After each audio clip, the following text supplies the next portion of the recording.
Think you know more about cricket than your friends? Prove it with Quickfire, only at Cricket8. Answer trivia questions every day. Score more than your mates and win free coins. Fast questions, faster answers, one winner. Don't just watch the game, play the game.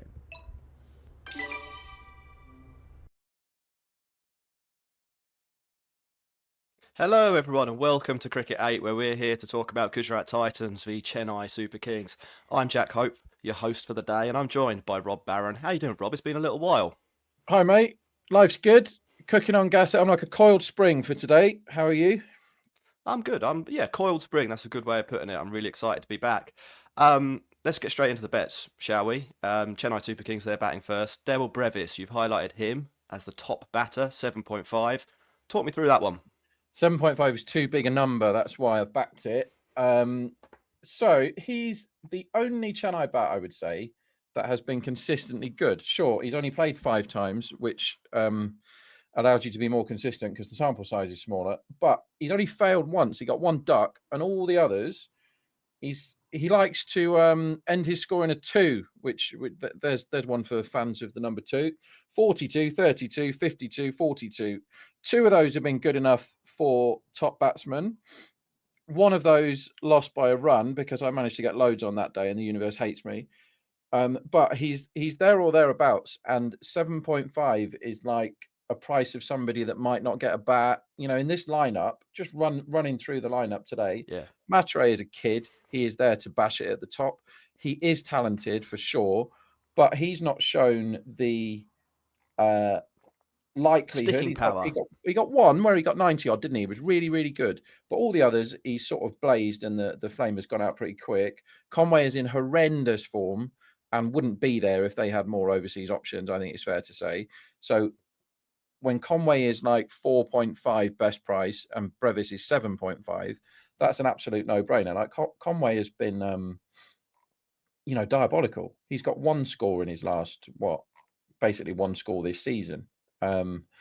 He hasn't gone past 13 in all of his innings apart from 1. So how can you be flying into him at 4.5?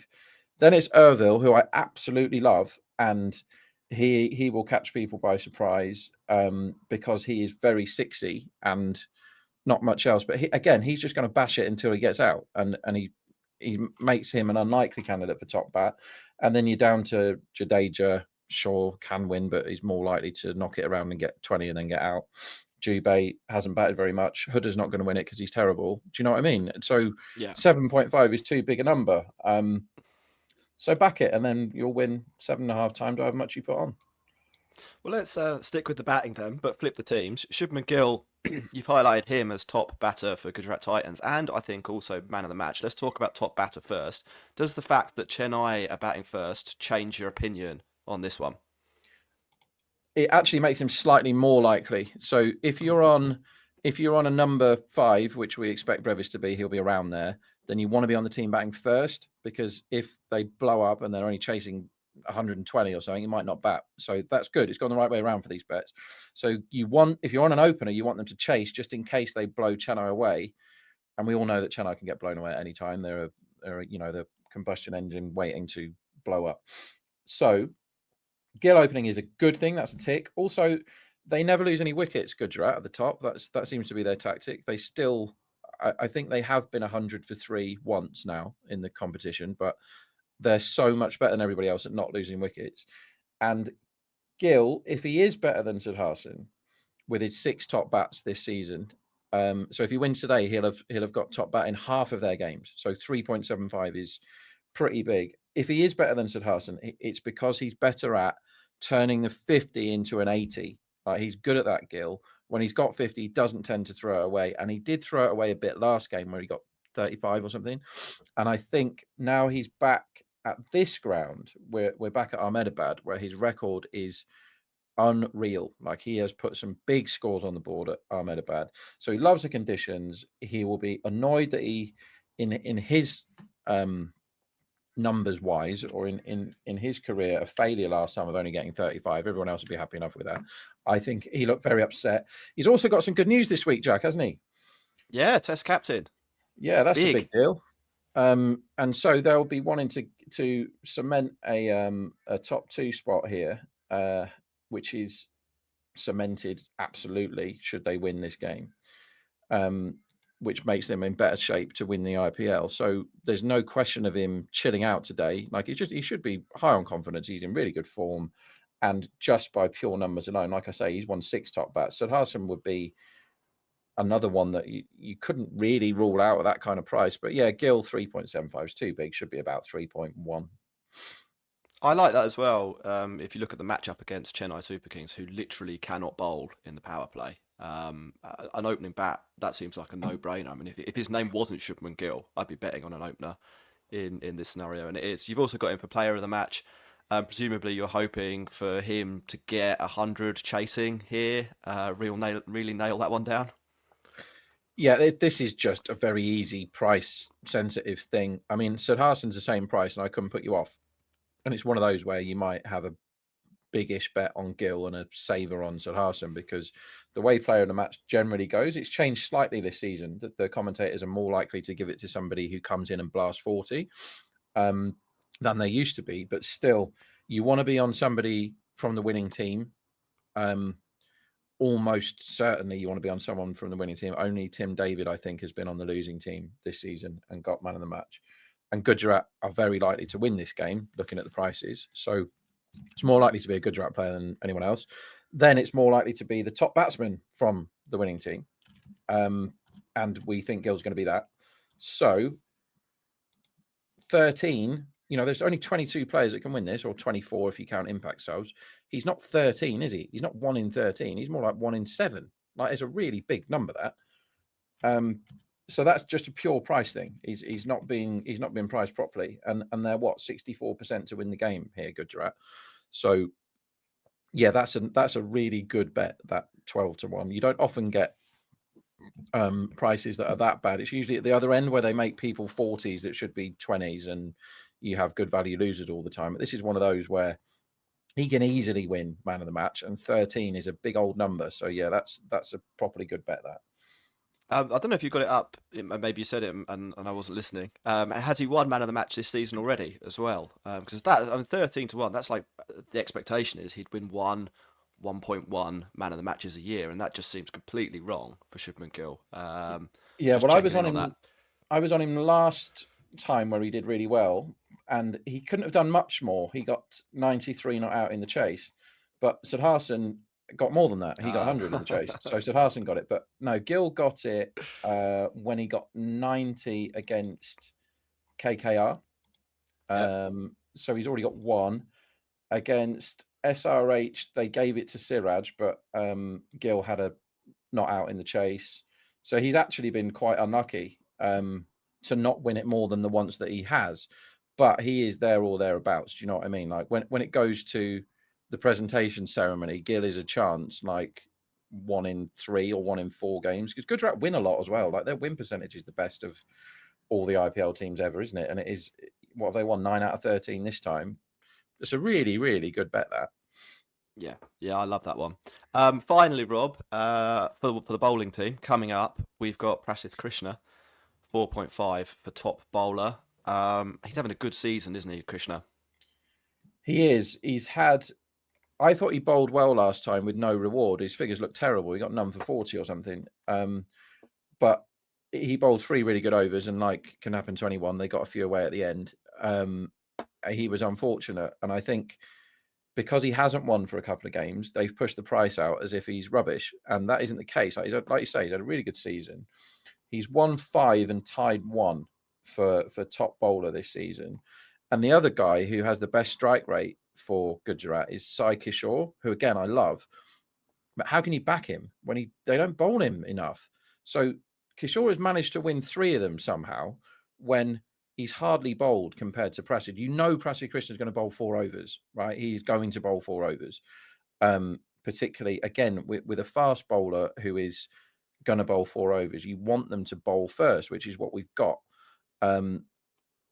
Because Prasidh is likely to bowl 1 around the kind of over 5, 1 a bit later, 7 maybe they delay him if they've started okay, and then he will bowl towards the end where you can often get cheapies. But yeah, he's won 5.5 times this season. So again, it's a price thing. It's just a good price. There's one later, Pat Cummins, same sort of theory. He's a frontline bowler who's going to bowl, like he's probably going to get subbed out for St Arsene at half time.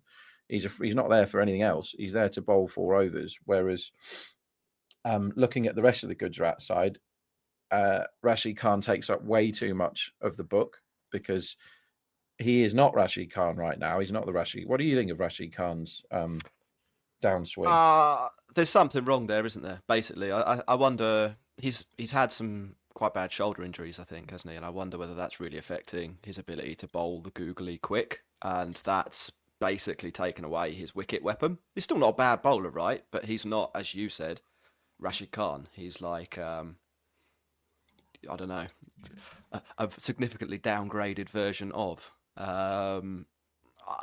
Hopefully he gets a little bit of rest and comes back, but the guy just plays so much cricket. I wonder if that's part of it as well, Rob. Like, if you play cricket all the time against all of these players, eventually they have to come up with a strategy to stop Rashid Khan. Otherwise, they're just going to get humiliated around the world.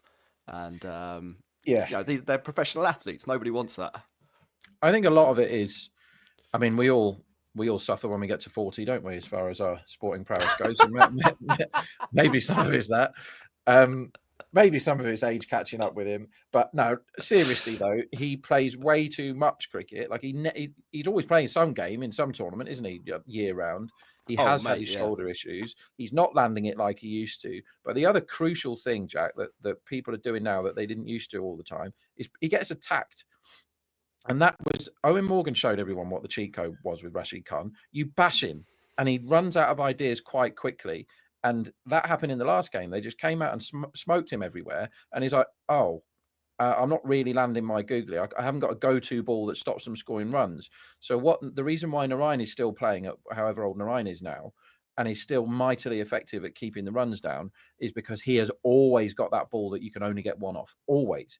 And so if ever he does get a bit of tap, he bowls that one that goes into the pads and away, and all you can do is shovel it to the leg side and get one, unless you want to take a risk and hit it up in the air and play against a spin, right? It's very difficult to score off Narayan. So Narayan can switch to that mode where he's like, all right, I'm bowling dry then. I'm not going to try and get you out. If the pitch suits Narayan, he gets you out. If it doesn't, he can bowl dry. And he's been doing that his whole career. And he's constantly worked out ways when batsmen have, like you say, they've played against him millions of times. Hello. He works out a way to do it, Narayan, whereas Rashid Khan has got to this stage of his career now where teams are coming out and going, well, actually, he's not the Rashid Khan he used to be. Let's smack him. And he doesn't have a plan. I'm just looking around live, by the way, as they walk to the crease, these guys. Yeah. You can get under 24.5 for Conway. That's a good bet. He's only got that once this season. He looks injured and quite sort of partially sighted for him, to me. Like, Conway does not look like a happy man. And Siraj is usually quite leaky in his first over, just looking at these numbers here. First over against Siraj has been hit for a 6 in the first over on 3 occasions, and there've been 12 fours belted against him in the first over. So fans of over 6.5 for the first over, I can make a really easy case for it. But I don't know who's facing up. If it's Matre, I'd want to be on because, like I say, I think Siraj gets whacked. Yeah, looking at that, it's quite hard to. It looks like it's Matre going to be facing the first ball. We're nearly there. I just want to quickly get to the match odds, Rob. Gujarat 1.6, Chennai 2.6. So for our match traders, you think that's about fair, or is there anything jumping out to you there? I think so. If you'd asked me this several years ago, I'd have gone, well, they're always overrated, Chennai, but that is not the case anymore. Like, the market has Chennai at quite crap, I think. I think the angle is probably that Chennai are more 6y than people think. I think you go off the start of the season where they just weren't hitting any. And since they've got Ervil in the side, the last 3 games, they've got 31 sixes. Now, that's loads. Like, that's as good as any of them, really. Whereas at the start of the season, they were plodding along and getting, I'm just looking at now, 8-4, 8-3, 8-1, 3. Like, they never got loads. And then the last 3 games, 10, 13, 8. So they're much better at hitting sixes than they were. That might be the angle rather than the match odds, which are always going to be about right, as Siraj charges in for the first delivery. Yeah, here he comes, Siraj. And the first one is punch to cover, punch to point. There's no run. Rob, final one that I want to get to, and then we'll start talking about things as they come up, is the over-under, 188.5 I've seen. Where do you put the line at this point in time? I always like the under in T20s. Yeah, and I think with Chennai, under's normally quite a good plan because they can beat themselves even if the pitch is good. That the thing is though with Chennai, Jack, is they are the least possible team to predict. It's not that they're necessarily high volatility. It's just that you never know what Chennai is going to turn up. Like someone like Punjab or KKR, Siraj starts with a couple of dots, which I'll be surprised if that continues for the rest of this over. Someone like Punjab, you kind of know what you're going to get, and KKR, they're just going to keep whacking, right? Whereas Chennai they've got 103 for 9 at home this season. They've got 230. They're just impossible. So I don't know. Like if you just said it's 185, I'm not betting. If you just said it's 190, I'm not betting either. I think all the kind of pitch and ground stats in the world don't really take away the fact that Chennai could do anything. Like I'm surprised that Matre has dotted up, but it's only 2 balls. He's going to start whacking him soon, surely. There've been 3 three dots. really good deliveries on a good length from Siraj. He started well. It's almost like he heard you say he was a bit leaky there, Rob, and he's been like, "No, I'm going to be top of off 3 balls in a row here." Looks like there's a little bit. I'm going to throw it out there, a little bit of nibble. Nothing being timed so far, I'd say.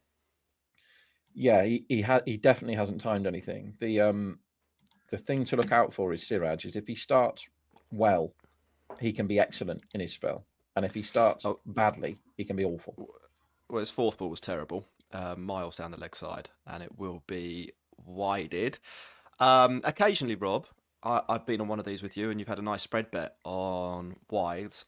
I can't see any reason to do that for Gujarat's innings, but perhaps for Chennai later. Yeah, what are your thoughts on that? We've kind of put the spread bets away this season, mainly because I'm not really qualified to talk about them. Okay. Not to say that I don't have them every now and again. So the Chennai angle was always Patharana bowls millions. And last season it was there was a lot of question marks about his availability. So when we knew he was playing and perhaps the bookies didn't, that was the angle there as Matre just belts one straight back past Siraj. Timed that one well. That's a nice shot, isn't it? That will make him feel a lot better. But yeah, that was the angle. I haven't kept wide stats this season because I've not been betting on them. So I can't say, oh, look how many they're bowling. Like you look down the lineup. I'll tell you who's more impressive than the market thinks sometimes is Cambodge. Cambodge is very good at bowling dots in the power play. Yeah.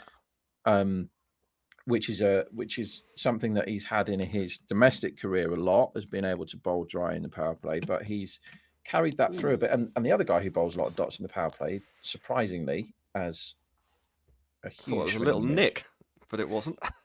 Huge swing and a miss, but he's getting the ball to go away slightly, isn't he there, Siraj? Is Khalil. Khalil gets whacked, but bowls loads of dots. So that is something to look out for if you like betting on balls. It's kind of, you don't want to be on singles and twos when Khalil is bowling. You want to be on dots and boundaries because he quite often his over goes for 8 and it's 2 4s, or it goes for 10 and it's a 6 and a 4.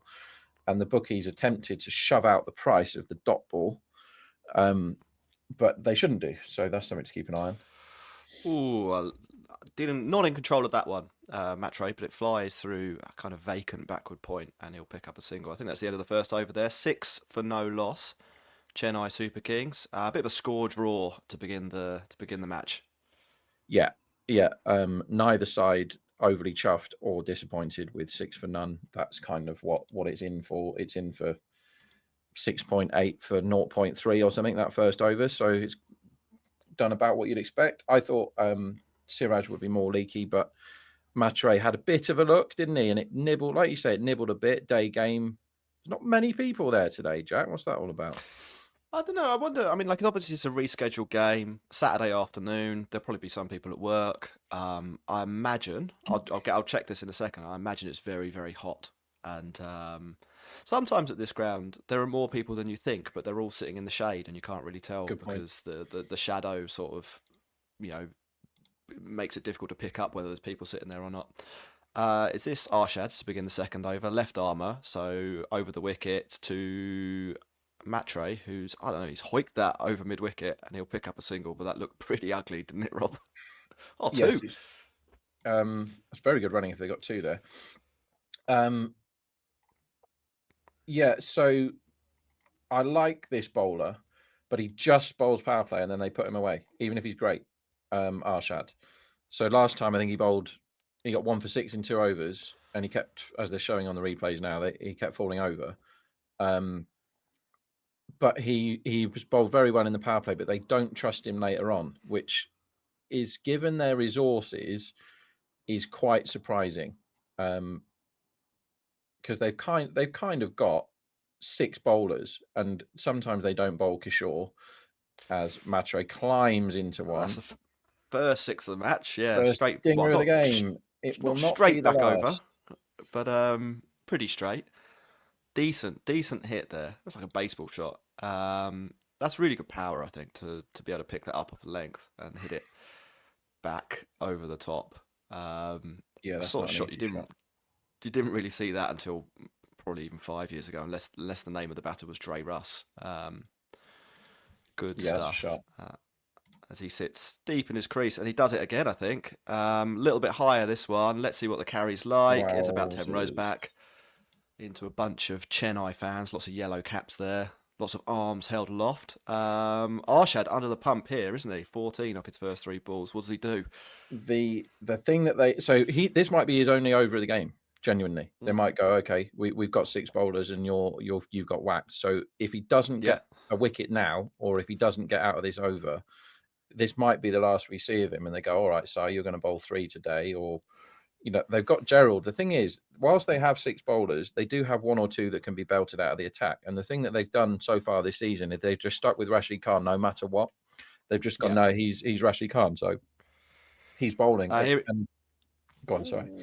I was going to say, no, he's in again. I was expecting another 6, but that one is just an extremely well-timed 4, punched through extra cover. That's really good cricket. 3 really good shots in a row here. Yeah, he's looking wonderful here, Matre. Like that, as I watch it again, he's just timing the pants off it. So whatever nibble was there in the first over is well and truly gone. And it looks like a day for batting, doesn't it? It looks like hot, flat runs. 6 is quite easy to come by, I would say. Yeah, you've taken the words. Fine. You've taken the words out of my mouth there a little bit, to be honest, Rob. I was about to say, like, it. Sometimes you can tell early as another one is flicked. Oh, that's just over the top of mid-wicket. A couple of bounces into the rope. Catch opportunity, potentially. We'll have a look at the replay in a moment. But I was going to say, sometimes it only takes a few balls, doesn't it? And you can tell that the pitch is looking good. And I feel like this is one of those occasions when, for sure, you can see a lot of runs. I mean, there is a tiny little bit of swing, I'd say, in the air. So maybe opportunities early, but Gujarat certainly behind the 8 ball, which I believe is a screw up when it comes to a metaphor. But whatever. What are you going to do? Yeah, I never understood behind the 8 ball, because when you play pool, right, if you're behind the 8 ball and you want the black to win, then that's good, isn't it? You just knock it in. I know. Or what if they I've never snooker you? understood It's it. terrible. Like, I've never got behind the 8 ball. Is it good or bad? It's bad, isn't it? I'm pretty Feels like sure it it's. should be good.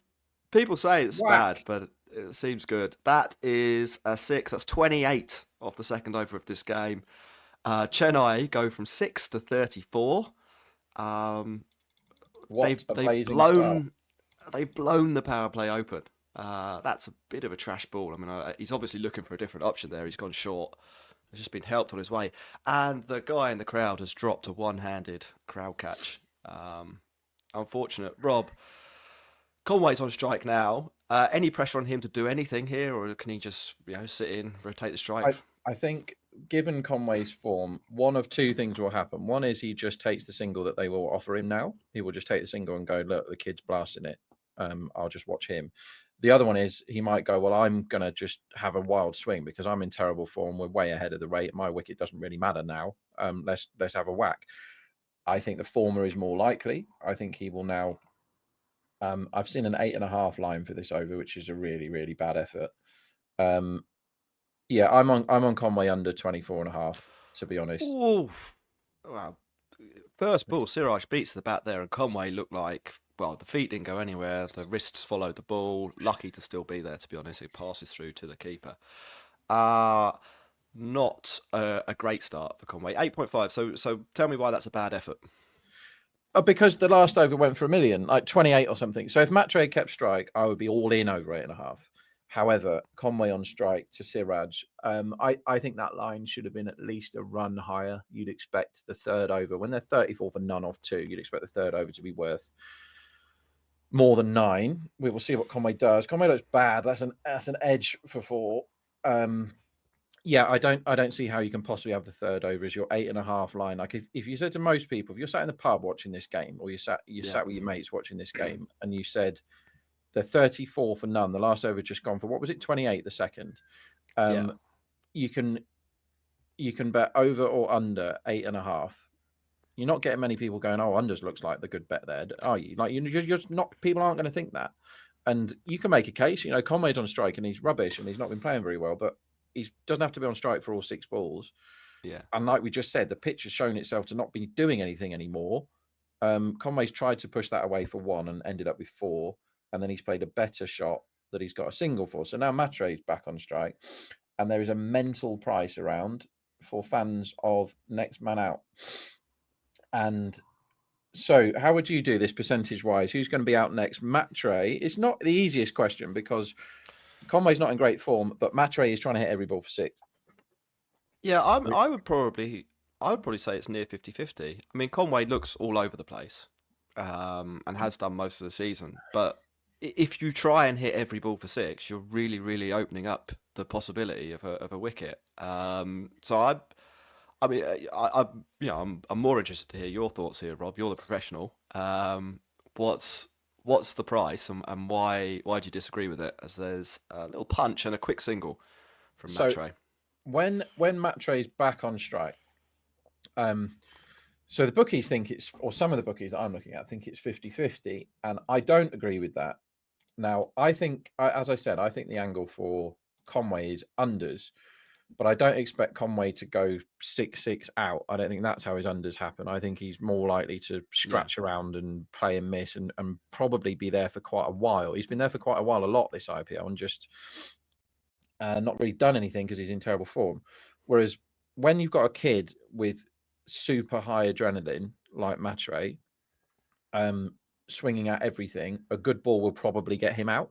Whereas a good ball, Conway will leave it or block it or try and get a single off it. Do you know what I mean? Whereas Matre is going to try and hit everything to the fence. Let's see what Conway does now. As Conway's just steered one through the covers for a very good shot, to be fair. So that's an upgrade for Conway. And there's the over 8.5, nice and easy. Market believing that Chennai are actually in a decent position here, which they're going up 15 and over market. So very much so. They are. Yeah. And this batting lineup can get bundles, Jack, when conditions suit. Like they can get nothing, but they can also get absolutely bundles. They've got some proper power in the middle order here.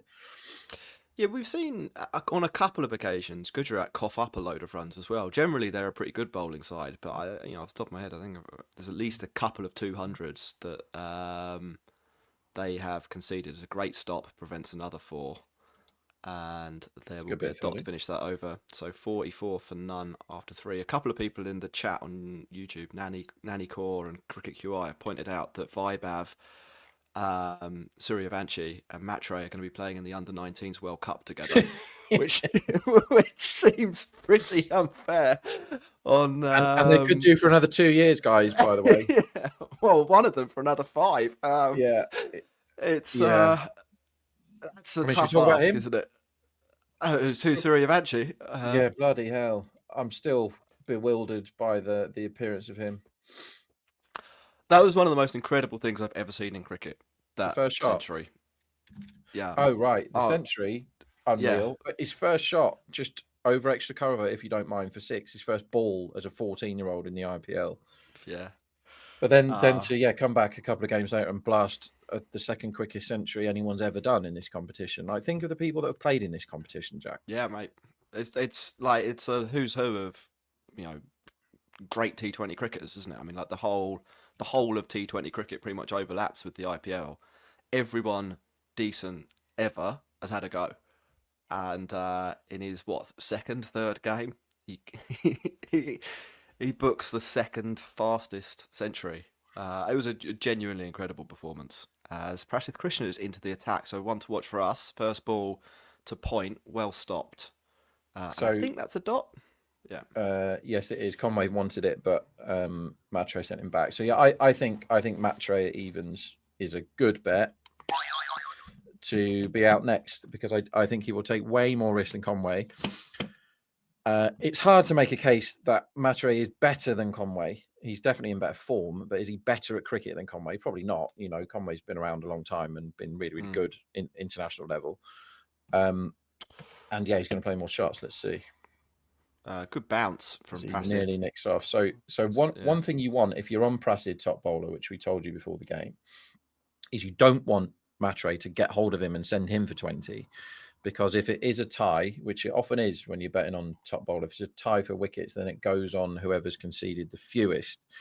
And with someone like Kishore, the reason why Kishore's won a few times is because he can go for the fewest runs, because he just gets like 1 for 12 off his over. Anyway, let's see what Matre does with Prasad now. He's dotted him up a couple of times. Yeah, goes full. I don't think Matre was expecting that, and he's pretty late on the shot, to be honest. I mean, if that had been on the stumps, I think it was curtains. That is a very good delivery. Yeah, you're right. If he just didn't pick that at all, it kind of, he got a bit of a way movement there that Matre wasn't expecting, and if he'd have landed that somewhere near middle stump, that would have just bashed into the bottom of off, and he'd be strolling off a very well made 30 odd. Yeah, definitely 21 wickets for Prasad. We just had that up on the screen. The joint purple cap holder, along with his teammate Sai Kishore. No, hold on, that's not true. Sai Kishore was warming up. That's not the person who got 21 wickets. This is high, Rob. This could be a win for you. Please. Good catch from SRH, back over his head. Like, that was actually a really, really good catch. Technically very difficult to do. Kazoo! Going backwards. Nice one, Rob. Yeah. So that wins us next man out at evens, which is a lovely start. And it's also a wicket for no run in 4 power play deliveries for Prasad for top bowler. So that puts him in very good shape. That's a very, very good start for him. But yeah, the next man out was an intent thing. I think that was a very good bet. But surprisingly, in this IPL, it was caught, because not many people can do that these days, Jack. As I watched the game yesterday, and it seemed like a catch was going on the floor every 2 minutes. I had this on my list of things I wanted to talk to you about, actually. Does the fact that this is a day game mean that catches are a better bet? Yeah. We've seen a few times the ball goes up into the floodlights. Will Jacks the other night is the one that's in my head. He literally had no idea where the ball was. Like, it almost took his bonce off, like, or head, for people who don't know, like London slang. Speed is the... But yeah, is that actually a thing that you'd be looking at? It's definitely a thing, because, you know, I've never played cricket under the lights. I have played cricket with blazing sunshine, played most of my cricket at Europa Point in Gibraltar, which is blazing sunshine. You can only bowl from one end because the sun's that bad. And you can catch in the sunshine because you know where the sun is all the time, don't you? Yeah. And it's not difficult. You're like, oh, right, the sun's in my eyes, I'll wear a cap. Do you know what I mean? It's not that hard. And even if it is coming out of the sun, you know where it's going, right? But from what I'm told, when you play under floodlights, there's like one floodlight there and one floodlight there and one over there, and the ball can kind of go between 2 or 3 of them on its parabola, and you can knacker yourself. So yes, totally agree. It's easier to catch in the day than it is in the night. And I'm very excited that this man who's come to the crease now, Irville, again, I've only seen him play a couple of times. I can't lie and say I've watched him domestically loads. But in his one knock in this IPL where he got 30, his first knock, he just looks so much fun. uncomplicated whacker. He got 4 sixes in his 11 balls, and off he went. Yeah, that's an interesting season Chennai have had. I mean, like interesting in terms of how bad they've been. But like when you look at the pieces they've got, the players that they've got, and that they'll have next year, like you can kind of see how they might be competitive. Like it doesn't feel like they're like Rajasthan Royals, for example. I feel like they need a little bit of an overhaul to to be genuinely competitive. With Chennai, I'm like, if they can find a power play bowler, this might be a team that works. As Prasith bowls one that goes over the head of Conway, and that will be wide. Right. So Chennai have kind of spent half of this season building for next season, because they almost threw the towel in pretty early when Gaikwad got injured, and they were like, well, now what do we do? We're, the overseas have been coming and going for various reasons. There have been injuries everywhere. Patharana's remodeled his action, so he's become somebody who was a total bankable econ and wicket guy at the death to somebody that is now getting who for sixes every other game. So he's not suddenly turned crap. He's just gone inconsistent. And they didn't need that. So this season was almost, as soon as Gaikwad said, actually, this injury is quite bad, and Dhoni did whatever he did as regards whether he was going to quit or not, who knows. But he came back and said, all right, I'll steer the ship again. Well, you obviously need me in. Noor has been amazing, and he's really young. And Noor is somebody that you can lock down as an overseas for as long as you can if you're Chennai. Like, that is a great person to have. They've had form issues with some middle order guys. Dubé, I'm thinking of. And Conway has been rubbish, but they've accidentally got Brevis in halfway through the season. They can't be given credit for this because they never picked him at the auction. But Matre, Irville, Brevis are three people that can belt sixes everywhere and get you a huge score. And when they started this season, they had bloody Vijay Shankar stinking the place out, getting singles everywhere. Huda, who's playing today inexplicably, Huda, getting his 10 off 12, which he gets every single game and never gets any more ever. So they had a load of rubbish clogging up the order, and they've now found that you can build on those three guys that belt sixes everywhere. Conway probably get rid. Ravindra can come again because he's done brilliant things in his short career, having gone from being basically a bad spinner that batted number 7 to being one of the best bats in ICC competitions from nowhere. So Ravindra can come again as Irville gets tied up in knots by that delivery from Siraj bowling his third over. Interesting that. Yeah. So that is something that has been hard to predict with Gujarat this season is who bowls when and how many they all bowl. They've tended to not do this with Siraj. If I was bowling coach, this is something I would do, is keep Siraj going at the start. I think he's a much better bowler at the start. Like I said earlier, if he goes well, he's good. And if he doesn't go well, if his first over goes for 12, he's generally rubbish for the rest of the day. So I agree. I think Chennai have loads to be happy about, actually. I think it's been complete luck that they've got there, that they've put a bit like Rajasthan with Suryavanshi. Like when I did work for the competition, I go through every single player and I do as much work as I can before the IPL starts. Suryavanshi, I wrote down, I hope he doesn't play, is what I wrote down in my notes. Yeah, because, I think a lot of people did. Yeah, thought he might get hurt. I have huge reservations about betting on a 14-year-old as much as anything else. And like when he's dropped a couple of pretty easy catches, and I tend to say awful things in private about people that drop catches that cost me money, and I don't want to do it with a child. But then he's belting hundreds, which are incredibly exciting. like that first ball over extra cover for 6, that might be like up there with the best ever cricket moments, right? That's not an exaggeration. He came in as a 14-year-old with loads of hype and loads of people saying, including myself, why the hell am I watching a child playing in the IPL? This is totally unfair. And then he rocked back and threw his hands through the ball and sent one. Like, I can't remember a shot making me get off my seat like that since De Villiers did it to bloody Dale Steyn 12 years ago, whatever it was. Ooh, Siraj has been wided there for a short ball that has, I think, kind of gone over the stumps, but we'll see. Maybe they'll review it, maybe they won't.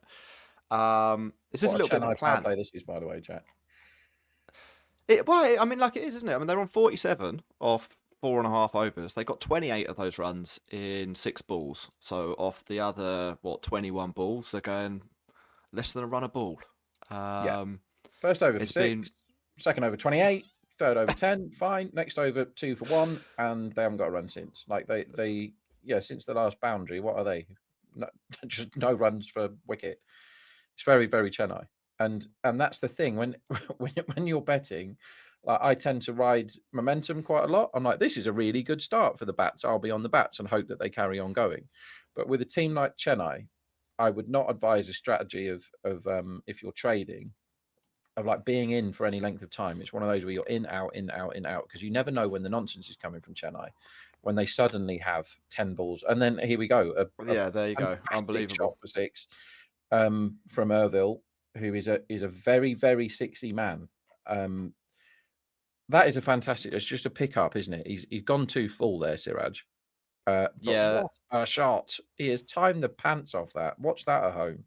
Bloody It's like hell! a proper stand and deliver type shot. He's hit it 80 meters, That is basically off with his the middle, wrists. and it is gorgeous. Imagine how that feels coming off the middle like that. Cool. Reminds me of, go on. No. Go on. What does it remind you of? Reminds me of the time where I hit 2 6s in a row into the Cepsa garage in Gibraltar, and then they brought a girl on to bowl the next over, and she got me out first ball. It was very honourable of you. I walked as well because the umpire didn't give me. I nicked off. I nicked off to her first ball, and I just walked. Fair enough. Siraj is angry. There was a quick single taken, shy at the stumps. It hits the stumps, runs into the outfield. They take an extra 2 runs. Ball comes into Siraj, who launches it in, I guess, the direction of the wicketkeeper. I hope it was the direction of the wicketkeeper, and has to be calmed down. I think that was Sai Siddharthan who was having a little chat with him. Oh my goodness, there's a misfield from Sai Kishore in there as well. Yeah, that's bad. It's comedy cricket. I mean, let's get back to some bets. Come on, we've done a tour of other topics. What are we looking at here? What do you like after 5 overs of this game? Just a reminder at home that you can play the Cricket8 trading game where you're getting decimals prices put up there, and you can play with your virtual coins, and all the markets are there for you to have a go on and try and spin your coin balance up. As Jared was betting on literally everything last time.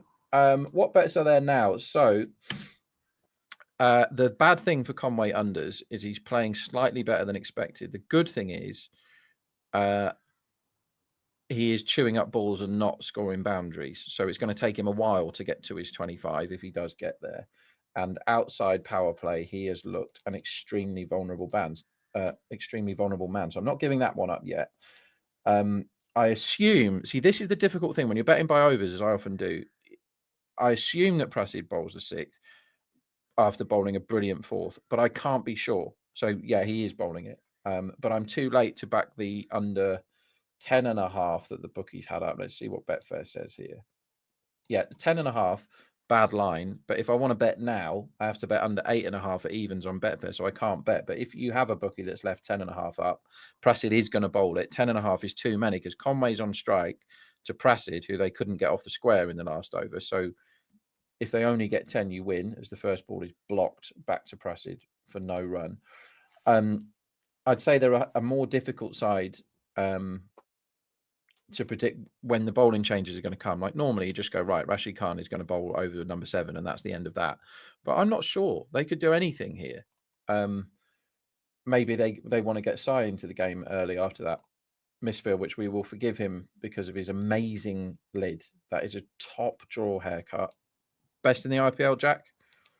I don't know. I feel like Jadeja is still a contender for that, and I really like KL Rahul.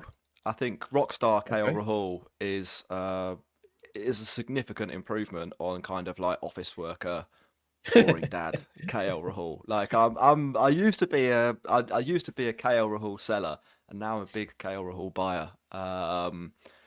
I like what he's doing. I love. Did you see the Instagram of him chirping Kevin Peterson? I've never been on Instagram in my life, so no, I'm an absolute dinosaur when it comes to that sort of thing. It was great. So there was Delhi were filming their own net session, and KP is talking to one of the kids about cricket, and the kid asks him, like, I say kid, one of the younger players, asks him what is a mentor, and Kevin Peterson goes, "It's a good question," and then he's trying to think of an answer to like what his job is. And KL Rahul walks past in the background and goes, "Isn't a mentor the guy who goes for a 2-week holiday in the Maldives in the middle of the tournament?" And then walks off, like, absolutely buries him. And I was I'm a like, huge fan of that. yeah, Huge I've fan. got. It really changed my opinion of KL Rahul. I was very impressed with him being able to dish it out like that to KP. As Prathis is in, that is a peach of a delivery. Yeah, okay. He gets one to He's a shape bit away too in the good 6th over. for these kids, isn't he? So next man out, here's a bet. Next man out, they think it's 50-50, Irville and Conway. Exactly the same reasons. It's a better bet now, actually, because Irville, I don't know, it's about as good a bet as the Matre one. You can't say Irville's in great form here. He's got 1 ball away out of 7. Prasid looks to have him on toast, so it's a good bet to put on right now. Next man out, Irville, 50-50 is incorrect. I'd be like at least 60-40, at least, because Conway is respecting all the good balls. And Yeah, as you can see there from Irville, as he actually respects one, to be fair to him, he is itching to whack 6s here. If anyone did manage to sneak on that 10.5, it was a very good bet for Prasid. Prasid looks to be properly landing it here. It's so different, him and everybody else, isn't it, in the attack so far? yeah. I mean, to be fair, SRH has bowled all right, but in terms of like wicket taking balls, I think Prasid has got him beat. He's bowled excellently as he serves up a pie to ruin rubbish. our point. Yeah, Absolute rubbish. Badly that's fielded probably by Rashid Khan on the fence. if Conway could point to where he wanted the ball to be bowled, I think he would point there. Like that's literally where you do not bowl to Devon Conway. Rashid Just a Khan, little bit too total full. misjudgment. Rashid Khan is a brilliant fielder in terms of he has great coordination and hand-eye and everything, but he's dozy as hell sometimes. Like he's just wandered around 10 yards in from the rope, which please never be in 10 yards from the rope when you've got 6 hitters at the crease. 10 yards in from the rope, he's ran round in a circle, gone for it one-handed behind him and nearly injured himself. Just a whole load of rubbish, that. So back-to-back 4s. So we were talking up Presseth, and he's bowled 2 pretty poor balls. He's going round the wicket to Conway. You know, you've got to keep it outside off stump if you're going to do that, and he hasn't. He's gone into the legs twice, and Conway has more than doubled his score off those 2 balls. Yeah, he bowled 10 excellent balls, Prasid, and then 2 absolutely rubbish ones. So it's time to put him away. If you're bowling coach now, you go and ice him for a bit and say you can bowl over number 12 and over number 18 or something. I assume Jack is over to spin now. I would imagine so. I'm just trying to work out. Are they taking the drinks break or the not the drinks break? What's it called? The strategy they do. timeout. The strategy timeout. Yeah. I've only watched 300 IPL games. Forgotten that. There's lots of people on the pitch. I can tell you that. There's everyone's having it. So it is extremely hot, and the yellow shirted, yellow gloved, yellow padded, yellow helmeted men are all having drinks. And the cheerleaders are earning their money today because it's 40-something degrees, and they are jumping about. Gerald Kurtzayer is going to come into the attack. Of course he is, because you would expect it to definitely be spin now. So here's Gerald, and that's what Gujarat do, and it's so difficult to kind of I keep notes and stats of who bowls when for teams, and Gujarat you're just guessing every time. It's just I don't know, could be anyone. But I do think Irville next out is a terrific bet at like 183, which they appear to be moving now. So the bloody traders are listening, which is upsetting. See, we can't ban traders from watching this. Can you get that anywhere? What to ban traders? I mean, we can try. Maybe we. Yeah. No traders should be allowed to listen to this. We just want punters to people win around money. the house. Oh, I thought the third man might have been in play there. There was a big swipe. Ball went in the air, but it's bounced and reasonably well fielded, I'd say, by Prasid on the fence to prevent it going past him. I was just taking a quick look at the match odds, Rob. Market doesn't really know. 1.85 Gujarat, 2.16 Chennai. That's Like coin flip at the moment. This is undeniably a good start for Chennai. It's undeniably a good start for Chennai. But what the market is saying is we can't be sure that Chennai keep doing good stuff, fair, and it is an absolute belter. And I kind of agree with that too. What we haven't seen yet, as Conway just plays a very easy shot straight through a fielder for 4. Have I lost my runs bet on him yet? I'm getting close. I don't know how many he's on now. You got one more boundary. Was it 21.5 you had, or 22.5? It was up to 24.5. I'm under. Okay, so he's outside the power play, and he's still not get there. He's on 18. Got there. So he has to be fair, only throws 12 balls.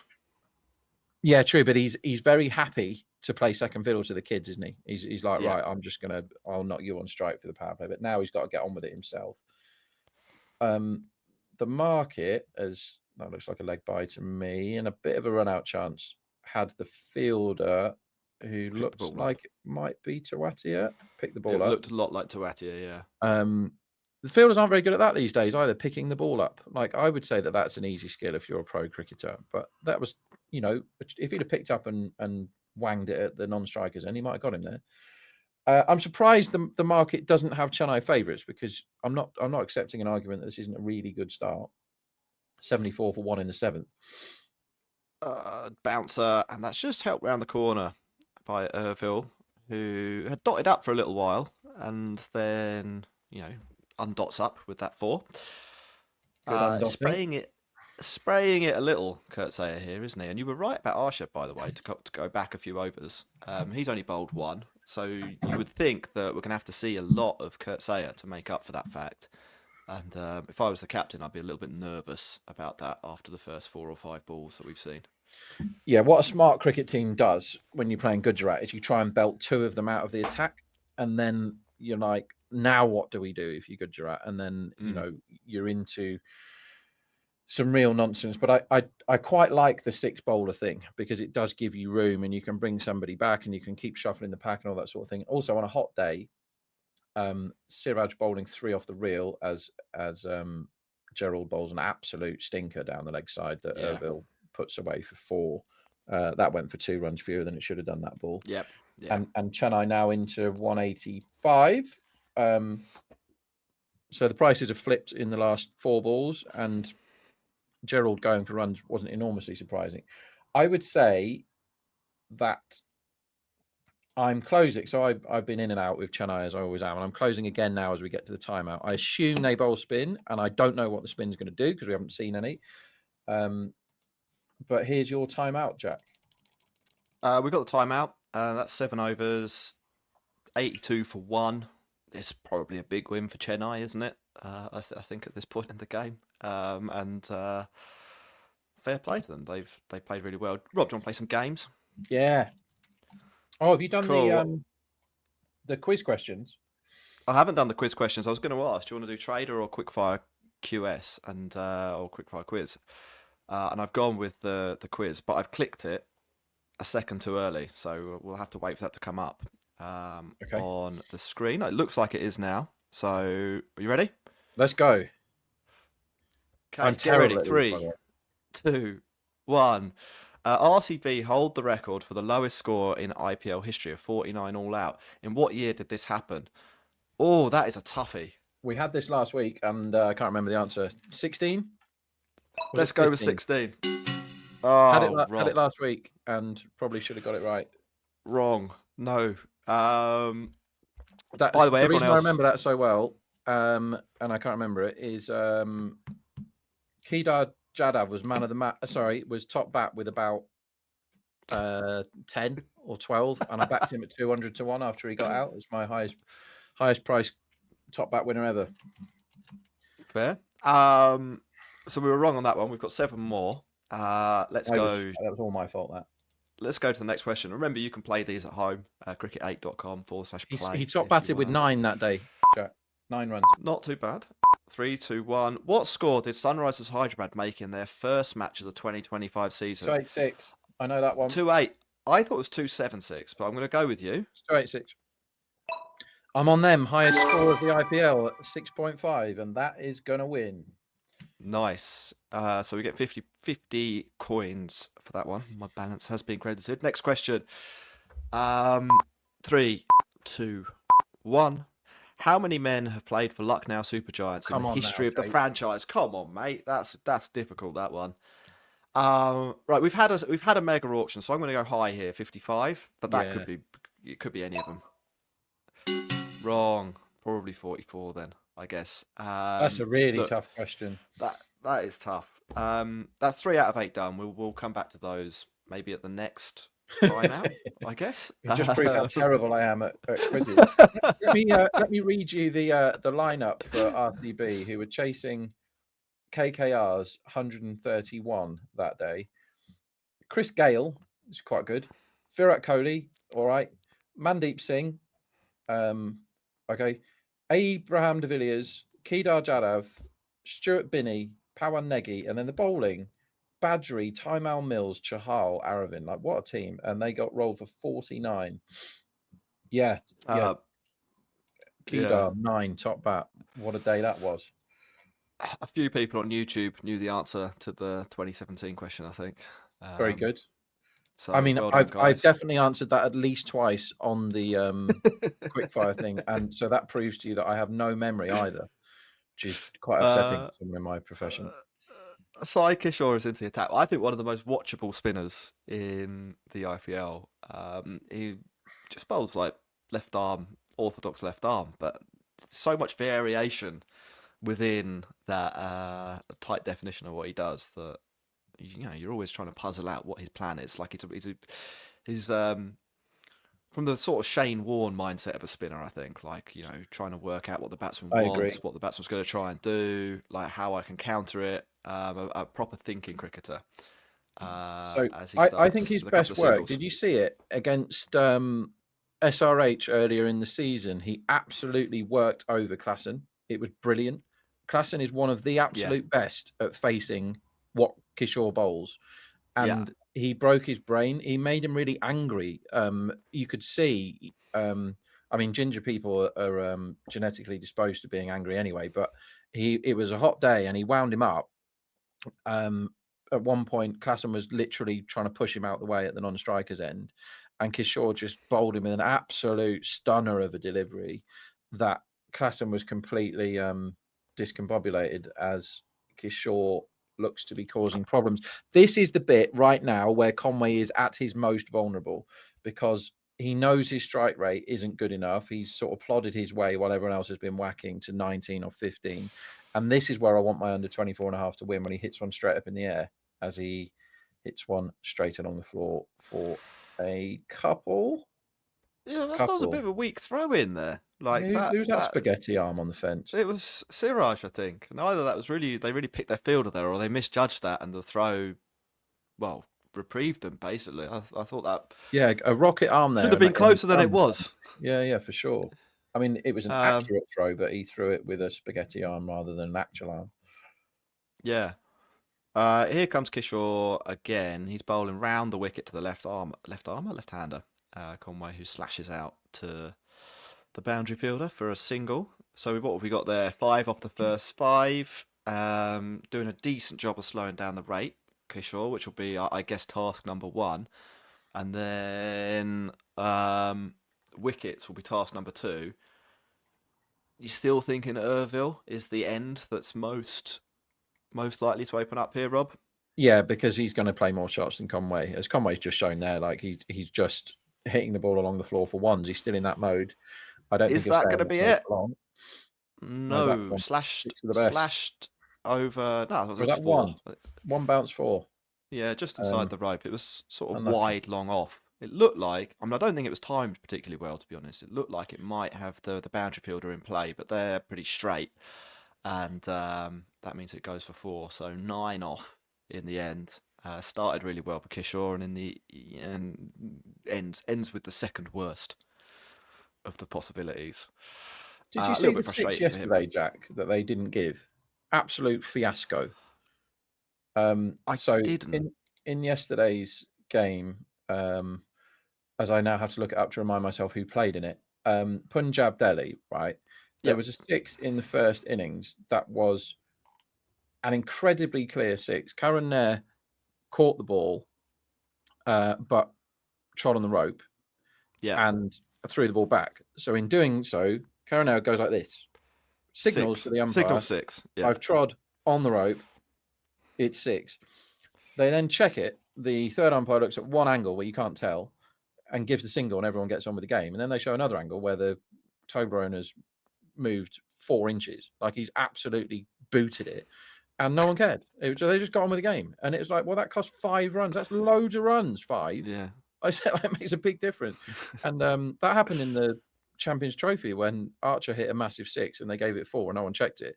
I mean, I know these things because I talk through my pocket all the time. I wanted 6s at the time, Yeah. but what yeah. a joke! Like, how do we how is that allowed in this day and age that Oh, nobody? there's a drop.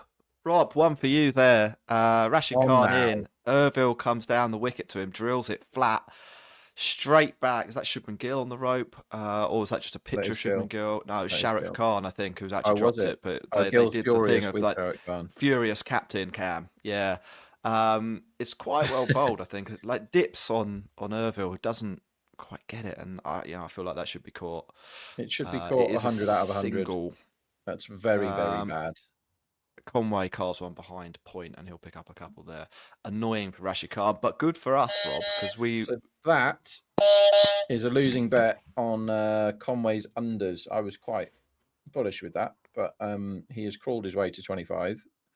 And some bets do lose. That should have been a winning bet on the next man out, though, but because that is a very, very poor effort from Shahrukh Khan.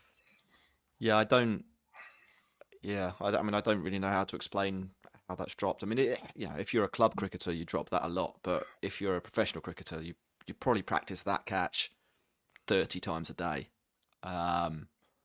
Flat, hard, right in the breadbasket. You got 2 hands on it. Yeah, you have to jog a little bit further, a little bit round the boundary, but yeah, I don't know. I can't explain it.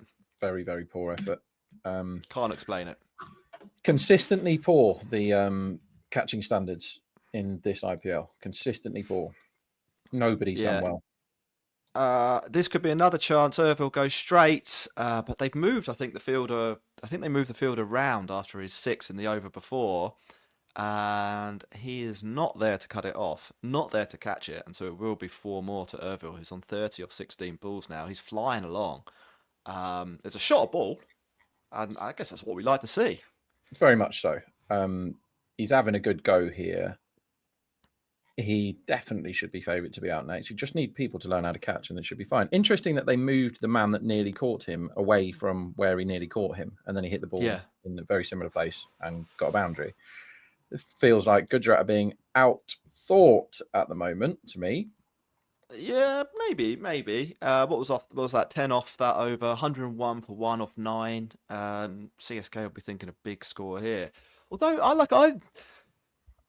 in a way, I'm not confident they'll achieve it. I've seen a lot of CSK this year, and I feel like they could still end up with 185.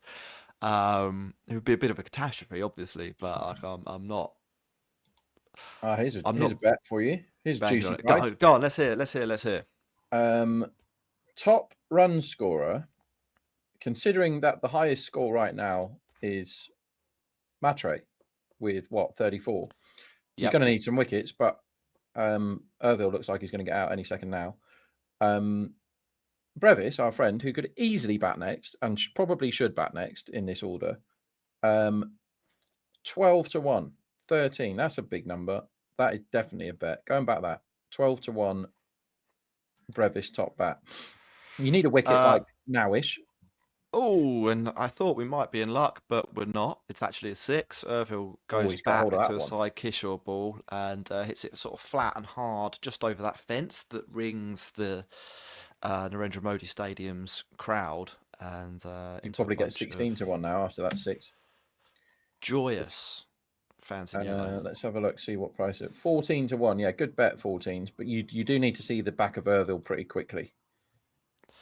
You do. You're not wrong about those cheerleaders earning their money, Rob. I mean, they're out there in the sun dancing and having to do a lot of dancing as well because the 6s really are coming thick and fast. for Chennai at the moment. I don't know if you got how many we're up to in the That's innings 5. so far. That's that was the 5. 5th. 3 for Matre, Yeah. 2 for Ervil. Down the wicket. That's high. Is there going to be a catch here? I feel like there should be. It's well taken by Shubman Gill. He had to do a little bit of running. It was over the shoulder. But we got it. There's your next man Winner. out. There's your next man out, and that makes the 14-1 or 12-1, whichever one of those you backed on Brevis, very rosy. A good catch from Shubman Gill, which does his man of the match chances no harm, because it stops Chennai from running away with a massive first inning score for the moment. But people do remember catches in the, if him and Siddharthan both get 85 red in the chase, then the good catch will definitely help him. So really fun knock from Ervil, kind of what you'd expect. Him and Matre there, that is why Chennai can be pleased about what the future holds, because they both absolutely did their jobs. And when we were talking about the top batsmen earlier, you're like, I'm not saying these guys aren't good. I love both of them. I think they're great, really fun to watch. But they got mid-30 scores, which is kind of what their job is. Get 35 off 17. They've sent in Dubé, which I did not see happening. Again, I think bad batting order, but he's come in to slay the spin, hasn't he, in the middle? Fair enough. Yeah, it must be that. Yeah, exactly. We've got Rashid Khan on at one end. We've got Kishore on at the other. And we've also seen the two seamers, Arshad and Kurtzay, get a little bit of tap. So, they might. There's some thinking for Shubman Gill to do. Prasid, it might be forced into bowling an over of Prasid bouncers stroke Yorkers just to see if you can get rid of him early. That would be one way of thinking. Or you bowl spin at him early and just say, look, our spinners are good, so all the best. He's had a really up and down, well, mainly down season, Dubé, hasn't he? I mean, his strike rate is, I was looking at this the other day, his strike rate is bizarrely low, but he has actually scored a fair amount of runs. And if you were going to guess what is Dubé's average based on his strike rate as his first ball, he dots up, and he didn't look that confident, to be perfectly honest. If I told you, Rob, at the beginning of the season that Dubé was going to have a strike rate of 129, what would you guess his average would be? Yeah, 20. Yeah, something he's like just that. averaging 30. Like, it's perfectly acceptable. I'd have gone like 15 or something. I'd have thought he'd had a calamity, but he has actually scored some runs as he goes for the second ball, and he does what Dubé does best, I think. Hits the spinner into the car park. Good shot. 6. Good shot, and this will now, if Kishore can't get out of this over, it probably means they have to go back to pace for Dubé, because to be fair to him, he is very capable of hitting sixes early in his innings, despite not being able to move his feet. He's just a big man that he gets. It's the physics, isn't it? It's just the levers get going pretty quick, and that is his favourite shot. Is what he's played there, straight back over the bowler's head, clangs into the sight screen. Kishore looks upset. And he goes quicker into the pads, maybe aiming to get Dubé off strike there. I think he's going to achieve it. Is there going to be a run out? Oh, nearly. Conway went about halfway down and then got sent back. Interesting. So 6 and 1 for Dubé off those two balls. We'll have 1 from Conway. And then I like you. I'm really interested. I mean, like, if we're thinking about that from a betting point of view, we've got Prasid, or you've got Prasid, I should say, as top bowler. Are you happy to see him bowl the next over, or do you want him? No, absolutely much later? Not. If you could pick when to bowl, I want him bowling either 17 and 19 or 18 and 20. I don't think that will happen. I think they will probably go back to him right now. And to be fair, if I was captain, they've got a lot of runs here. The run rate is 11.5 exactly, 115 off 10. You've got to get a wicket now. You've got to stop this train from steaming past you, haven't you? You've got to put the brakes on a bit. And the only way to do that, you want to get Conway now while his strike rate is pretty pedestrian, and not let him get into his work. Like, he's crawling along at 128, which on this pitch could go down as a match losing knock. If he scores 60 with a strike rate of 128, that's why Gujarat have lost the odd game that they've lost, is because they haven't failed to score runs, the batsmen. They're just not scoring them fast enough. You don't want to chew up too many when you've got players like Brevis in the shed, Jadeja. Obviously, MS can hit the bad pace. Even Huda, as Conway gets in a mess across the line to Gerald, who is back with his headband into the attack. Conway just doesn't look very comfortable to me. No, he hasn't. I mean, like, he's played a couple of nice cover drives, and he took 8 off a couple of pretty poor Prasidh Krishna balls. But in between those 4 shots, there have been 18, as you said, pretty uncomfortable looking balls where he's sort of dangled his bat, swung and missed. A strange innings, and he goes for a big slash across the line there, hits it to mid wicket. I said a hit is probably too strong a word there. Dribbles it to mid wicket, I think, is a better way of describing it. Like no timing whatsoever. I think Conway is Conway is in a very high wicket percentage phase here, because he's just had a couple of reasonably. He's got tied up by a ball that's hit him in the pads. The next one, he's had an ugly swing and not got off strike. Gerald is a man that is runs and wickets, isn't he? That's what his bowling career has been so far. He gets smacked and he gets poles. And he's been smacked there. Yeah, okay. The chances of Conway going after the next ball were very high. Yeah. Kirksey didn't think enough there and just served him one up that he was able to shove down the ground for 4. A thinking cricketer. I don't know whether he tried to take pace off there, but it just ended up being slot filth. He tried to cut across it, maybe. Conway's not timed it at all. The bat's turned around in his hand, but he's got another 4. This is one of those knocks where he's actually played quite rubbish, but because he's really good at cricket, Conway, he's always capable of hitting the pies for 4 when he gets them. That's another one, by the way. Kirksey has just served him up another pie, and he hasn't hit it for 4, but he's run 2.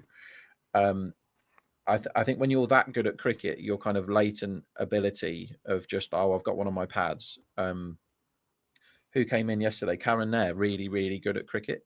And they'd just taken a wicket in the power play. He walked in with a few balls left in the power play. And Marco Janssen, who had a shocker of a day yesterday, bat, ball and field, served him up one on his hip high load of rubbish. And he just flicked it for 6 as if it was the easiest thing to do in the world. And when you're really good at cricket, other formats, and you get the terrible ball, you know what to do with it.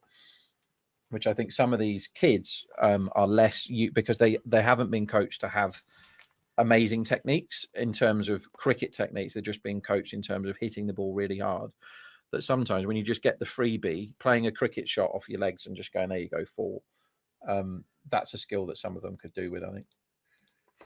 Yeah. Rob, I'm interested to get your opinion on a bet here. I was looking through the trader page on Cricket8. The sixes line for the innings is 11.5. We've had 6 already. There's nearly 10 over. There's 9 overs to go. I feel like we're more likely than not to see 6 more sixes in this scenario. I agree. The price for overs, let me get that up, is 1.78. Is that enough to pull the trigger, or do we want a little bit more value for money? Well, let me see how many coins I've got as I go to the play trader thing. I've got 1.04 million, which is annoying because I had about that's a lot, yeah. I was trying to batter Jared into submission last week, and I had like 1 million lead on him, and then I started having 500,000 on everything, and lost a couple. Right, what am I looking at here? Right, I'm going to have 25,000 on run out at 19 because I love it. And someone pointed out that I've called run out as a bet on this show about 50 times, and I don't think one's ever happened. So we're definitely going to put that one on. And over 11.5. I agree. I think that's worth 250,000 coins of anybody's virtual money. Yep, fair. We've also got runs in the over for the 13th over, so this is the one after this one, and maybe we'll discuss this because I want to get your thought process for when you may or may not make a bet. As Rashid Khan is in, that's flicked into the leg side by Dubé. 9.5 is the line for what's sort of closest to evens here.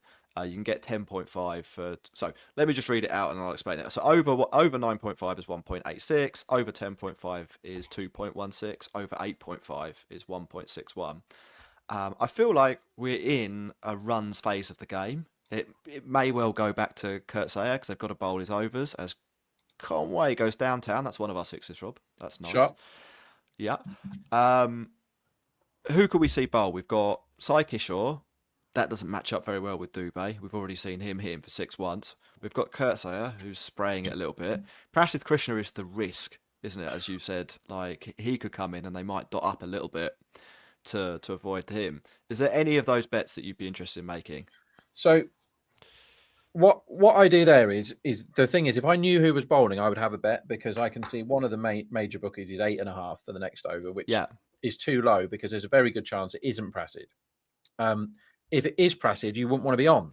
That's the problem. Yeah. So what I would do there is back the over 8.5 at 1.91 and the under 9.5 at 1.91 or whatever you can get, and just shoot for the 9 at a good price.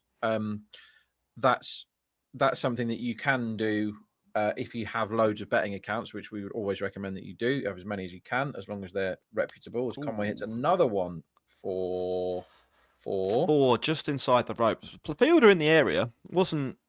Fielders look quite hot to me, hot and bothered. Yes, I mean I would be. You're thinking about your iced tea or whatever. He's lost his shape again, Conway. Lost his shape there, but Rashid Khan is bowling rubbish again. This is rubbish. I'll tell you what really concerns me there about Rashid Khan. If you look at his arm angle, it's so low.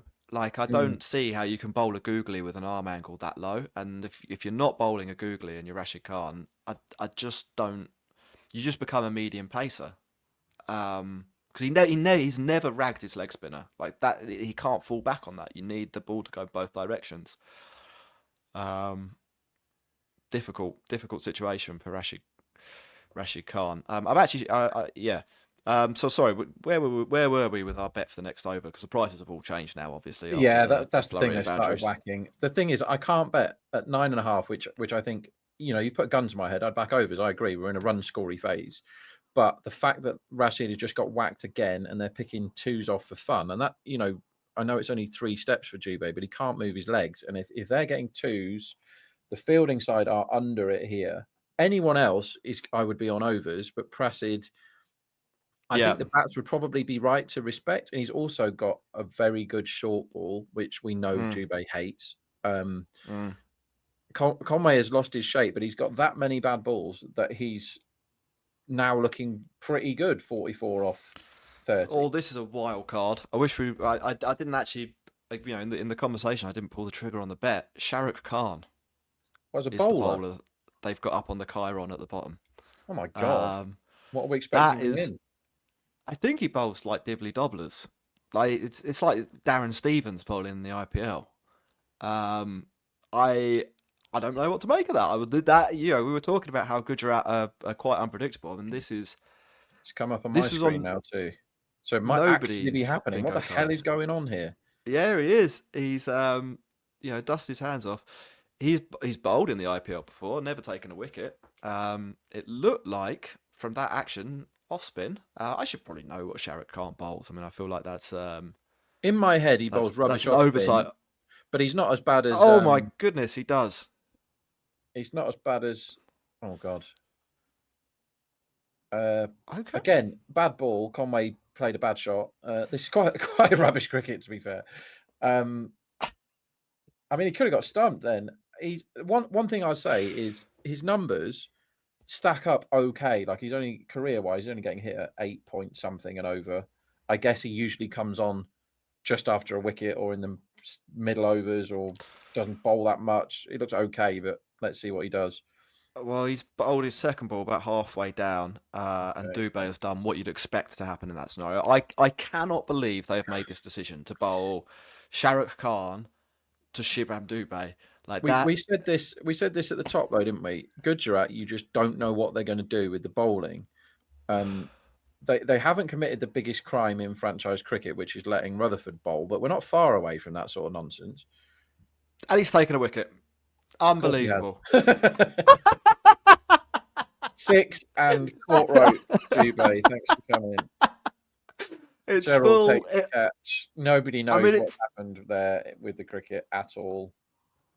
it's not a great ball. It's sort of looped up. It's full. I don't think there's lots of spin on the delivery. It's not like he's got beaten by the dip or something like that. He's just hit it exactly where he shouldn't. Maybe a little bit toey. Maybe he's gone a little bit too straight there. And Kurt Sayer has taken the simplest catch you'll ever get on the rope, I think. They went full gamble that over Gujarat because we're like, who do they bowl now? And we go, well, Prasid's your only chance of slowing it down. And they're like, it could be this guy, could be this guy, could be that guy. And they went, no, it's this guy. All the best. And then he gets hoofed for 6. And you think, well, this over's going for 30. So what the hell are they doing? And Dubé did what he should have done, and he went after him. He tried to get 30 off the over, completely fair, but he picked out who was it? Long off. Kurt Sayer, long on, I think. Yeah, we've got Brevis into the game.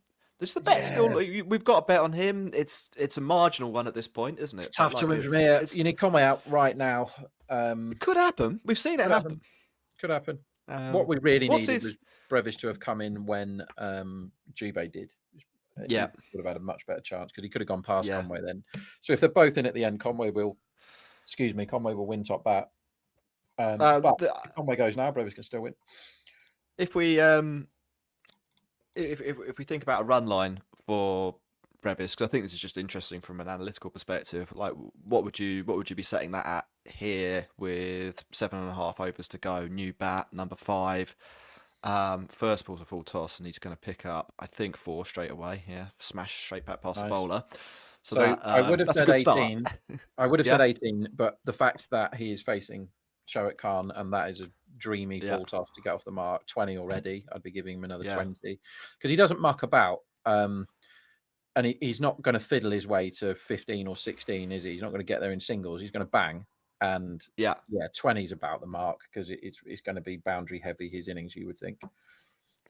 Second ball is full and he flicks it down the ground. The trader or Cricket8 trader game, 1.8. You can get 1.85 on 25.5 runs, which that's a run more than you thought. But I quite like that, so I'm gonna make a trade. You're going overs. I'm not. Yeah, I'm going overs. How many coins have they filled you up with, Jack? I've played a few of the games, so I've got only 1,700 coins. Like I'm a comparative pauper to you and Jared with your millions. You $1 million. Maybe I'll do that before the second game, and we can make some big trades. But I've just gone for 100 on Brevis overs. We're playing for fun. We'll see whether I pick up a win there. He's on 5. It's a good start. I don't think we'll see any more of Shahrukh Khan, but he's done his job. They bought the wicket there, didn't they? Absolutely done his job. Yeah, absolutely done his job. Cool. So they're my trades. I'll stop sharing my screen now. Have you got any bets on for the last 6 overs of this innings, or 7 overs of this innings? So my angle here now is Prasid's going to bowl 2 of them, right? The remaining half a dozen. 7 overs left, is it? So when Prasid is not bowling, when Prasid is bowling, I'm probably going to be on overs for the next over. That's my angle because that's the only way I know which overs people are bowling. Because I pretty much have this as Prasid and other people as who is bowling the rest. I think Prasid is more likely to go at 8 and over, and everyone else is due bundles, including this man, Rashid Khan, who is bowling to very set Conway now, and he shouldn't trouble him. I think the only way Conway gets out now is he gets himself out. He's going to go after Rashid Khan, which brings the wicket into the game here for sure. But Conway was overdue some runs for sure, and has just smashed him for 6 down the ground again. Go on. We did have a little trade. I don't know if you might have actually put a bet on this. I put a trade on more than 12 sixes, and that I think is the 8th or 9th, maybe the 9th 6. So that's decent. I was thinking runs over or the run line for the 15th over, so the one after next. I think this might be the Prasid. Oh, wicket. We'll talk about that in a second. Conway's gone, 52. Middle stump. Kept maybe a little low. I don't know. Prasid Krishna. Not Prasid Krishna. What am I talking about? Rashid Khan round the wicket into Conway. Slog sweep. didn't come off. That was a reasonably predictable outcome, that over. I think 6 and out off Rashid Khan. Rashid Khan not bowling very well. Conway not batting particularly well. Saw one, smoked it for 6 over a fielder who was inexplicably 5 yards in from the rope again. And then he cleans him up slog sweeping where he's missed that by 1.5 feet. Absolutely miles away from that ball. I'm going to make a trade on the over after next, over 9.5 for 2.2. I still think, I think Brevis is going to go. The risk there is obviously that Prasidh Krishna does come in and they dot up a little bit, but I think it'll be so near the end. I'm not that worried. A little bit worried about Jadeja on that angle, but I still think 10 runs off the 15th over is a fair. It's I'm happy. I'm happy with the odds I'm getting on that. I want to hear your angle on that. I've just gone ahead and made it. My main angle is who the hell bowls it, and my answer is I don't know, and I can't guess. There are a lot of teams you can have a really good guess, but we've just seen that Shahrukh Khan's come on, and no one's guessing that, and it worked. It could have easily not worked, but it did work. So, my only angle is when Prasid's bowling, I want to be on overs for the next over, basically, as Jadeja dots up to Rashid Khan. And Jadeja, one thing the bad version of Jadeja can do is he really can derail you when you're going well, very much like MS can if he comes on against spin early these days. You've got to keep the scoreboard ticking over if you're Jadeja, because you're going to get... It sounds mad, doesn't it, to say you're going to get bad balls from Rashid Khan, but you are these days. This season you are getting lots of bad balls from him, but you can't dot up, you can't hit it to fielders. That ball that got the wicket probably should have gone from Rashid Khan. It didn't turn. And Conway missed that by more than a foot. I think it was the attempted googly. Maybe it just landed on the leather and slid, rather than hitting the seam and turning as he comes in again and is cut. Is that going to run away for 4? No, there's a fielder out there. Slings it in and it will just be a single. So that's 8 off plus the wicket. Probably a win. Well, definitely a win for Gujarat there. We've got 6 overs to go. Rob, let's play captain. We've got 1 Siraj, 3 Arshad, 2 Prasidh Krishna, 2 Kurt Sayer, 2 Sai Kishore, and 1 Rashid Khan. We assume they're not going to go back to Shahrukh Khan here. What's your distribution over the last 6? Siraj I bowl 20? Kishore now, I think. Yeah? I bowl Kishore now. For 1, I then may not bowl him again, depending on how that over goes. If he goes well, I'd bowl him again from that end. So, because I want to try and get 2 out of him. How many overs have we got left here? 6. 6. You know you're getting 2 out of Prasidh. So Prasidh comes on the over after this one. If Kishore got hit, I would go to Prasidh. If the over went well, I would go to somebody else. So I'm definitely going 2 Prasidh. I'm going 1 Kishore. I mean, they definitely will go Rashid Khan. So, and he also bowled. So he's gone Prasidh now, which you didn't. Which is bad for my bet. So I'm now looking for next overs. It's not to say over 16, 9.5.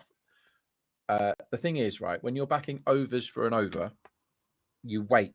If you're backing unders and you think the line's too high, you back it right now, start of the over, because Prasidh could get one of these out, no problem. But what you want to do if you're on overs for an over is you wait. If the trade is good, they will change the odds as the over goes by. But the 16th over in my head at the moment is due 10. But if they survive Prasidh, even if they only get 7 or 8 off him, it's due 12. Do you know what I mean? It is due more. So right now, over 9.5 looks pretty juicy for the next over because we're very confident as it is possible to be, that Prasidh will not bowl it. Somebody else will. So I am waiting for 4 balls to go by before pulling the trigger on the 9.5. That's what I'm doing.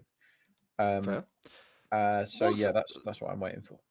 So we've got the difference between 8.5 and 9.5 is 1.56 for 8.5, 1.76 for 9.5. Is there any value in going for the run lower, or is the difference between the 0.56 and the 0.76 effectively enough that you should be taking the extra run, if that makes sense? Yeah, in that spot, it's close, to be honest. I can see 1.83 over 9.5 for the next over. I'm waiting for 2 balls because he might get Jadeja right now. which he doesn't. Jadeja respects it and gets a dot. So 1 off 3 this over. Again, it makes the next over way more likely that they're going to go after it. I don't think the intent will be a problem. The only problem that the 9.5 faces right now is new batsmen might come in. It might be MS Dhoni batting next, in which case you can just bowl a spinner and you know he can't whack you. Obviously, Brevis can. Huda has still got a role to play in this innings, you would imagine. They must be picking him for some reason. I can't work out what that reason is. As Jadeja blocks again. And this is what you don't want from Jadeja when he comes to the crease and you're doing well. He's 1 off 4. Like I say, he can derail an innings if he comes in and he's the blocky Jadeja, because we've seen him do it with MS in years gone by. And we've also seen him hit 38 off the last over. So again, with Chennai, you never know what's going to happen. But I'm comfortable enough. There's only one chance to get Brevis out next over, this over. And that's if this ball is a single and then he gets out. So it's very unlikely that Brevis isn't there for the 16th. So I've just pulled the trigger on over 9.5 for the next over as Jadeja edges 108 for 4. So yeah, over 9.5 right now is there at 1.83. It's a much better bet right now than it was 5 balls ago, isn't it? It's a much better bet right now. Because Brevis is 100% going to be in. He's quite likely to be on strike. And Jadeja has got one away. So even if there's a wicket now, I'm not desperately upset. I'm also on Prasad top bowls, so I wouldn't mind. So yeah, over 9.5 next over. That is a good bet, and I think you should back it. I just want to check in with the match odds. So Gujarat have drifted to 2.6. Chennai down to 1.62 as Jadeja hits the last ball straight to point. There'll be no run. That's outcome. A fairly healthy lead for Chennai at the moment. I don't know whether there's any value in making a bet, but it's always interesting to see what the market's saying, right, Rob? I agree. I am always with Chennai games, and I don't know whether Gujarat are trying things with qualification assured. I don't think they should be. They should be trying to win this game. But yeah, I am very much powder dry for match winner and innings runs when it comes to Chennai, because the over of 30 is never far away, and also that sort of over where they've only got 5. Prasad 1 for 13 off his 3, by the way. Really, really good today. Yeah, I find Chennai so difficult to predict. I prefer chaos teams, and I prefer the predictability of like Gujarat's batting. You kind of know what you're going to get, but that becomes easy for the trader. I find Chennai extremely difficult to trade, and have done since IPL 1, because obviously they've had various shenanigans that they've got into trouble for. But they're just a really difficult team to know how they're going to go. And their range of scores, like the distribution of numbers it could land on right now, is amazing. But over 9.5 this over, if you please. Another 6 as well for the mini trade that we put on. Interested. I had up on my screen a second ago, but I think the market's just gone down for a second. Is ball by ball trading? I think in this scenario, is there maybe a little bit of value in betting against dots, basically. Yeah. Let's just see what Brevis does here. He's had another hack at that one. Very ungainly. So he played a beautiful shot down the ground for 6, and the next one he has played a very ugly slog off the edge. 1.25 for over 5. So is there? I mean, what's that mean? There has to be an 80% chance ish of there. Yeah, you're saying I think it's more than 80% non-dot. I don't know. I think that's about right. Yeah. I don't have particularly. You've got Jadeja there, who has just dotted up his first ball. Yeah. I would not back that with Jadeja. I think Jadeja, the way he's batting so far, is struggling to turn the strike over. And really, if you're struggling to score with your Jadeja, just knock it over and let Brevis do it. As he does get one away for a single. I still haven't got my over 9.5 in the satchel yet. How many is that? 7 off 4, 8 off 4. So I need 2 off 2. Yeah, but you got the right guy. You got the right guy on strike though here, haven't you? Which is I think the court long on, long off is in the game here for Brevis, because he will try and keep pumping Rashid Khan down the ground. Rashid Khan is having a long chat now with Captain Shubman Gill. There must be a plan here. My plan to Brevis would be bowl it wider and make him reach. Method of next dismissal court 1.29. So Well, I don't know if that's great value. It's not bad, but on there's the a few bowlers here who hit the stumps line. as well. Yeah, that 1.29 is quite short. It's a really good pitch though, Jack. So Court is always likely on the pitch. My old friend Run Out is there to be backed at 19 with 4 overs left is good. I just want a run from Jadeja. So we think that it's about 80% that he gets some sort of run, but I need some sort of run for my bet to win as Rashid Khan bowls. Jadeja blocks it and gets down the other end. So that's another winner. For over 9.5 fans. It wasn't pretty as we have another timeout. What game are we going to play, Jack? Let's click the play button. We've been doing a little bit of trading. So should we go back to? Oh, how about a spin? Do you want a spin? Oh yeah, don't forget to spin the wheel, everyone. You get that's your chance for free coins, and you can play this with your mates and maybe bet. Loser makes the tee or whatever. There's a multiplier option as well, isn't there? If we get a question right, so let's spin, see what we get, and maybe we'll take the risk. How fun is this? And how good does that wheel look? Like that's proper that game. We have some very good developers and clever people here. Only 1K, Rob, but we have the possibility, I think, to triple this up if we went away, or double it up if we went at home, or we could just keep the money. I'm a gambler. I think we go for the triple. Yeah. Let's do it. Right. Away question. So, come on, let's do it, Jack. 3, 2, 1. What is the maximum number of points you can achieve for a win in the SA20 competition? Not 1. Okay. Is it 5? There's a bonus point in there somewhere. Bonus point. 4 plus a bonus point, I reckon. Yes. Yay. There we go. Not 1K, not 2K, but 3K. And that is why, ladies and gentlemen, you should always gamble. Always gamble. Look, that'll keep my trading account going for a little bit. I think I've lost a few. I still need Devil Brevis to get to 25 as well to win that one. But I'm good at questions and apparently good at spinning. Have some more questions. We've got time for a couple more, haven't we? Cool. Well, yeah, why not then? We'll go back over another quickfire question. Here we go. Sunday. 4th question of the day. You can do 8 of these a day. Which team does Shane Warne captain in the IPL? That's free money. That's free money. Rajasthan Royals. Swapnil Asnodkar's team. There's a blast in the past. Here we go. One more, Rob. 3, 2, 1. How many wickets did Jofra Archer take in 2025? I think. I'm going to go split the difference. What do you reckon? Is that IPL? I'm going to go 11 because I think he went home early. He has gone home early, but and he got battered in the first game. Sounds good. Yeah. Cool. Look, we've got 3 seconds left of the timeout, so we'll leave it there, and that means we've got 3 more questions to do. Oh yeah, we couldn't see that on your screen, by the way, Jack. Oh, you couldn't see that in my screen. Oh, I must have. Did we get it right? We did get it right. Sorry, I had the same screen up twice. Sorry about that, everyone.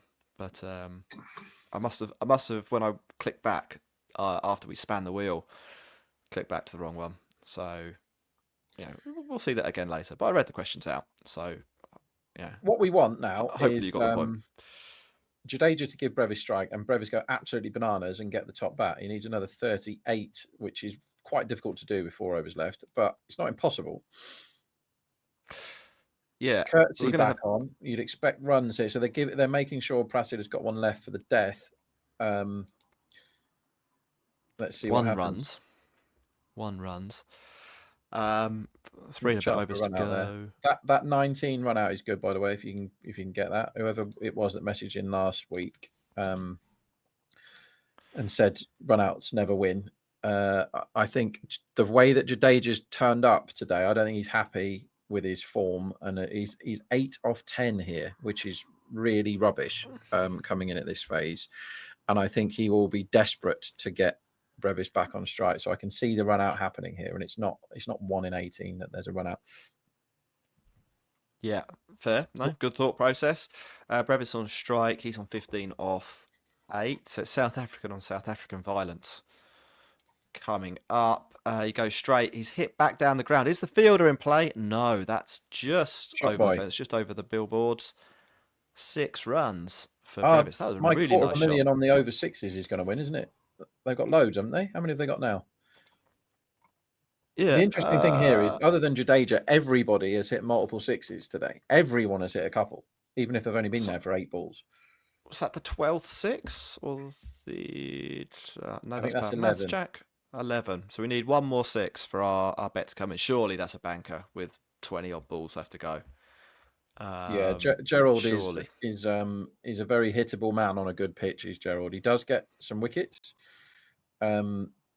Just looking at Chennai's death overs batting stats, they're only getting 9.74 and over at the death in the IPL thus far.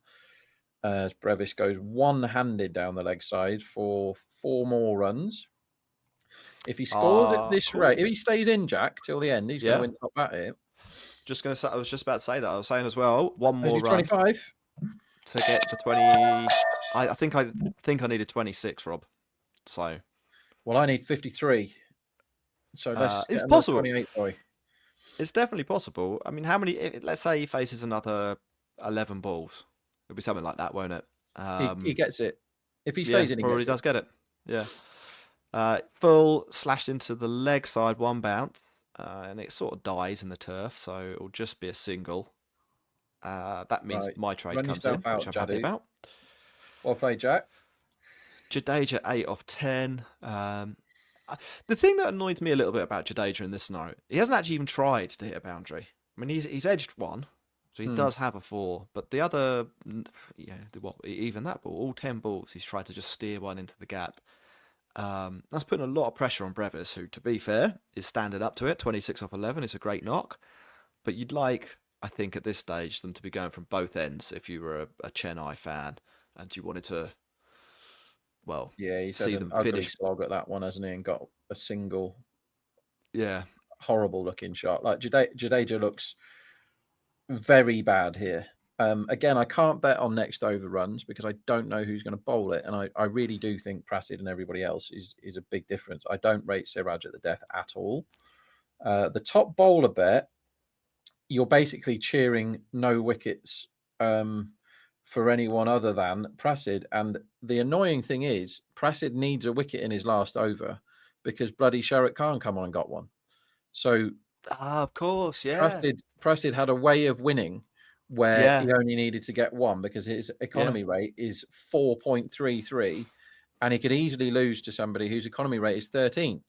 But them's the breaks. If Shahrukh Khan comes in, who nobody was even offering a price for, and wins top bowler away from my man who's going at 4 and over, I just have to suck it up and go, that was a good bet, and it lost. And good bets lose and bad bets win.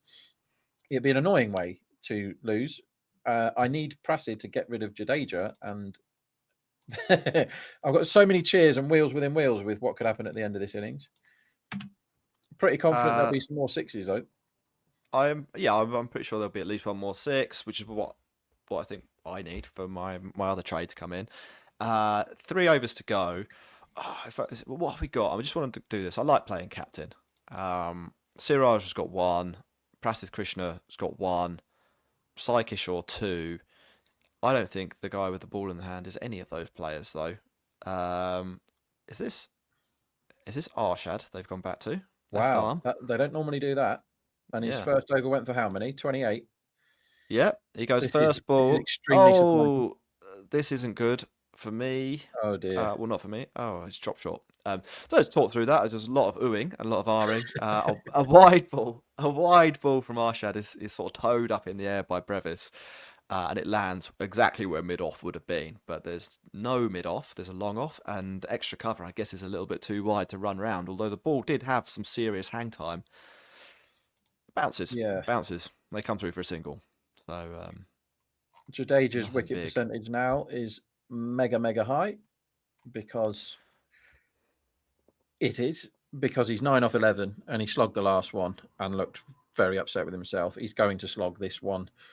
Dhoni is readying himself. Why is Huda in the team if he's not allowed to bat? Who knows? There's the 6, Rob. There is the 6. 6 runs. Okay, Arshad is staring down the barrel of some very, very bad figures for his 2 overs today. If this one goes wrong, I would like Brevis to be doing all this 6 hitting, not Jadeja. So everyone that has played, everyone that has faced a ball in this innings is at least 1-6 now. Macho leads the way with 3. Everyone else has got a couple. Jadeja has 1. So Pratt is going to bowl the next over, isn't he, Jack? 100%. I mean, like, well, I say 100%. We just saw Sharad Khan bowl, so 85%. I look that IPL teams, well, T20 teams in general, they like having their best bowler bowl the second last over. It's the right play. Yeah, look, if they take a wicket, it makes the next guy's job a lot easier. And wickets in the last over are slightly irrelevant, or they're much more irrelevant in comparison. So yeah, it is the right play. I think the only time I would do that differently, I think sometimes in chases you want your best bowler bowling the 20th That's right. over. Yeah, you Like, want to bowl your or bowler in over, defences rather. Yeah, and we saw how that can like pay dividends. Mitchell Stark for Rajasthan Royals, they had one bowler really who could defend 8 off the final over. It was Stark if he nailed his Yorker, and he did. But in a bowl first scenario, I think it's a no-brainer that you go for things that way round. That is an interesting shot. It will be 4 runs. Wow. Full by Arshad. Brevis turns around about 15 seconds before the bowler starts running in there. I mean, he couldn't have telegraphed it more. It's a flicks it. hockey shot, isn't it? Yeah, The reverse. It's a hockey shot. You're a hockey player, aren't you, Rob? I mean, what a shot. Yeah, I was. Yeah, in my youth. But a keeper, no? That's correct. Yeah, I used to like them whacking the ball at me at 100 miles an hour. To be fair, you're allowed to wear pads, so you're safe enough. Arshad is toiling here. Come on, Jewel, stick around and get another 20.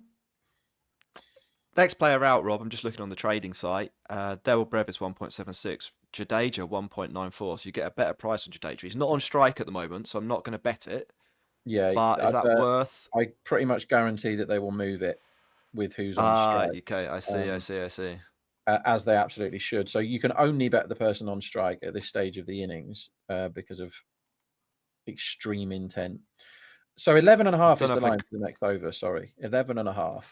Yeah. And I don't think that's a terrible line because even though it is Prasid, he got smacked in his last over the other day. You've got a marauding Brevis at the crease here.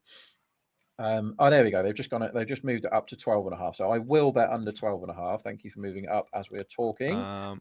So you can bet under 12.5 for the 19th, and I am extremely confident it's the guy going at 4 and over today who will bowl it. Prasid, right? He's gone for 13 runs, 2 fours in his 18 balls. He got it very wrong at the end of his second power play over, didn't he? Or his second over, sorry. He got it very wrong and went for 2 fours down the leg side. But other than that, he's bowled 16 beauties and gone for 5 of those 16 whilst taking a wicket. So as Arshad drags one extremely wide and is wided, and he's none for 42, and he's not out of his second over yet. So he won't be bowling the 20th. I'll tell you that for nothing. So yeah, I think under 12.5 for Prasid is a good bet. I want a wicket, but I don't want it to be the wicket of Brevis. And I don't want this ball to be a single either, because I want Brevis to get another 20 runs. So loads of stuff I want to happen and not want to happen here. Yeah. All my bets could still win and they could all still lose, pretty much. Bowls a dot ball. Gets out of the over eventually. It was ugly, but someone had to bowl it. Went for 14, which is probably a couple of runs more than it was due. Maybe a run more than it was due. Not a disaster. 201 for 4 are the Chennai Super Kings in terms of match price, or what the market's saying. Gujarat have gone out to 3.1, and I think the easy way to work that out in percentage terms, Rob, is 100 divided by 3.1 gives you the percentage, which is 30 or just about 30%, something like that. 32. Yeah, that's where they're placed. Chennai 1.48. Total runs for the innings, or the innings line, 225 is what I've got up on my screen. So 25 more runs due off the last 2. One of them's Prasidh Krishna. I feel like that could be this could be a potential unders So situation. right, Oh, they've gone so Siraj. They've gone Siraj. oh my God! Go on. See, this is how you cannot predict this lunatic bowling captaincy. This guy Shubman Gill is going to be captaining the India Test team, right, in a tour of England very shortly. My philosophy there was it has to. You said 100%. I was like 98. It has to be Prasid that bowls the 19th. I said 85. I said now, 100, then I revised it. For the record, Mr. Speaker, it had to be Prasid bowling this over. And you're like, well, they're due 25 runs. I'm going to get Prasid, so I'm having under 12.5 for him. I've now had a bad bet on under 25.5 for under 12.5 for Siraj, which I definitely don't want as Brevis carts in for 6. However, I'm going to end up being on unders for the total at the end of the over, probably. We'll see. But the market now knows it's Prasid. Like, we can't even say it's definitely Prasid anymore, can we? No, yeah. They might go yeah, that's true. Yeah.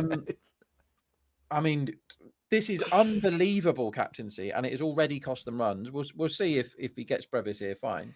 But for my top bat bet, which I've climbed in again at 12s, he's not 12 to 1 to get another 14 here. He's not 12 to 1 to get another 14 this over. If he gets 3 more of those balls, he's going to get top bat.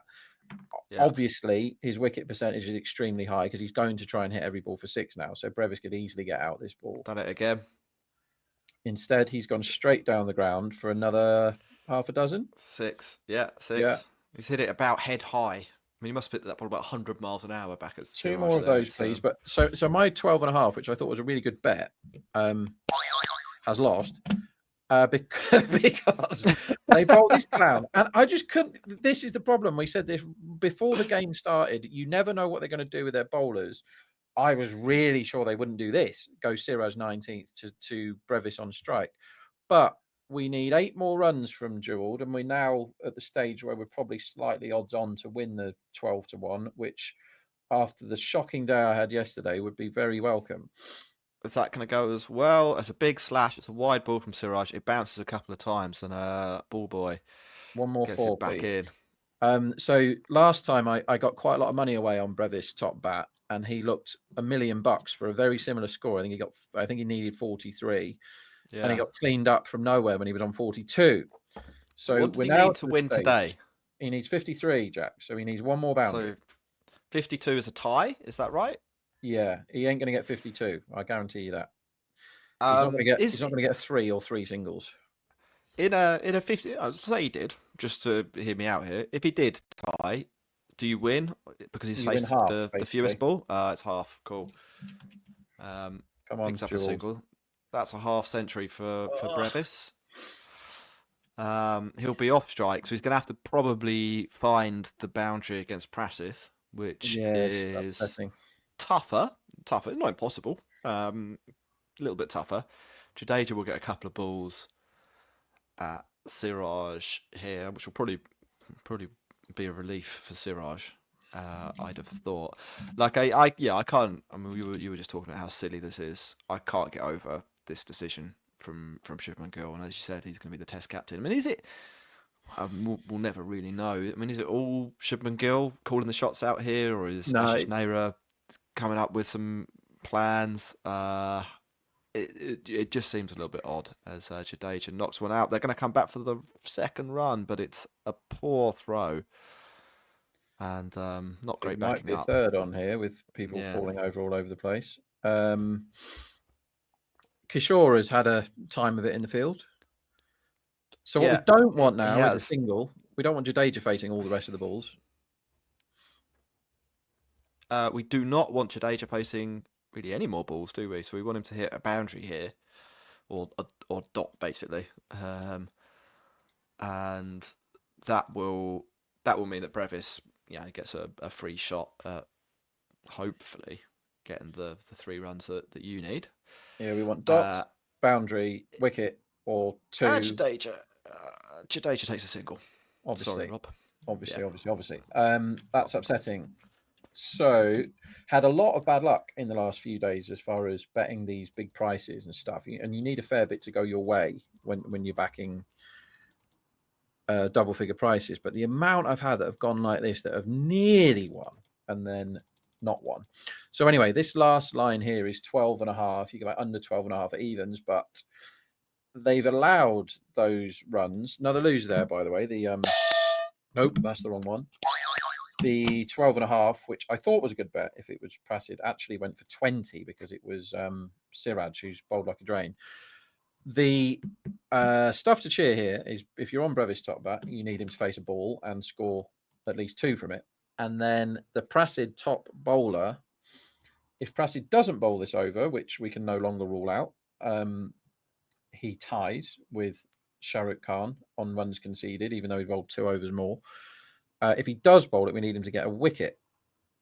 Yeah. So yeah, lots to cheer. The line is 12.5 for this over, which is absolutely correct. You can make over 13.5 or under 12.5. That's absolutely correct because they've got 2 set bats now, and they're going to run absolutely everything. Let's see what is it. Prasid? Have we had that confirmed yet? I believe it is. He looks like he's coming around the wicket. Yeah, he is. He goes for the testicle high full toss to begin the over, and Jadeja thinks about future children instead of thinking about sixes in the now, and takes a single. That was scary.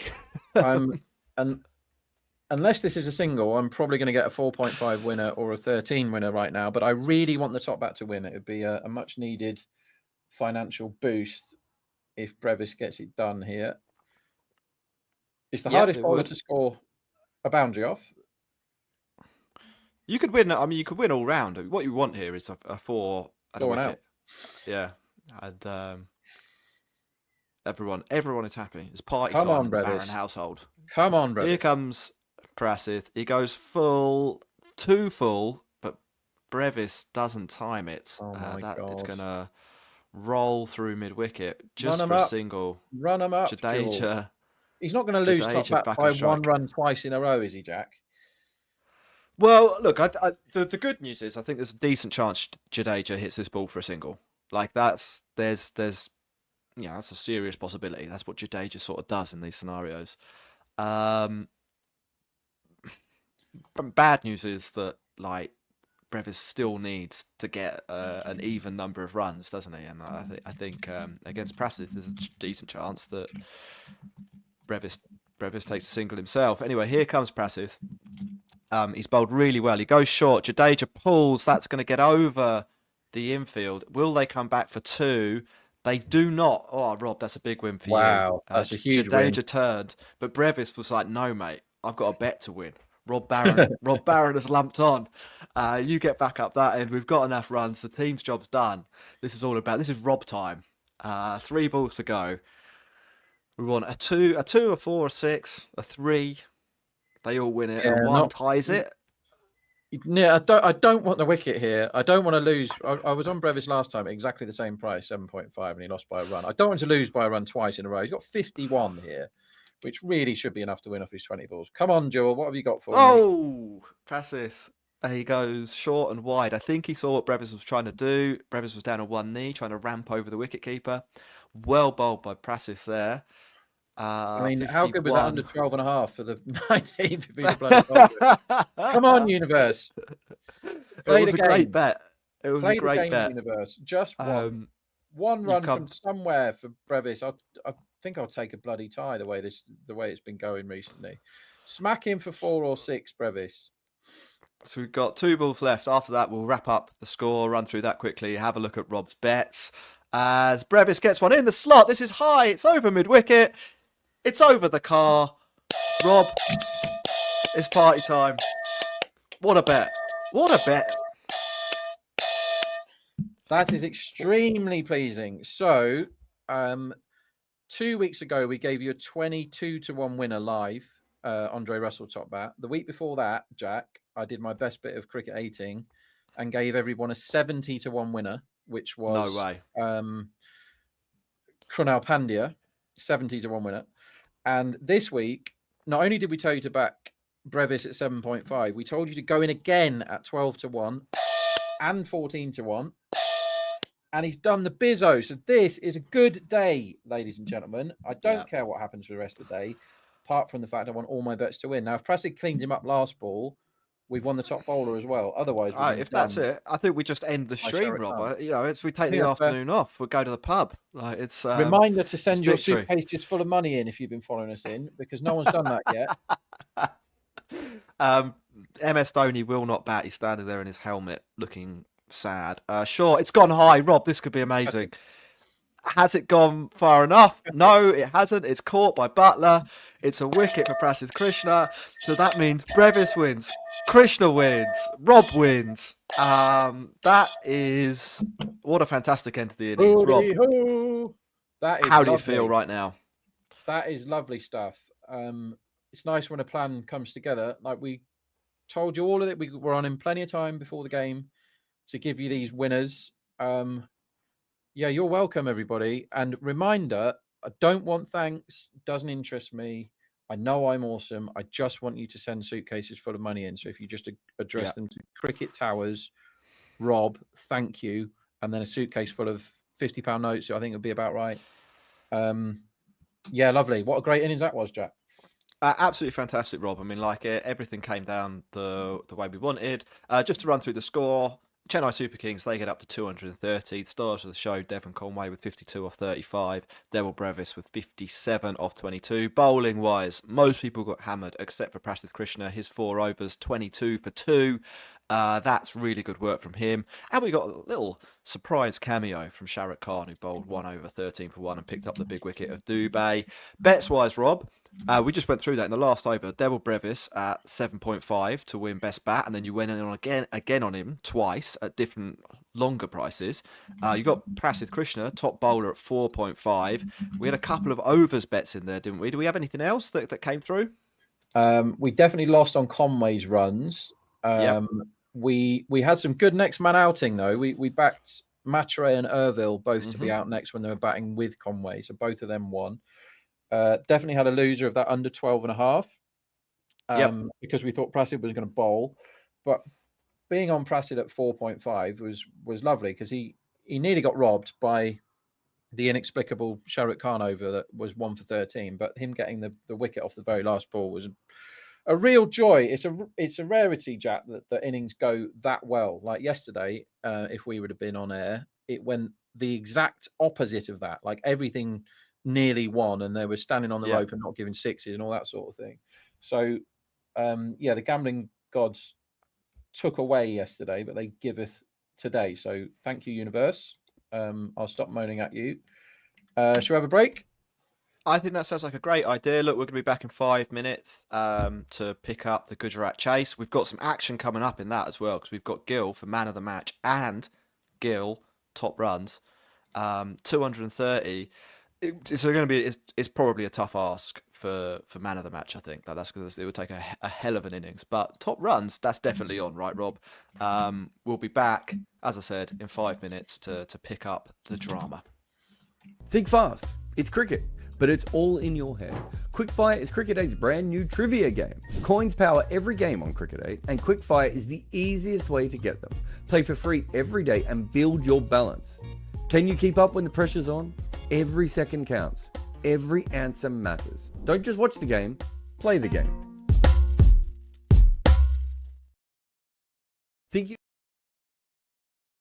Think you know more about cricket than your friends? Prove it with Quickfire, only at Cricket8. Answer trivia questions every day. Score more than your mates and win free coins. Fast questions, faster answers, one winner. Don't just watch the game, play the game.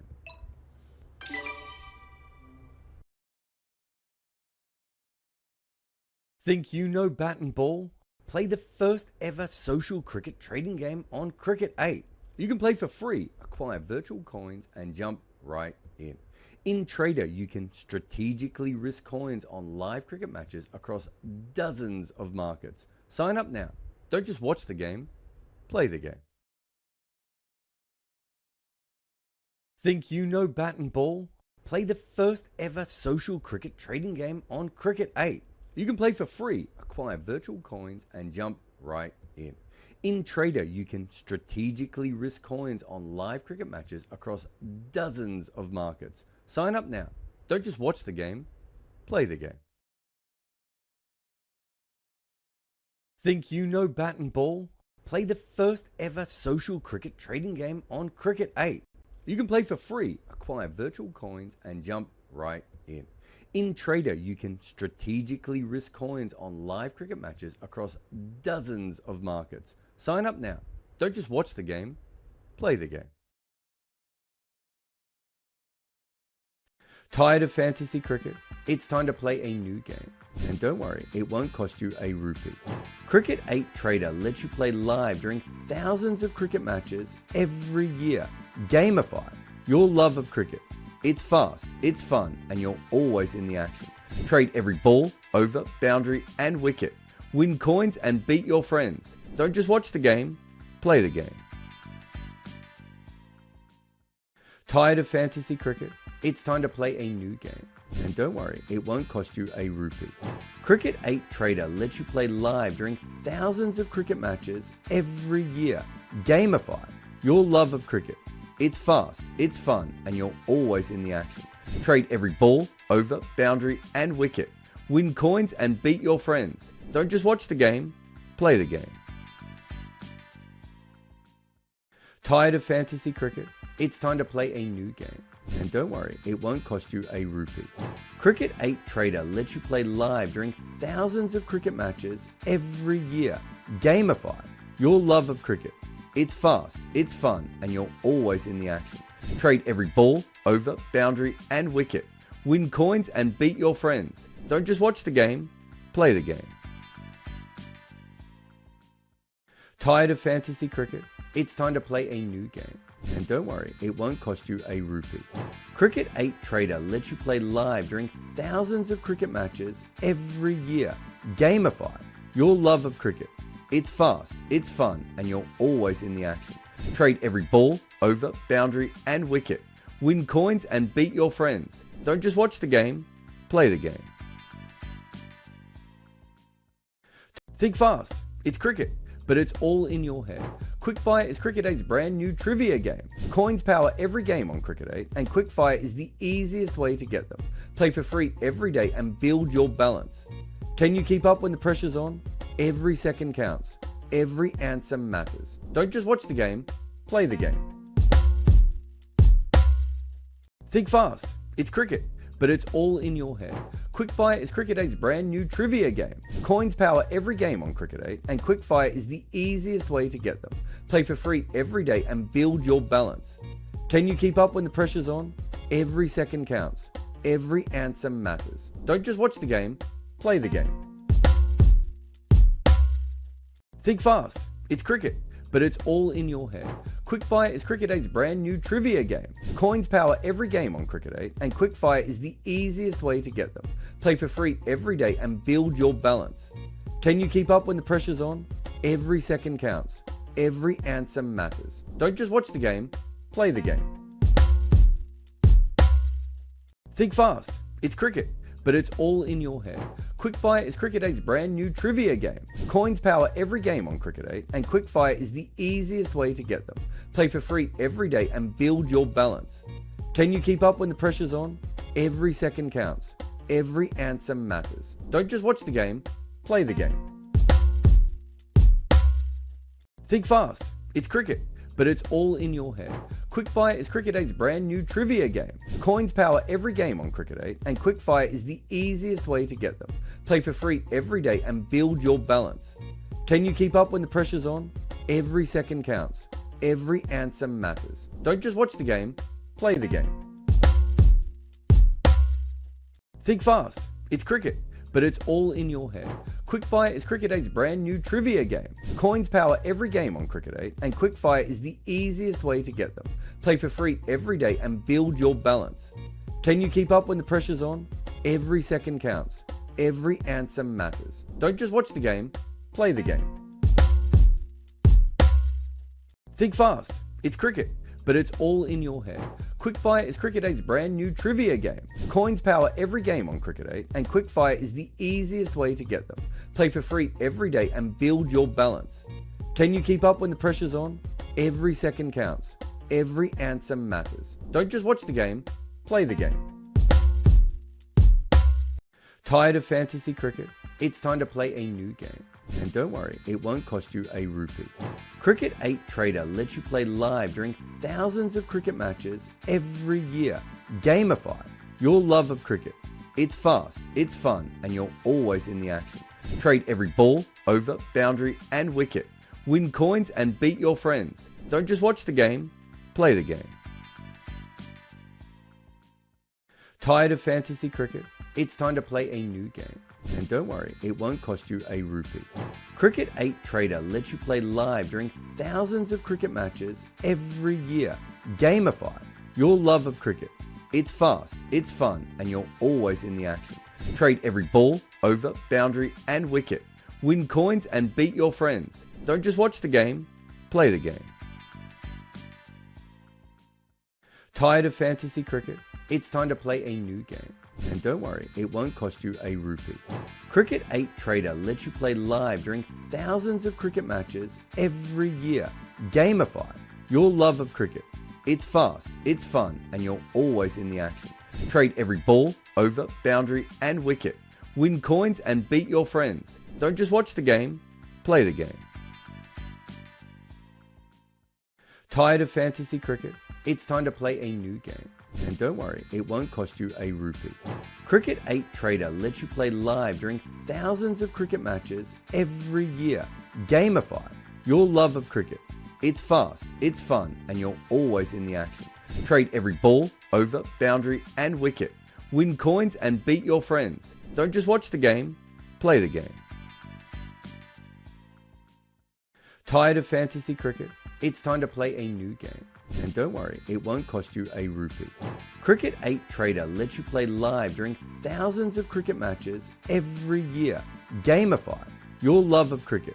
It's fast, it's fun, and you're always in the action. Trade every ball, over, boundary, and wicket. Win coins and beat your friends. Don't just watch the game, play the game.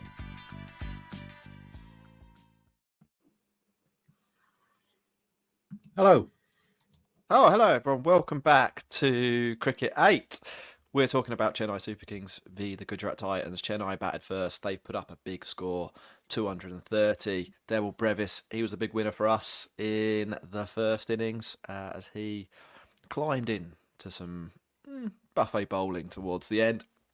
We're looking at Shubman Gill now, aren't we? We're looking at Gujarat Titans in general, but we're looking specifically at Shubman Gill. Rob, what are the bets we've got on him? Yeah, Gill 3.75, I think is pretty good. Top batsman. I would much rather they weren't chasing 300 or 230 as it actually is. I would rather they were chasing 160 because then he could just plod his way to top batsmanship. As Sid Harson is doing some sort of meditation on the side before he goes about his business. If Gujarat do have a weakness in their batting, we know what it is. It's not the top order, it's the lower down. But the trouble is for Gill here, he can't take his time. He can't build his way into an innings, which both of these are better at than coming out and hoofing it early. They can't muck about in the power play. But Gujarat, I can't remember who it was against, but Gujarat in one of their power plays got 82. That was 3 or 4 games ago, without playing a shot in anger, without playing a slog. Like, these two are that good. The batting conditions are very good. I would expect if the ball does anything, it would be in the first over or two, the first 8 balls. And then they know the batting conditions are going to be good because it was for the whole of the first innings. They've seen how easy it is to play pace. The spin didn't turn. Only Prasid worked it out, who bowled excellently, and everybody else got whacked. So they know the runs are there for the taking. These two are surgeons when it comes to finding the gaps, right? There's going to be gaps there in the power play. I would expect the power play to be 4 heavy. I don't think they will hit as many 6s as Chennai did. How many did Chennai get? 15? They didn't actually hit 15. Yeah. I was going to say they didn't hit that many 4s, but they hit quite a lot of 6s. Gujarat are much more of a 4s team anyway. So these two have been extremely consistent with their starts.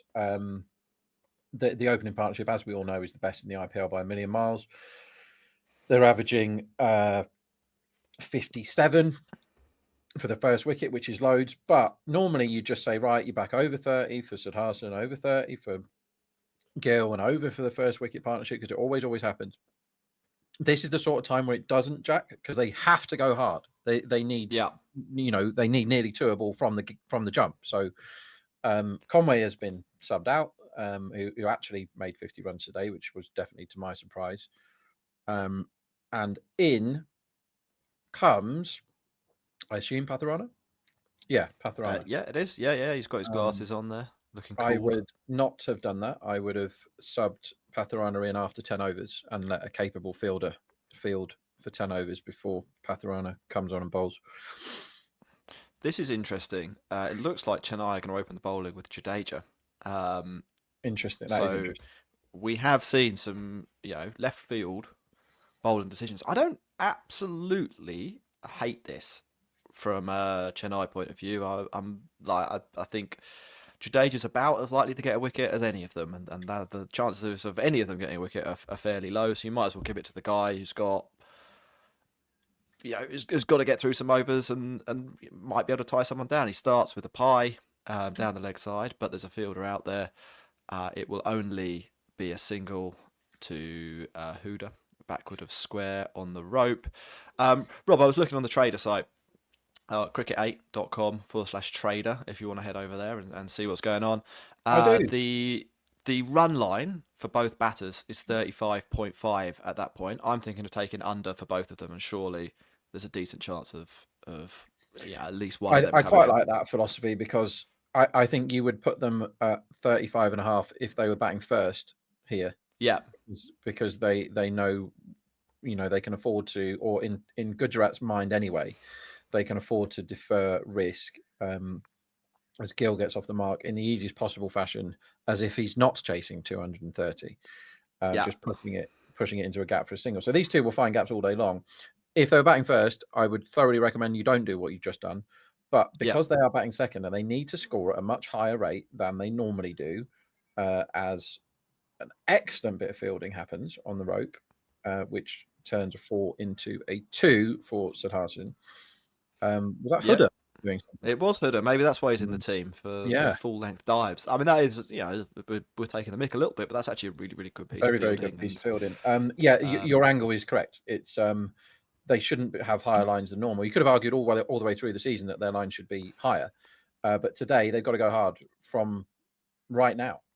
They can't afford to let an over or two tick by without getting 10 off it. Really, this power play, they have to get at least 60, because they are not a good team, despite having Josh Butler at number 3. And how many teams would like to have that? They are not a good team at getting the 14 and over down the end.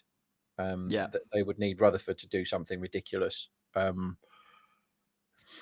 Maybe lead off spinner Shahrukh Khan having to do something. They do have some good players in the team. There's no he had a good day out last time, didn't he, Shahrukh Khan? He's a very capable player.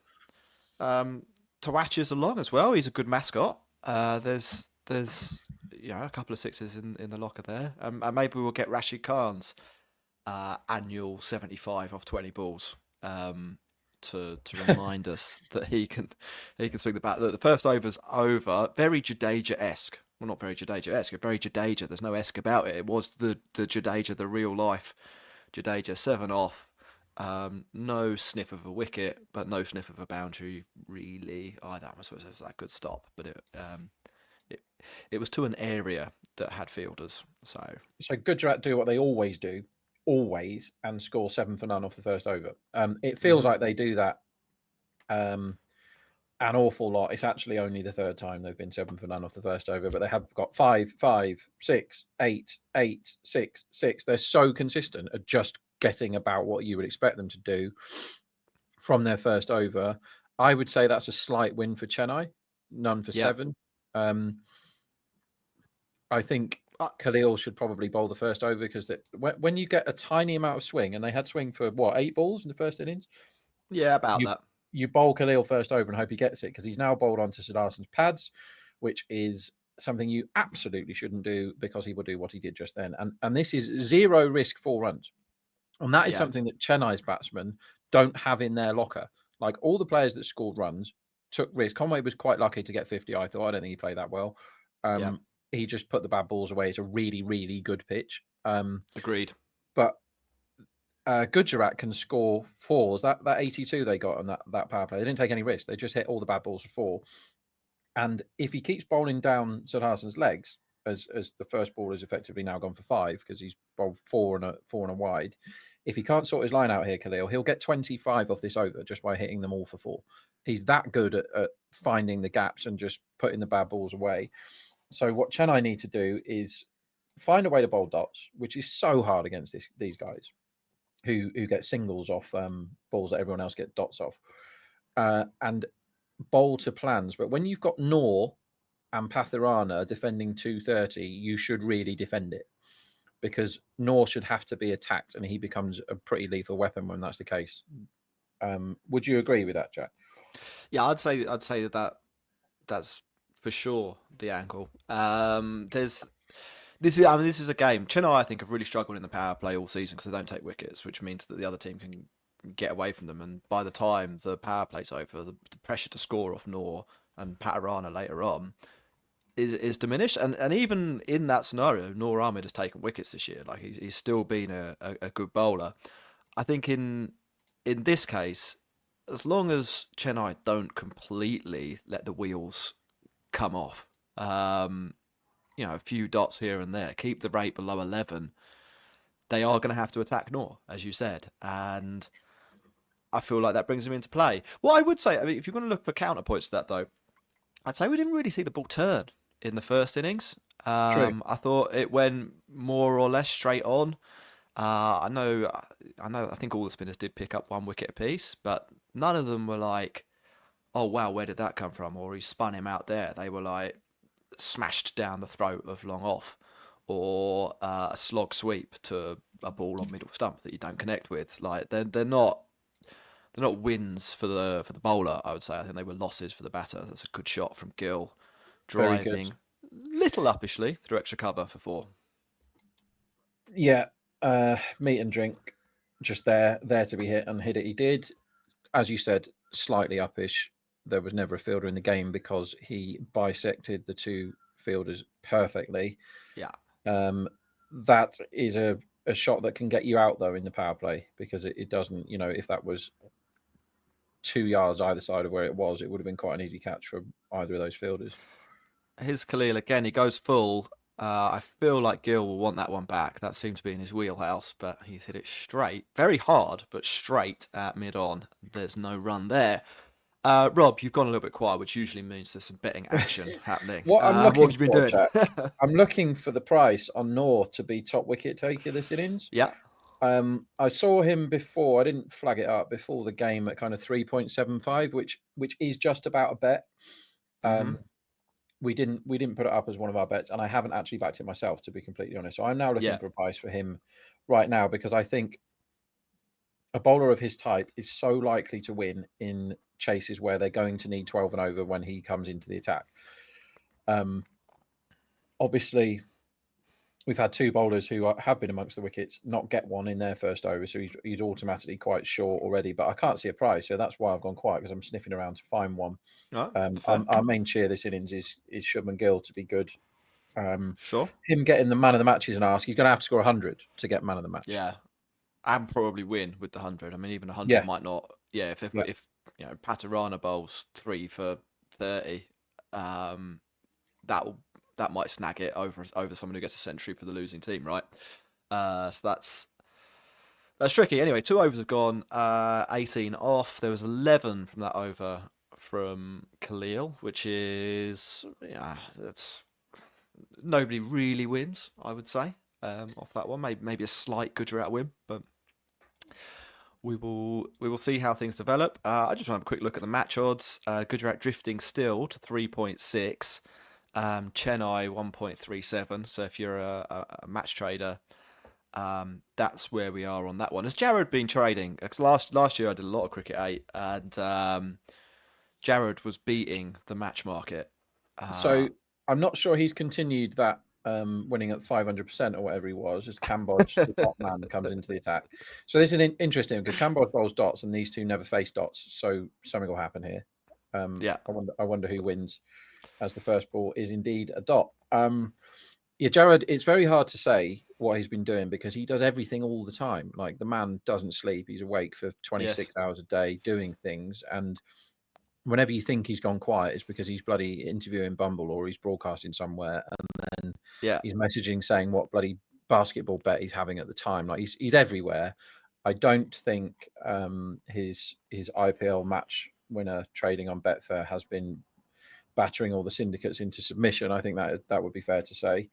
Oh, that's action. Cambodge on a length, and Wow. Shubman Gill says, "Thank you very much." Tracks him back over his head. Whoa, that is cricketing talent.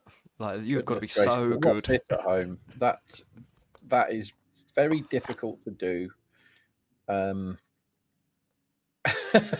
mean, that's the shot that most of us mere mortals could only dream of doing. It's 3 shuffles forward.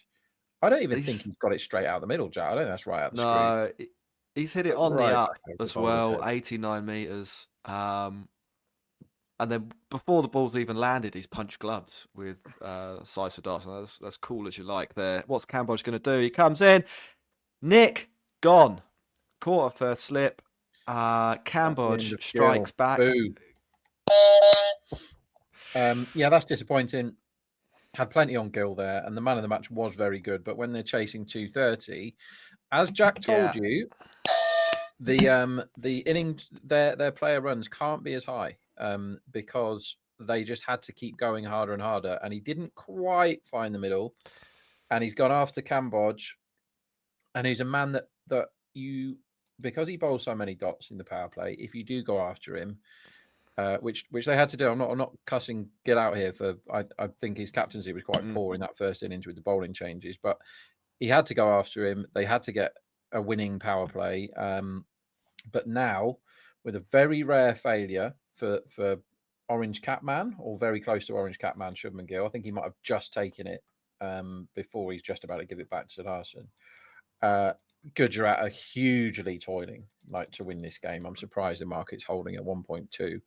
They got a lot to do to win this without Gill. There's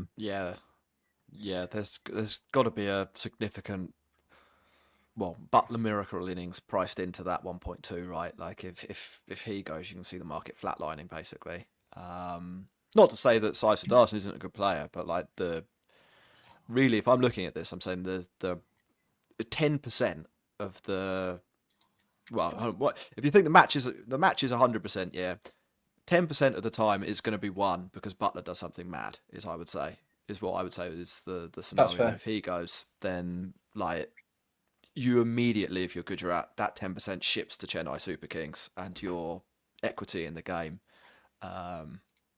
is kind of extinguished.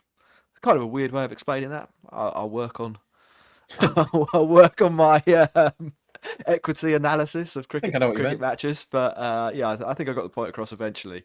Dot ball for Joss to start things off. He's having a pretty good year, a little bit of a bounce back year. I mean, it's not like he was awful the season before, but maybe not as Jossy as Joss can sometimes be. This year he's been pretty good though, Rob. I think he's been great. Surprised. I backed him to get the orange cap at 16s. Joss, I didn't know he was going to bugger off for the playoffs. So that isn't going to win. But he's been. I also didn't think he was going to bat number 3. I thought Siddharthan would be the number 3, and I thought Joss would open. But I got that wrong, and that's fine. But he has been excellent. I'm just going to look up the numbers now, because considering that he hasn't come in early in the whole competition, basically. I mean, this is about his earliest entry point. He still managed to get 533 runs at 165 strike rate, averaging 66. That's 10 better than Gill and Siddharthan's averages. I don't take much stock in averages in T20 cricket. It doesn't help for betting, that's for sure. But he's hit more sixes than either of those two. He's got on with it more, and it hasn't affected his run scoring. So he's actually done brilliant, because he's had to come in and get on with it nearly every time. But Butler is in superb form, but couldn't win the orange cap this season because so were the 2 guys above him in the order. And when you've got 2 people that are always getting boatloads of runs, it's very hard to outscore them over a 14, 15, 16 match season. His run line as he enters. He's on 3 already. Is 33.5. Is that? I'm thinking that's another under. As much as we're talking him up, I think there is a decent chance that he fails in this scenario. So I'm going to go under. And I might use this as a strategy through the innings. We'll see how it goes. But I think that's just fair. think Like the pressure his to last score. couple, he came in similar for considering last time he came in the 5th over. They had got 46 on the board, but he got 33. Time before he didn't bat. Time before that he came in again extremely early for Joss, and he didn't play very well. That was against Mumbai. He got 30 off 27, which is arguably his worst knock of any substance of this competition. Strike rate 110 or whatever that is. I don't mind it because there's no rebuilding room here. But Butler is somebody that you could argue could maybe look at 5 balls, but not many more than 5. Like, you don't want to be seeing this over out. A power play over is a very precious thing when you're chasing 230. Chennai are hugely in the box seat here. Now, I am not a good calculator of net run rates over a season. Chennai are pretty positive to finish bottom, are they? Or they would have to have more than half a run upswing in net run rate to go ahead of whoever else is down there. Raj. So someone on the Cricket Podcast Discord, which podcast I do, shameless plug, go and find us on all good podcast platforms, told me that they needed to win by about 90 runs to not finish bottom, Chennai, which is on. Like, that's not impossible. Yeah. I'm sure that there'll be people who can give us a precise calculation, because there's a few other factors that come into net run rate, like the number of runs and stuff like that. But if anyone does want to shout out, I guess we can pick that up on the YouTube chat, as Joss Butler plays a big heave and picks up a single between his legs and his stumps. 29 for 1. Or did they come back for a couple there? Anyway, he's on Very strike. I can that's give you high. Is this going to be Joss Butler gone? It is. It is. Butler's come down the wicket, sliced it inside out, caught on the rope at deep point. Chennai, well, there's one more wicket to basically guarantee this match, isn't there? Yeah, they're in huge trouble now. Great shout from Jack there on the unders for Butler, because no license to play yourself in, and Chennai might not finish bottom here, because my attention now goes to second innings runs, because I don't see how Gujarat win this. I really don't. I mean, we know they have Rutherford, and we know they have Sharad Khan, and they've still got Hassan there, but the full fold here is pretty likely. Isn't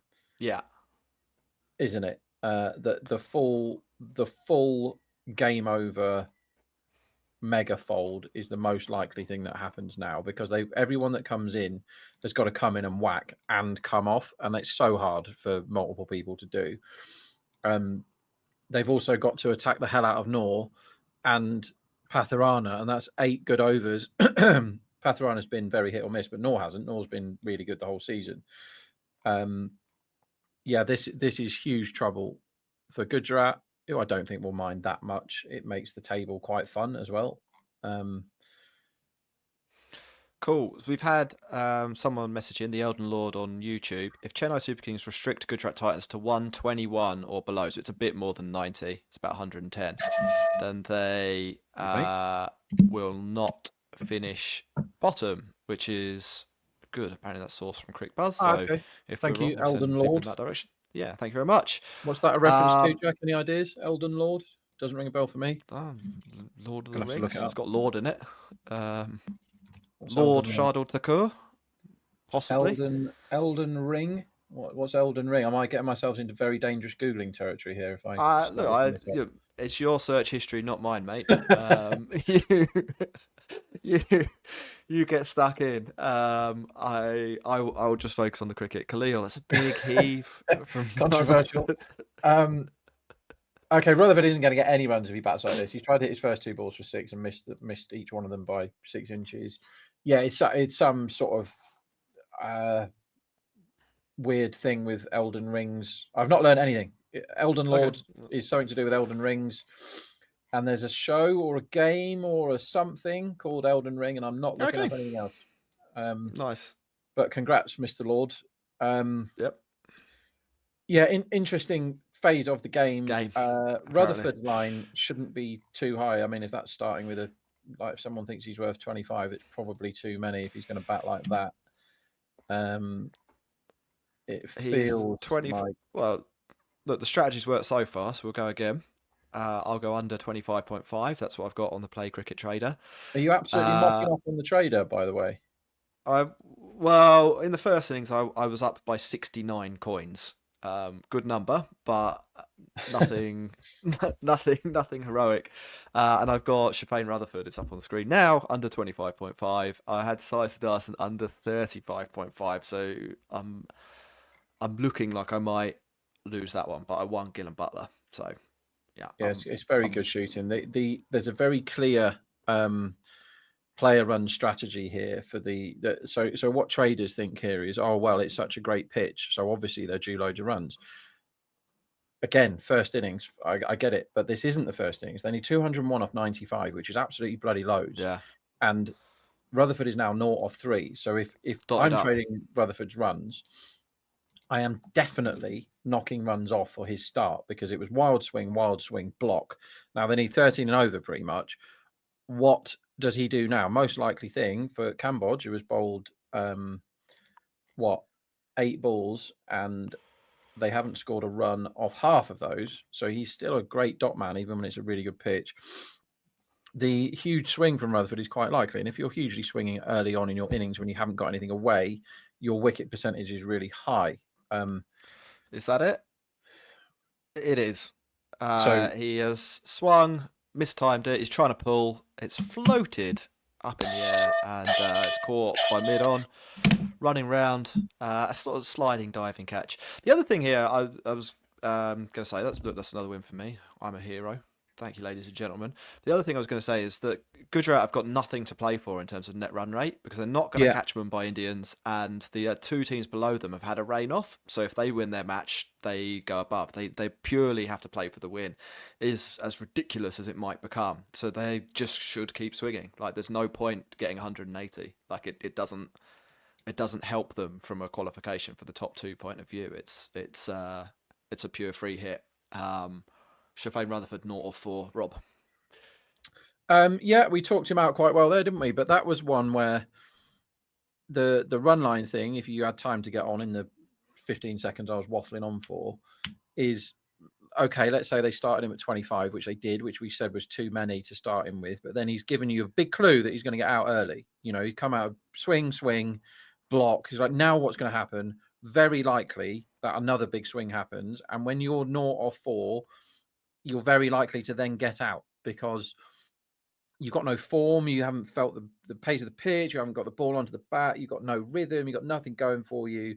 So the wicket percentage, as I said, quarter of a second before he got out, was really high, and then out he goes. And the most likely thing to happen is the mega collapse here, because like you say, they might as well try and win. A great market would be, which obviously nobody's got, was, will Chennai finish bottom, yes or no? And it's a very, very fun market. Next over runs is interesting. I can make a case for the unders, 9.5. Not a massive case, to be honest, because they got to keep going. As Shahrukh Khan stands tall and defends his first ball. I guess he might as well give himself a couple of sighters before going ballistic, but that time is going to have to come. He's been started with 25.5. Rob, I feel like I'm going to stick with my plan. Go again. Under 25.5 for me there, even though I think that's good because 25.5 is way too high, because it implies there's going to be some sort of knock it around. If you're giving someone 25, it means you think they're going to get to 10 before they play shots, generally speaking. Or you think they're an amazing hitter from ball 1. And while Shah Rukh Khan has blocked a couple and missed a dot, as we told you, that's what Cambodia is. Missed a dot, dots up again. They're chasing 230 here, and that is the 7th ball of the 11 that he's bowled that they haven't scored a run off.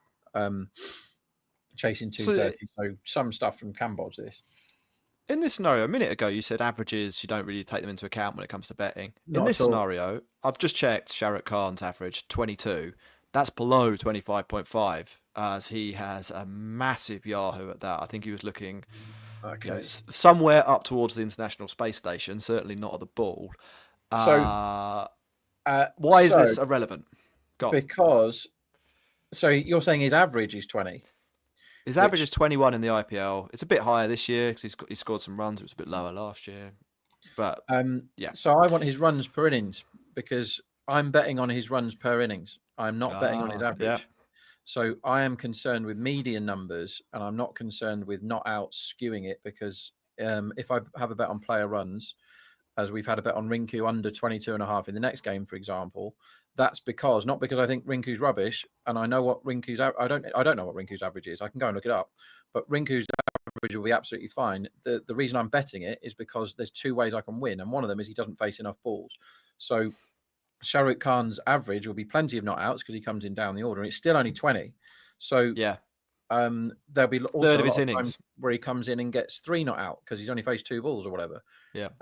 But yeah, if his runs per innings is 17 and you can get 25, the reason why they're being so high is they're like, well, I mean, 25 is bonkers, by the way. Is that what the trader is? Yeah, that's what the trader was. Yeah, 25. We're still 25.5, by the way. If anyone wants to head over to cricket8.com/trader, you might have to be quick signing up. But hopefully you already have. I thought they declined a single there, but he basically blocked the ball for 4. Just shows you what a great pitch it is. Yeah. Khalil's bowled a ball not particularly great, and Khan has blocked it. Sorry, Siddharthan has blocked it. Siddharthan is so good at blocking the ball for 4, isn't he? Is he the best ever at doing that? Just a block. Kane Williamson. Yeah.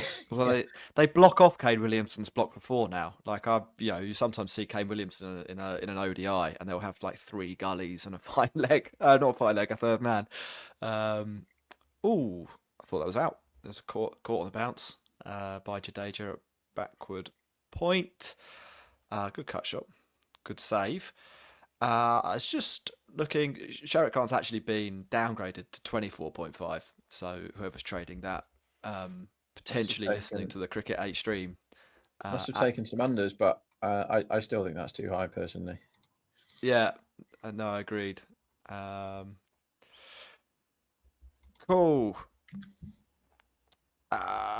As Khalil comes through on a length blocked by Siddharthan, who doesn't go anywhere. We're in a little bit. We've entered a little quiet period. I'm not sure why, from a Gujarat point of view. I feel like you might as well continue playing shots. There's no reason. I think so. I guess it's if we lose another one, we're dead because it's only Rashid Khan left of any batting pedigree. These 2 have got to do at least 2/3 of this run scoring if they're going to win. Yeah. Yeah, but having 160 runs, like that's a lot. Having of runs. multiple looks, they're so far behind the game. There's a big appeal. I think probably sliding down, but I wouldn't be surprised if they had a look at this. Although the bowler's turned around and is walking off, so perhaps no one was interested. That was Siddharthan one. I don't know if it moved in. Maybe going to watch it again. I don't think that's slightly. a bad shot at all. I think that was worth a review. I think probably umpires called on leg stump, as Dhoni says it was going down leg, and you could argue that Dhoni's a better judge than me at these things.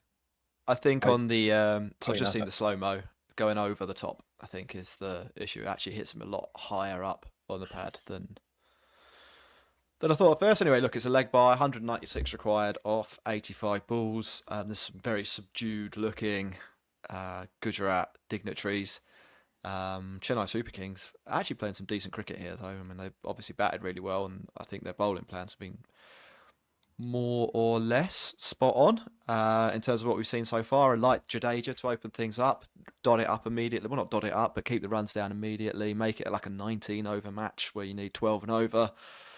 And then Khalil has been really tight, and Cambodge, who's picked up a couple of wickets, as Rob has pointed out, it's .46 a wicket for him. He's a true outcomes cricketer, if to borrow a phrase from baseball. There's like no fielders required. It's just boundaries, dots, and wickets for Cambodge. 35 for 3. I'll check in quickly on the match odds if you're trading that. 1.02 Chennai Super Kings now. Gujarat Titans 36. I can't see really either of those being particularly attractive propositions. Maybe if you're one of those people who really loves betting on the sure thing, you'll put your house on Chennai Super Kings here. But yeah, I think feels like thin value. Chennai in a dead rubber having the lot on at 1.02 feels suboptimal. Yeah. And we've also seen that any over in this game can suddenly go for 25. And what's to say Sid Harson doesn't just hoof Jadeja for 20 this over, and then you'd be like, oh shit, they're 105 or whatever.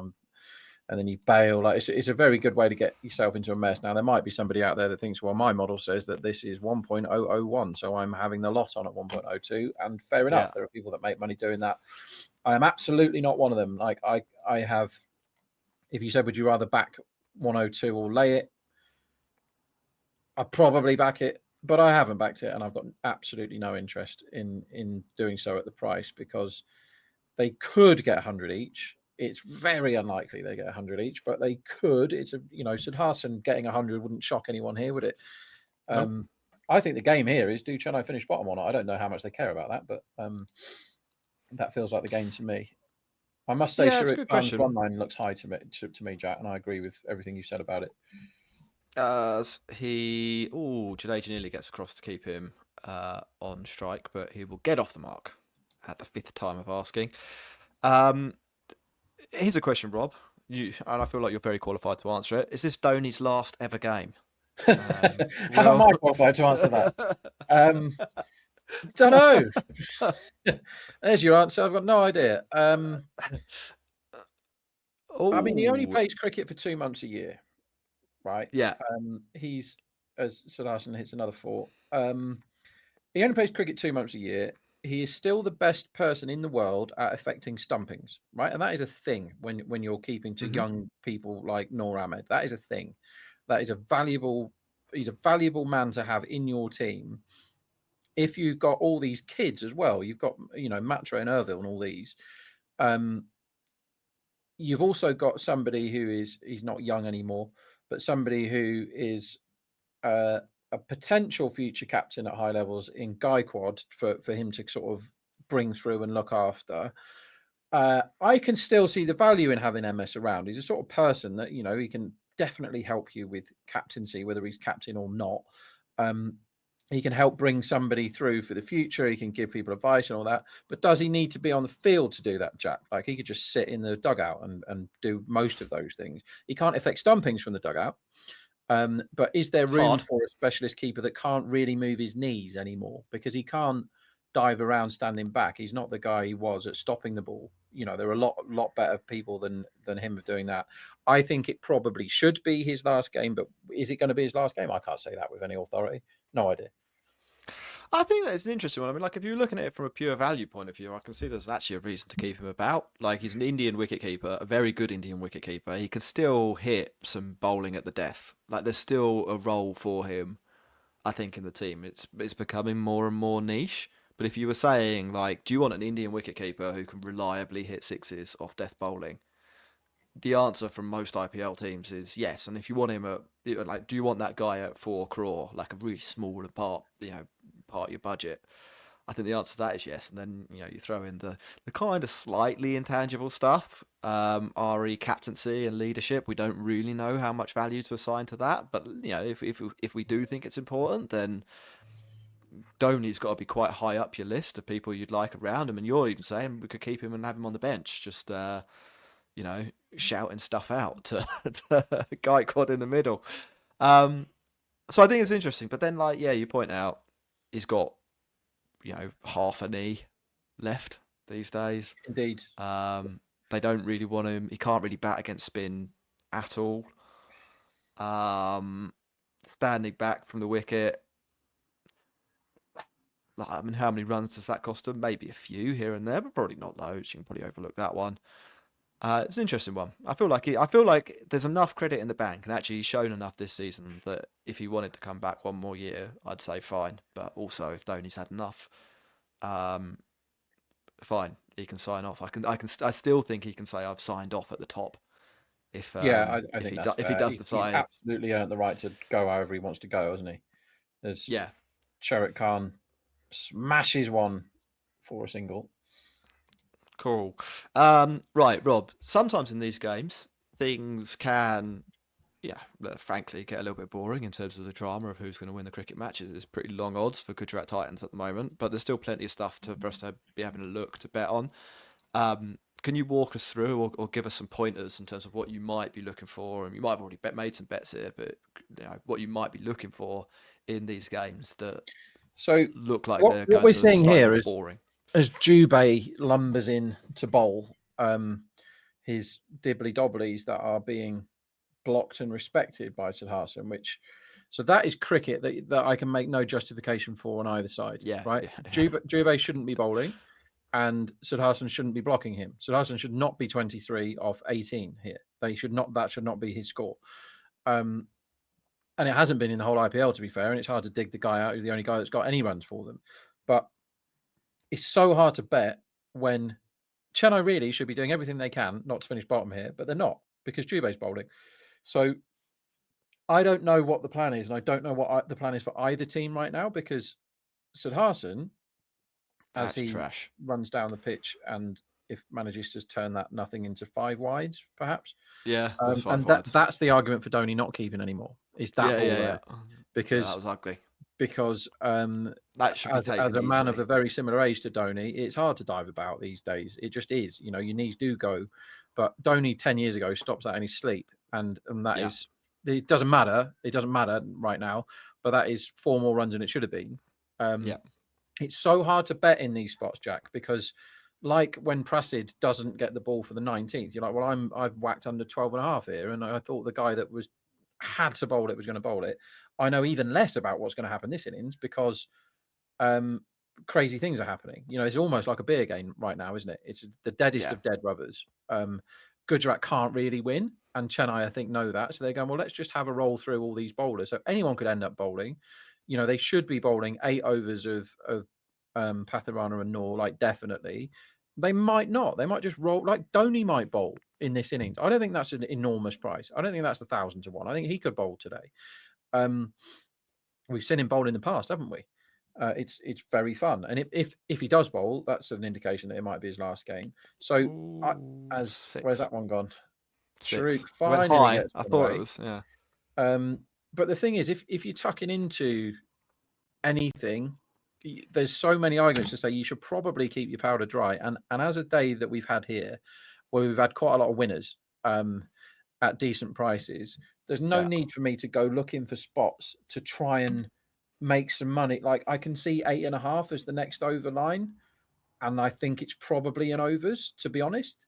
But Noor could easily bowl it and probably should. Yeah. But I don't. There are some games where I can tell you with confidence what price I think certain bowlers are to bowl certain overs. I would have had Prasid bowl in the 19th at honestly, shorter than 1.1, like almost a certainty. I was wrong. I think Noor is something like 80% to bowl this over now, but he might not. And they might give it to bloody Brevis or someone. I just don't know. So I'm not betting, even though I think 8.5 is probably a bet over. I mean, I can see 1.66 Sharuk out next. That's all right. But I don't need to chase. I'm having a good day, Jack. I don't need to just bet for the sake of it. I'd rather think about angles in the last day of the Premier League, which is today. Who's your team again, Jack? AFC Wimbledon. Got playoff final tomorrow. I assume you're going. I've got my tickets. Yeah. Lovely stuff. Who have they got? Walthall. For people who don't know the UK very well, that's near Birmingham. So Wimbledon, you'll have heard of that from the tennis. It's South London, and Walsall's near Birmingham. Played at Wembley. What's your angle on that, Rob?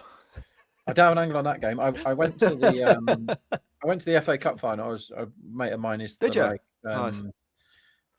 mate of mine is a presenter for Sky Sports in England and has an amazing gig. One of his side hustles is he's the presenter at Wembley, like corporate for all these things. He does a sum total of about 5 minutes work, interviewing ex-footballers on a stage or saying, come and have your 3-course meal, everyone. Welcome to the cup final. Yeah. And he's allowed a +1 for all these events. He does like 10 a year. And I was his +1, so I just got to sit with footballers from days gone by and drink champagne and watch a bloody good cup final. It was really fun, wasn't it? Watching Alice get the better of City. That was a touch. That was great work. Yeah, nice. Just to flag that sort of fun day out. Sorry, go on. Yeah, I was going to say, just to illustrate your point about the maybe wanting to keep your powder dry. Like, I've got 2 unders bets, and I've just had to sit through an over of Dubé. I know they're on the trader site, but if I had money on that, I'd be really, really, really annoyed that Dubé had come on and coughed up 15 risk-free runs when I need. It's an interesting point about betting in general. Like, first one is don't go looking for bets that aren't there.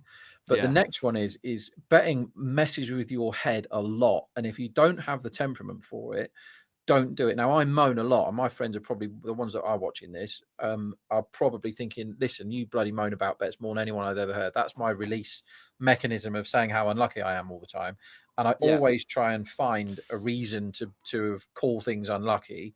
Personally, I think that's quite funny. Brevis losing by a run, and oh, look, here's another one, and doom and glooming. But really, I have loads of bets. I expect to be in front, as I have been for, every year that I've ever done it across a year. I expect to be in front, but with the sheer volume of bets I have, I expect some to win in comedy fashion. I expect some to lose in disgracefully unlucky fashion. And I expect some of my bets to be bad, but the ones that are just pissed away because something stupid happens, if you can't take those, for example, I've loaded up on under 12.5 for that Prasad over, and he didn't bowl it, and Siraj went for 25 or something. But I must be honest with myself, them doing that meant that Brevis got top bat, right? So that's great. Great. But I can sit here and moan about how unlucky I am that they bowled the Shubman Gill made the wrong decision and it cost me my 12.5 bet. It probably won me my 12-1 bet on the other guy. Do you know what I mean? So yeah, you can dress. Might have won you your Prasad Krishna bet as well, like the most wickets, because he bowls the last over. Brevis goes for a massive hoik. Sky's one. Total freebie, right? So I think if you now, I always moan, to my mates and stuff, how unlucky am I? I'm unluckiest gambler ever.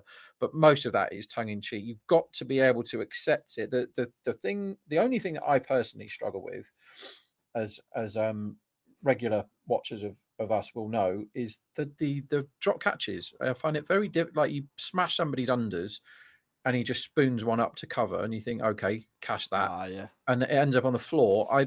Because I can catch, and you can catch, and my daughter can catch. You know what I mean? It's not a hard thing to be able to do.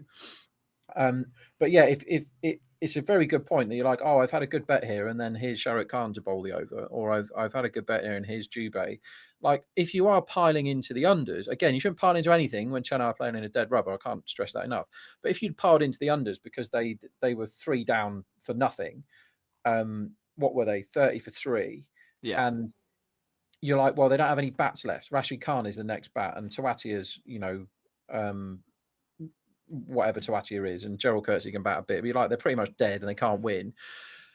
And then you think, well, they're probably going to just slog out because, like you say, the net run rate thing isn't a thing for them. And Chennai got a good chance to not finish bottom, which must be preferable than finishing bottom, whoever you are in the Chennai setup. But then they bowl Dubé, and you think, well, and Shah Rukh Khan has properly played himself back into the innings, hasn't he? What was he, 1 off 6? And you think, well, he's just going to slog out now. But then he gets an over Dubé to face, and now he's 12 off 12, and he's set up well enough and looks fine. It's too difficult. So I'd rather personally use my betting energy to think about where I can find an angle for the next game. Yeah. of which there are a few. I think you have to really second guess some stuff here as well, because one of the things that's occurred to me is that Siddharth might be playing for himself because he's got the orange cap. Like, that's probably worth a little bit of money in Playing terms for a of some test spot as well. sponsorships. Yeah, playing for a test spot. Like, he knows his team are going to lose. He might decide if I'd quite liked an 80 off 60 here, pattern stats for the season. Get Gout and Gambir to take another look at me or whatever it is. Like, there's no.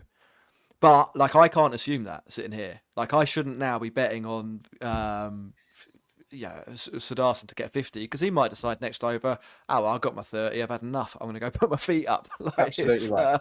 Absolutely. It's You can. It's so easy. Like, what we're looking for is angles and Yeah. to make a case for something to happen, right?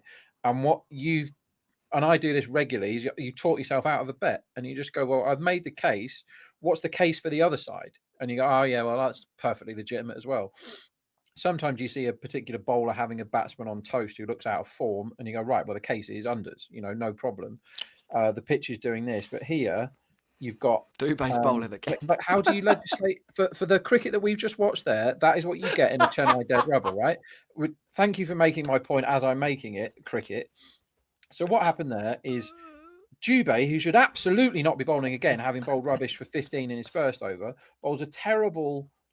Okay, it wasn't terrible. It was a very easily hittable half tracker on middle stump, what ended up on middle stump. And Siddharthan shoves it round the corner directly to Irville on the rope, it should be the most obvious single ever. Terrible ball, bad shot hitting straight to the field. And Irville has just forgotten he's got hands and arms and legs and somehow let the ball go through him. Net result, I mean, that's gone straight to him and he's long buried it and he's got his hand in the right place and it's gone for 4.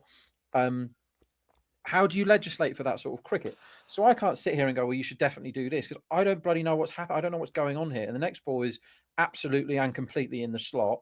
And Siddharthan has just timed the pants off it straight off the middle for another 4. Yeah, fine. Like that, they've allowed them to get back into this innings. The price has moved all the way out from this brilliant spell of cricket for Gujarat with Chennai playing silly buggers from 1.02 to 1.03. So how are you cashing on this stuff? I don't know. Like, I can't find an angle right now because it's too easy because they could go, right, we've got to stop bowling this idiot because he's getting spanked everywhere. Or they might just go, well, we're looking for next season and we want to get some overs out of Dubé next season. So let's give him. This is a beer game, Jack, and you shouldn't bet on beer games, really. Well, do you want to before the next game, we'll go through the bets properly. But you said your attention is turning towards what's going to happen this afternoon. That's Sunrisers Hyderabad v KKR. Obviously, we'll be talking about that, so do stick around. Do you want to talk about maybe what you're looking for there, and whether there's anything interesting that we might want to track later on in the day as Shahrukh Khan hits a 6, which is making this cricket maybe a little bit more interesting than it was. But let's look later on for an over or two. Yeah, so again, the table is it certainly doesn't matter to one of the sides, but what I've noticed recently is that SRH appear to be playing a bit for their places next year and have gone back to the whacking at the top, and Kishan is in very good form and has the ability to go big because there's no point in basing stuff on in terms of like most sixes and highest first 6 and first over stuff on SRH's season statistics because they're mental. They got 280 odd in one of the games and then they completely fell off a cliff and the whole batting order went out of form all at once. And then they had terrible, terrible numbers. Couldn't get most 6s. This is Sunrisers we're on about, who got so many more 6s than anyone else last season with all the same players. Haven't hit any this season for whatever reason. KKR can't make the playoffs. It's done. So it's a dead rubber. So again, it's difficult to pile into anything with certainty. They could mess about with stuff. But what I've noticed is that SRH look like they're back in some kind of hitting form at the top of the order. Like Abhishek looks fine. Travis Head doesn't look fine. Abhishek looks fine now. He was playing really well the other day before he got out. Kishan, you can back at 14 to 1 man of the match. That's a bit big. He won it easy enough last time and played, I thought, within himself for his 90 odd red. That's okay. I will probably back whoever bats first to get the most sixes at about evens, because it's a huge edge. It's 10% edge batting first. I think I'd prefer if it was Sunrisers. Hard to see our friend Narine getting the 19.5 that's on offer for him in this one. Hard to see him being particularly bothered, and will probably just close his eyes even more so than usual. What angles are there? I think that Rinku one's probably the best, Jack. The under 22.5 for Rinku. You can win two ways, right? He can either get no runs, or he can come in a bit late and finish on 18 not out. It's yeah, and I think in the last two games he's done both of those things that you said. I think one of them he got out, and the other one he was 19 not out because he couldn't face enough balls to get his 23. Did you see that? Is out. And if you are caught by Patharana, it is a miracle, right? Because Patharana cannot get. But another winner from Jack Hope, who was just rolled into town for this watch along and is just plucking winners out of everywhere. And as we said, the line was too high for Shoaib Khan of 25. And he got 2 overs of Jubei, which I would like as a terribly bad cricketer. I would like 2 overs of Jubei when we can compare the people that could have bowled to him. And he still only managed to get 19 runs off his, 15 or 16 balls. Jadeja claims the wicket. It was slashed to why the hell was Patharana in a catching position for one? It's an incredibly easy catch. And on the 3rd attempt, he's taken it.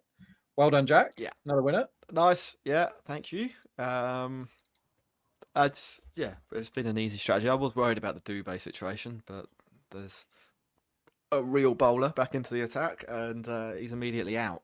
So that's that. Tawatia's in now. Like, we're in long range Tawatia territory.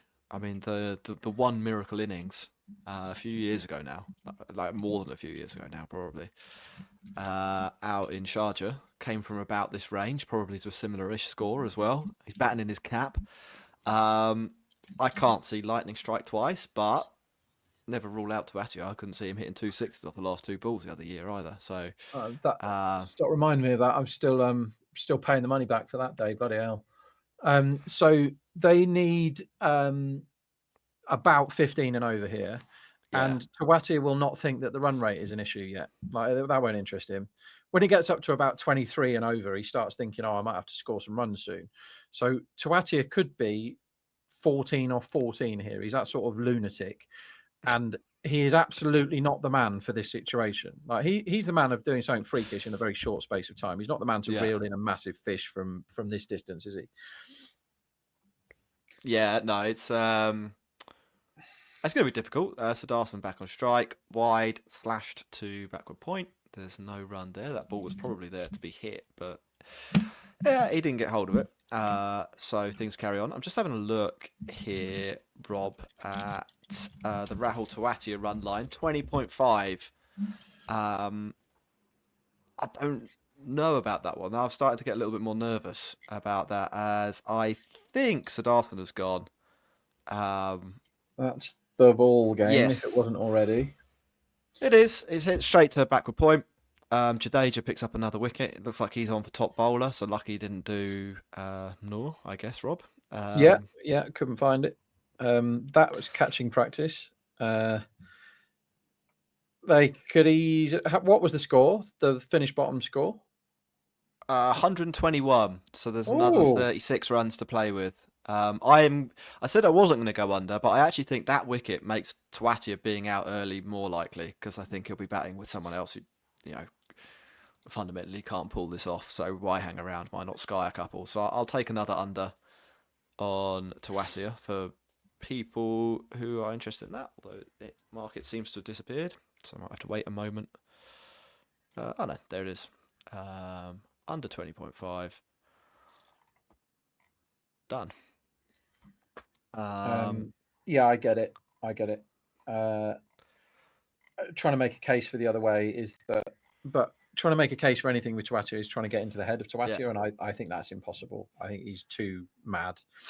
He's not done really anything at all this season, has he? Mainly because he's not had to. Gujarat he did finish a game off. He finished one game off, but I don't Was that against? wouldn't Oh, know. that was here. That was against Rajasthan?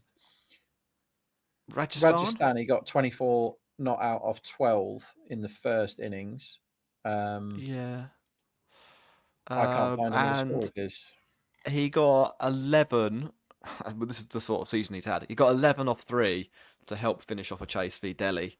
That was pretty much done anyway, I think. But yeah, that's it's not been a vintage year, has it? I mean, they pay him quite a lot of money. It's a interesting situation that they found themselves in there, averaging 9, strike rate of 181. I'm pretty comfortable with Nice my work unders. if you can get it. Yeah, no, I know, yeah. I wonder what his wage is. Let me take a quick look at that. Tawatia, they are paying him in rupees 4 crore. I suppose it's not that much, is it? You know, he plays every game. Hits a couple of sixes. Good mascot. Nice to have about the place.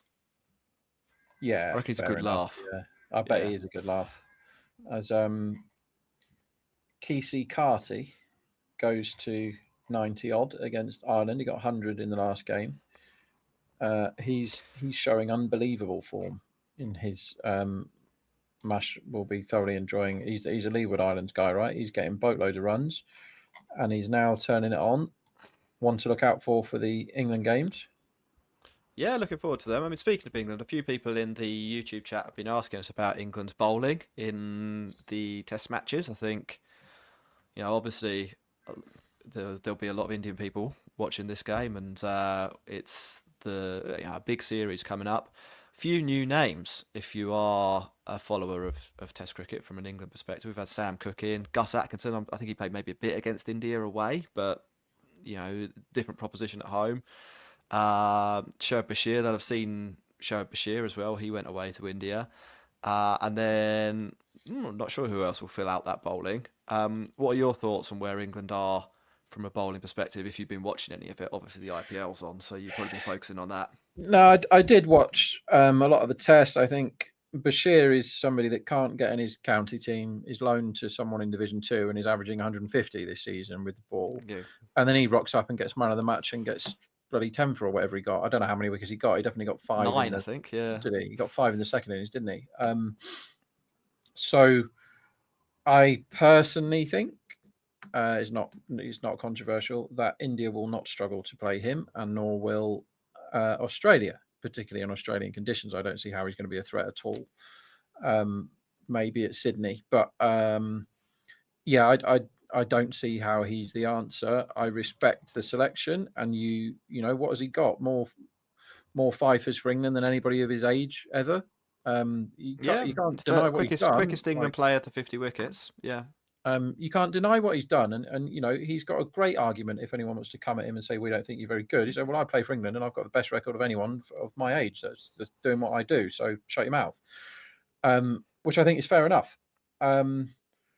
I think the fast bowling. I think England as a nation have a huge issue with how they treat their fast bowlers, and they've ruined the very best one that they had in Jofra Archer, and they've done their best to ruin Mark Wood. I think Mark Wood is more naturally injury prone than Jofra.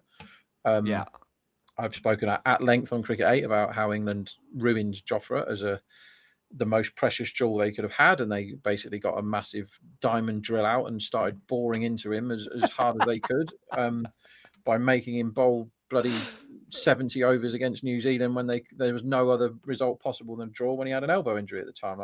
It's England, the ECB have blood all over them when it comes to ruining Jofra as a cricketer, which is a great shame because he could have been anything. He's bowled some of the best Test match spells I've ever seen, and he's bowled some unbelievable ODI spells and T20 spells, and he can bat, and he was amazing in the field. Like, go and watch his Hobart stuff.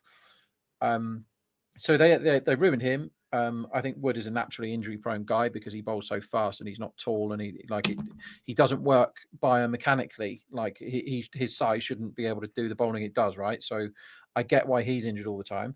But they had somebody who they just threw on the fire called James Anderson, who's still really good, particularly at home. And I don't care if you can't bowl him for all 5 tests of a 5-test series. They're happy to do that with young injured players, make them bowl every ball when they can't win. Anderson could still absolutely do a job given the resources England have got at their disposal now. And why not bowl him if he's only fit for 2 tests? Play him in the 2 tests he's fit for. Then he seems to be a lot fitter than all the guys they pick. As Rashid Khan hoofs one away for 4 through the leg side. Yeah, what do you think, Jack? Like, I thought Tong's okay. Like, he's doesn't excite me. Atkinson's figures, surely the start of his career, they just can't keep going like that. That has to flatten out at some point. Yeah, I think a lot of what you said is right. I don't think England are very good at managing their bowling. I think England as well probably aren't very good at identifying what makes somebody a good Test match bowler. Like they talk a big game on that front. They're always going on about how we pick bowlers who we think will succeed in Test cricket, not who we think will do well in the Championship or whatever. But I don't think their record in terms of like picking those guys is fantastic. I think there are some big question marks, or like big unknowns, not big question marks. I think big unknowns in terms of like what some of these guys will develop into. You talked about Atkinson there, like had a great start to his career. Obviously, there's something about him that is Test match class, probably the bounce he gets. How will that develop over 2 or 3 years, I think, is a question we don't really know the answer to. Like, we might have seen the best of Atkinson. That is certainly a possibility. Or he might be a guy who averages 25 and, you know, he can do like a... probably not putting him in this class of bowler, but the Vernon Philander type thing. Maybe add a few miles an hour and subtract a little bit of accuracy, but like takes a lot of wickets just because of how consistent he is around the stumps. You could probably throw Matt Potts into that camp as well, but maybe without the X factor of the bounce.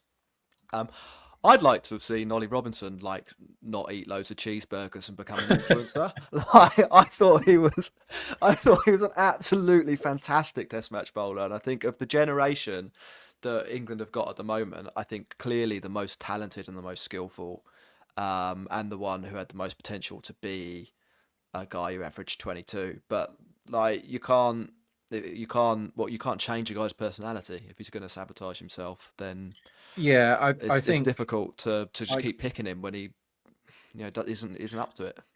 There's a thing, right? Like, being a knobhead can massively count against you in sport, as you know, Kevin Peterson will testify to. I get that, and I think in the past England have persevered with people that I don't particularly want to pay money to go and support. Do you know what I mean? I think he probably falls into that category. I also agree with you that he looked really good at bowling in Test matches for and he can bat as well, like for quite a sustained period of time, which you can't say about too many of them with the injuries and form issues that we've had with our fast bowlers. I also think that we probably have already seen the best of Atkinson. But to be fair, when his best was getting a 5 in every innings and scoring 100 with the bat, that's a pretty good best. Like if you're going to start being the best player of all time, it's hard to keep up there. Like he's probably not Jack Callis. Don't start me off on Jack Callis, but I don't think I think England will get utterly walloped in Australia if Australia can keep their main guys fit. And with them all pulling out of the IPL, it appears like they're taking that task quite seriously. I think they hugely, as they showed in the last Ashes, as Rashid Khan slogs one to the moon, which is easily caught by Ervil, who shows his fans that he does have hands that function and catches a very easy catch. Where were we with England? I think if Nathan Lyon is fit and they have 3 of the best 5 fast bowlers available, or maybe 4 of the best 6, then England will get murdered in Australia. They won't get beat, they'll get murdered. It'll be 4-1. If Nathan Lyon isn't fit, as they showed in the last Ashes, Australia don't really know what to do, because they can't, whoever the sub is, whoever comes in for Lyon, Murphy, I guess, cannot allow their attack to function as it usually functions, because they can't be relied upon to bowl 15 overs off the reel to give everyone a break or a rest or whatever they need. So I think that's the key but I don't think England are up to it against Australia. The India series is fascinating, though.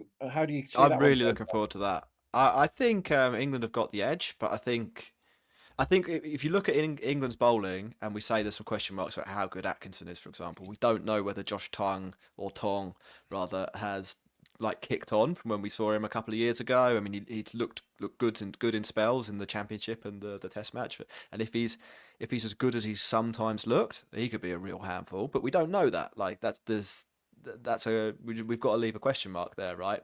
And the spinner is a huge question mark. Like, takes a 9 for 1 week, gets battered by Australia A 2 weeks before, gets dropped by Glamorgan in between those two events. Like, it's that almost defies belief that England have put all their eggs into that basket. But then he turns up, takes a 9 for. So, as you were saying, what are we to say to that? Except to say there's a question mark there. I think you can say the same to some extent for India's batting. Like, if we go through that list, we don't know what Jaiswal is like in English conditions. We know he's pretty good elsewhere, but we haven't seen him in England. Like, it's very hard to say. Shubman Gill has got like a mild case of the 2019 Bairstow-itis thing, where if you bowl a ball on the stumps, there's a decent chance he's just going to kick it. Like, he won't be bowled like Bairstow was, but there's a little bit of a weakness there. Like, I'm not thinking there's Shubman Gill, he's going to get 600 runs against England this summer. I'm thinking he could get anywhere between 200 and 700. Like, there's such a range of possibilities for Gill. And then we've got players like Rishabh Pant, who can't buy a run in the IPL but looks $1 million in whites. There's a lot of question marks there. I think England have probably got the edge.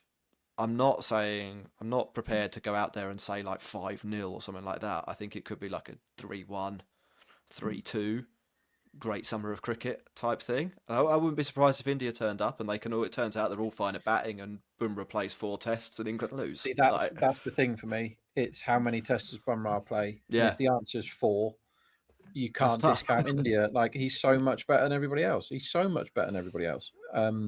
In the Australia series, that was one of the biggest missed bets I think I've ever had. We were having the conversation beforehand, and Jake was asking me, what price Bumrah, and I couldn't get to the price because I just didn't know how much he was going to play. And the fact that he ended up playing basically all of it and taking boatloads of wickets, he was sat there at like bloody 3.75 or something, and I didn't back it. And in hindsight, it should have been odds on, and it was a gift. So yeah, I don't know. I'm not as sure as you that England are big old favourites, because I think I wouldn't say big. I said 3-2. That's narrow. Yeah. Okay. I'm not sure. Again, there's so many question marks. Like wicket. Yeah, that Kurt Sayers gone. Bold waiting to happen, wasn't it? Yeah. Probably should have been picking up on that. Patharana to Gerald. He did show him his stumps the last couple of balls before that. To finish bottom, did you say it was 1-2-1? I'm going to keep asking you until I remember. I think it's 1-2-1. This is what was reported in the chat. So if I'm out by a few it's runs. Back in play. The man of the match market is quite an interesting one for this one. Do you think Brevis gets it, or do you think one of these bowlers gets it? Sort of sharing the wickets around. Yeah, I think Brevis. Who's the best shout from a bowling perspective? Jadeja. I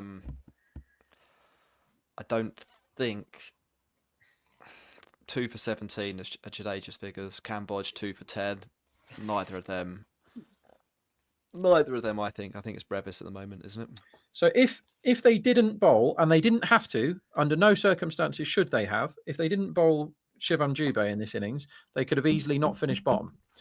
Because he bowled 2 overs for 33, absolute tripe. He bowled 2 overs of absolute filth for 33 runs. And now they're into Arshad Khan and 2 batsmen that are worse than him. I thought Kishore was all right with the bat. Your mate, Dan Weston, has talked him up with the bat before. Why isn't he batting ahead of Arshad Khan? At least we're going to see him that day. Yeah, I mean, I will be honest with you. I can't, off the top of my head, recall ever seeing Sai Kishore hold a bat. I'm going to have a look now, really, really quickly. He's had 4 innings. He's got a first class 80 and a list A 70, is what my numbers tell me.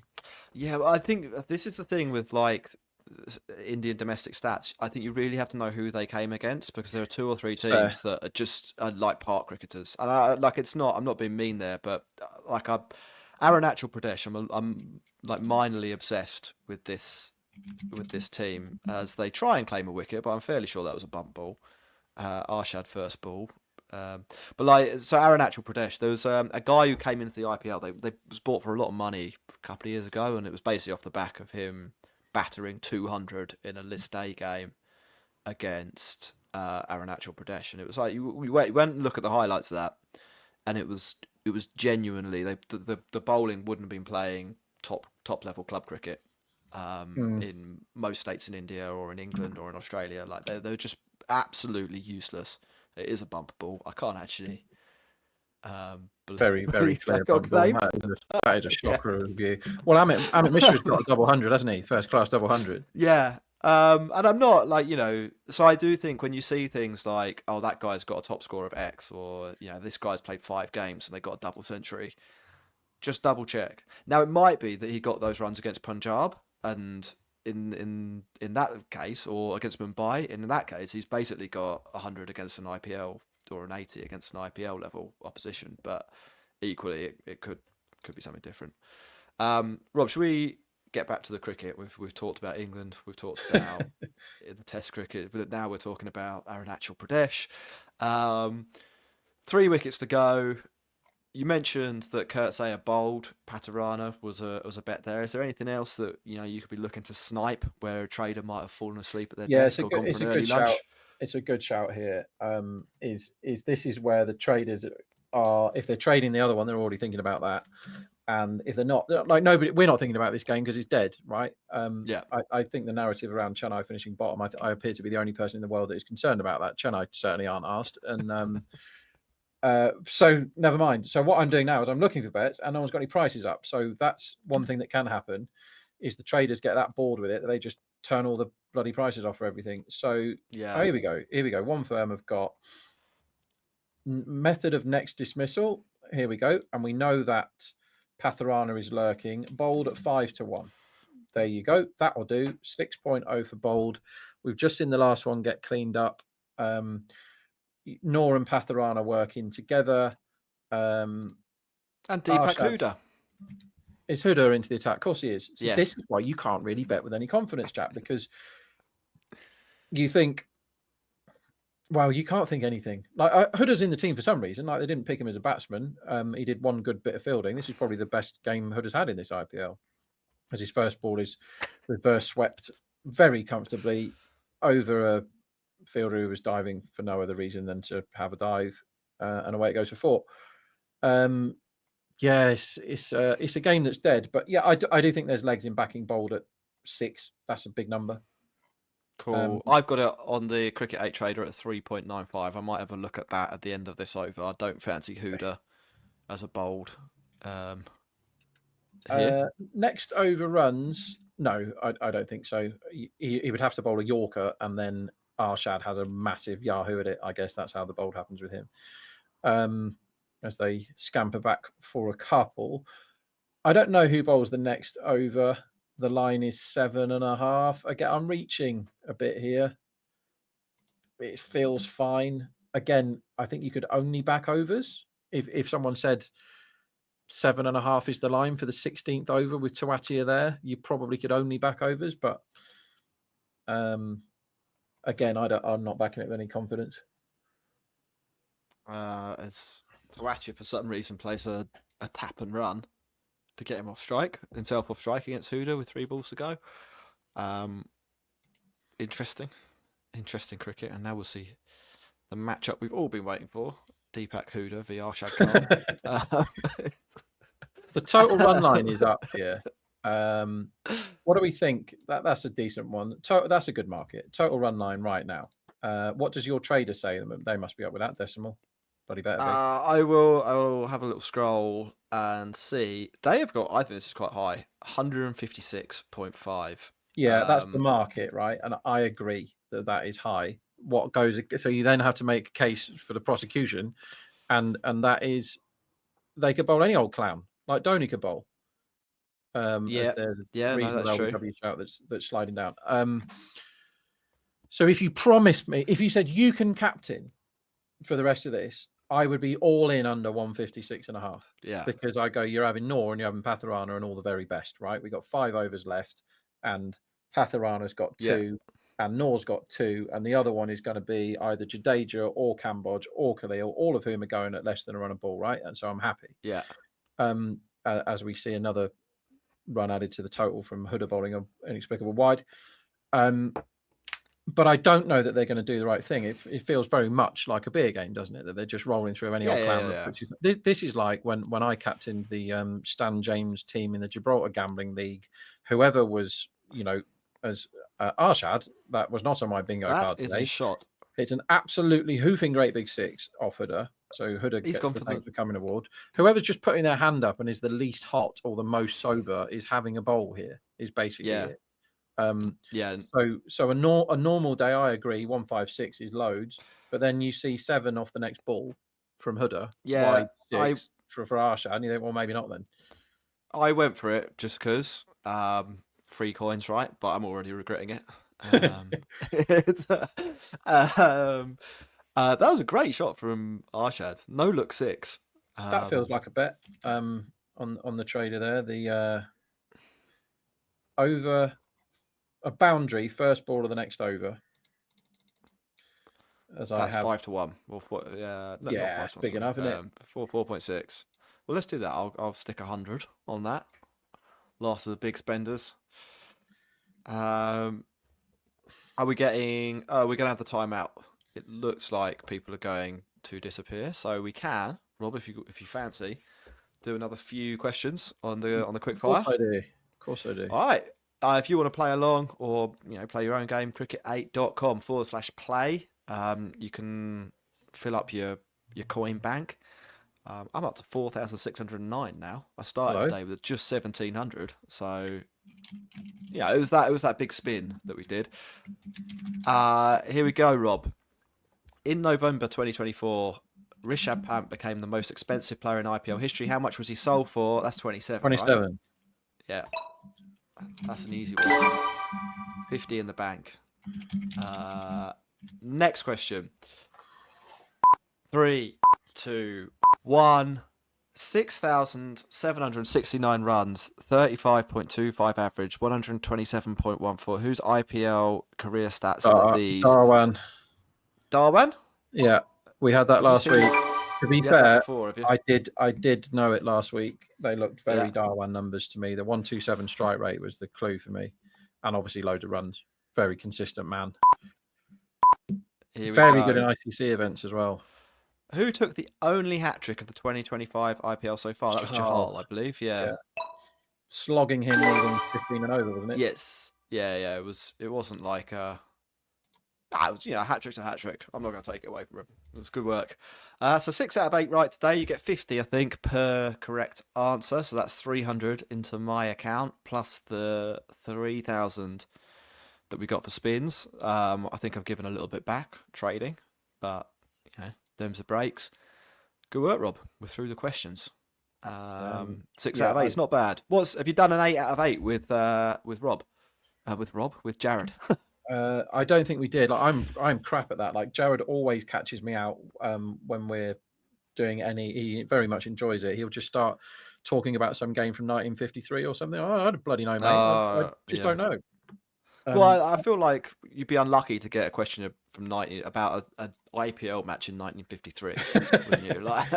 So I think IPL, I'm quite well equipped. But that one, what was the one earlier that we were just like, I don't bloody know. It was how many sixes have Lucknow Super Giants hit since last Thursday? And how many players have they used in the IPL? How on earth am I going to know that?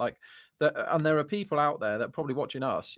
You've got to be a certain type of human to want to watch me and you chat away about cricket for an afternoon, who will know things like that. And it blows my head off that they know those numbers. I mean, I work with traders that know way more about cricket stats than I do, for example.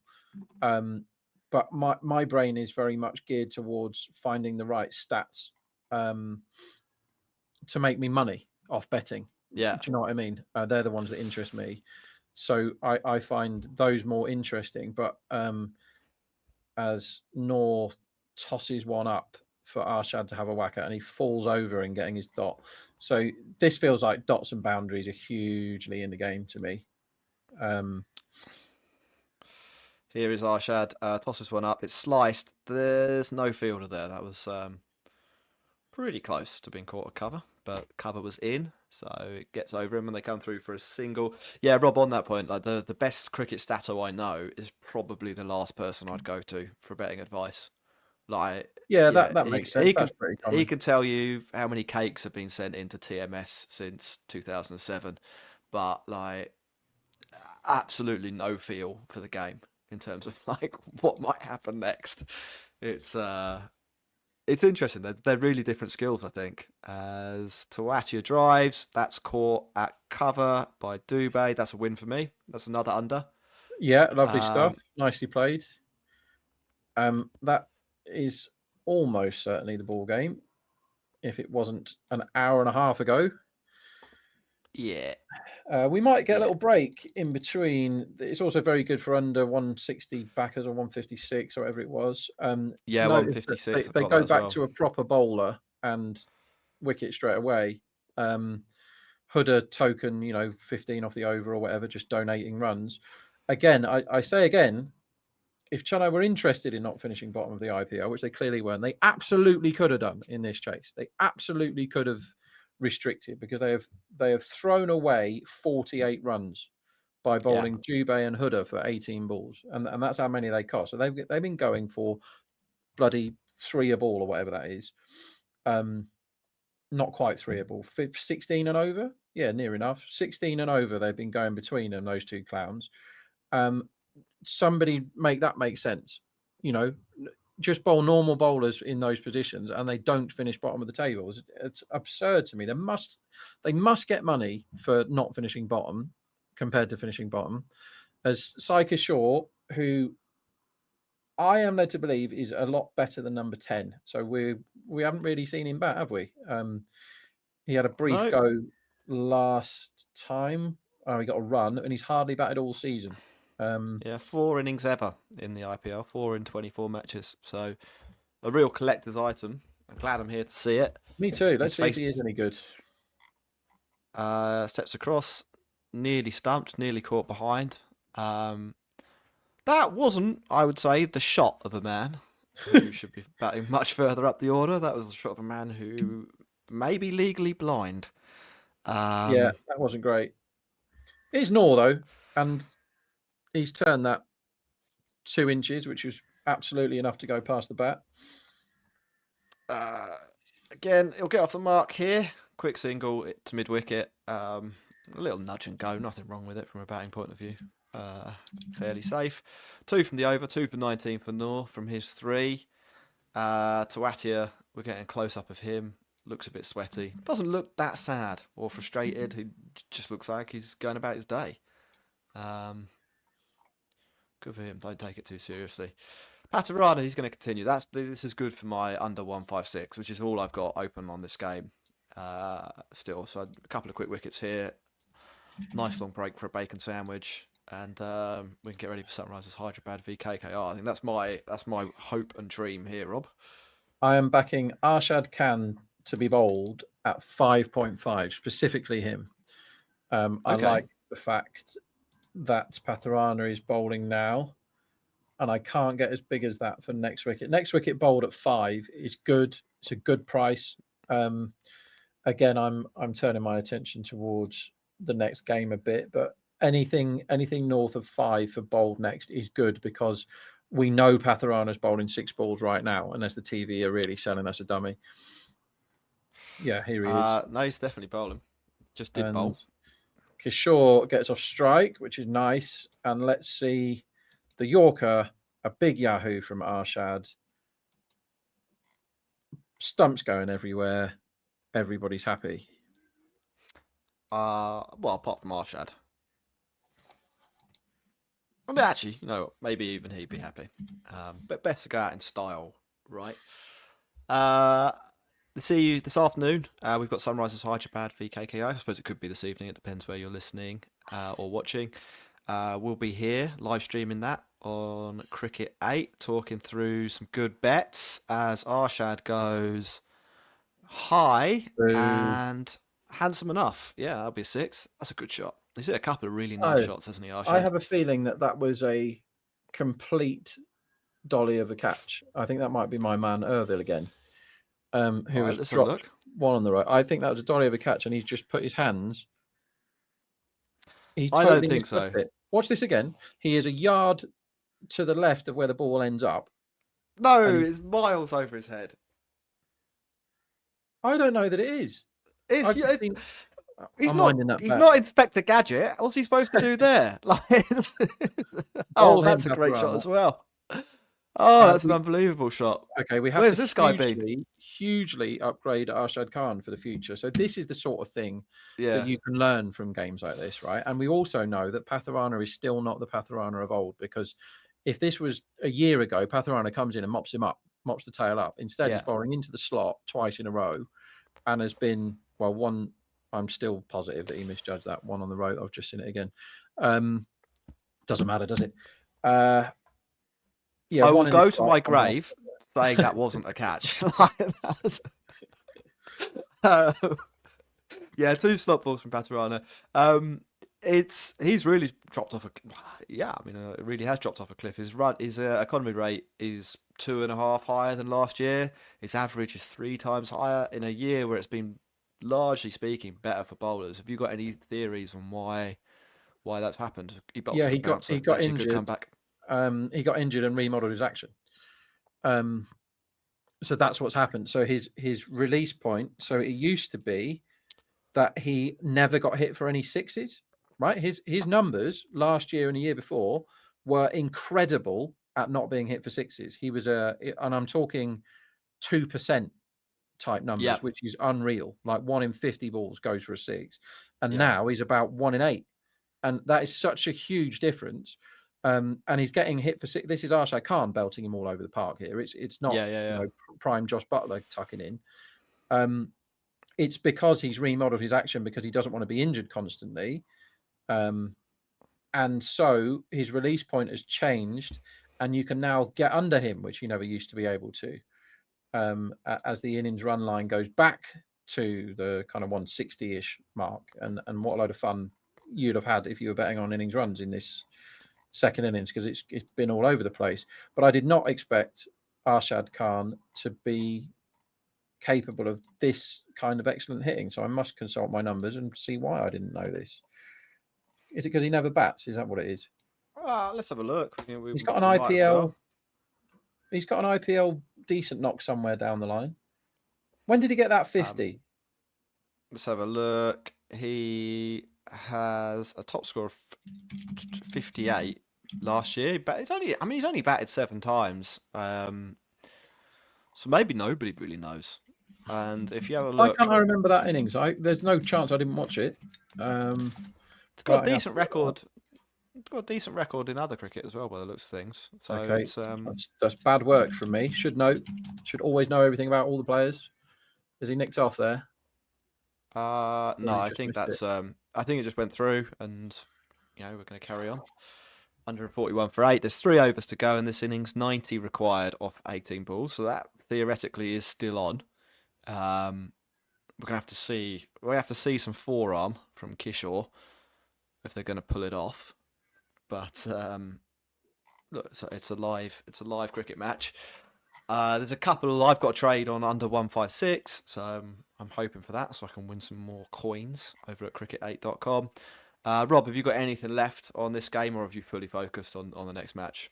I think the next one is coming up to toss time now. Like I say, I've got a bet on now. I'm on bold for Arshad. Yeah, of course. But no, I'm looking at the next one. I think there might be a load of nonsense as Kishore gets away with one. I think there might be a load of nonsense in terms of team selection, because it is an out-and-out dead rubber, isn't it? So it's sort of like whoever wants to play plays, I think. I would say that SRH have actually looked like quite a good cricket team. They've won 3 out of the last 4, I think. So I would slightly favour them over the extremely high volatility KKR as Arshad very nearly gets bowled. Yeah, that was the chance. He nearly lost it off stump there. He had a big slog across the line. Nora's turned one, but it's turned. Yeah, that's missed the off stump by an inch. Get in, Nor. And that's it. There you go. Well done, Rob. And he has bowled him. So we gave you loads of winners in that game, but to end with a, what was that? 5.5? Nice. Is a lovely way to end. Very pleasing game all round. Gave you loads of winners at all sorts of prices. But to finish with that, is delicious. Lovely way to end. So he nearly bowled him, and then he bowled him. And I should have been awake for the opportunity to bat bowled when Gerald was batting against Patharana.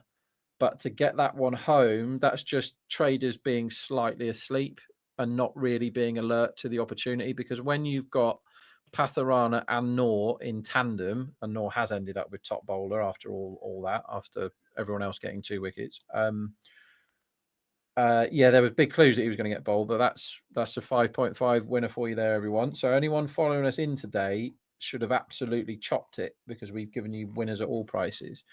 And I'm going to come off the stream for a second and load up the toss, as there's an Indian advert for Mountain Dew, which is not something I see on the shelves over here anymore. I'm just Mountain Dew, Jack. Oh, I'm a big fan of Mountain Dew. I think it's a big shame. I feel like I'm a bit of a connoisseur of fizzy drinks, and I feel like the range that we have in the UK these days is diminished. It's a sign of Britain's place in the world, I believe, Rob, that we don't have delicious drinks like Mountain Dew. What does it taste like? I can't even remember. I think I might have had one as a kid and then got banned from drinking luminous drinks. You should never drink luminous drinks. I was going to say, the taste I would describe, luminous green is the taste. It tastes like luminous green, and like you'll either understand what that means or you'll have a healthy diet. Is what I would say. As you can probably guess, I'm not a man with the healthiest diet. So I think you've seen me in bacon sandwich action at Cricket8 Towers. I think my biggest weakness is the bloody diet Pepsi that I seem to be trotting through at an alarming rate when I do these things. Have you ever had sour Skittles? Oh yeah, my daughter's mad on the sour stuff, and I can't do it myself. It's a bit like take that, boil it down into a liquid, add some soda water, and I reckon you're about where Mountain Dew is. You're in the ballpark. Oh God. SRH bat, ladies and gents. Big appeal. That sounds utterly revolting. What you just described. Look, we can all acknowledge it's not a life-giving help drink. Most sixes, SRH 1.91. I'm adding that to the portfolio. Cool. Is there anything you want to go through, or do we want to come back quarter of an hour before the next? Should we have a bit of a break? Let everyone count their money. Let everyone count their money from the game we've just had. Again, you write FAO Rob at Cricket Towers, and then you just put your suitcase full of money in the post, and I expect to see some of them on my desk. Our producer has just left a very funny comment in the chat. There goes our chances of being sponsored by Mountain Dew. Well, we should be sponsored by them because we haven't talked about anything else the last 5 minutes. I was giving them. I was saying they're good. Look, we'll move on. There's still a couple of overs left in this game. Cambodge is going to come back. As Rob shows a picture of an Argentinian footballer on the screen. The last thing I bought. If anyone can message in before we go off air, why that man is famous, that man right there, why he is famous, what he's famous for, from the greatest tournament of all time, which is that Italian 90. Everyone always says this, but I don't know if I agree. Or that. I mean, my whole. There's a side of the office which is basically Italia 90. I'm going to show it to you because I can. That's books. There's the Italia 90 wall. Wow, this really must have left an impression. How old are you in Italia 90? 7. See, that's what it is. Like World Cup '98 for me, unbelievable World Cup. I was 6 years old. It was like that's the first thing that you remember. I Bloody think. hell, you were Like, 6. yeah. That was I watched the first game of that in the pub, and that was a huge deal at the time. I think I was 15. Cesar right. Sampaio scored the first goal of that World Cup against Scotland, and then Boyd scored an own Yeah. goal. See, I know loads Yeah. about football World Cups. And probably Yeah. Was that? Yeah, I was weirdly in France, and there were loads of Scottish people all over the place, and I'd never seen a kilt before. I was in Formative France memories. for the semis and the final, and I was on a school trip to France at the time. Again, I was 15, and I climbed out of the balcony of the place that we were staying and ran down to the local bar to watch those games because for some reason they wouldn't let us watch them. It was absolutely mental. Yeah. Well, it was a good decision, I'd say. World Absolutely Cup the final, correct 3-0. decision. I can't remember the Brazil semi-final, but I know the France one. That was it Lilian Thuram scored 2 goals? Yeah, like his only 2 goals he ever scored in anything. Yeah, exactly. Game's over. It's all done. Sai Kishore, who I am Sky's now one. downgrading to cannot bat, slogs one from Cambodge, who ended up getting the most wickets, I believe. If you were on top bowler for Noor in that, you had quite the ride because he came from absolutely nowhere to win, and then Cambodge stole it off him right at the last minute to end up with figures of 3 for 13 off 15 balls. That was a really good spell of bowling from Cambodge. GT were donated, 40 runs in that chase, and Chennai still won by 80 odd. But we gave you loads of winners there, didn't we, Jack? And we should have a well-earned rest now for 15 minutes. Yeah, it sounds like a good idea. As Rob said, we'll be back with about a quarter of an hour to go before Sunrisers Hyderabad v KKR. We'll talk through Rob's bets, what he thinks might happen. Sunrisers, they're batting first, so hopefully we're on for a few runs, a few sixes. Off to get some lunch. Have a good one. Back in a moment. Tired of fantasy cricket? It's time to play a new game. And don't worry, it won't cost you a rupee. Cricket8 Trader lets you play live during thousands of cricket matches every year. Gamify your love of cricket. It's fast, it's fun, and you're always in the action. Trade every ball, over, boundary, and wicket. Win coins and beat your friends. Don't just watch the game, play the game. I don't think anyone else should worry him too much. Now, why don't you go have a break, and I will show everyone the trader game for the next 10 minutes. Sounds good. I will share my thing, and I'll show you guys. This is Rob can vouch for this. Obviously, we're getting paid, and we love and we've worked with Cricket8 for a while now. Well, I don't know. I mean, obviously, it's maybe not the best call, but we're getting paid, and we're doing this. But Rob can attest. When I got on this trading game the other day, I had more fun than anyone's ever had. It's absolutely awesome. We'll talk about it in a moment. Rob will nick off, and we will. I will do this on my own. I will show you all my trader game. Rakshit, I've just put it into the room. If you want to bring it up, my second screen, or do I press it up? There it is. All right, so I'll try and talk you guys all through this. This is fun. I'll go back to the start. So obviously, if you go to the Cricket8, you need to sign in. You got my thing here. You actually start by getting as many coins as you can. And one of the best ways to do that. Oh, I just got 1 million coins. Did everyone see that? So Brooks obviously woke it up to that there. So we spin the. Have I got my right Wi-Fi on? Because that looks a bit slower than it needs to be. Oh yeah. Well, apparently I don't want to spin it. Try again. Here we go. So we spin the wheel, and the wheel gives you a certain amount of coins. So I get another 2K coin. Not that I need them with my 1 million bet there, right? And then I can then play a home question, which is the easy question, or I can play an away question. And let's see if I can get this right. This is live on air. They don't give you a lot of time here. Which of the current brothers has not played ODI cricket for England? Oh, okay. So this one's easy for me, but might be harder for might be harder for others. I don't think it should be though. There we go. So I have multiplied my coins. So I've gone from having 2,000 coins to 6,000 coins. That is not the cool thing. There is also this trivia thing that you can go to here. Let's see if I can get any of these right, just to show you how all this works. Again, this allows you to get who's the all-time leading run scorer for CSK. I'll go Dhoni because he's been there for a million years. There we go.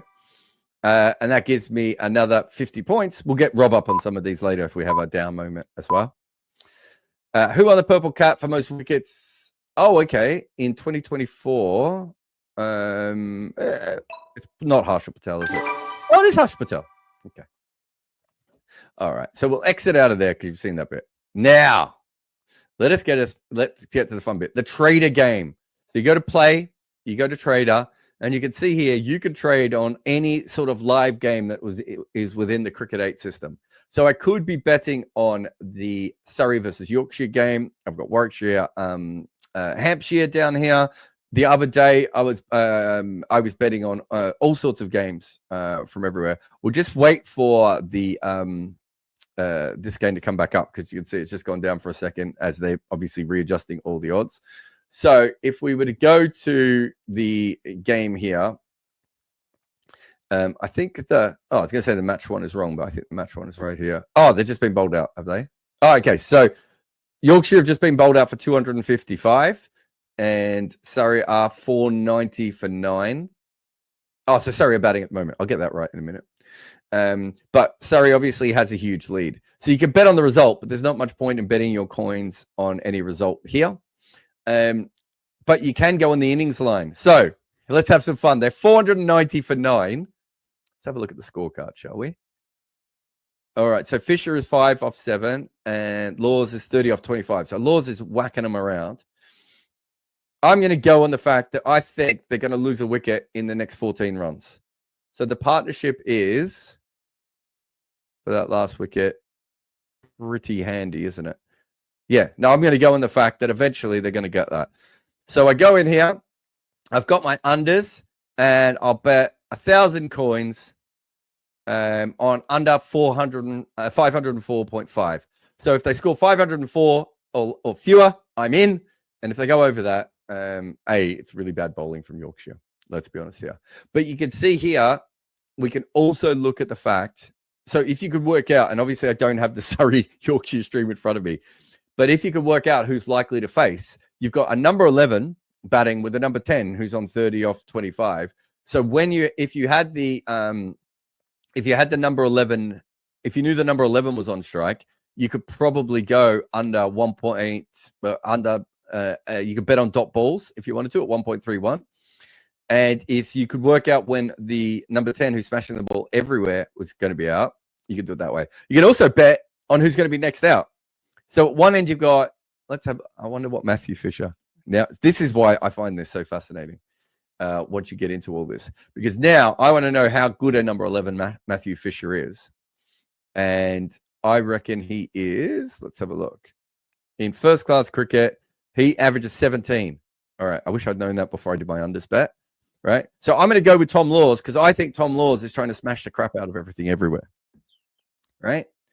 So I've got my 2 bets riding on this game. If I come into trades, you see here, I lost my 2 in the last one with the Punjab one when I got stiffed on both of those balls, but that's fine. And I've got Surrey 10th person out. I've got Tom Laws, and I've got Surrey innings runs at 504.5. So I'm on unders on that.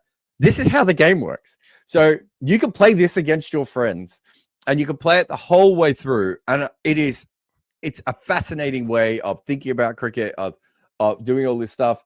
You don't have to bet. You don't lose any money. So if you were in a position where you're like, oh, I want to learn about betting, I could do that. I don't think you have to be interested in betting at all. It's a game. It's basically the Candy Crush version of cricket, right? You come on here, you see all these things, and you're just like, okay. And so you can do it against your friends within communities or everything else. Try and see how many. What's charts? Oh, this is the worm. Yeah, you've got Manhattan. So you can have a look. You've got a bit of information. You can see the win probability at the moment. 5% Yorkshire seems high. What are the odds on this? What do the markets say? Yeah, that seems a little bit high for them. You see the run line hasn't changed all that much at all. Just having a look there. Where can I find this game? Surrey versus... and the good thing is that there's almost always a game being played. So they are currently 491 for 9. Fisher is 6 off 9, and Laws is 30 off 27. Now let's just go back we'll come back to this in a minute, see if we've got a wicket. In fact, I'm going to put the comments back on. If anyone sees a wicket in the Surrey game, let me know. Inspector Spacetime just said that spinner takes a million seconds for me. Remember, a lot of this is in beta at the moment as well. So yeah, we're still working through everything. So not everything works perfectly. One of the things that I had trouble with the other day was I had a bunch of winners, but I bet so much I ran out of money, and my winners hadn't come back into my account.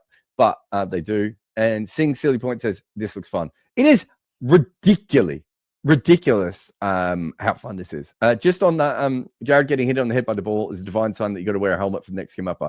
I bought the helmet. I'm not sure it will come before the next Kim Upper, sadly. But it was actually just taking throwdowns. Well, not throwdowns. I had a glove behind the stumps, and someone flicked me. So I still should have had a helmet on. All right, so my trades are still going over there.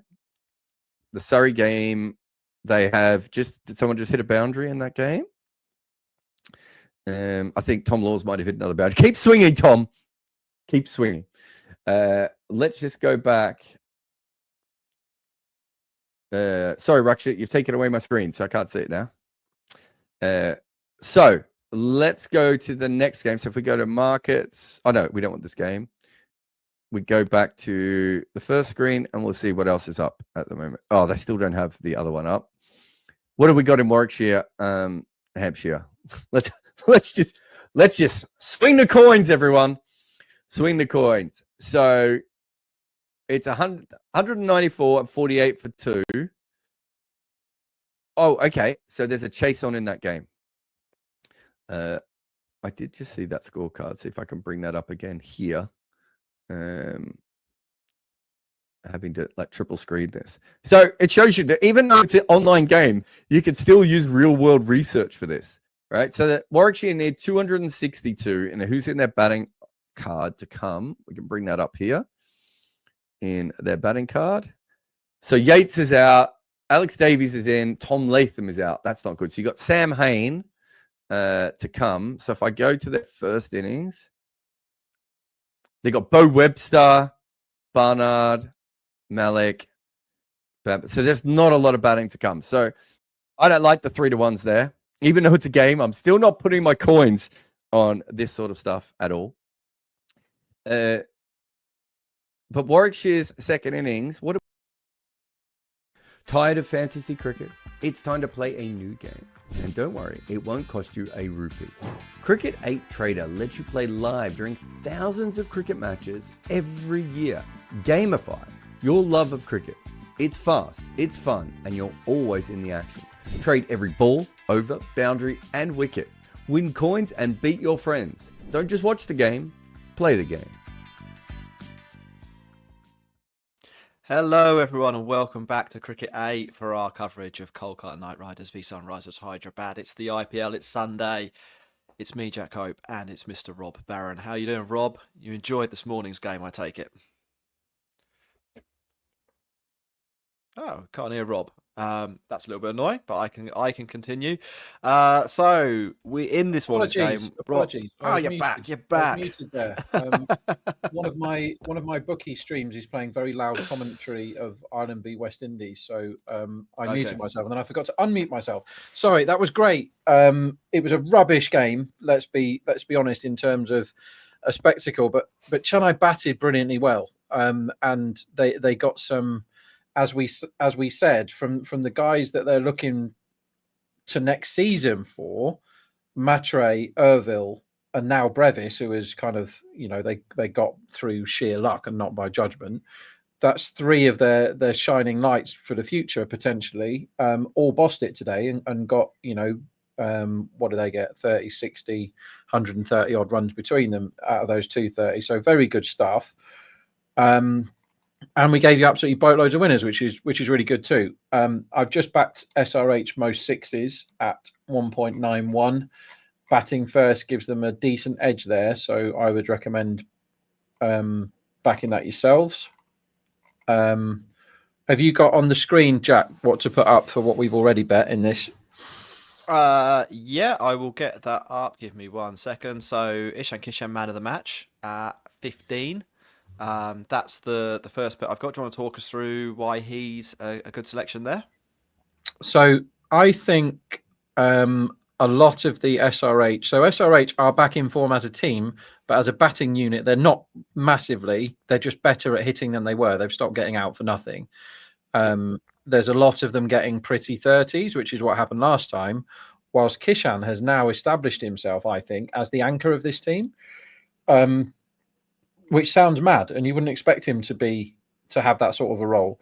But what did he get last time? 90 odd not out. I'm just frantically trying to look up his numbers. Yeah, well, I think it was 96. Maybe 94. He was close to notching a ton, but I didn't quite get 94. There you go. Yeah, 94 not out, and despite walking off in one of the games against his old mates Mumbai, where he didn't even hit the ball, he has shown signs of growing up mentally and sticking around a bit for the SRH team. And he's won 2 man of the matches this season. He won last time, and he won when he got his 100.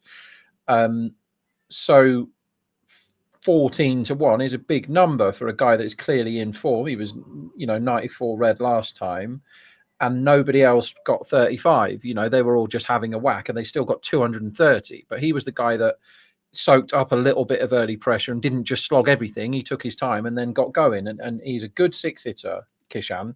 He's in good form. I think that number is a bit too big, personally. Yeah, that makes sense. Should we do bowling again? We got Pat Cummins, top SRH bowler. You got him at 4.5. Yeah, it's a numbers thing. So they're a team that have shared the wickets around a lot. There are 5 players that have won top bowler once this season for SRH, and Cummins has won it 3 or 4. I can't remember whether it's 3 or 4. But I think it might be 4 now. He won it last time, and he got Phil Salt. He turned the game last time, Pat Cummins. Yeah. He got Phil Salt with an absolute beauty, a searing, rising ball that he could only hit straight up in the air, Phil Salt. And that won them the game. They were dead, and they were almost dead and buried, and then that turned it into Skittles, and RCB completely imploded. But the catalyst of that was Pat Cummins, and I didn't think he was much good 2 years ago in the IPL when he was getting outrageous numbers to play in terms of money. But he's got better, and he is now a genuine wicket threat. And he also bowls in the wicket-takey phases. He bowls a couple at the start. He's been opening the bowling recently, which he never used to do. So he's bowling wicket-taking phases, which is top, tail, and comes on to get the wicket in the middle if they need it. So he's being used as their out-and-out strike bowler. I think Harshal is on the downswing, and no one else is getting loads of wickets. It's him and Harshal get... I think they've got 6 or 7 more than anyone else in the side this season. And crucially, if you're betting on top bowler, Cummins is going for a run and over less than Harshal is this season. So if they tie, you'd imagine Cummins wins on countback, right?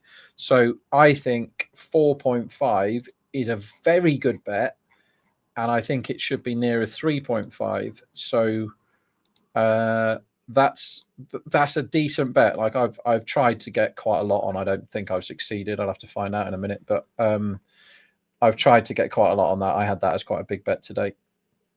Yeah, sounds good. Then we had 2 batting ones, both unders. Rinku under 22.5. We talked about that a little bit during the earlier game. Do you want to explain your thought process one more time?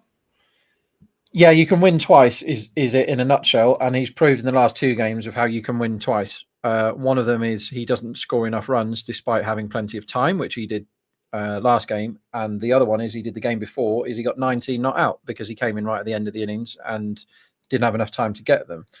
They're chasing today. Doesn't make a massive difference. He still bats down the order. You'd probably prefer him to bat first for the under 22.5, to be completely honest. But yeah, I just think that's a good bet because it can win twice. That's it in a nutshell. Nice. And then finally, we've got Sunil Narayan under 19.5. He can blow hot and cold. Is that your thinking there? That it's either sort of boom or bust with Narayan, or is there a deeper analysis? It's the old classic, and I just think that's about 4 too high. I think 15.5 is about his median number for the bad, not particularly good pinch hitting opener, Sunil Narayan, which last year we had the freakish once in a universe lifetime season from Narayan. I still don't know how it happened. I'll never know how it happened. I watched every innings and I don't know how he got 450 runs or whatever he got. But he's kind of been what you'd expect this season. He's got a few decent knocks and most of the time he gets out for bugger all. I think Cummins is a good matchup. Cummins is a good matchup in favour of the bowler. I like that. I think to add to those, you've got to be on SRH most sixes at 1.91 or 10 to 11. That's a very good bet, batting first. And like I said, they seem to be getting into some sort of batting form and they have sixes all down the order. And with getting 230 odd last game, I think they're back. As far as the teams go in this one, yes, we have, as expected from KKR, quite a few changes. Do you want to go through or do you want me to? Yeah, if you've got it up, I was going to lead on to exactly that point. Sunrisers seem to have mainly stuck. I mean, Travis Head is back in and they've gone for Ishan Malinga, but they're mainly the same. KKR, though, a bit different. I mean, I don't even know who comes in off the bench for KKR because they've got Raghavanshi and Venkatesh on the bench. And Venkatesh was what, 2.7 crore or something, 2.5 crore, like ludicrous money. He's done absolutely nothing this season. They're showing Ramandeep as their number 7. That seems crazy. Anyway, SRH is absolutely as expected. Same team as last time. No Shami. Not a lot on the bench. Dubey, that's Harsh Dubey who played last time. Norkia is back for KKR. So more runs there. De Kock is back for KKR. Manish Pandey is back. So they've got all sorts of changes, which seems weird. So it'll probably be De Kock and Narayan again at the top. Yep. Rahane 3, Pandey 4, I guess, and then Rinku, Russell, Ramandeep, and whichever one of Venki and Raghavanshi slots in. SRH as expected. So I would suggest that SRH are taking this game a bit more seriously than KKR are, and it is something of a beer game because there's nothing on this, is there? Yeah, I mean, like just by the team selection there, it's really weird that you would have Manish Pandey and Ramandeep in the side and Venki and Raghavanshi, able to fill one spot from the bench. I mean, that as a kind of a red flag that this team might not be going all out is definitely pretty red. SRH, they've actually played some decent cricket over the last few weeks as well. I thought that when they sort of slipped out of contention for the tournament pretty early, that they might have all hit the beach, so to speak. But no, they've obviously playing for pride, and they seem to care about that pride. And they put together a decent run of results. And I think there's even a scenario, isn't there, where if they win very, very convincingly today, that they could finish 5th, which wow, is slightly mind-blowing when you consider how quickly their season went south just a month or so ago. So yeah, lots to think about there. If you're looking at the match odds, pretty close. Sunrisers Hyderabad's marginal favourite, 1.92, and Kolkata Knight Riders at 2.06. That's probably fair, I would say. 50-50-ish. I don't know if you'd spy any value there, Rob. I'm just looking at first ball of the match. I quite like 4 at 6 to 1. That seems like the sort of thing that Abhishek can do. I'm expecting Abhishek to face the first ball. I'm just looking now at what SRH have done. I'm pretty confident they got 4 last time first ball. They've not actually been doing it this season. SRH, they've been dotting and wanting a lot in their first ball this season. They got a couple of boundaries away, but I assume Aurora gets the first ball. I don't have an issue with the match prices. I assume that SRH are trying slightly harder. I'm only basing that on the team selection, really, and the fact, like you said, Jack, that they're actually playing really well. 3 of the last 4 pretty comfortable wins. They've shown a fair bit of fight as well. I think that's fair to say. Like they dug in last time and pulled the defence out. Like we said, led by Cummins, who we're on top bowler here. But yeah, I think these prices.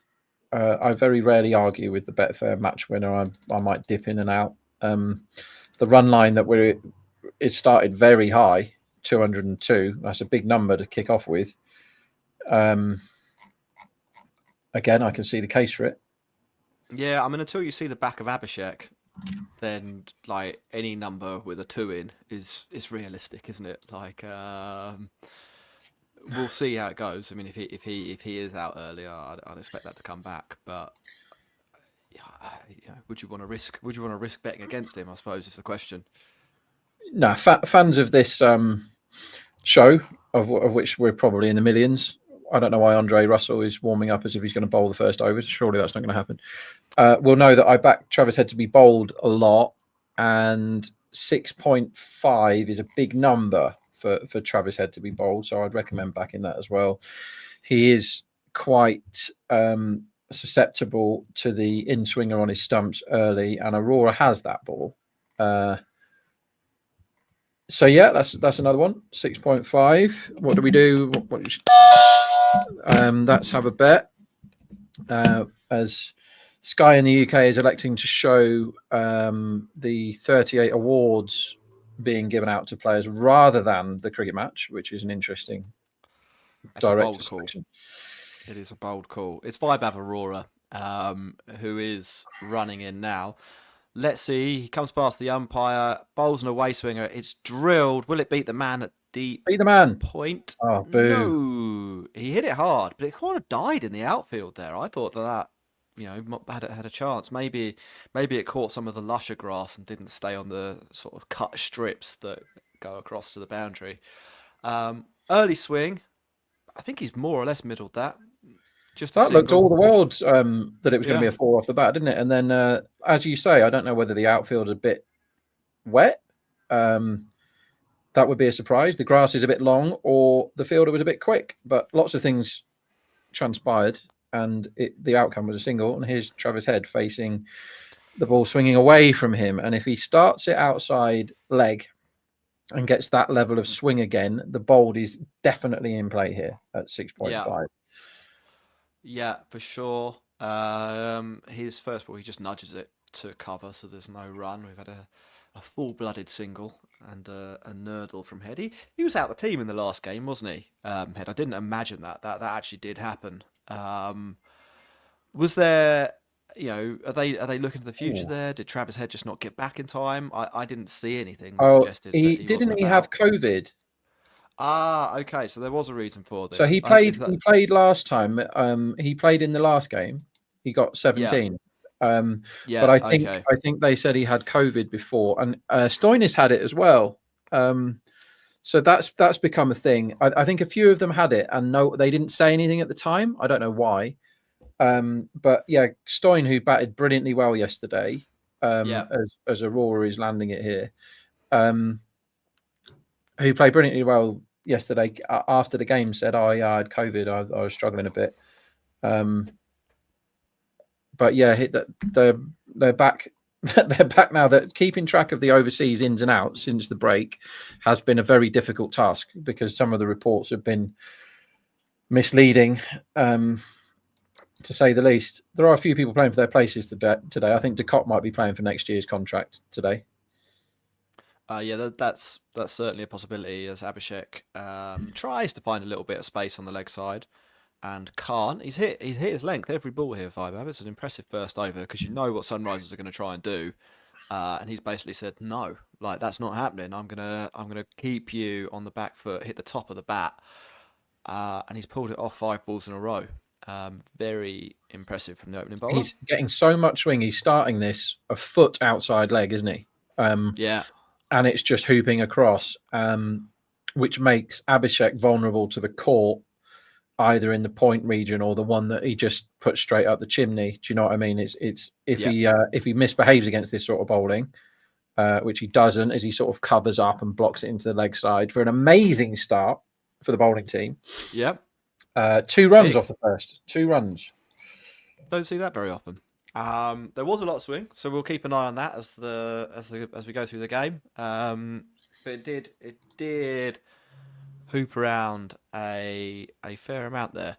Rob, any developments from your front? I mean, like, we've seen the ball move there. Is that affecting your strategy at all? So Aurora's done that quite a lot this IPL. He's been one of the best first over bowlers, and has kept the average conceded. They're actually quite a bad team with bat and ball first over wise. So them having a low start is not a huge surprise. They've gone at 6 and over in the first over, but they've only scored 5.5 and over, which is really low. That shows how out of form De Kock and Gurbaz have been at starting, in terms of starting quickly. Narine stands on his bat at the other end. So that wasn't a huge surprise. What we're looking for now, and everyone's expecting loads of runs here. It's a good pitch and all that, and a high scoring ground. That swing's got to go really soon if they're going to get the 200 that everyone's expecting. Let's see what we get from the other end as Travis Head doesn't look the business again. He looked quite jumpy and a bit nervy, doesn't he? Oh, definitely. I mean, it's Northia's steaming in.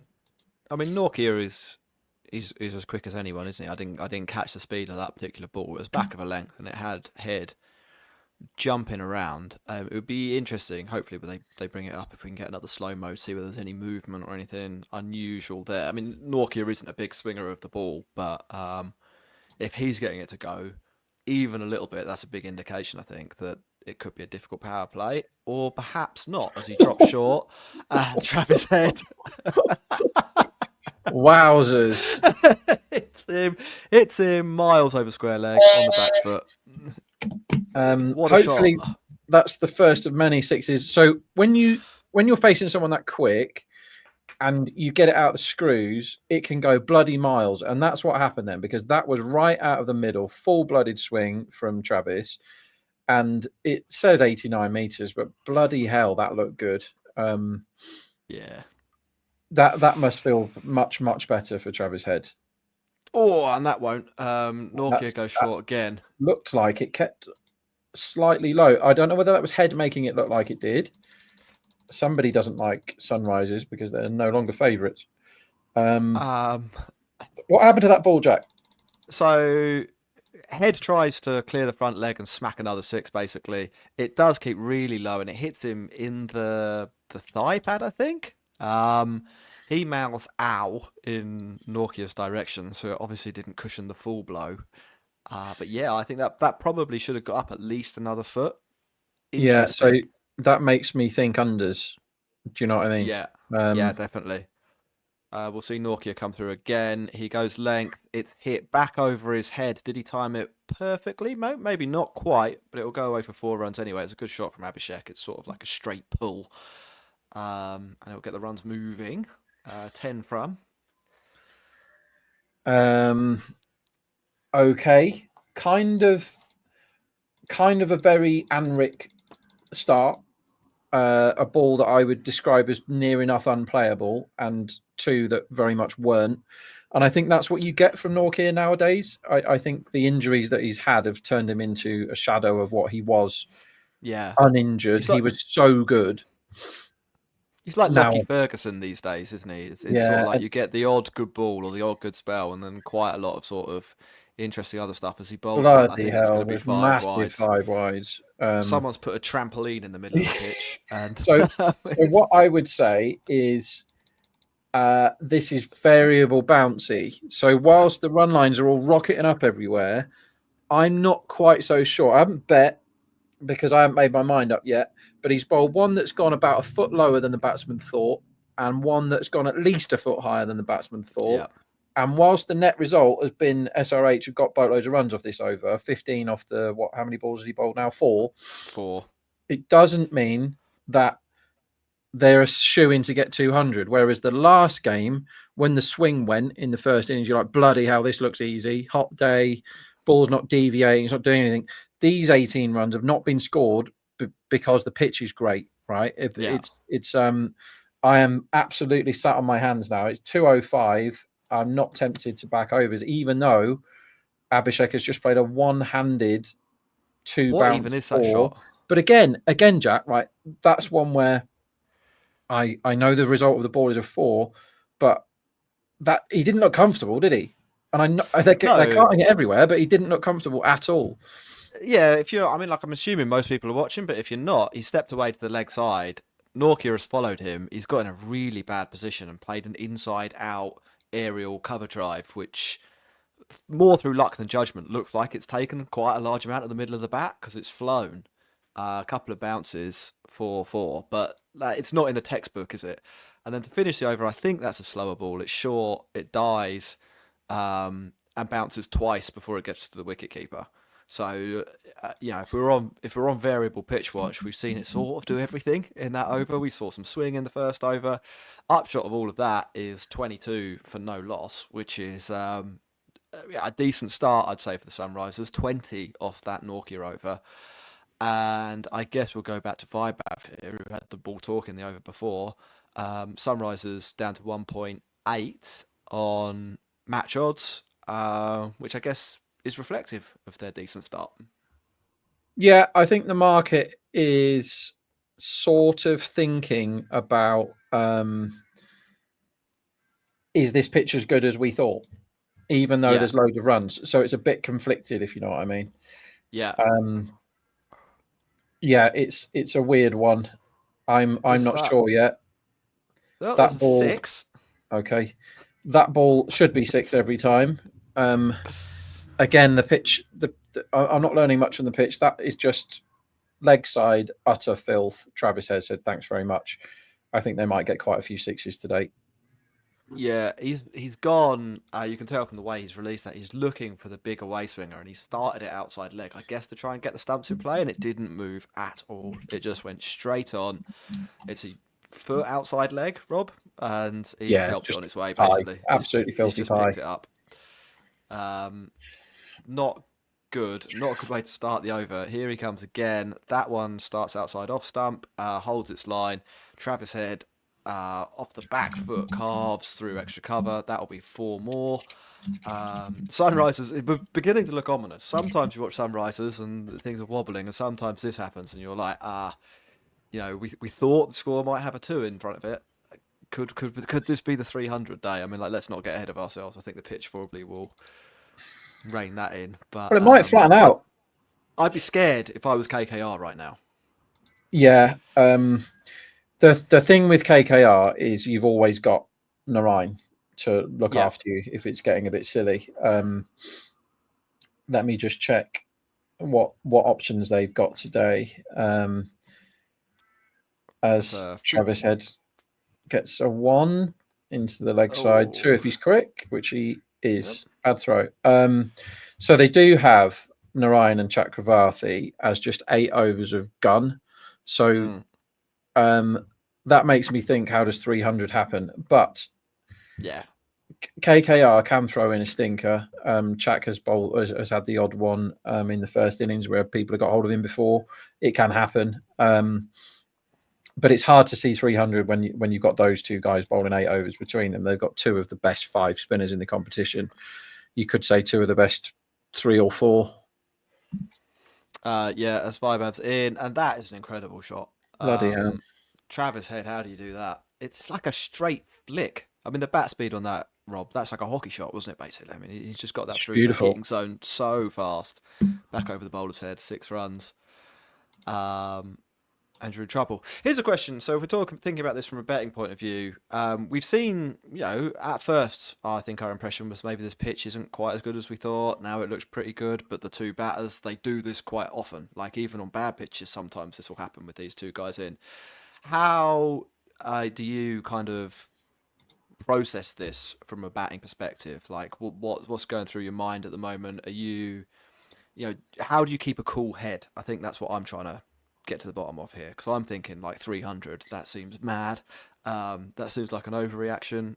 How do I keep it analytical?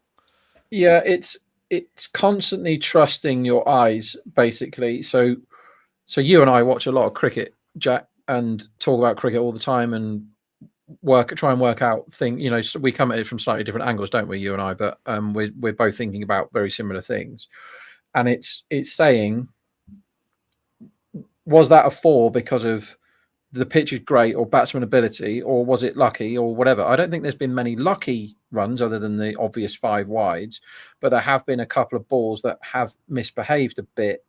And I'm not putting this down in my head yet as an absolute mega road. Whereas the Chennai one, they didn't show us anything to suggest that they weren't going to get first innings runs, did they? And the fact that they won so easily in the second innings wasn't down to the pitch. It's just because Gujarat went much harder than they're comfortable of doing. Gujarat set up to score about par or a bit above, deferring risk all the time. And then when they're chasing 230, they don't really have a plan. They don't know what to do. The guys that are great at scoring at strike rate 160 try and score at 210, and they can't do it, because they never do it. Whereas, so that one, it was easy to make a case for the first innings runs that bolted over. Right now, the market is saying they're going to score 220. I don't have an argument with that. Like the Norkia over is so easy to see those guys batting, and they say, well, they've just hit Norkia for 20. They're going to get absolutely stacks of runs. But one trampoline over the keeper's head, and one of them hit Travis Head on the waistline that he thought he was going to pull at chest height. So I'm sat on my hands. I haven't had a bet. I'm very pleased they're hitting loads of sixes, though, and long may that continue as Harshit comes into the attack, which is not the best time to come into the attack when these two are smoking the ball everywhere, as Head flicks another leg side pie away for a boundary. They've bowled a lot there, haven't they? I mean, like, Yeah, don't bowl there. A lot in that kind of leg side channel. I don't know. I mean, like, surely can't be a plan. I mean, I don't know. Maybe they're trying to get him to flick one to deep backward square or something like that. But it seems like a huge risk if that's their way to try and get him out. What's curious to me is that they've been there so often. I mean, it's either a really, really bad set of misses, or they're thinking that actually might be an option. He plays a glorious shot back over the bowler's head for 4 runs. Travis Head is cooking. I think that's what the kids would say. This is an astronomical score if they don't get rid of Head pretty quick, because he hasn't done it this season, has he, Travis Head? He just hasn't done it. Not really, no. And he's got a few scores around this kind of range where he's blasted off for a bit. I think his best this season is 66, and he's had loads of low ones, loads of scores of about 20 looking scratchy. But even though it's only 13 balls, he's the best he's looked by a long way for his 34, as he then doesn't look good in getting one off the toe of the bat for a single. I'm almost tempted with the unders at 225, 226. But the thing is, you can be made to look so stupid back in unders when SRH bat. This season, it's a good plan. You'd have made stacks. But when they're on form, which we said before the game, we thought that SRH were back in form as a batting unit compared to how they were in the middle of the season. You can back unders thinking, oh yeah, that one stayed a bit low and he's struggling or whatever. And then the next 3 balls can be 6 and you're just hugely under it. They're that kind of team. But 226 implies they're gonna do quite well from here. I'm looking at the Cricket8 trader. Travis Head 6 is 4.5, and I can get that for 2. That's 2 more 6s for Travis Head. That's got to be a good bet, right? Like that has to be. I mean, is that one already, or did that hit the ground? That's all along the ground. That was a 4. Right, let me go. Let's get in the trader game. I'm getting on that. I'm going to you go should big be here. Doing yourself. If you want to, you can play the game with Tallinn Stallions against Tallinn Hippos over in Estonia. What a city that is. You ever been there? I haven't been to Tallinn actually. My Eastern Europe, I've not done so much. I went to Cork recently. Can recommend that for anyone who's pretty close to Tallinn. What's Cork like? It's nice. Yeah, it's a city with 100,000 people and 300 pubs. Well played. Like it's decent for a pint. Drove a boat. It was for a stag. It was perfect for a stag. Like maybe don't go because you think it will be European city of culture. stick to Barcelona on that one. But if you want to go and have a beer, I can't not Cork. So I've gone for Travis Head. What did you think of that bet? I made it without checking with you, really, Rob. I'm on my own over here, but I feel like in this form, 2 more sixes from Travis. Yeah, it's fine. If you like it, Yeah? I can't put you off it. It's absolutely fine. Yeah. He's been superbly fun so far in this innings. Let's see if Abhishek can join him, as Abhishek blocks one through the covers for a single. I'm just thinking of next man out here. So Header's been out before Abhishek quite a lot in this season. So Head at 2.3, Abhishek at 1.5. I find that one quite difficult to call, to be honest. I think Head is off strike. That's why they've shoved him out. But yeah, I think at those prices there, you couldn't possibly bet Abhishek at 1.54, could you? Even though he is on strike, that's obviously going to move when the strike changes. But Abhishek hasn't got going yet, which is definitely goes against him. But the way Head is playing, swinging off his feet, suggests to me that I'd rather be on Head at those prices for sure. Now, what I'm looking for here is when do they go spin? Because they kind of have to go a spin over in the power play. It'll either be now or the next one. And I'm probably going to end up being on unders for it. If it's Chakravarthi bowling the 6th, I want to be on the under 12.5. But I don't know who's bowling the 5th yet, because KKR go to one of those spinners at the end of the power play when they're getting whacked, don't they? So let's say this over gets hoofed. I'm going to be on under 12.5 for the next. They occasionally do something really kind of mad though, and like give Dreyruff the ball or something like that. And they're going Nork here again, which this is what I mean. I wouldn't want to be on under in no. That I'm talking about going under the 6th now. Okay, right. Yeah, I mean, I think there's a decent chance it will be a spinner. That is not good. God. I think if you're a KKR fan, you're worried about the first ball of that over. It's a wide, miles off the pitch. So I am putting up as a bet under 12.5 in the 6th over. Now, it feels like the case for the overs is very obvious, is they're smacking it all over the place, these two. There's 2 reasons why that's a good bet. One is I'm pretty confident it's going to be one of Chakravarthi or Narayan, probably Chak, which would be great for under 12.5. You're always in a good spot if you're on under 12.5 and he's bowling. The other thing is, with this extremely high intent, there could easily be a wicket in these next 6 balls, or however many balls it takes for Nortje to get out of this over, in which case under 12.5 is a really good bet as well. So there are a couple of ways in which this could be a good bet. And also, you're kind of cheering on this over to go for millions. And then they have to go Chakravarthi or Narayan. Yeah. So absolutely. Under 12.5 to confirm next over is a good bet. And I would back that now rather than wait, because you've got chances to get wickets between now and then. I've done that one. I mean, I'm in on that one on the cricket8.com/trader site. You can head over there as well, sign up, get your account, and join in as Head flicks one to mid-wicket, but there won't be any run there. So we want Nortje to maybe cough up a few more runs. I was interested in the run line here, Rob. 64.5 for Travis Head and Abhishek 36.5.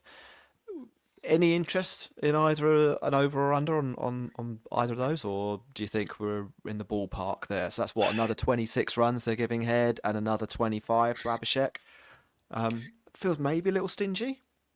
I think with the chances of the very high quality spin coming into the attack soon, again, I'm sat on my hands. I think the pitch is.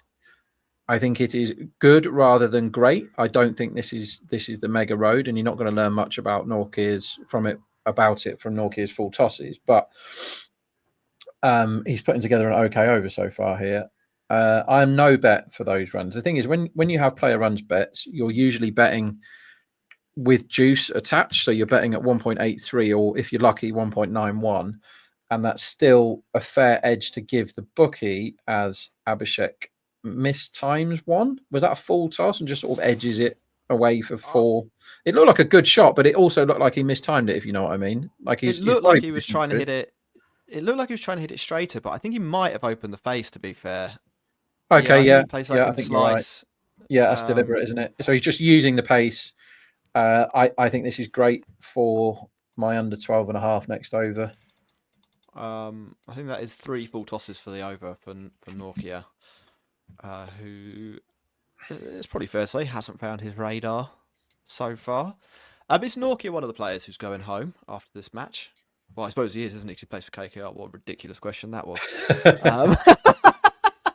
That could be out. No, it couldn't. It's 4 more. It looks a bit like easy mode when Nokia is bowling, doesn't it? It looks like every ball can be a boundary. Yeah, it definitely does. I can't believe I just said that. I was just going to think about it as well. I was going, I'm not sure. I can't remember. And then I was like, well, actually, this is very much their last game. So off they pop. As my fast stream is started to work for the first time today. So imagine how lethal I'm going to be now. I can see it in, I can watch it in the future. Oh, right. Oh, you might be a touch ahead of me as well. We've got, what, a ball left of Nokia. Maybe they'll be regretting the decision. Umpire is wide.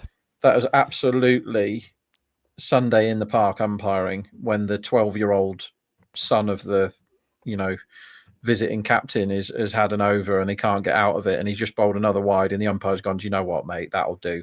Let's all get on with our lives.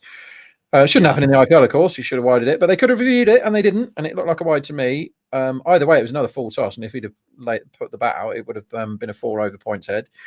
It's 66 for none after 5, and if they don't go spin now, I'd be shocked. So I will know whether I've had a good bet or not when the Betfair line settles down when we see who's bowling, and the Betfair line is telling me that it's under 11.5 or over 12.5. Now I still don't know who the bowler is. Do you? Keepers at the stump. That's there was a keeper at the stumps. Okay, well there you go. Oh my God! There isn't a keeper at the stumps. It's Harshit. So I'm not happy with my bet, but now that the first ball is a dot, I can get out of it. So that's good news. So I whacked under 12.5 this over. I can now, after 1 ball of it being a dot from Harshit, which I think is lucky, I can now back over 10.5 for the over. Off the 5 balls at even, so I've closed. I'm slightly still chewing my unders because I'm in quite a good spot, but I've closed it, meaning if the first 6 line lands on 77 or 78, I've absolutely chopped it. If it's unders, that's good, and if it's overs, it's a tiny bit bad. So I'm in quite a good spot. But as Travis Head has played a 4 through his own legs somehow. So I had a bet. I was lucky to be able to get out of that bet, to be honest, because it's one of those where at 66 for none, this goes back to my theory that KKR aren't trying as hard as they can to win this today. At 66 for none, you should go Chakravarti or Narayan. And if this was a knockout game, KKR definitely would have done. But the fact that it's a beer game, that's off. That could have easily bowled him. That's off his pad. He back-heeled it before. Yeah. So that was leg buys, not runs for Travis. So what's going to happen? This ball, Harshit. He will go bouncer. And he will get smacked for 6. He went full and he went for slot pie. 6. I need 1 more 6 from Travis Head to make my marginal 2 more 6s head bet come in. Oh, nice. Which I'm feeling fairly confident about, I think Travis Head, an informed Travis Head, hits that ball for 6 about 98 times out of 100, like fast and in the slot, outside off. Yeah, he doesn't. Literally doesn't even have to think about it, does he? It's just like that's getting dunked. I feel very pleased that I was allowed to close my my bet on this over. His head hits one straight up in the air and gets away with it. That was close. He's maybe beaten for pace slightly there by Harshit, who does go for the bouncer. It comes off the splice of Head's bat. He doesn't get it through quickly enough. Floats to where square leg would be. Bounces, and they jog through for the single. 77 off the power play so far. There are 2 balls to go. Harshit to Abhishek. Abhishek Not quite going as well as Head, but 19 off 12. You're not going to argue with that, I don't think, are you, from your first 12 balls? They're killing it, aren't they? 77 for none off 5.4. I could do with a dot and a single to land my middle, which would be a bit of a miracle. Yeah. But again, I had a bet thinking one guy would bowl, not for the first time today. I got it completely wrong, so I don't deserve to win money on this over. That's fine. Yeah, I mean, I agree with you. It is a really weird decision they've made to give Harsh at the ball.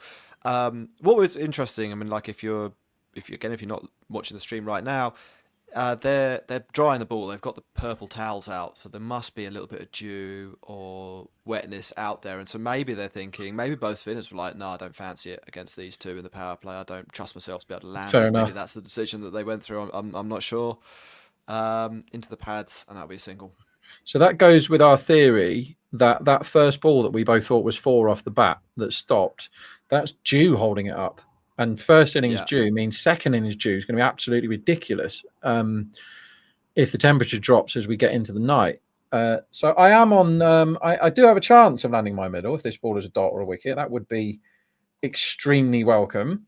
Like I say, I whacked under 12.5 thinking it would be Narayan or Chak, and then I backed over 10.5 when I was very lucky to get a dot ball from Harshit first ball. And if I get a dot last ball, it feels like a 12. Very big price. Feels like 1 in 3.5 that this is a dot. Let's see. He goes full. It nearly was a lucky Luxford. It goes to mid-wicket, and I have to say Chakravarti has taken a very casual approach to fielding that ball. He has, like an old man in a Sunday game, and we've used that analogy a couple of times, waited for the ball to roll over to him instead of coming in to try and prevent that run. I think you blame Chakravarti there, Rob, personally.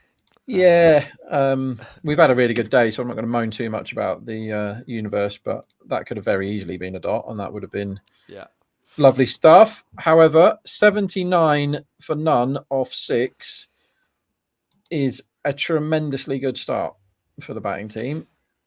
It certainly is. I'm interested to see where KKR will go now. I would imagine both spinners back to back. You would think so. I think Narayan first, but I don't know. I would do Narayan first. I mean, I feel like 2 left-handers. You've called it. Narayan is going to come in now. I felt 2 left-handers. Narayan third over of the game would have been reasonable after Norkia went round the park. But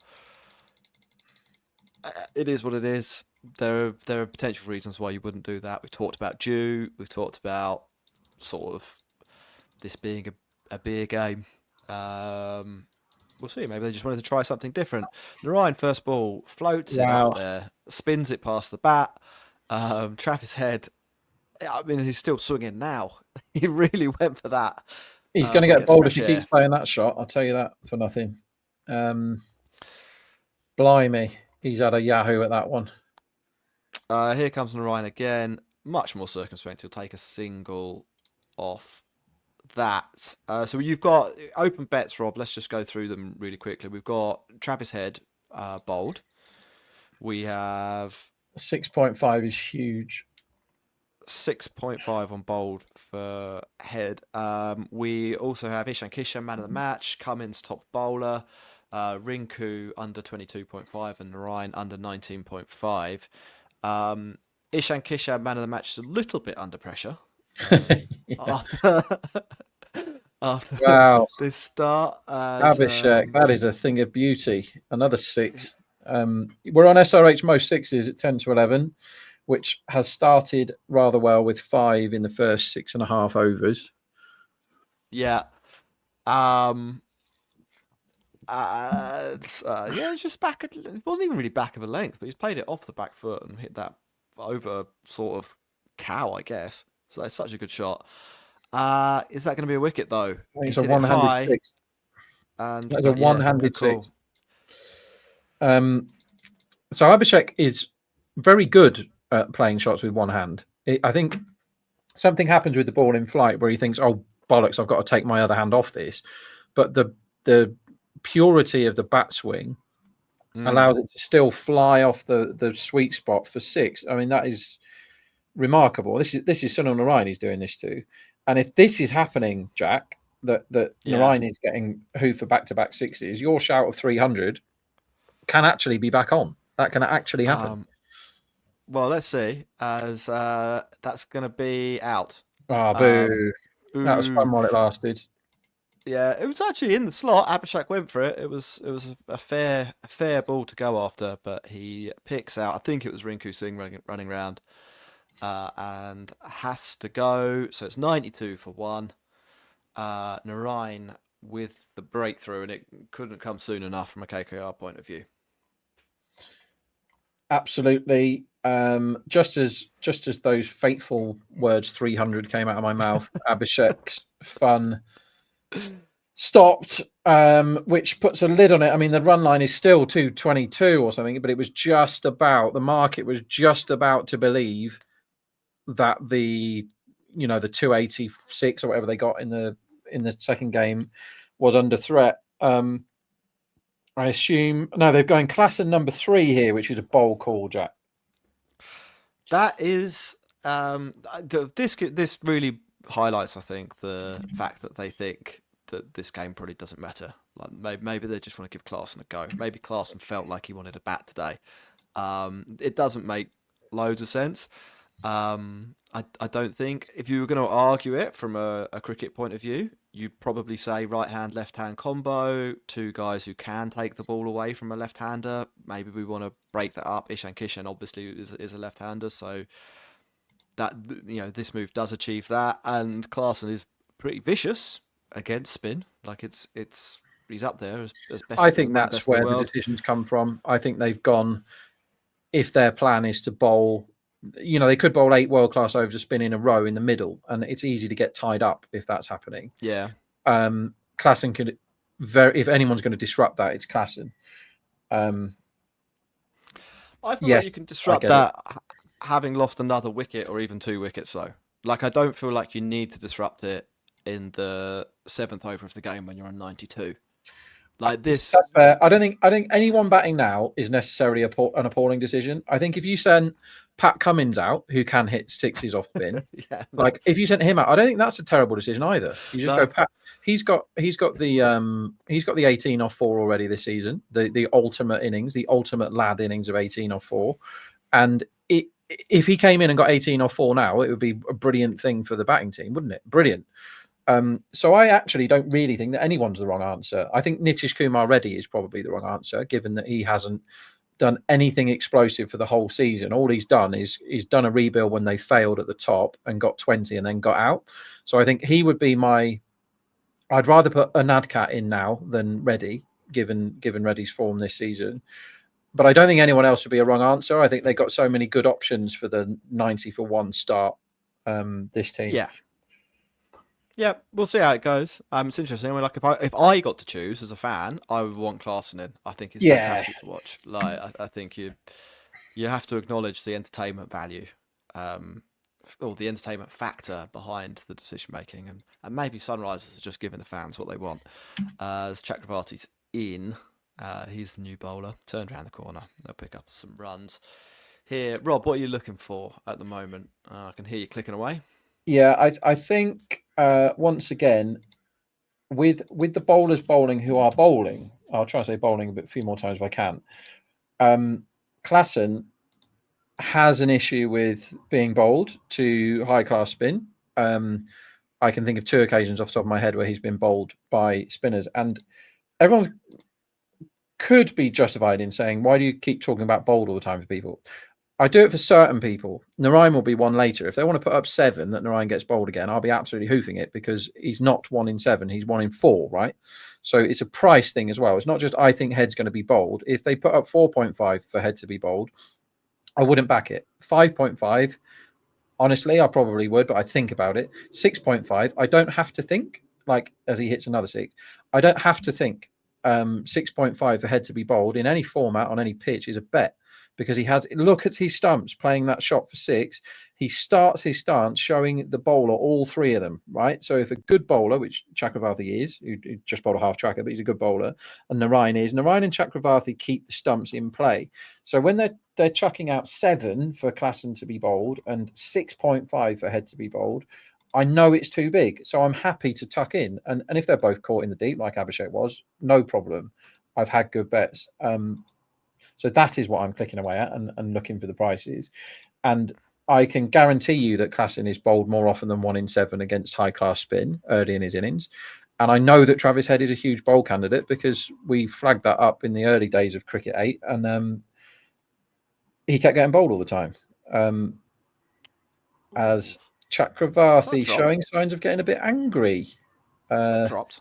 I don't know whether it was dropped. Like, De Kock hasn't caught the ball, but I don't know whether he nicked it. He's gone wider to try and make Head reach for it. I think he probably did nick that.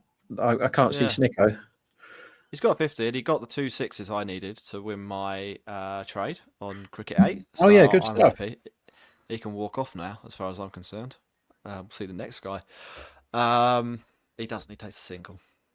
It's better for Head that he does that. Rob, you still betting match tied? Or last time I was with you, you'd taken a few punts on a tied match. So sometimes that's to cover my position when I'm all in green. I don't stake anywhere near big on Betfair or the exchanges because I'm simply not very good at it compared to the syndicate guys that are ploughing into and having £50,000 sterling a bet as Klassen gets his first 6 away, and Chakravarthi is mixing his length up appallingly in this over, going short and then wide and short, and doesn't feel like it's his day today so far.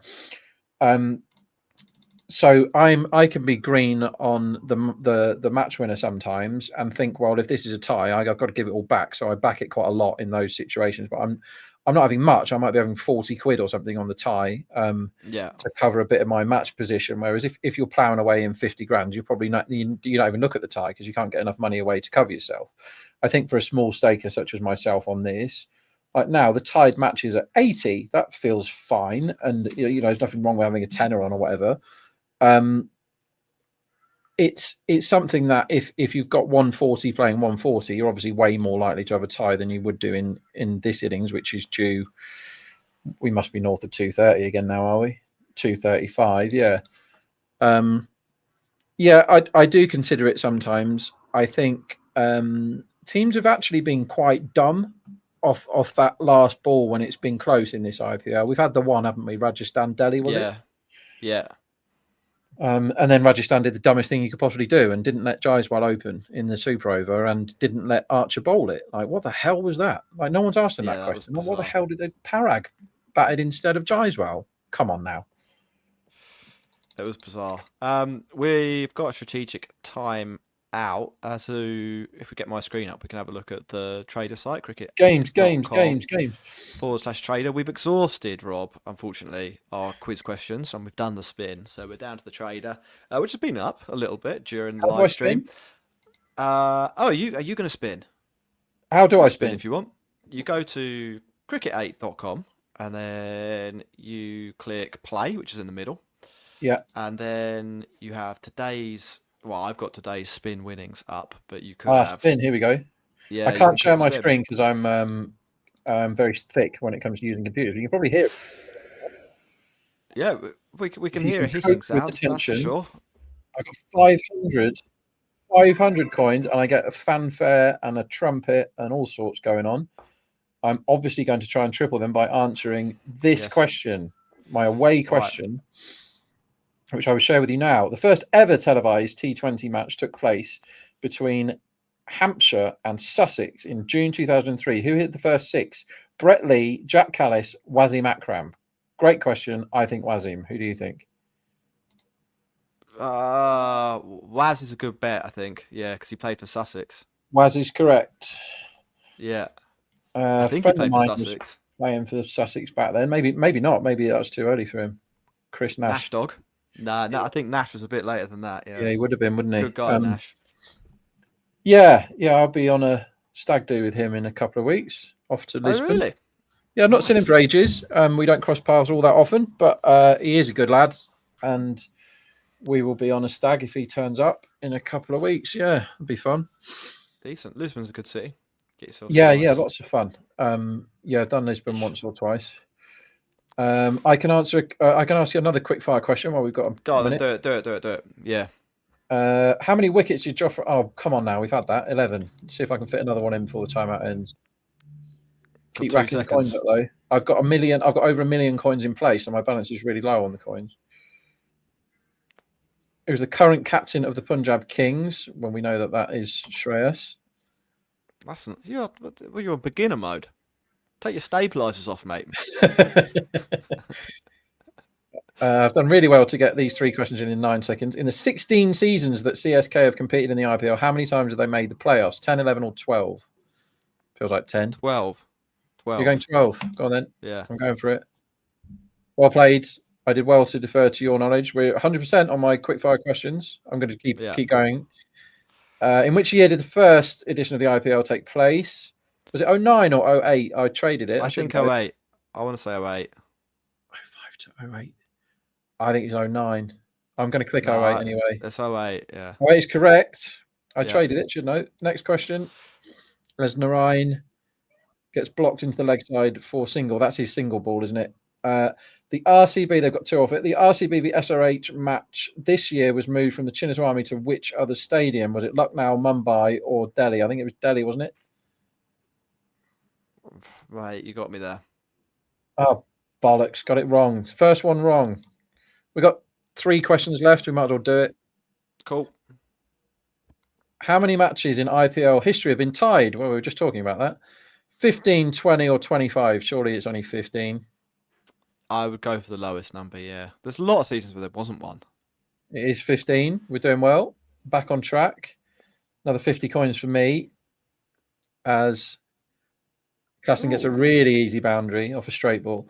Who was the player of the match in the opening match of the IPL season between KKR and RCB? Was it Rahane, Krunal, or Narayan? God. Rahane.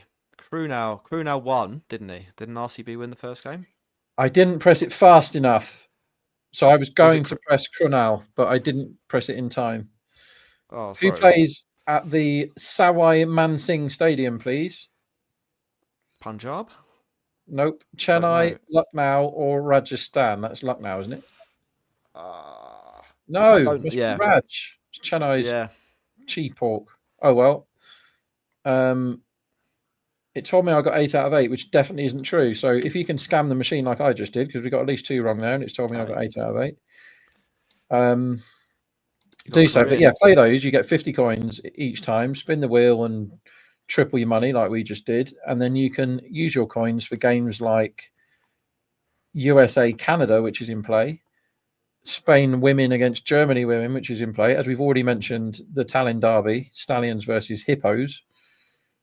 Or you can muck about at the lower level and bet on SRH against KKR, which is happening right now also. And they've just had their second 2 of the over against Narayan. And it's quite rare that these 2 lads have bowled 3 overs between them and already gone for 40 runs. But that's what's happened. Yeah, they're taking a little bit of tap here. 119 for 1 off 9. Feels like a fairly uneventful over in the scheme of things, but there were still 11 runs off it, I think. Let's have a quick look on the trader to see if there's anything that jumps out. Over 15.56s for Sunrisers at 1.8. How many are we at the moment? We are at 8 sixes. That feels like a decent one to take on. What's that? Yeah, I quite like that. I quite like that. Yeah. As I say, all my coins are in play because I keep having 500,000 on, but I'm going to play trader and have the rest of my balance on that. That sounds reasonable. Yeah. What else we got here? There's some spot prices for the balls. You can probably talk through them better than I can. I guess dots and boundaries with these 2 are the ones you want to be looking at. I mean, if we price this up, the chance of there being a boundary is a little bit over or under rather 25%. Is that worth a bet? I would rather bet yes than no. I'd rather bet yes than no with these 2 at the crease. Oh, well, let's do it. Why not? We'll put one of them on. So they're just showing what we thought might have been a drop from QDK, and there was a tiny, tiny feather on it as head goes straight down the ground for another Maxi. off Chakravarthi, and this is a very rare occurrence in that both of the gun spinners are getting whacked, and they've bowled 19 balls and they've gone for 47 runs. Is that now 20 balls and 53? Was that the second ball of the over or the first? Yeah, I think that was Second. There So was 20 balls. They've gone for yeah. 53 off 20. 53 off 20. If you get a 20 ball 50, you're absolutely gunning it. And they're doing that against Narain and Chakravarthi. Chak. So this is big tings from the batting team here. Header's got 15 sixes this IPL, despite failing basically every time, which shows what a dangerous man he is. That's his 6th six today. And if you're following Jack in on Travis Head sixes, you've absolutely bossed it. He told you it was going to happen. If we go runs off the 11th over, Rob, we've got 8.5, 9.5, and 10.5. 8.5, please. What's the over 8.5 as Klassen joins in on the 650 fund? Over what? Over 8.5 at 1.5. Yeah. Feels all right, doesn't it? Feels like free money to me, Rob. My line would be 10.5 for the next over. So even though normally you'd say, oh, it's going to be Narain, I can see over 9.5 at 1.72, which I like. Yeah. And I think that's probably the bet that I would go for there, because that one was given 6, but I think it was 4. It was signalled 4 by Spencer Johnson. Yeah, Spencer Johnson standing as umpire, helping his team out there. I'm not sure about that.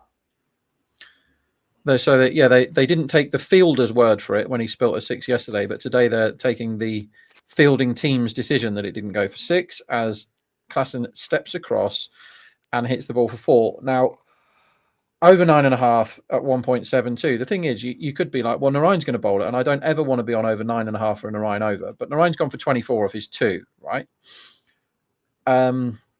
This almost feels like and set Head. Yeah, and you don't want to bowl to them, whoever you are. It feels like the sort of time where the bowling team tend to go for the Andre Russell partnership breaker over. That's what they tend to do. So I think we will see Russell quite soon to break up the monotony of everyone getting whacked for sixes. There is not a bowler who has escaped the 6 hitting punishment yet. They've all gone for 6s. Chakravarthi has already gone for 3 in his 11 balls. Let's see what happens on the 12th.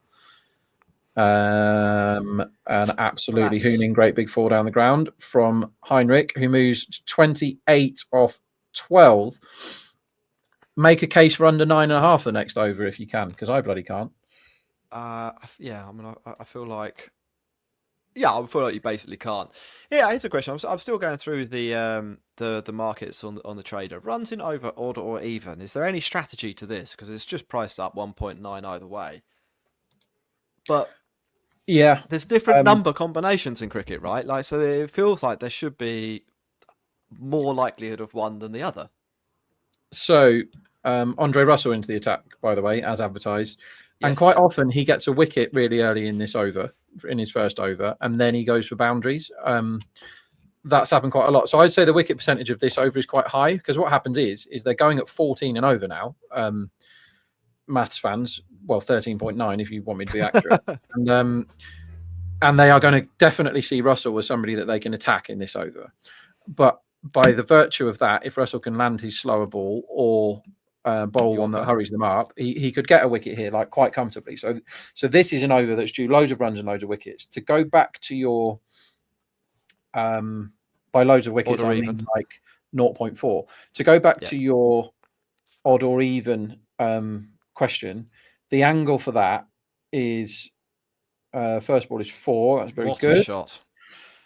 The angle for that, Jack, is it used to be.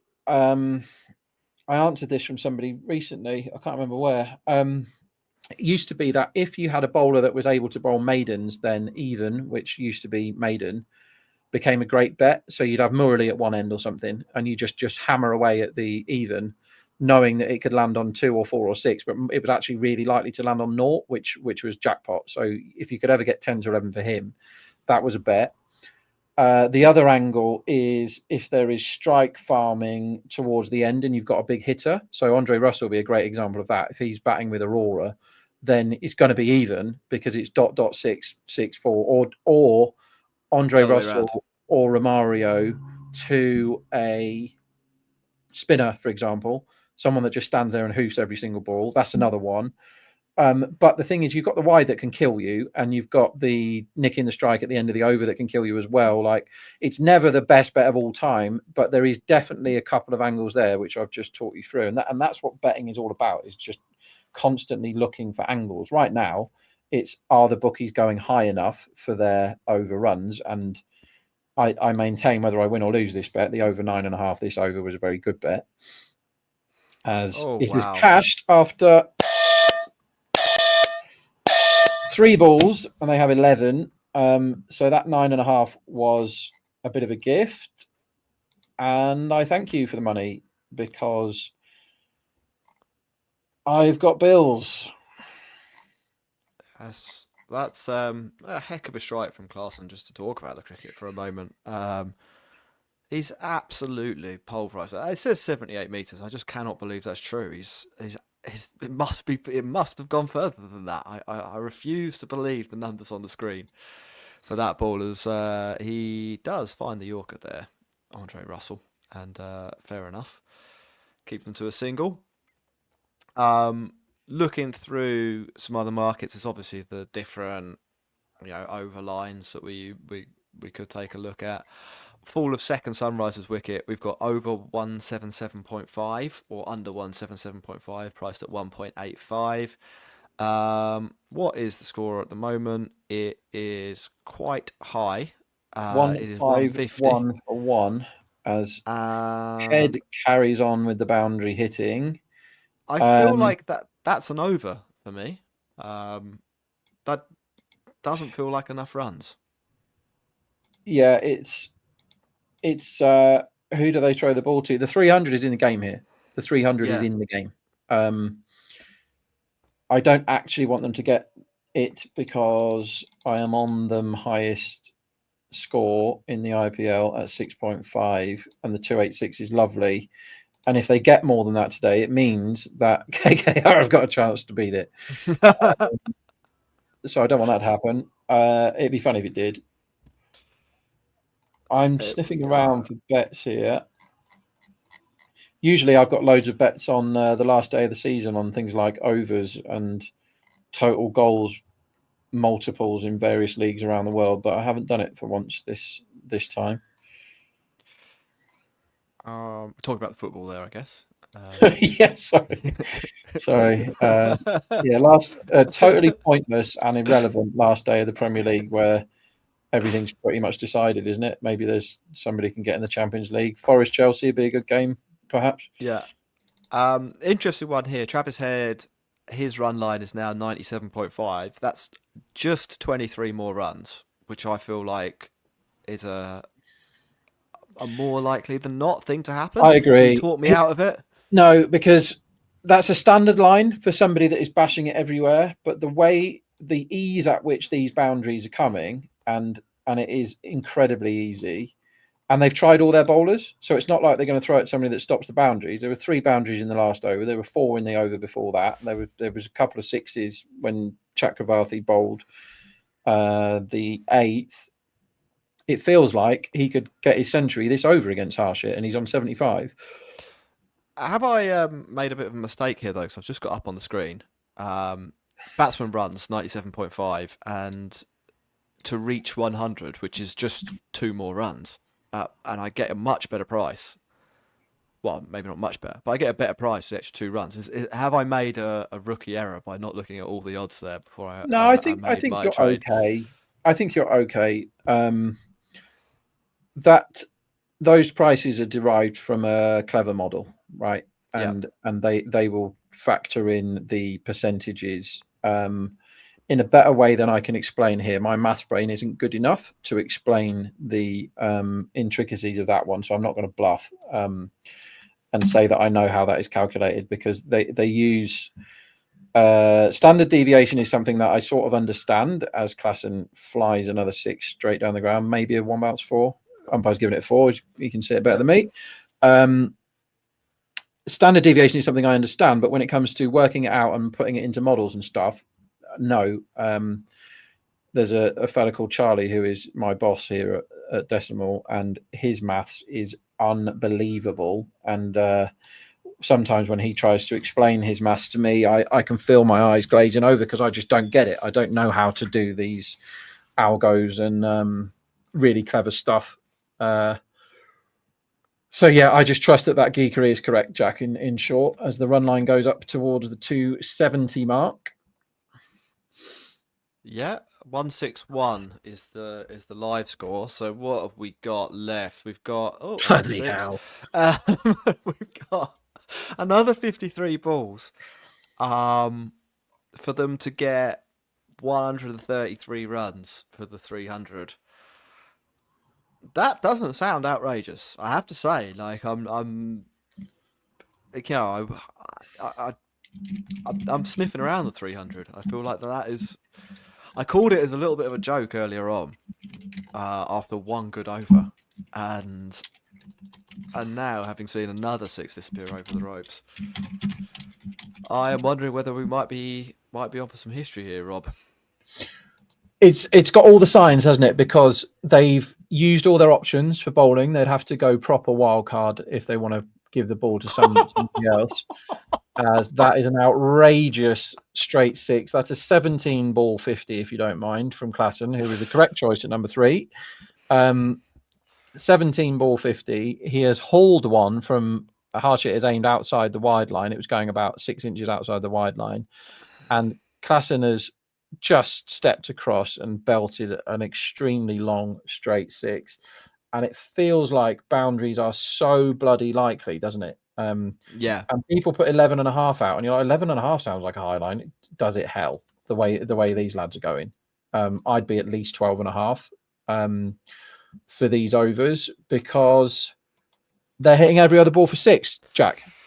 Yeah, I mean they've destroyed it. I mean Klassen, I don't know how many boundaries hit in a row. I was going to count that back in a second, but I just noticed that his control percentage as well, which is, gives you an indication, basically, of how well he's playing. 94%. So of the 17 balls he's faced, 16 of them he's middled, more or less. That's what that's telling you.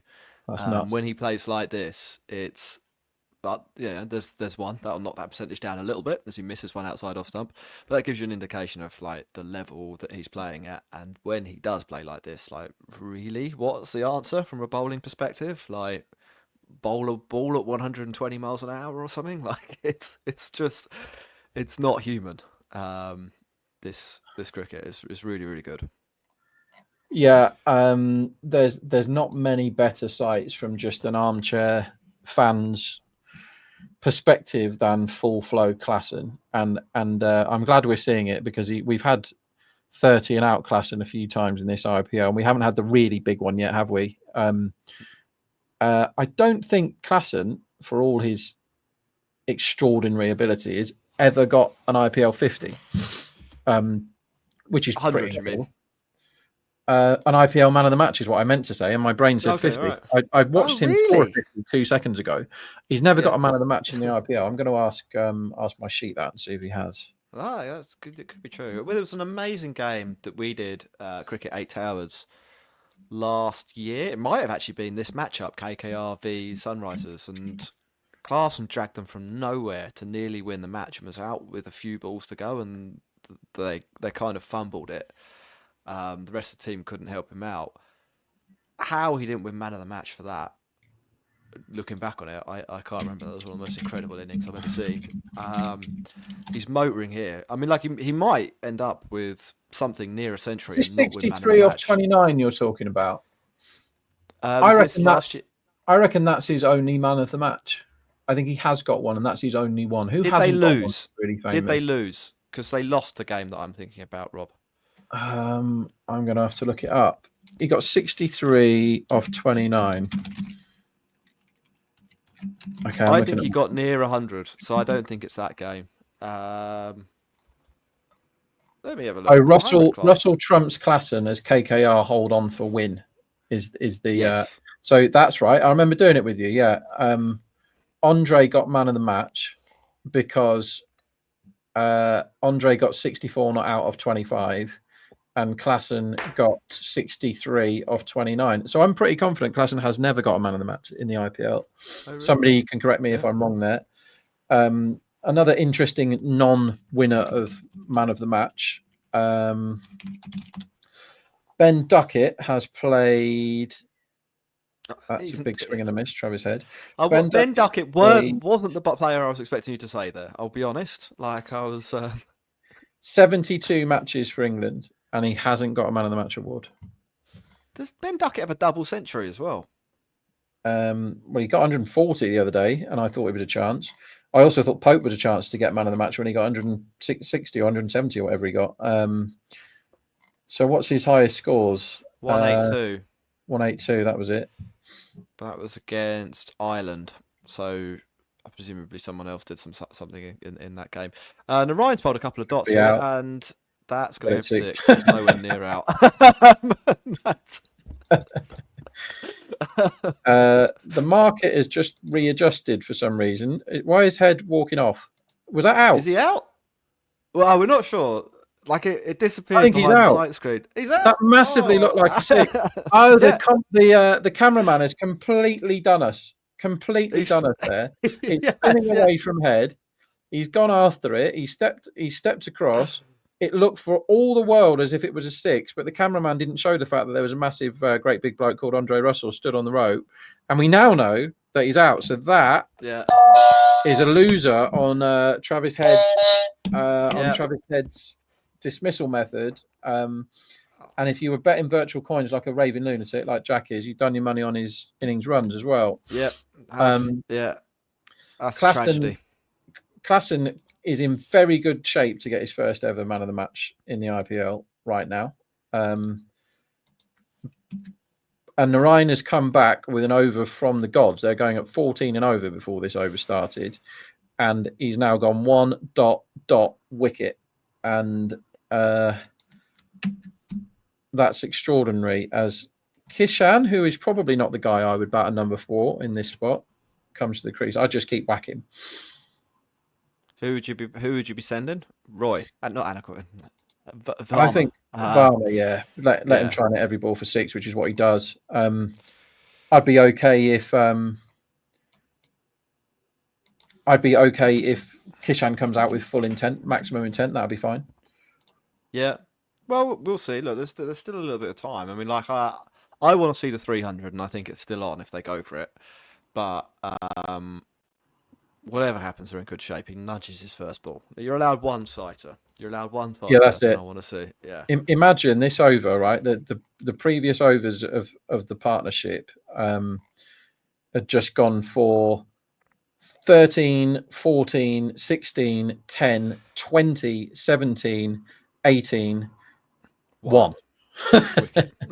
What an over from the old master, Sunil Narayan. Just give everyone a chance to catch their breath at a timeout. But that was murderous onslaught, and he has put the brakes on. There aren't many people in world cricket that can bowl an over for 1 when they have been belting along at 15 and over for half an hour. It's amazing how often he does it as well. That is even when he has a comeback over. Yeah. Look, should we have a look through the trader while we're on strategic timeout? See whether there's anything you like the look of, Rob. Let's go innings runs. The line currently, I mean, there's a few options here. The closest to sort of evens is 257. I feel like that's 75 more runs or 80 more runs from here. I feel like that's a thing that could happen. 7 overs to go. What do you reckon? Yeah, it should do. That Narayan over would have scared people, but Klassen is in absolute gun form. So how many balls have we got left here? We got 42 balls left. Yeah. It's about 2 a ball, isn't it? 84 gets you over the line.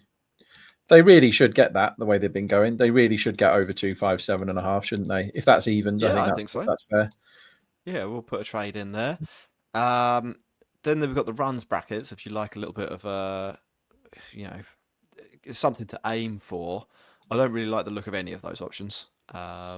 I'll be honest. I feel like they're all on the low side, apart from the over 229.5, but pretty thin value at 1.05. I'd say on that. Yeah, it's an algorithm going to work again. I want them to keep hitting sixes because I had quite a lot on SRH SRH to get the most. They got 12 so far. I don't want them to stop because this looks very much like a ground where you can hit sixes. 12 won't be enough, but 20 probably will. So let's keep going with those. They should get 1 and over from here. And if Classen stays in, they'll get way more than that. So 17.5, that would be 18 sixes. That's 6 more sixes off the next 7 overs. We like the look of that one. That will go in the basket. Then we've got the next ball options. I think this depends on who bowls it, doesn't it? But a boundary, a 1 in 3 chance for boundary off the next ball. I'm not sure about that, to be honest. I don't know what your thoughts are. That's okay. I mean, Klassen has got 9 boundaries out of 20 balls, right? 9 times he's got over 3.5 out of 20. I don't imagine that will be too dissimilar to his boundary rate at the end of the innings. He's not going to be far off 1 in 2 the way he's back playing right now. He's not going to decide to knock it around for 2 or 3 overs. I don't think he might get a good over like that Narayan one again and just try and get off strike and wait to make hay. But anyone that bowls as Aurora comes back, like he will probably score at strike rate north of 200 against Aurora, won't he? You'd imagine. I would not want to be Aurora right now, staring down at Klassen. Like set Klassen is a pretty scary thing. Do you think, given that he's just lost his mate at the other end, do you think he slows down a bit, or do you think he just cracks on and tries to get 100 off 38? I don't think he could care less about whether Travis Head is at the other end or not. I think at this stage, he's probably thinking, can I get a ton? Or can I just belt the next ball for 6? Like I don't think it makes any difference, as that's an interesting shot. Hits it really hard into the ground, I think, and it goes out. The backward point, it's only a single. What else we got here? We've got odd or even. We've been through that. Next person out, Ishan Kishan 1.62, Klassen 2.14. Kishan on strike. Is there any value there? I mean, Klassen is whacking, and we've had a look at his control. He seems to be, very with it. Yeah, Kishan's new to the crease. Normally, you'd say that somebody that is scoring at a strike rate like Klassen is quite a short price to be out soon. But Klassen has proved that when he does his best work, he has mastered the unmasterable thing in cricket, which is scoring really fast and not getting out. So he is not tempting whilst off strike at that kind of price. Kishan is 0 of 2, so he's got to go on with it, and he's got to go on with it now. So his run line is actually quite low as he cuts one beautifully past point for 4. Instant upgrade for Kishan after that shot. Yeah, I was going to say that 23.5 was the run line. It's recalculating after that 4. Still there, 23.5. I quite like that. I think, but from what I've seen so far, I'm gonna go for that. I think there is a risk with the spinners that he does something tragic, but he's also blocked 2 deliveries and picked his moment against the Seaver. He's in good form. I'm okay with putting 100 coins on the line there, Rob. Yeah, I don't blame you. That is wided, I think. Yes, it is for the head height, and he can't do that again this over. What do you think about Narayan's 4th? Do you think it just happens now? Do you think do they get it done, or do they wait? I think it's the over after next. Do you think he swaps end? Yeah, I mean, I don't think they'll be thinking about ends. I mean, they might be. I think they'll be thinking about the timing of it. I think to use him now to maybe only pick up Ishan Kishan, I'm not sure there's any value. I feel like I think where I'm coming at this from is I think there's an equal likelihood that Chakravarti gets out Ishan Kishan. So why use your gun who can get anyone out before you have to? And I think so if you're really captain, you're going Chak next over, are you? I think I'm probably throwing him the ball, and then I'm going to Ryan the over after, which I understand there's a bit of a risk, but I think there's a risk either way. Like I don't, was he nearly out there, Shankishan? It drops just short. Yeah, I'm looking at Kishan's run line here. See if anybody's given him too many. I think I would give Kishan another 20 maximum here, and it's very easy for people to put high run lines up for him, given the pitch and how everyone else has gone. But he doesn't look. To be fair, they're all giving him about 20, so I can't bet. That's annoying. I was hoping to see the line that we all thought was a bit high earlier, the Shahrukh Khan 25. For him now, that's a huge wide. I think Aurora's plan is pretty clear. He's scared of bowling anywhere near the slot to Klassen because he knows he's going to get dumped back over his head for 6. So he's going wider and wider. Klassen will know this. So the ball that I would bowl, if I had any ability at all, which I don't, the ball that I would bowl here is the leg stump Yorker to Klassen, because he is now expecting him to bowl at the wide line. So we'll probably run across to it. And he could sneak him a bowl round the back of his legs if he's got that in his locker, but instead he goes wide again and bowls another wide. This is one of those overs that you could be growing a beard during this over. Yeah. I actually don't hate what he's doing. I mean, like normally I think this tactic is overused in the IPL, trying to hide the ball, keep the ball out of players' arcs. I think this is one of the rare situations where, like, you go in the slot, it's probably definitely, well, you know, it's not probably definitely 6. That doesn't make any sense. There's a really, really high chance, 80% chance you're going to get dunked. So it's worth costing an extra ball to get that outcome, which is a single class and off strike. So you've gone for 3 there. If you go too far the other way, you go for 6. I think the expected outcomes are decent with what he was trying to do. Does that make sense, Rob? It does make sense, mate. I get it. You're accepting the fact that you might go for wides in order to prevent the 6s, which when you've got Klassen going absolutely bananas is a perfectly reasonable thing to do. That's not what you want to do, though. You don't need to be bowling wides to Ishan Kishan, and he gets a nasty look from Quinton de Kock. I love those little reactions you get, and cricket's a great sport for it because there's a lot of time in between each of the deliveries. You can really get a feel for the emotions of the players on the pitch, particularly the expressive ones. And Quinton de Kock, who had to dive across there and take that one-handed, just shot absolute daggers back at his bowler. Clearly not enjoying having to put in a little bit of extra work to prevent 5 wides into the pads. That's the over, and that's a single. 187. There's 6 overs left. I feel like our dreams of 300 have ebbed away, Rob. But they have probably some decent bets. I mean, 113 off 6. I mean, it is doable. It is doable. I can see Klassen is the right man to do it. If you want anyone in world cricket, you probably want Set Klassen, and you probably want Set Andre with him. Set Andre? Yeah, I mean that's who you would choose, isn't it, to join him? Oh, right. I see what you mean. Here. I know he plays the other team. Like, has an in-match trade happened? Like, maybe you want Aniket Verma as the guy. Like, I'd have put him in ahead of Kishan. I think 6 off 6 isn't doing anything for me here. Kishan has got to go aerial now. He's 7 off 7, and so they have gone Narayan for his last over. I don't think Klassen slows down. I think wicket percentage of the next 5 balls is very high. Let's see what he does. Like, I don't see that Klassen thinks that Narayan must be seen off in this spot. They've got 8 wickets in hand. He's going to go after him as he hits one into the leg side, which is misfielded, and 2 is allowed when it should have been a run-out chance for the single.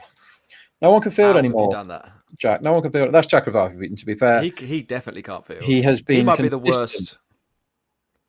He might be the worst fielder on earth. That was awful. That was hit straight to him, and instead of, so a traffic cone would have prevented the 2 and maybe the 1, and instead of bending down, and if he'd have done long barrier, which you should do when you're totally rubbish at fielding, he would have stopped it. Instead, he tried to bend down. Is that out? And he's cost his side a few runs there because Kishan wouldn't have hit that ball for 6, and the next ball has gone for 6. So yeah, because Chakravarti isn't capable of bending down and picking the ball up, he's got Klassen back on strike. Narayan's gone a bit too short, and Klassen has just hoofed it over square leg for another pretty big 6. Yeah. Can we get the the theory was in 300? play. We can't get 300. The dream's dead, Rob. The dream is dead. I have to park that one for another time. Oh, that is glorious. We can get 300. That's glorious. That is one of the best cricket shots I've ever seen. It's short, a little bit wide. Narayan's doing that thing. We were talking about it much earlier in the day. Narayan's gone to the I'm going to bowl in an area that's really difficult to hit plan. Back of a length, quite quick. He's bowling kind of like pushed out the front of the hand to try and hit the leather, so the bounce is a little bit variable. And Klassen has stood there at the top of the bounce. I mean, like it's just so good. It's so good. Mental. Like if you or I could try that all afternoon, and all we're doing is edging that to third man. Like it's just not possible. I could try that for the whole of the rest of my life, Jack, and I wouldn't be able to do that. Never mind the rest of the afternoon. Kishan is playing an appalling innings of 8 off 8 here, and it's not often 8 off 8 is appalling, but in the context of this 300 that we're after, the line is now 270, which if you're 10 overs out, you can make up 30, but being only 5 overs out, getting an extra 30 off the run line is going to be very difficult. They need the over to go for literally 30. They need one of them and another couple of big ones. Yeah, even that probably doesn't get you 300. But Narayan closes on 2 for 42. He's bowled one of the best overs of the IPL that went for 1 in the middle of an absolute mega slaughterhouse carnage mode that those two were in. 2 for 42 could easily be the best figures anyone has in this match. It's one of those decks because it did a bit. It was naughty for Nortje, wasn't it, early, and then it just flattened out, and there's been nothing in it since. And you're allowed to just mow through the line. They've only got Chakravarti left in terms of bowlers that I'm not completely expecting to get murdered. But he's not exactly doing well. He's 2 overs, none for 36. And here's Nortje. This could be fun. I think in my mind, Rob, I'm thinking high chance of wickets, high chances of sixes. To both guys. I feel like if Nortje gets it on the stumps, it could be all over. But if he doesn't, a long way. What's your thought process here? Yeah, I completely agree. That's what it is. So I'm just looking up. Okay, this is a bad price. As Kishan has nearly run out and he extends his run of boring singles. To be fair, putting Klassen back on strike isn't a bad idea. Nothing wrong with that. So the price of the wicket in the next over, so not this one, the next one, that should have been no, we shouldn't. It was very close. Price of a wicket in the next over is currently 3.4 for there to be a wicket in the next over. Now, that is not a good price. That should be backed. That 3.4 is available. It's not 29%. It's more like 38 to 40. It's in there somewhere. Not because the pitch is doing anything. That's what we've got on the trader, 2.92. So yeah, I think it's there. I think the true price of that is probably shorter than that 2.92, to be honest. But 3.4 is available for wicket in the 17th over, and that must be backed because either Klassen gets out now and you've got someone who's just starting, or you've got Klassen hits one, might be nope, he's fired it to Russell again for a single. Yeah, it's just too big. It's simple as that. Wicket in the next over. At 3.4, you must be on. So go away and back it. Next over runs, Rob. We've got 11.5 at 1.62, 12.5 at 1.81, and 13.5 at 2. Who's going to be bowling it? Chakravarti, maybe? Or are they going to stick with one of the seamers? I can't see a compare. That was a very good ball, actually, from Nortje, who bowled a bumper, and it's nearly taken Kishan's head off. Yeah. I don't think it matters. You think it's going to be high, whatever? Yeah, pretty much. I mean, Klassen's So- still there and he's not on strike now. So yeah, it's due 13 at least. And I don't care who bowls. Like if they still had Narayan left, it could be unders because of the bowler being good. But Chakravarthi, as I said earlier, can have a stinker bowling in the first innings. As Nortje should have bowled another dot to Kishan, but De Kock, who has had a very bad day behind the stumps and a crap tournament other than his first knot, which was all right, has somehow allowed the ball that should have been routinely taken at knee height. He didn't bother closing his legs. No obvious joke coming from me there. And allowed it to just trundle through for a couple of byes, which is the sort of thing that could really annoy Nortje. And Kishan is now 9 off 11, and I'd be surprised if he doesn't get out this ball if it's not a boundary. Let's see what he does. It's a wide. So right, Rob, the prices here 1.5, 1.7, and 1.9 for 11.5, 12.5, and 13.5 respectively. Which of those would you be most tempted by? The middle one, I think. Was it 12.5? Yeah, 12.5. Yeah, I think I would back that. And I can't really mathematically explain why, but that feels like the best bet of those three to me. There's nothing wrong with it. I can see over 13.5 next over at evens, as Kishan finally does get a boundary away and gets his strike rate above 100 for the first time. Yeah, I just feels like overs. And now that you know that Klassen is going to be in for the next over, it's due, but loads. Yeah, might even be on strike if all goes well, this ball. Just a reminder, you want to be on wicket next over. 3.4 is very big. Let's have a look. Is that going to be a 6? The old helicopter shot. Yes, it Good shot is. from Kishan. Kishan has turned up, and Nortje was threatening to bowl a good over, but I think De Kock really hurt Nortje there. I think De Kock's terrible misfield broke Nortje's brain a bit, and that's happened before. When bad stuff happens to him, it's a bit like Andrew Tye, who is the best in the world for that. If someone does something in the field to allow runs that shouldn't have gone against Andrew Tye, he then bowls utterly awful. He can't control his emotions even a bit. So Nortje now went for 11 off the last 2 balls of that over after that misfield. And the line is at the highest it's been at 271. So reminder, I'm on wicket this over at 3.4. And I think that is probably the best bet I've had in this innings, other than the over 10.5 sixes, which was absolutely never in doubt. It's Chakravarthi. They're going to go all guns blazing after him. Klassen is going to try and hit every ball for 6, and so is Kishan, who is 10 off his last 2. So the wicket chances in this over, it's much nearer to 50% than it is to 29 or whatever they were. So I can get it at about 40%. That's 6. Oh, baby, that's a good shot. But that's what you want, right? If you're on wicket and over, you want the ball to be sailing over the ropes for 6. The chance of the over for 30 has just shot up.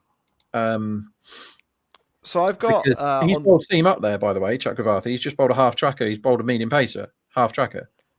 I've got on the trader, Rob, 2.6, which works out about 40% for a boundary. Is that worth it? Is Klassen going to be out? Oh, that should have been the wicket. Who's that being a lazy bones in the field? Is that Pandey? It might have been Ramandeep.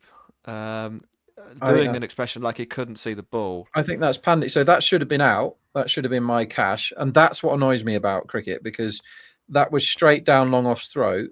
It was Pandey. And Pandey's a really good fielder as well. And he just decided he didn't pick the ball up, and he's going like this. I didn't see it. If he'd have seen it, he'd have caught it. It was straight down his throat, but he didn't run forwards. Anyway, never mind. Kishan mows one back to the bowler, who misfields again. Very much wheels off, isn't it? What did I need? I needed 25 for my Kishan bet, and I might get there, even though he's looked pretty awful for the 20 he has so far. Klaassen back on strike. He's the main event, isn't he? There's 3.5 overs left in this innings. Oh my Sure, God. that's hit high. That's really, you cannot bowl there to Heinrich Klaassen. You can bowl. Chakravarti has lost his marbles today. He's bowled 16 balls and he's gone for 50. Bloody hell! He's also given runs away in the field. He's costing his team big time here. He has bowled 2 seam up half trackers in this over, and they have both been clouted over the leg side for 6. So I suggest he stops doing that. You cannot do that. I'm sorry. It's just you just can't. Klaassen's made like the second half of Klaassen's career since he became God Klaassen. He's made it on that shot, being able to hit that six every single time it's bowled, and it removes half the pitch from the bowler. They cannot make a mistake dropping short. It means bowling back of a length is hugely risky, because if you go from back of a length to short, you disappear. So don't bowl there. Like, take the risk and put it up there. And if he plants his foot and smacks you for 6, fair enough. But at least you got a chance. I totally agree with what you said. And Chakravarti must know this. So when Chakravarti bowled the seam up half tracker at the start of the over and he belted it for 6, why did he then bowl it again later in the over? I don't know. But that ball there, like, so he's missed there, Rob, hasn't he? He's bowled it. That's 2 full. That's basically a half tracker. Not a half tracker, a half volley. Yeah. But it's the area where you can miss the Klaassen and expect to not always be hit for 6. Like, if you go short, and there's a graphic up on the screen now where he drops short, and you can see the balls that Klaassen has destroyed as he goes a bit fuller there. And again, he won't get hit away. Like, he'll go for a single. Like, it's fine. Sometimes Klaassen will destroy that ball. Like, I'm not saying Klaassen's got a weakness to full deliveries. I'm just saying he's not the best ever against full deliveries, and that's fair. You go short to Klaassen, you die. Losing bet there, by the way, the wicket and over, and it is all Pandy's fault because he couldn't be bothered to move 4 yards to catch what would have been an easy catch. He said he didn't see it though, so fair enough. Heinrich Klaassen, top scores up on the screen now. Did he get? Apparently, he has got 100. So we will. Let's have a look. Rack our brains to try and remember that. I mean, obviously didn't win man of the match for it, or whatever. 87. It's his second top score. It's off 32 balls. 13 more for the ton. Can we have a look at what the price of that is, just for a little bit of fun? Virat Kohli got man of the match that day. Oh, he got 100 off 63, and Heinrich Klaassen got 104 off 51. So Virat Kohli got man of the match that day. Give over, Virat. Here comes Andre to bowl a very, very good Yorker at Klaassen, and he blocks it for the single. Great ball. I'm telling you now, he's not going to bowl many more great balls in this over. And that one was actually a no ball. No. So what started off as promising with a very well executed Yorker was actually bowled from too far in front of the crease. How far in front? We're just about to see. Looks big one. Yeah, it's a big no ball. He's 2 inches further forward than he should be. Yeah. Disappointing. Here he comes again. Shuffle from Ishan Kishan. Hit back to the bowler. Free hit. I mean, that's a weird shot to play on a free hit. I know it's a good ball, but he's basically blocked it. Like, he's not tried anything extravagant. It's a dot. Yeah.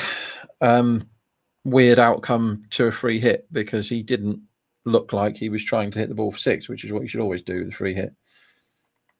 Yeah, like, I mean, by rights, if you get that ball on its free hit, middle stump should be out the ground. You just say fair play, you nailed it. But he's played it watchfully. He'll probably do something nuts this ball. Kind of nuts. He's hit a 4. Good shot. Yeah, it's a wide. It's a bit of a half volley. It's hit hard, flat. I'd like to get. I wish we had a few more like ball speed graphics. I'd like to know how hard was hit. Like, we lack that a little bit in cricket. You get it a lot in baseball and like tennis and stuff like that, because that's a one bounce 4 that's gone about the height of a tall man. One Dirk Nanes off the floor. Ishan Kishan picks up a single, and that's a win for me. Over 24.5. So Nicely lost done. a couple. Lost a couple in there, but won a couple as well. Rob, what you've been looking at in the background? I'm still sniffing around. So normally I look to bold and run out at this stage of the innings. I can't see anything. I'm already on class and bold at 7 from earlier, which I'm very happy to be on because a tired man can be bold. He doesn't look that tired as he just carts Russell straight back over his head for one of the best shots you're ever going to see. And we've said that about 4 times already as the 250 comes up for this ridiculous cricket team. Is the 300 back on? It can be done. It needs an utterly mental over, but the line's as high as it's got now at 282. There aren't many people with unders on their betting slips in Clover today. It's not something that you can possibly do. Like they're just showing a graphic of that ball landing exactly in the slot, but the slot's a pretty big place when Klassen is 94 off 34, which is what he is now. Yeah. They've hit as many 6s as 4s this lot, and that is now another 4 because that is an appalling leg side full toss from Dre Russ, who is should have been a 6. D Ross at the moment is what he's bowling, and Klassen is going to score at more than strike rate 300 for the rest of this innings. What's the fastest IPL centuries? Because he's 35 balls here. I'm gonna have to look it up. We're gonna get some sort of top 3, if assuming he gets Gale 30. Suryavanshi did 36. 36. I remember the 30 from Gale because I thought he was going to get a double, but he never faced enough strikes. So Suryavanshi did 35. Suryavanshi did 35 balls. So it's not going to be as fast as Suryavanshi. So imagine how well Klassen has played today, right? Ludicrously well, incredibly well, smashing 6s all over the place as Dre Russ bowls a dot. Suryavanshi's innings was quicker than this. Yeah. Like, how the hell did that? He's 14 years old, Jack. No, I know. It defies belief. It defies belief. That under-19 World Cup. It's what's Suryavanshi's bloody total runs line for the World Cup? Like 1,000? You need some health and safety people involved in that. Maybe don't let him bat. He can't be batting to children rather. Like he's going to take someone's head off. Oh wow, wowzers! I mean, anyone who gets him out in that World Cup should be just given a professional contract by whichever board they play for. Like, put on the development fast stream. Cool. 254 for 2 is the score in the cricket that we're watching. Klassen is on 98 off 36. Ishan Kishan on 25 off 17. So if Ishan Kishan doubles his score, Ishan Kishan is basically scoring at half the speed of Klassen. It's astonishing. It's one of those things. Yeah, defies belief. Vaibhav Aurora is going to come back into the attack. His figures are 0 for 33 off 3, which actually pretty good. Good, you know, yeah. Like not bad. Here he comes round the wicket. Ooh. Oh my goodness, he's beamed him. Not really beamed him. I mean, I don't know how to describe this. Ishan Kishan has headed one. He's gone bent for down to head one, and the trainer is sprinting on. He's gone to like lap sweep it and missed it, and it's sconned him on the side of the head. He's hit it into his own head. Hopefully that took a little bit off. That's a nasty one. That definitely. They're doing the concussion questions, which I'm not sure Kishan would be a certainty to get correct if he hadn't hit the ball into his own head. It's stuff like what day is it tomorrow, and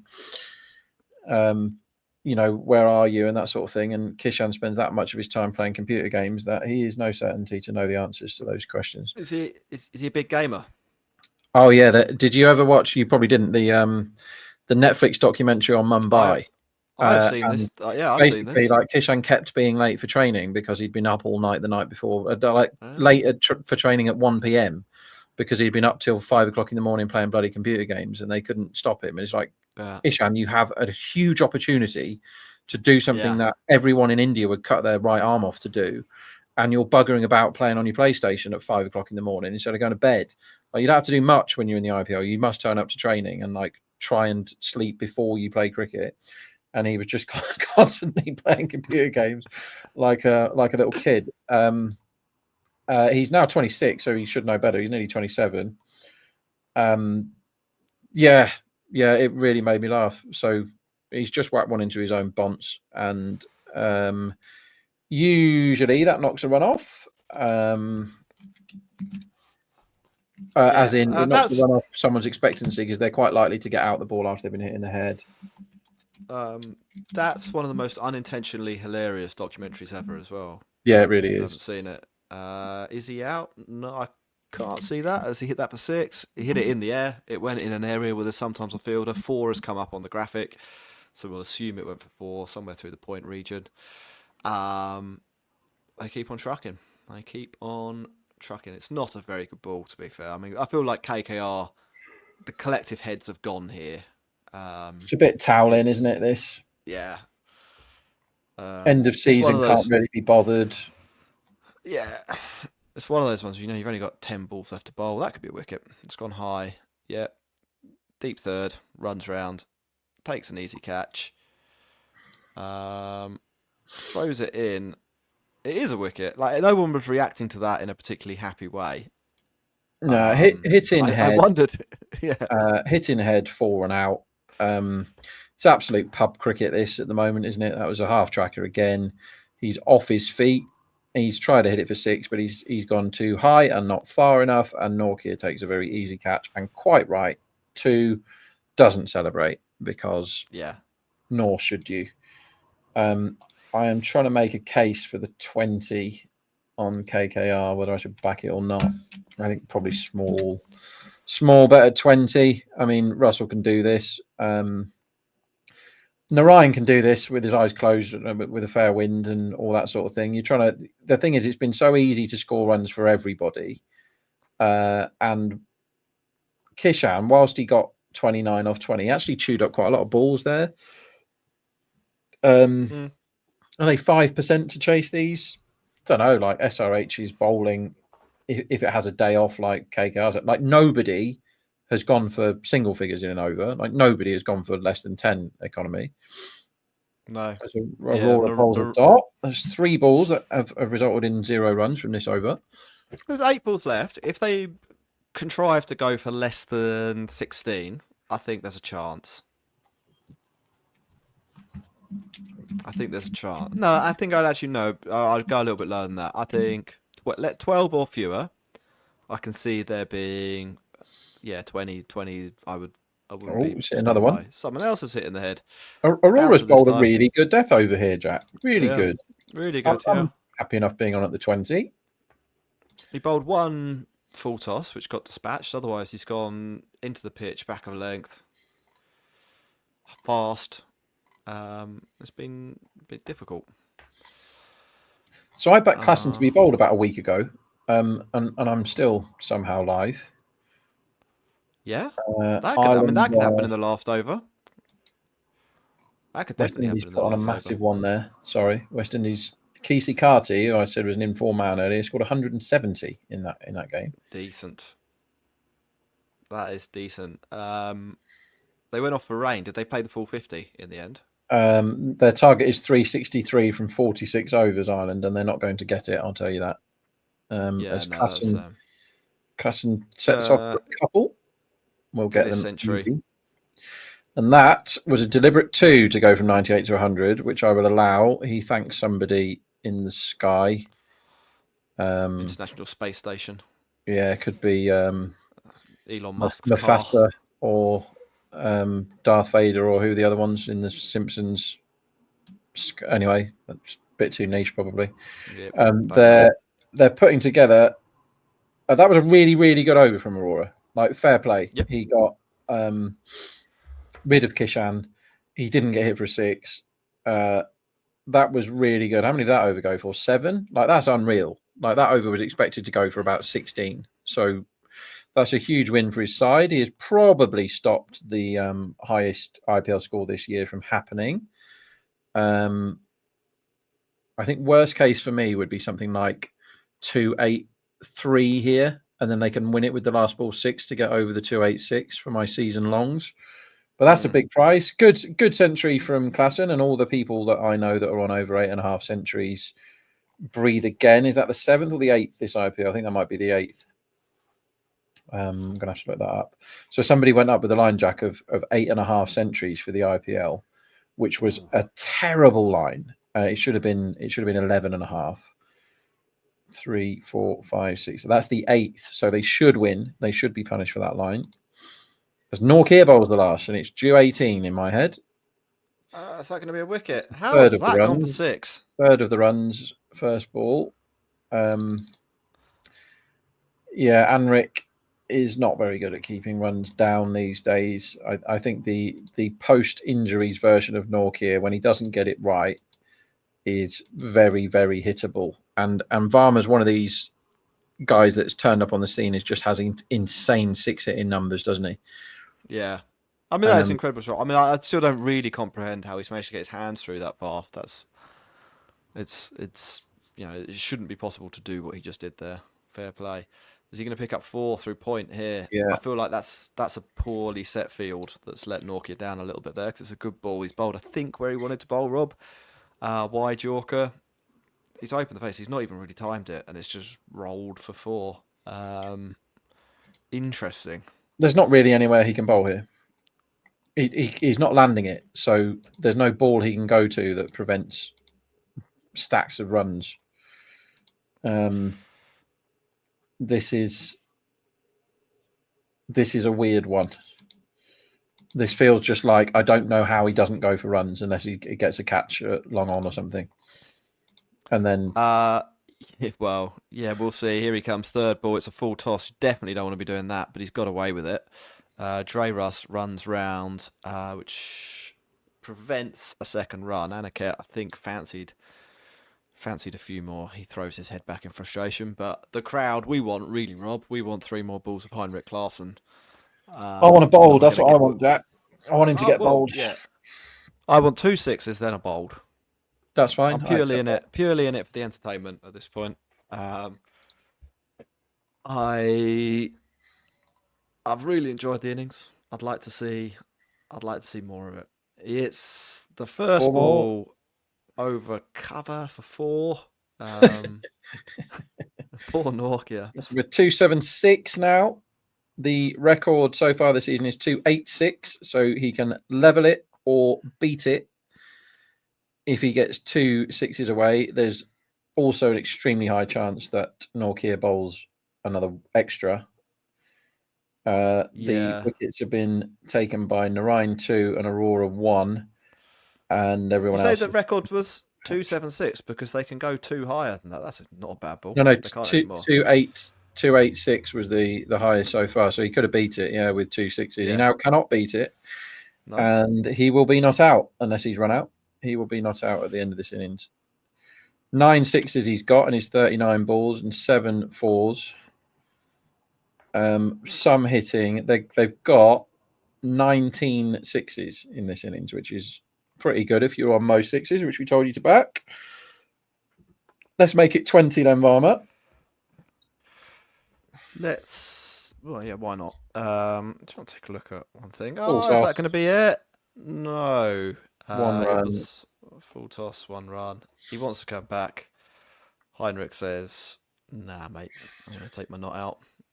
2 7 8 is a lot of runs. It's a heck of a lot of runs. Just quickly go through the score. Abhishek and Travis Head, they got Sunrisers off to a good start. Travis Head, he finished on 76 off 40. Both openers dismissed by Sunil Narayan, who had moments of good bowling, and really that was all you could say for the whole of KKR. Sunil Narayan had moments of good bowling, and everyone else was kind of trash. Heinrich Klaassen, star of the show, 105 runs for him off just 39 balls. The second fastest century in this year's IPL. We think the 3rd fastest century ever in the IPL. Amazing batting from him. Final score is 278, which included an eye-watering 24 extras. KKR foot off the gas, I think, at the end of the season. Rob, we're going to take a little break. We'll come back in 5-10 minutes, have a quick chat through the bets that are on for the second innings, and maybe have a look and see whether you've noticed anything else. How does that sound? I look forward to the break. See you in 5. Cheerio. You can watch the game, but what if you could do more? Cricket8 is the new way to enjoy cricket. Now you can watch your favourite sport while playing against your mates. Think someone is going to score more than 10 in the next over and your friends don't? Play against them. Cricket8 is the future of watching your favourite sport. Don't just watch the game, play the game at cricket8.com. Think you know more about cricket than your friends? Prove it with Quickfire, only at Cricket8. Answer trivia questions every day. Score more than your mates and win free coins. Fast questions, faster answers, one winner. Don't just watch the game, play the game.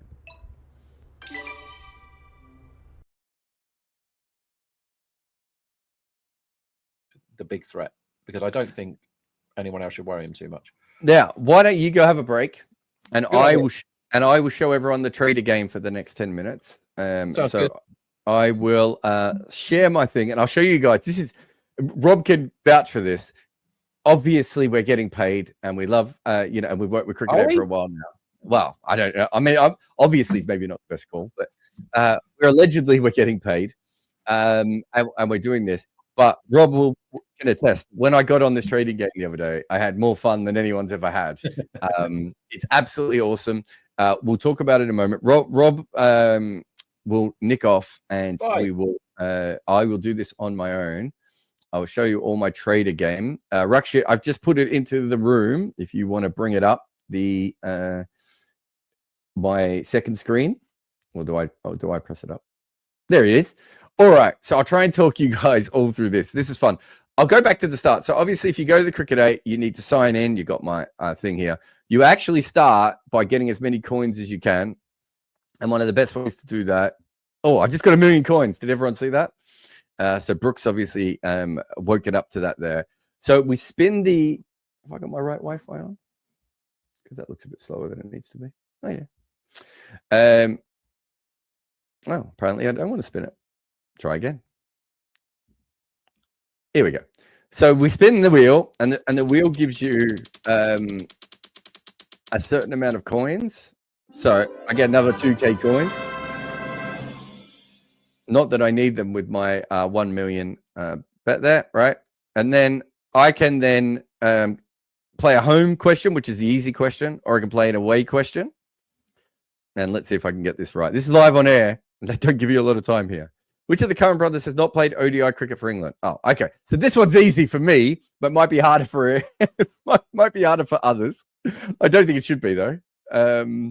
There we go. So I have multiplied my coins. So I've gone from having 2,000 coins to 6,000 coins. That is not the cool thing. There is also this trivia thing that you can go to here. Let's see if I can get any of these right, just to show you how all this works. Again, this allows you to get who's the all-time leading run scorer for CSK. I'll go Dhoni because he's been there for 1 million years. There we go. And that gives me another 50 points. We'll get Rob up on some of these later if we have a down moment as well. Who are the purple cat for most wickets? Oh, okay. In 2024, it's not Harshal Patel, is it? Oh, it is Harshal Patel. Okay. All right. So we'll exit out of there because you've seen that bit. Now, let's get to the fun bit. The trader game. So you go to play, you go to trader, and you can see here you can trade on any sort of live game that is within the Cricket8 system. So I could be betting on the Surrey versus Yorkshire game. I've got Warwickshire, Hampshire down here. The other day I was betting on all sorts of games from everywhere. We'll just wait for the this game to come back up because you can see it's just gone down for a second as they're obviously readjusting all the odds. So if we were to go to the game here, I think I was going to say the match one is wrong, but I think the match one is right here. Oh, they've just been bowled out, have they? Oh, okay. So Yorkshire have just been bowled out for 255 and Surrey are 490 for 9. Oh, so Surrey are batting at the moment. I'll get that right in a minute. But Surrey obviously has a huge lead. So you can bet on the result, but there's not much point in betting your coins on any result here. But you can go on the innings line. So let's have some fun. They're 490 for 9. Let's have a look at the scorecard, shall we? All right. So Fisher is 5 off 7, and Laws is 30 off 25. So Laws is whacking them around.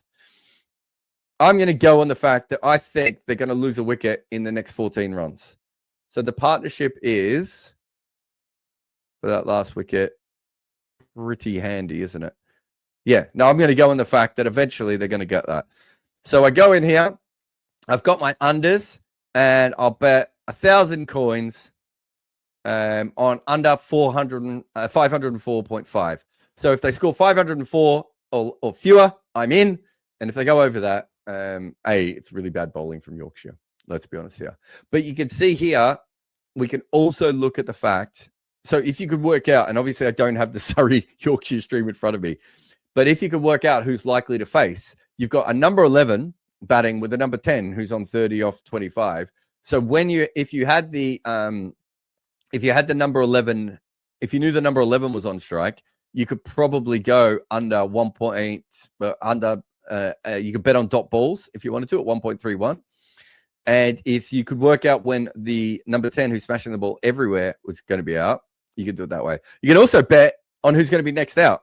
So at one end you've got, I wonder what Matthew Fisher. Now, this is why I find this so fascinating. Once you get into all this, because now I want to know how good a number 11 Matthew Fisher is. And I reckon he is, let's have a look. In first class cricket, he averages 17. All right. I wish I'd known that before I did my unders bet. Right. So I'm going to go with Tom Laws because I think Tom Laws is trying to smash the crap out of everything everywhere. Right. So I've got my 2 bets riding on this game. If I come into trades, you see here, I lost my 2 in the last one with the Punjab one when I got stiffed on both of those balls, but that's fine. And I've got sorry. Think you know more about cricket than your friends? Prove it with Quickfire, only at Cricket8. Answer trivia questions every day. Score more than your mates and win free coins. Fast questions, faster answers, one winner. Don't just watch the game, play the game.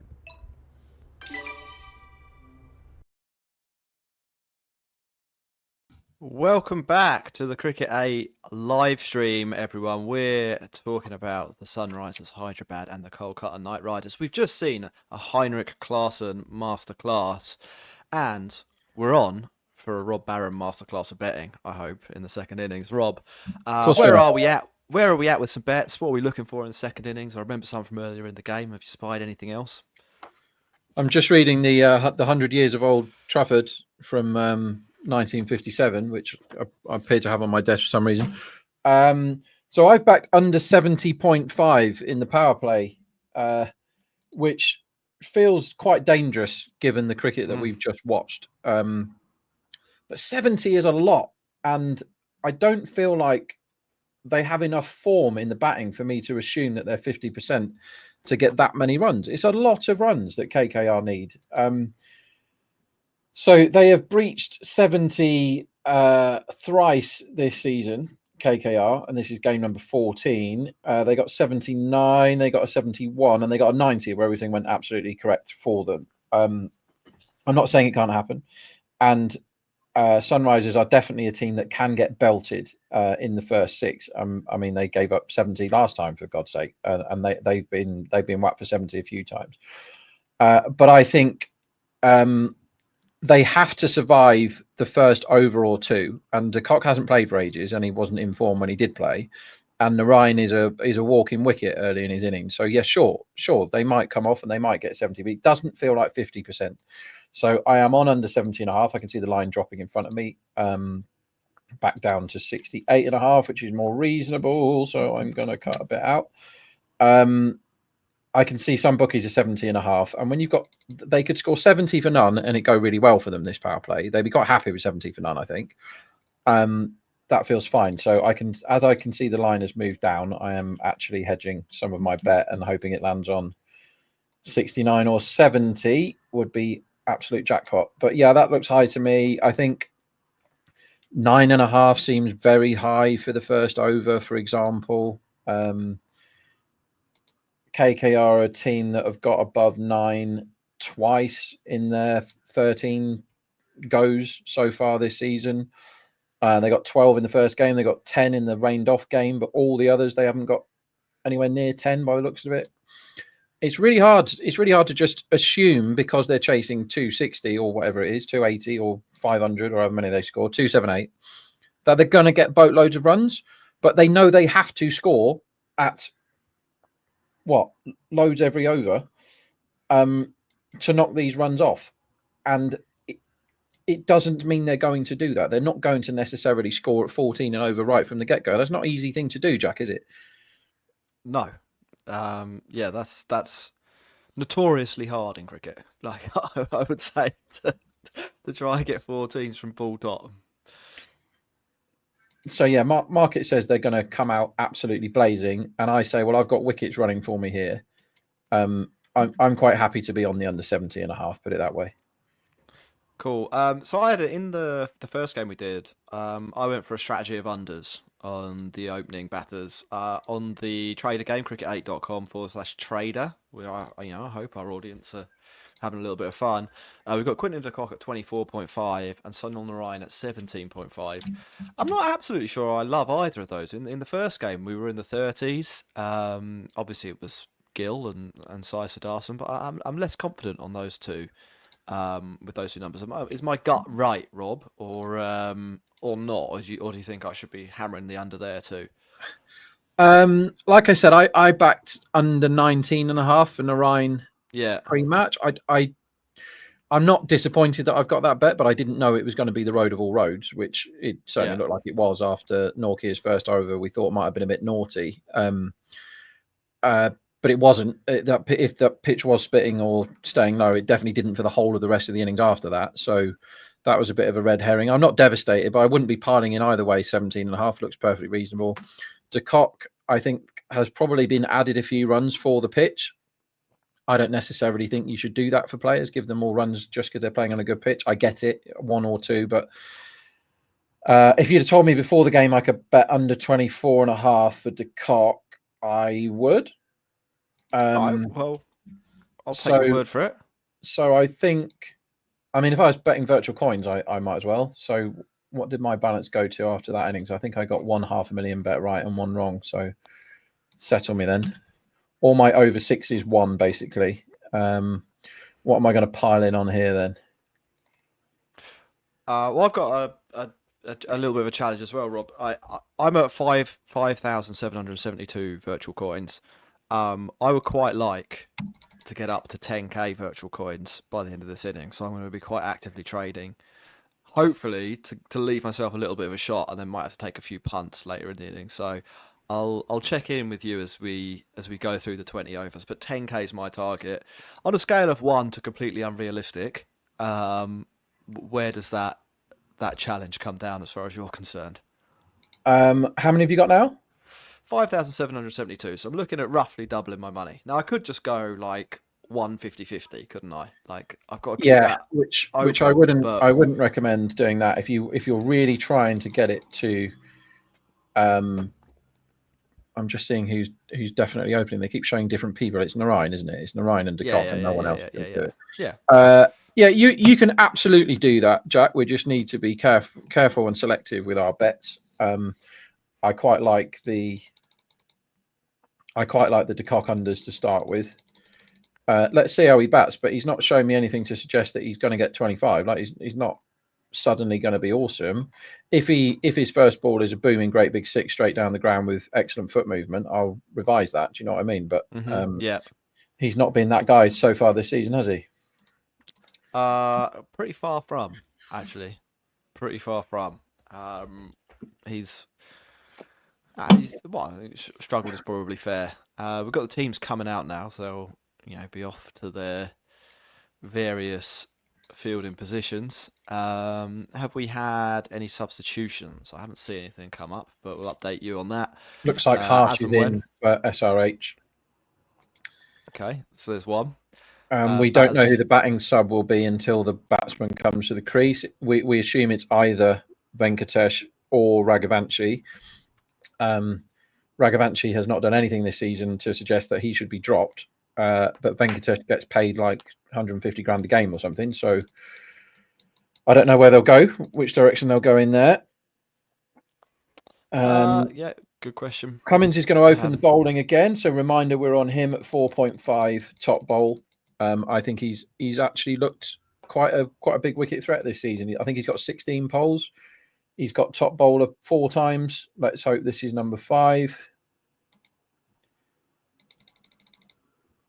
Yeah, let's hope. So QDK and Sunil Narine, as everyone thought, will be opening up. We're going to need a big power play and then a big middle overs, then probably a big death if they're going to chase this down. It looks like it'll be hard work. There's a couple of guys in the lineup with the firepower to do it. And, if any team is going to do it, a Dre Russ team is probably where you're looking.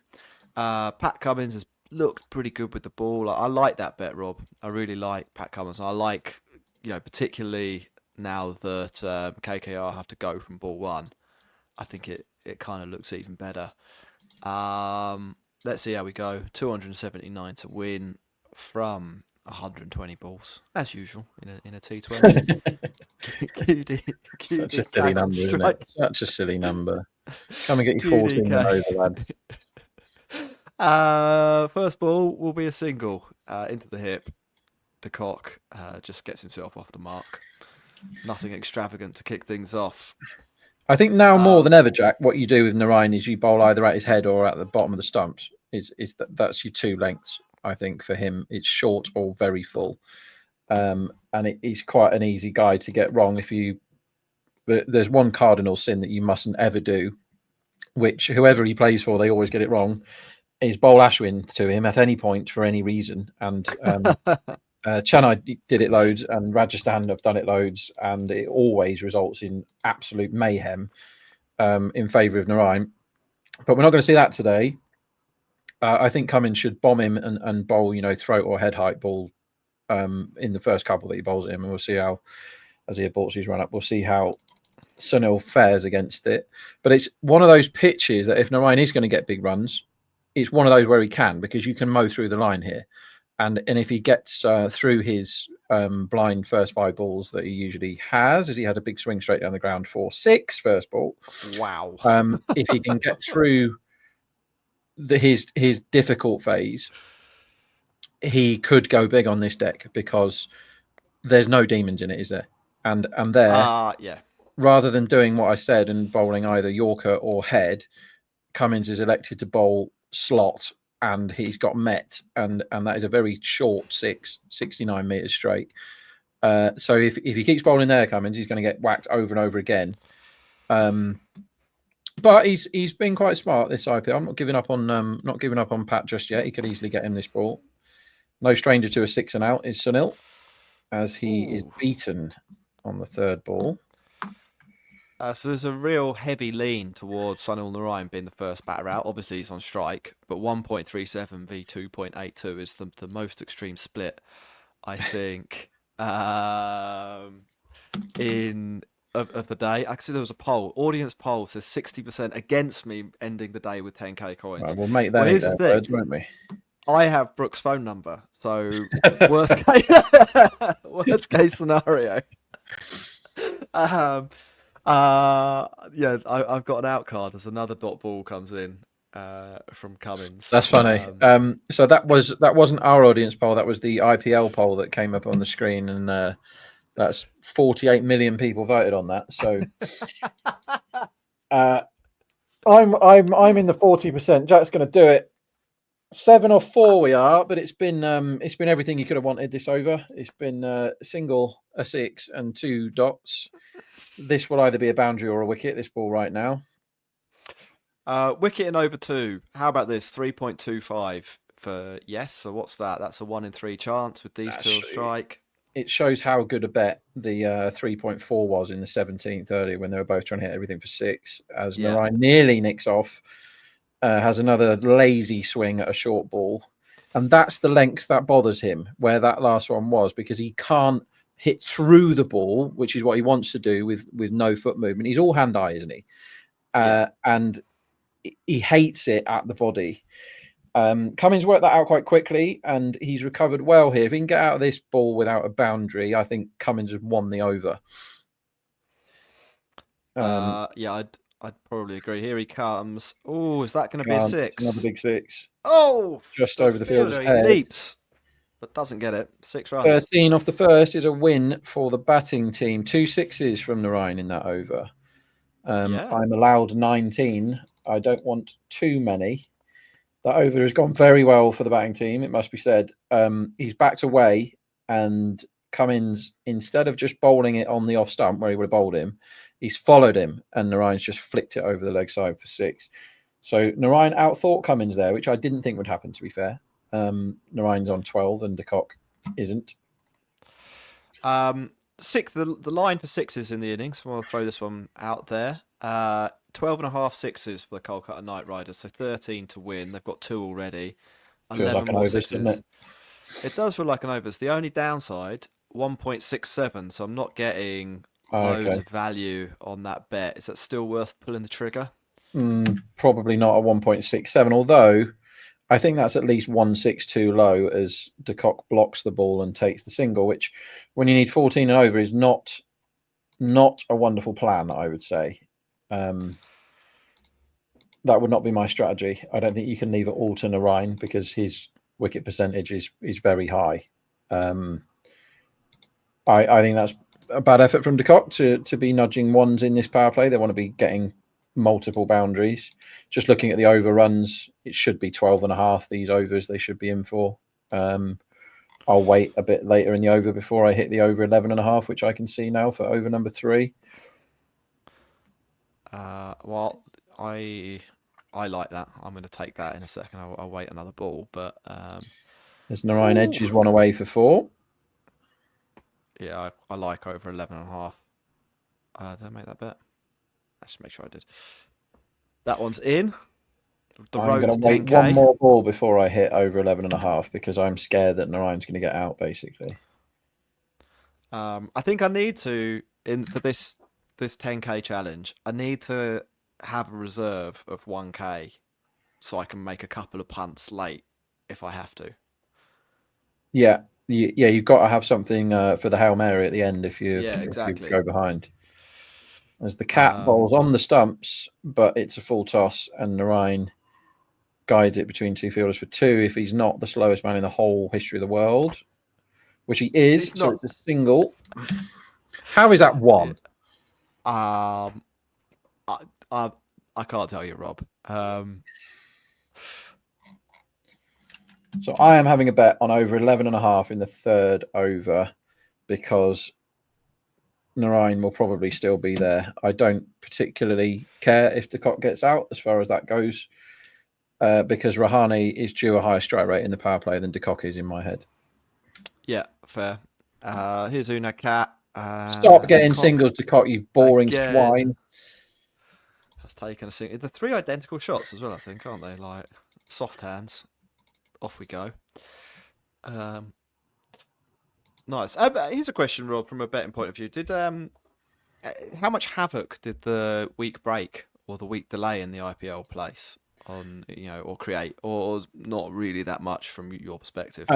I absolutely hated it, to be honest, because I base all my stuff or a lot of my stuff on current form, and I was in a really good groove with the IPL. I was really happy with how I was doing, the bets I was having, how I was reading games and all that sort of thing. I was in a really nice groove, and then you suddenly go from that, and personal life had loads of stuff like planned around, I must be working when the IPL's on 7 days a week. Do you know what I mean? 7 days a week, 10, 11 hours a day. I'm grafting hard.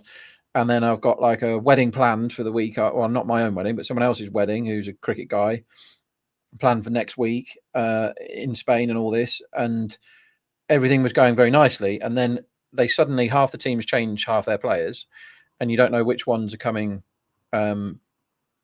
which ones are going. And all of a sudden, the IPL is now no longer on. How long is it on for? Just turmoil. Like, it's dreadful. So I fared less well since the break. Today's been very good, to be fair.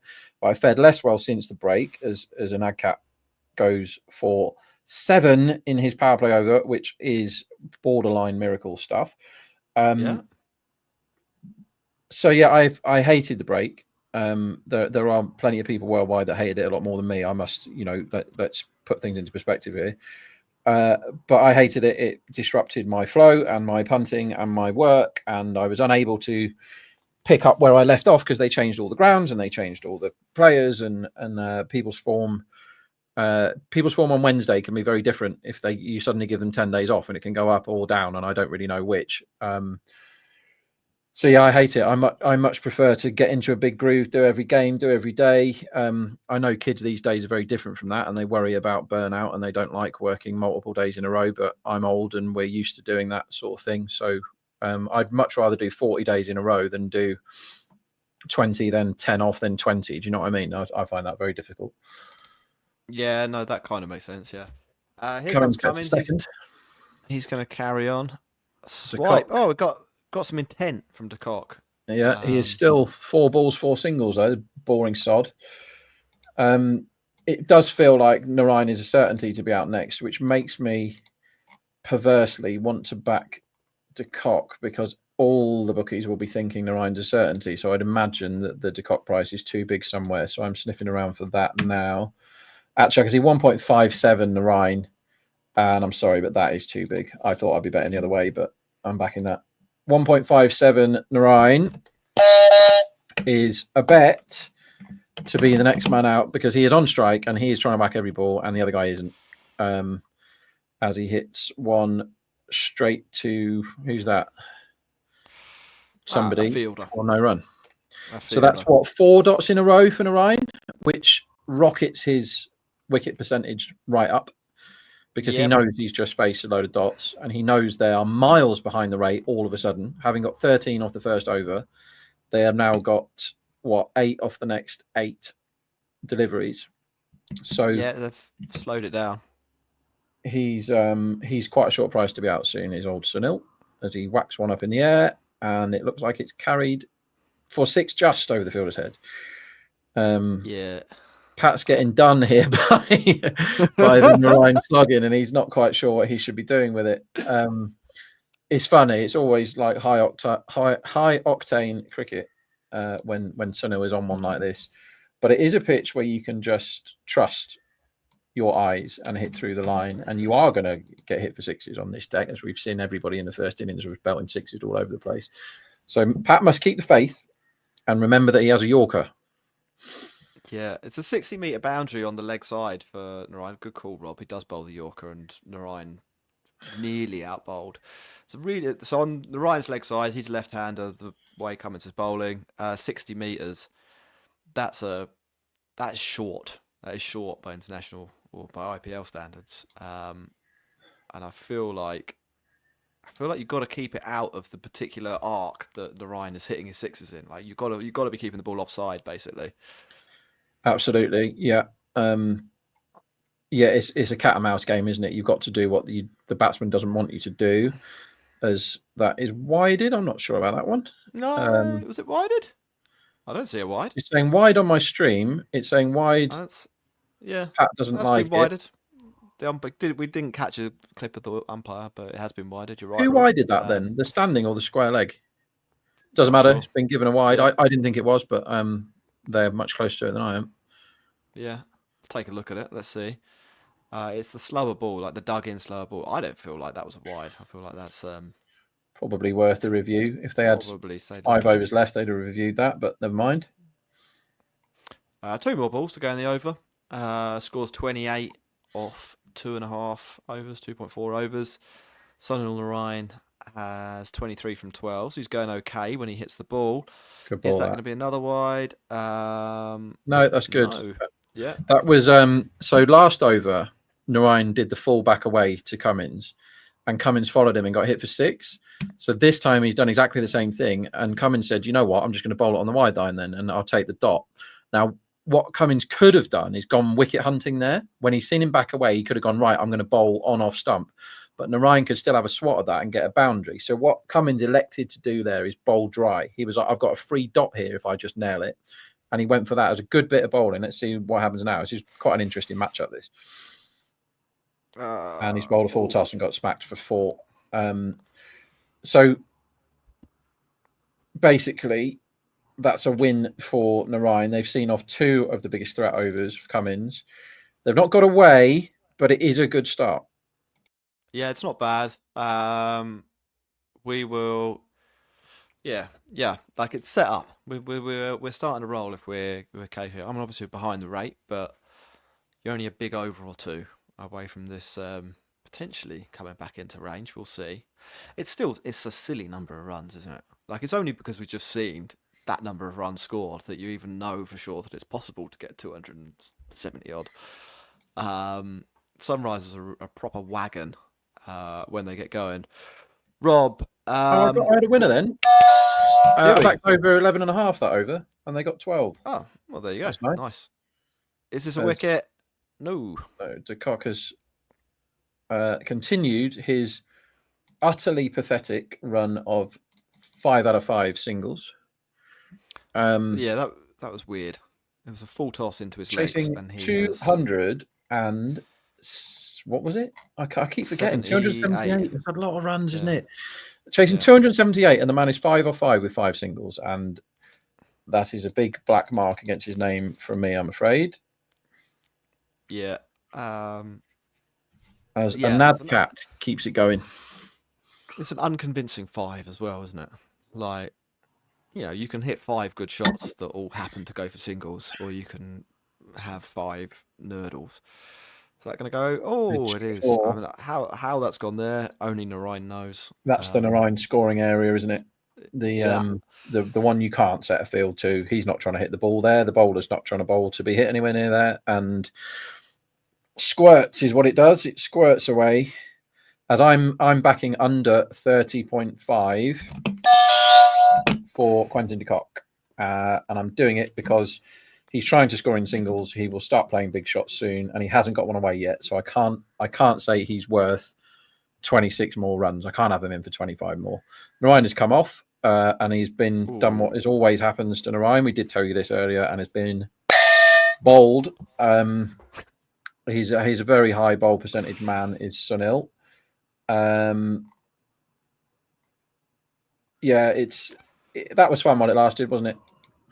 Yeah, look, he's more or less done his job, hasn't he? Yeah. There's, obviously, if you're a KKR fan, you'd like to have seen like one of those vintage Narayan 80s off 30 or something like that. But this isn't a bad second prize. What did he end up with? 31 off 15, something in that ballpark. 31 off 16. You're in the game with that score from your opener. Like you need someone to go absolutely bonkers later. It's the other guy being 5 off 5, which has meant that is a net bad start, isn't it? Yeah, exactly. Yeah. Rahane in.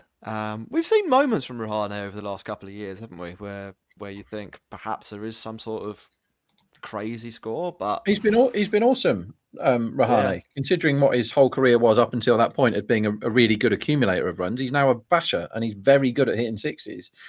I've closed a little bit of my first 6 under 70.5 position because I don't think it should have jumped down as many as it has. We're now on 66.5. I've just backed over I got over 65.5 match. So I've got a lovely middle now of. I still want the unders, and I've had much more on the unders than I've hedged. But I'm cheering 66 to 69.70. That sort of area would be jackpot for me. But I don't mind if they just get unders. But yeah, Rahane's been. I love Rahane because he's been there when I've won a couple of really good ones down the years, and as you can see from this wall above me, I don't forget people that have done me favours down the years. But Rahane. I backed him at 14-1 to be top Rajasthan run scorer in one of the early IPLs when he opened and was really good. I think it might have been his first one. And he was part of that amazing chase at the Gabba, wasn't he? Yeah, he was. He came in when everyone thought he was going to block and started reverse scooping and stuff and played absolutely fantastic that day. And that was one of my best ever results of a test match, as de Kock should have been run out by the cat there and has now got 6 of 6 rubbish singles as the cat is pretending he's hurt himself when he obviously hasn't. He's got the old injury that kind of 5-year-olds have when they do things that they shouldn't have just done. So basically, De Kock has premeditated set off for a single and tried to run Rahane out, and Rahane should have been out by a yard, but the cat was unable to throw the ball at the stumps from 2 yards away and hit them, and he's now pretending he's injured because that was really rubbish. Horrible cricket from everyone, particularly De Kock, I would say, for getting a premeditated single when they need 15 runs in every over. Yep. Uno Cat, 1 for 14 off 1.5. That's really putting pressure on KKR. That's an excellent first couple of overs, and it'll go for no runs. That's magnificent. 1 for 14 off 2 power play overs. Yeah. Also, another winner was short price, but Narayan first out at 1.57, but lost on his runs. So again, you win some, you lose some. But if you followed us in there, you'd have won twice and lost once, and that is fine. If I kept up that ratio for the rest of my betting life, I'd be rich. Yeah, I won on the over 11.5. So the road to 10k. I need the cock to be out. If the cock is out for under 25, that's another grand in the bank.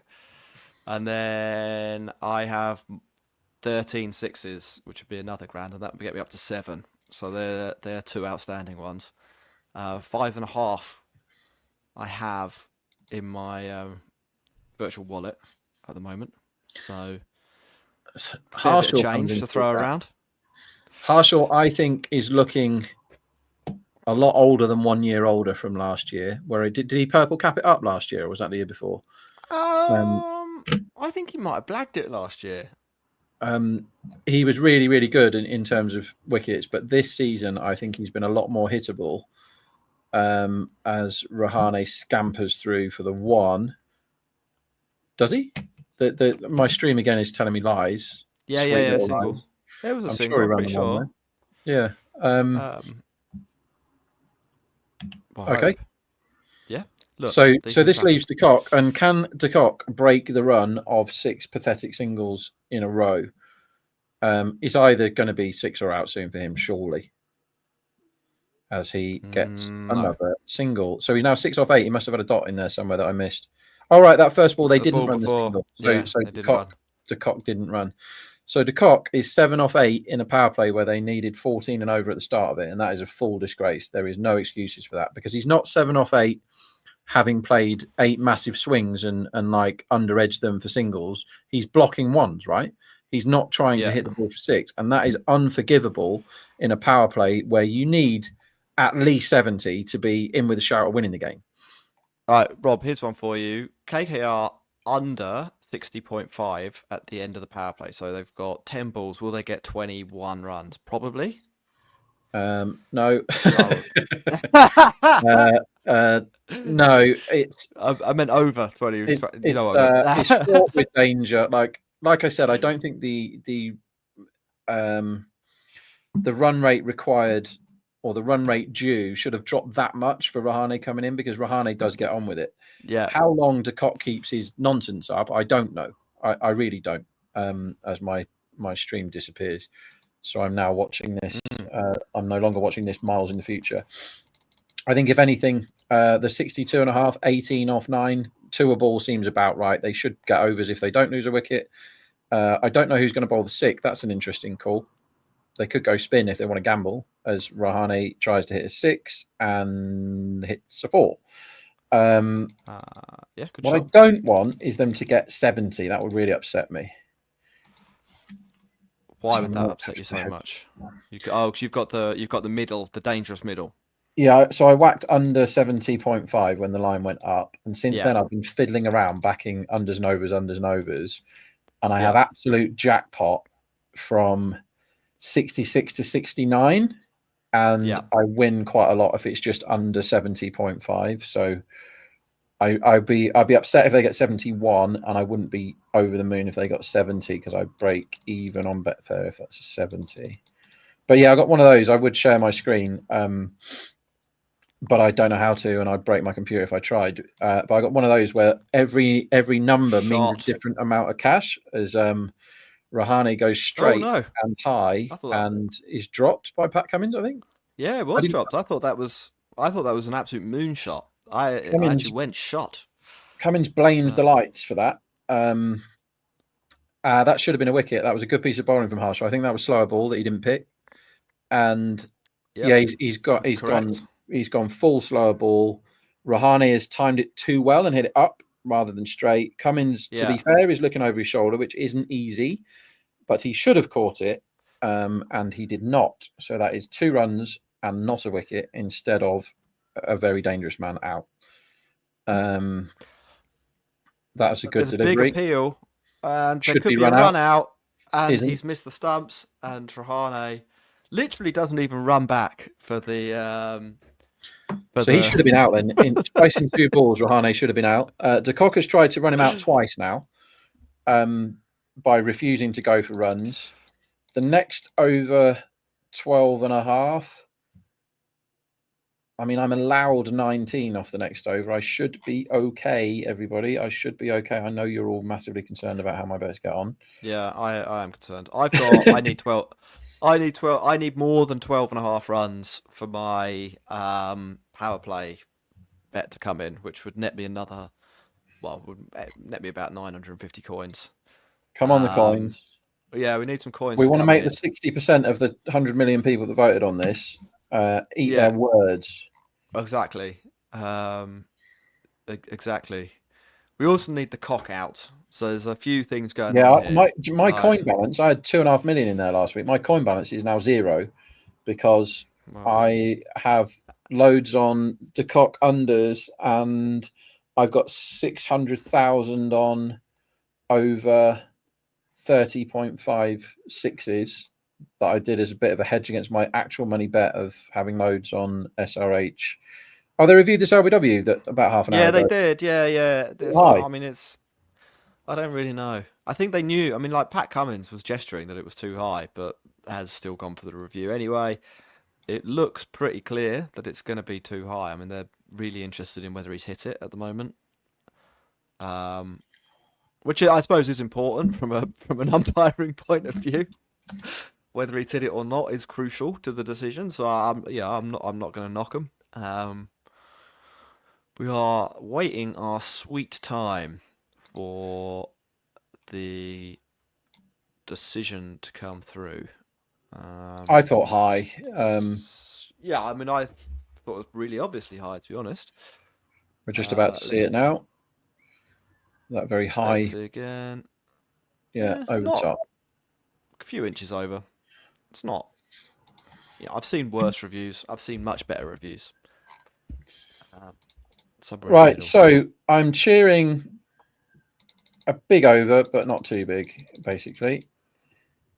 Yeah, I want my 13. Rahane isn't on strike. They've got the thing up wrong. It's De Kock on strike. So De Kock will take his single, and then we need Rahane to tee off over the next 5 balls. That's the.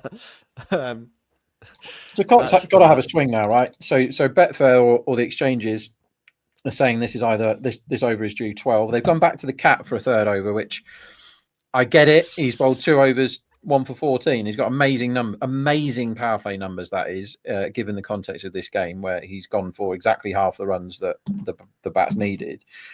I do think, given it is the cat and knowing the cat as I do, that it is still a gamble to give him a third over here. It should go, but the Cock's stinking. And he has got De Kock. You will be shocked to learn, everyone. De Kock has got another single. He has got 8 singles and a dot in his 9 power play deliveries when they needed 280 to win the match. That is absolutely appalling. Yeah, that's rubbish. And it's pretty selfish as well. Yeah, I don't know. I mean, it's really hard to tell what the game plan is because he's only played 1 or 2 shots, which, even if you were lucky, would go for 4. There've been sort of 6 or 7 genuine defensive nudges,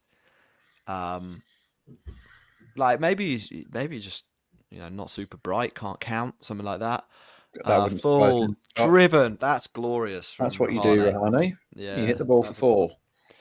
It's a little bit of a half volley, but still look, it's a sexy shot, isn't it? The cover drive. Like I like that it still exists as a thing in T20 cricket because of the power play. Like Yeah, it's that lovely, is still isn't it? That's proper a good. scoring option. Yeah. It's nice. Just doesn't hit it too hard. Puts his Does bat that every there. ball? I'll get my 68 or whatever it is I want. Yeah. 13 or 4 would be perfect if you wouldn't mind. 3 4s and then a single. Deep in his crease. He hits That's that. out. Is that going to be out? It Should be might out. be. It's going to be a very simple catch. That is. Pat Cummins. Cummins takes the simple catch. He's. Oh no. No, not Pat Cummins. It's got the same arm things as Pat Cummins. Was it Nitish Reddy maybe? I'm not sure who got that. 55-2. The credit That's the main to Quentin de Kock for the assist there of that wicket for sure. Yeah. He's gone slower ball again, and the cat has done brilliantly well. Slower ball not picked. Abhishek was the one that came in from extra cover. Takes the easiest possible catch. This is trouble for me, Rob. Big trouble for me. The Cock's having some sort of seance out there. He doesn't look like getting out, and I need the new batter to come in and hit 7 off his first 3 balls. Who is They've gone that? Raghavanshi. So the man they spent all the money for has not even ended the season in the team. I know he's had the odd knock as Venkatesh, but it's got to be some of the most misused cash in IPL history, how much they spent on Venkatesh this season. He has not justified his selection. He didn't even get in the there's been games where he hasn't batted because they've not deemed his skills useful enough to get in the top 7. They need 15.5 and over here. I don't think Raghavanshi is your man. I actually think that you send Andre Russell up now because you can still win this. If Andre Russell bats for 14 overs, you could chase it. There's binary here, like they win or they lose. Net run rate means absolutely bugger all. So you send Andre up. They should have noticed that SRH sent Klassen up to number 3 and he scored 100 off 39 balls. And they have one person who is capable of doing that in their lineup, and his name is Andre. So Raghavanshi, whilst I love him and I think he's very good at cricket, I don't think he's the man for the 15.5 and over required. He should be trying to hit his first ball for 6, and he hits it for 4, to be fair. That's not bad. Yeah, You're back in the game. That's a great shot to get off the mark. It's a great shot. It's like peak Virat Kohli, and I don't say that lightly. Like that's top of the bounce. That is a great shot. Top of off stump. It's a great drive. Let's have a look at that again. Oh, that's beautiful. Nice. Because it's sort of jagged back very slightly from the cat, and Raghavanshi adjusted and played just a sensational shot through the covers for 4.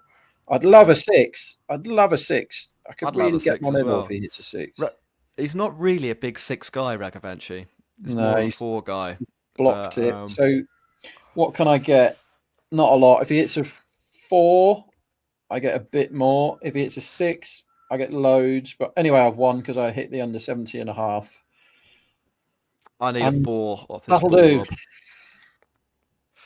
I need a 4, and I need it now. Did you know I blame Quentin de Kock for either not getting out, which would have won, or hitting some runs, which also would have won for me. So I take a long, hard look at yourself, QDK. Take a long, hard look at yourself. Last ball of the power play coming up. And Raghavanshi comes down the wicket, and I don't know, he just sort of tries to edge it, I think. Maybe wants to go home. He's had enough of the season. Let's just pour one out for an ad cat, by the way. 2 for 23 in 3 overs of the power play when they needed 14 and over to start with. They were due, according to the market, 69, 70 runs. They've done 10 less than that, and that is all down to the cat, who was removed. Narain cleaned up, bowled, and then the dangerous Rahane for both of them scored at the rate that is acceptable in this sort of chase of about 190 each. And then you've got de Kock, who is just stubbornly stinking the place out at the other end, who is 8 off 9. So a combination of the cat and de Kock means that it's only 59. What did the other lot get? They showed you what you meant to do in the power play. They got 79. So that's a 20-run win in the power play as they go to the vastly improving, but not quite the real deal yet, Ishan Malinga. I've not seen too much of him. I think I must have missed a couple of Sunrisers games where he played, so I'm quite interested in this. Obviously, doesn't know the LBW rule. He's gone up De first. Kock doesn't know the rule of cricket either. Like, what the hell is this? What the hell is this innings? As I back under 33.5 for De Kock, I've backed under 24.5. I have backed. Sorry, they've just moved it up, so I'm backing it under 34.5. I backed under 30.5. So I'm almost one of my bigger bets of the day now is De Kock unders. He's 8 off 10, lads, and he's just played the ball. He's got another single. He's just had a horrible slog across the line, and the ball has ended up 90 degrees away from where he was trying to get it, maybe 180 degrees away from where he was trying to get it. He's tried to hit it into the leg side, and it's bobbled away on the off for a single. Now, a man who is 9 off 11 when they need 220 runs off 80-odd balls is so likely to be out soon because he can't see the ball. He's not timing. It's not time one yet. He's had 11 goes. Rob, you're talking me into a very big bet here. Well, I've had a proper bet with real money that he gets out. So I think 34.5 is absolutely mental to be giving him 25 from here.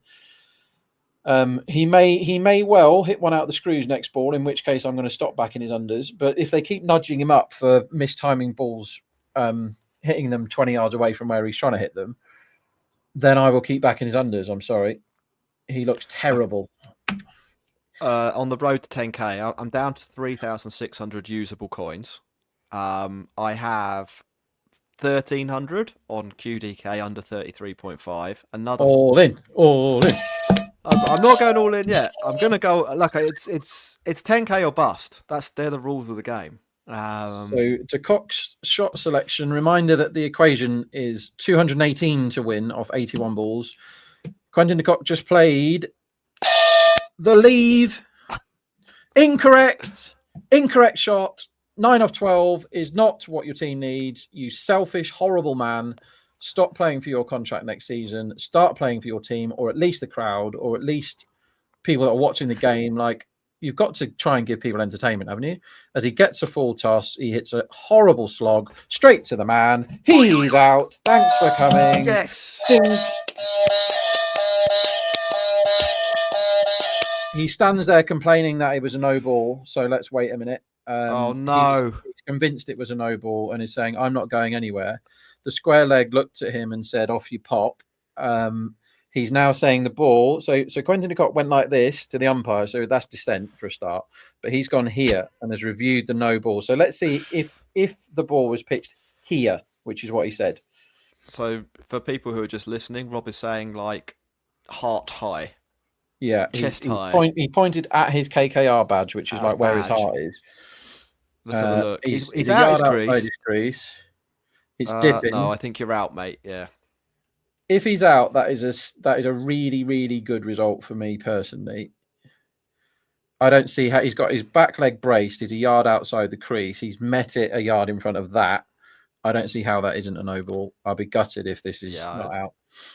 By the way, it's a full toss that should be hit for 6, right? And yeah. I thought he had hit it for 6, but he didn't. He hit it straight at the only man in the vicinity, which is something special. Like, that's placement. Hats off. Hats off on this occasion. We're still waiting. I think we're going to get the thing where we get the random waist height calculation that they do, which I don't know if they submit that themselves or if there's a camera or if there's like a special person. So everybody's height measuring everyone in the database, in the database, and then they have ball tracking software that tells them how high it is. So this is a maths thing. I'm as sure as I can be. The only thing I'm not sure, the reason why I might not be sure, is I've got loads of money on his unders. And you think that your vision might literally have been blurred by the amount of money that is on the line here. Yeah, the universe has been very kind today with, Brevis winning and all that sort of thing. But yeah, I've gone in 3 or maybe even 4 times on his unders. I've done 3. So I'm Rob. This could be the game changer when it comes to the 10K race. I mean, this could completely transform the afternoon. Still waiting. We've still not had the ball checking, by the way. We're not just idly chatting. Hopefully, the ball tracking data just doesn't work, because then they go with what we think is the correct decision on the field. Yeah, we're waiting. We're waiting. No ball not given is the decision on the field. There's lots of players have sort of gone back to where they were. QDK is still out there. I don't know if they've heard and it's not been announced. That's very upsetting if it's not out, because it looked for all day long that it was a no ball, didn't it? Yeah, I'm pretty sure. Like, I know how gravity works, and I know how, like, I know a little bit of trigonometry. Brace leg, right angle, you figure it out. That sort of stuff. The one of them squared plus one of them squared equals a long one squared. I mean, we could do a maths show, Rob, I reckon, with knowledge like that. I think your maths is probably better than mine, to be honest. I'd have to draft somebody else in if we were doing a maths show. I'm just quick at doing really easy maths. How it's taking this long, I don't know. What we're getting is lots of shots of de Kock's very upset face. And this will go down as one of the worst knocks in IPL history if this is out. Because let's be honest, the ball that has got him out there was a full toss that he should have hooped 6. And if he's out for what? 9 off 13? Yeah, which is about as bad as it gets. He screwed the pooch, to use a colourful proverb. It's gone wrong. I mean, this is starting to frustrate me. This is like VAR. Get on with it. I'm angry. I'm simmering. I want my virtual coins. I'm stressed that they're being denied to me, and I don't know how you feel with actual real cash on the lines. I want my big pile of money. That's what I want. De A Kock is reminder still constantly moaning at the umpire in a game that means absolutely nothing to anyone but him at the moment, because the game is over. We're finally seeing the pictures, right? He's a yard out of his crease. The ball. Here we go. Is below. Yeah. Fair delivery. Obviously, it was a fair delivery. It was fair by 13 centimeters, which is about that. Yeah, it's half a foot. It wasn't close. Get out of my sight, de Kock. Thank you for one of the more obvious unders I've ever seen, I think. 9 off 13 he goes for, and he gets out to a below the waist, I'm afraid, Quentin, and he hit it directly to the man. The full toss, he hit it straight. There was one man there to beat, and he hit it straight to him. That was a dreadful, dreadful innings.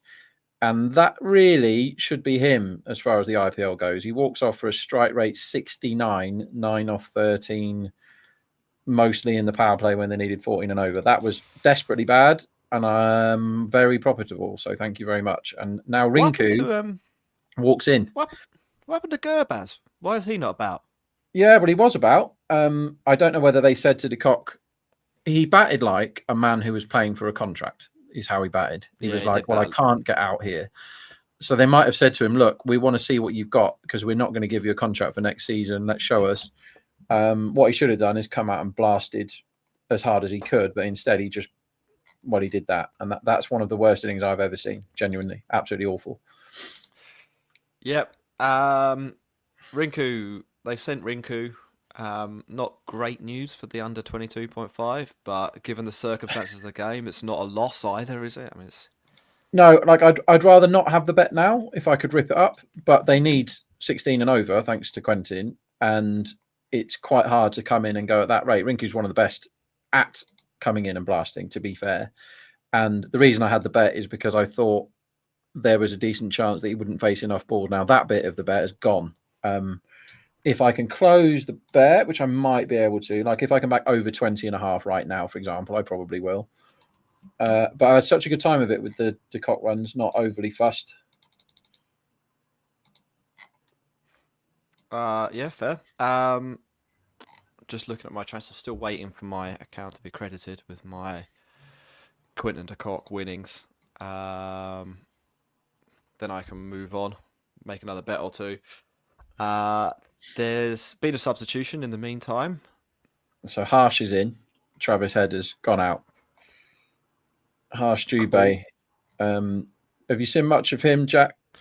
I haven't. Like I said, just because of circumstances, I've been away for the last couple of weekends, and I've not seen the kind of too much of the new look SRH. I saw a lot of the old look SRH in the first half of the season. I quite like this version. Not gonna lie, like big improvement. Yeah, they look like a good team, don't they? Yeah. So yeah, we'll see. I'm interested to see what will come next. Ishan Malinga there, 3 off his over with a wicket. Not bad. Yeah, good start. I mean, it was a filthy pie that got rid of de Kock. Obviously, we'll take it. He's been amongst the wickets of late and has looked like he's really improving. And I think the signs for Sri Lanka moving forward are, in the bowling department at least, pretty promising. Like, they can put a good attack on the park. He's only 24, and he's looked better every time I've seen him, Malinga. That was a lucky over. Like, let's not say he bowled brilliantly well that over. Harsh will now bowl his ripping, let's call them leggies for now, shall we? Slow left arm. Let's see what he does with it. No, that's just slow left arm. There's no leggy there, is there? Yeah, that's as slow left arm as slow left arm can be. I think it was. Yeah. So they will go after him, and that will bring him into the game in terms of being a wicket chance. As Rinku plays a beautiful shot through point for couple. Well stopped. Yeah, that deserved more. Hit that really hard. It hit that same area as the first ball of the game, though, where it kind of is just off the cut strips, so it hits the long grass. We think there's a bit of dew, and it doesn't go away for 4, even though the shot probably deserved it. Decent bit of fielding. Out on the rope. Rob, what are you looking for at this point in time? So usually I think that the Collapso all out is quite likely, but now SRH have won this cricket match. I'm sorry, KKR fans, this game is over. They can do whatever they want, and they must have an eye on next season. Now, this is the right play, because SRH can't improve where they finish in the table by what happens between now and the end, because they've already won the game, right? We know the result.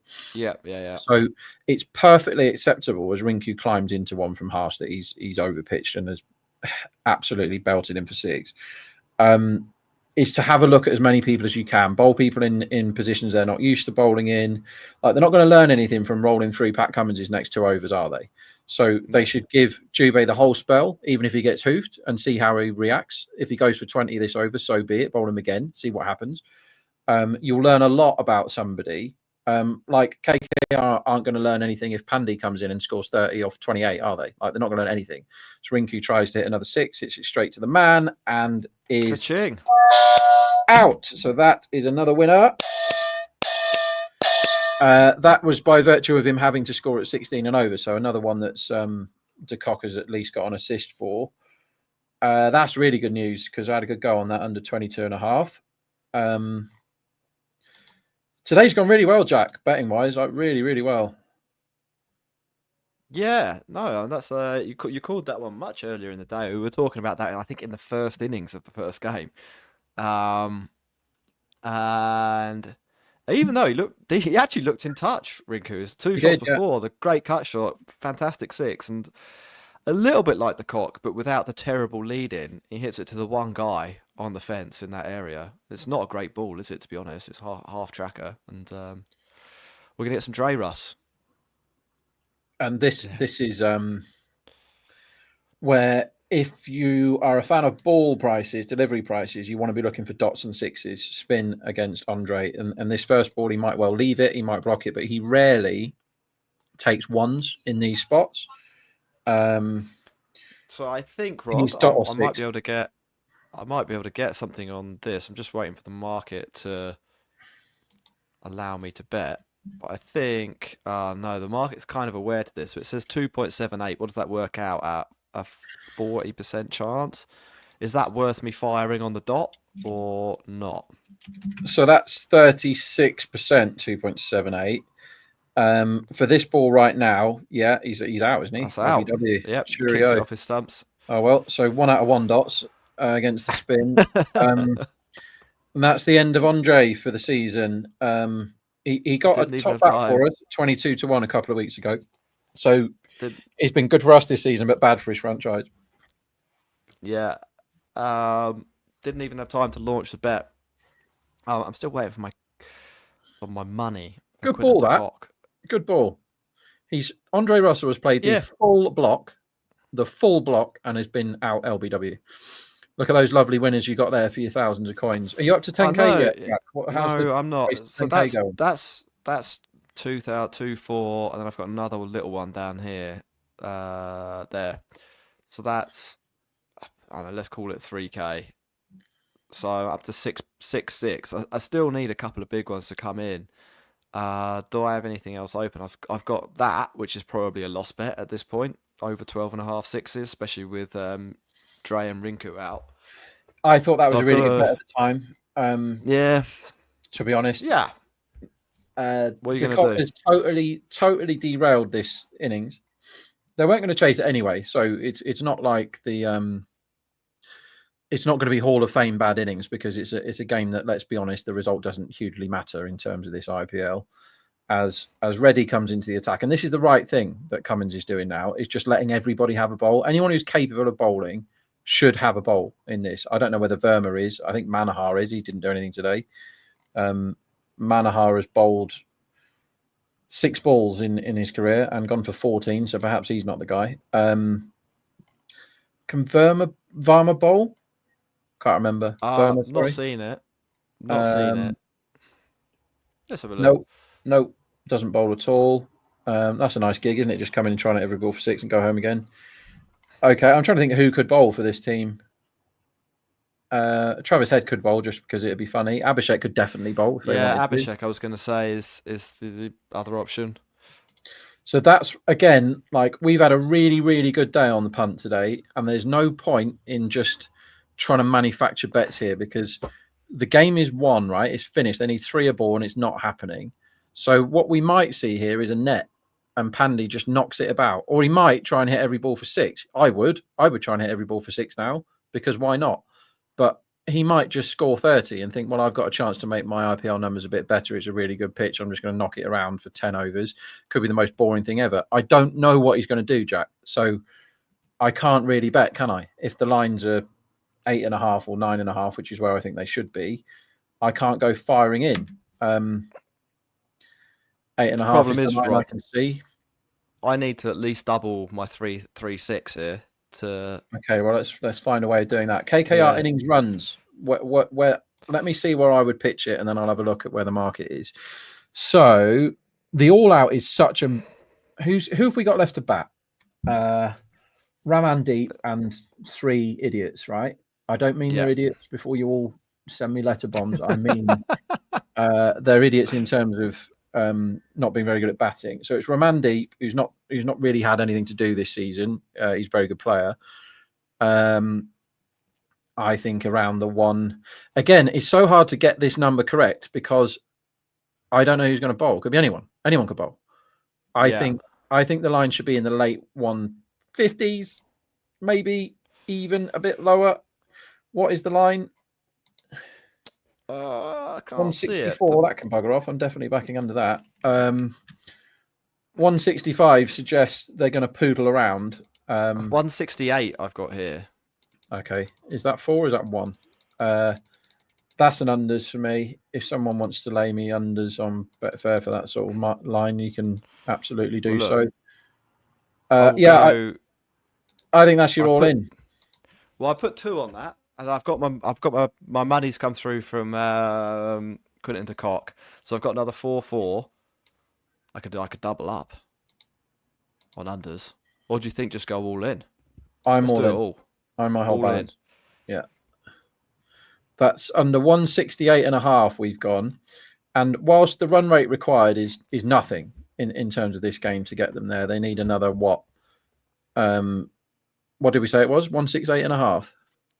Yeah, 168.5, or I might have got the second bit in on that of 165. So So no, we need 168.5. 94 off 11 67, overs. which should be Yeah. easy, right? But they don't have. They've only got Ramandeep left, and these two. So lose one of these now. How the hell do they get that many? The intent should be really high. At the moment, they're knocking it about. Again, I can't have a bet on an overs line at 8.5. Just can't possibly. I think they're going to have a timeout here, Jack. Yeah. Cool. So we can't. Look, I'm all in. I've got my 6,600 coins. It will return. Maths off the top of my head. Let's call that 12,000. That would be my 10k. I've got 9 coins in reserve. If not, I'm back on spin the wheel tomorrow morning. To load up again. Reminder for people at home: if you want to play, head over to cricket8.com/trader. There's a few other games as well. You could go cricket8.com/play. You can spin the wheel, answer a question, triple up maybe. I got my 3k coins earlier on doing that. There's some quick fire questions. You can answer up to 8 of them a day. They're worth 50 each. Or as we've been talking about there, play trader, and there'll be a bunch of markets. You can have a look through them all if we wanted to, Rob. We could get stuck into Surrey v Essex, Yorkshire v Notts. I was going to say Notts County. I suppose they are Notts County, aren't they? That's exactly what they are. Yeah. We're in the innings break of the PSL final. Are we? Yeah. Should we go over to that? Quetta, yeah. Quetta, isn't it? Quetta Gladiators racked up 201 for 9 with my favourite player, who was responsible for possibly the luckiest bet I've ever had in my life, Hassan Nawaz, who has been absolutely awesome in the PSL. This is his most recent scores, Jack. He got 6 last time, but 67 not out, 100 not out, 64 not out in his previous games. Has just done it again in the finals. This is Hassan Nawaz, has come from nowhere and got 76 in the final. Off 43 balls, another 4 sixes. He is in the best form of anyone in across the franchise circuit. I mean, getting 3 not outs in a row. He got 100 not out the other day and didn't win man of the match. He's been absolutely awesome, but I backed him. So I know who Mohamed Nawaz is, right? Yeah. Because I've seen him play loads and I know that he can bat and he bowls a bit. So I backed Mohamed Nawaz to be man of the match at 35 to 1. I thought it was a crazy price in the Islamabad game. And Mohamed Nawaz got 49 not out and got the most runs for Islamabad. So I was like, aye, this is good. And then they were chasing 160 odd and were in absolute knots, dead and buried. And then Hassan Nawaz played an absolute stunner of an innings, got dropped about 50 times, but they somehow chase. What did they need? Oh, that was it. They needed 15 off the last over. I'll talk you through the last over while we've got a few seconds.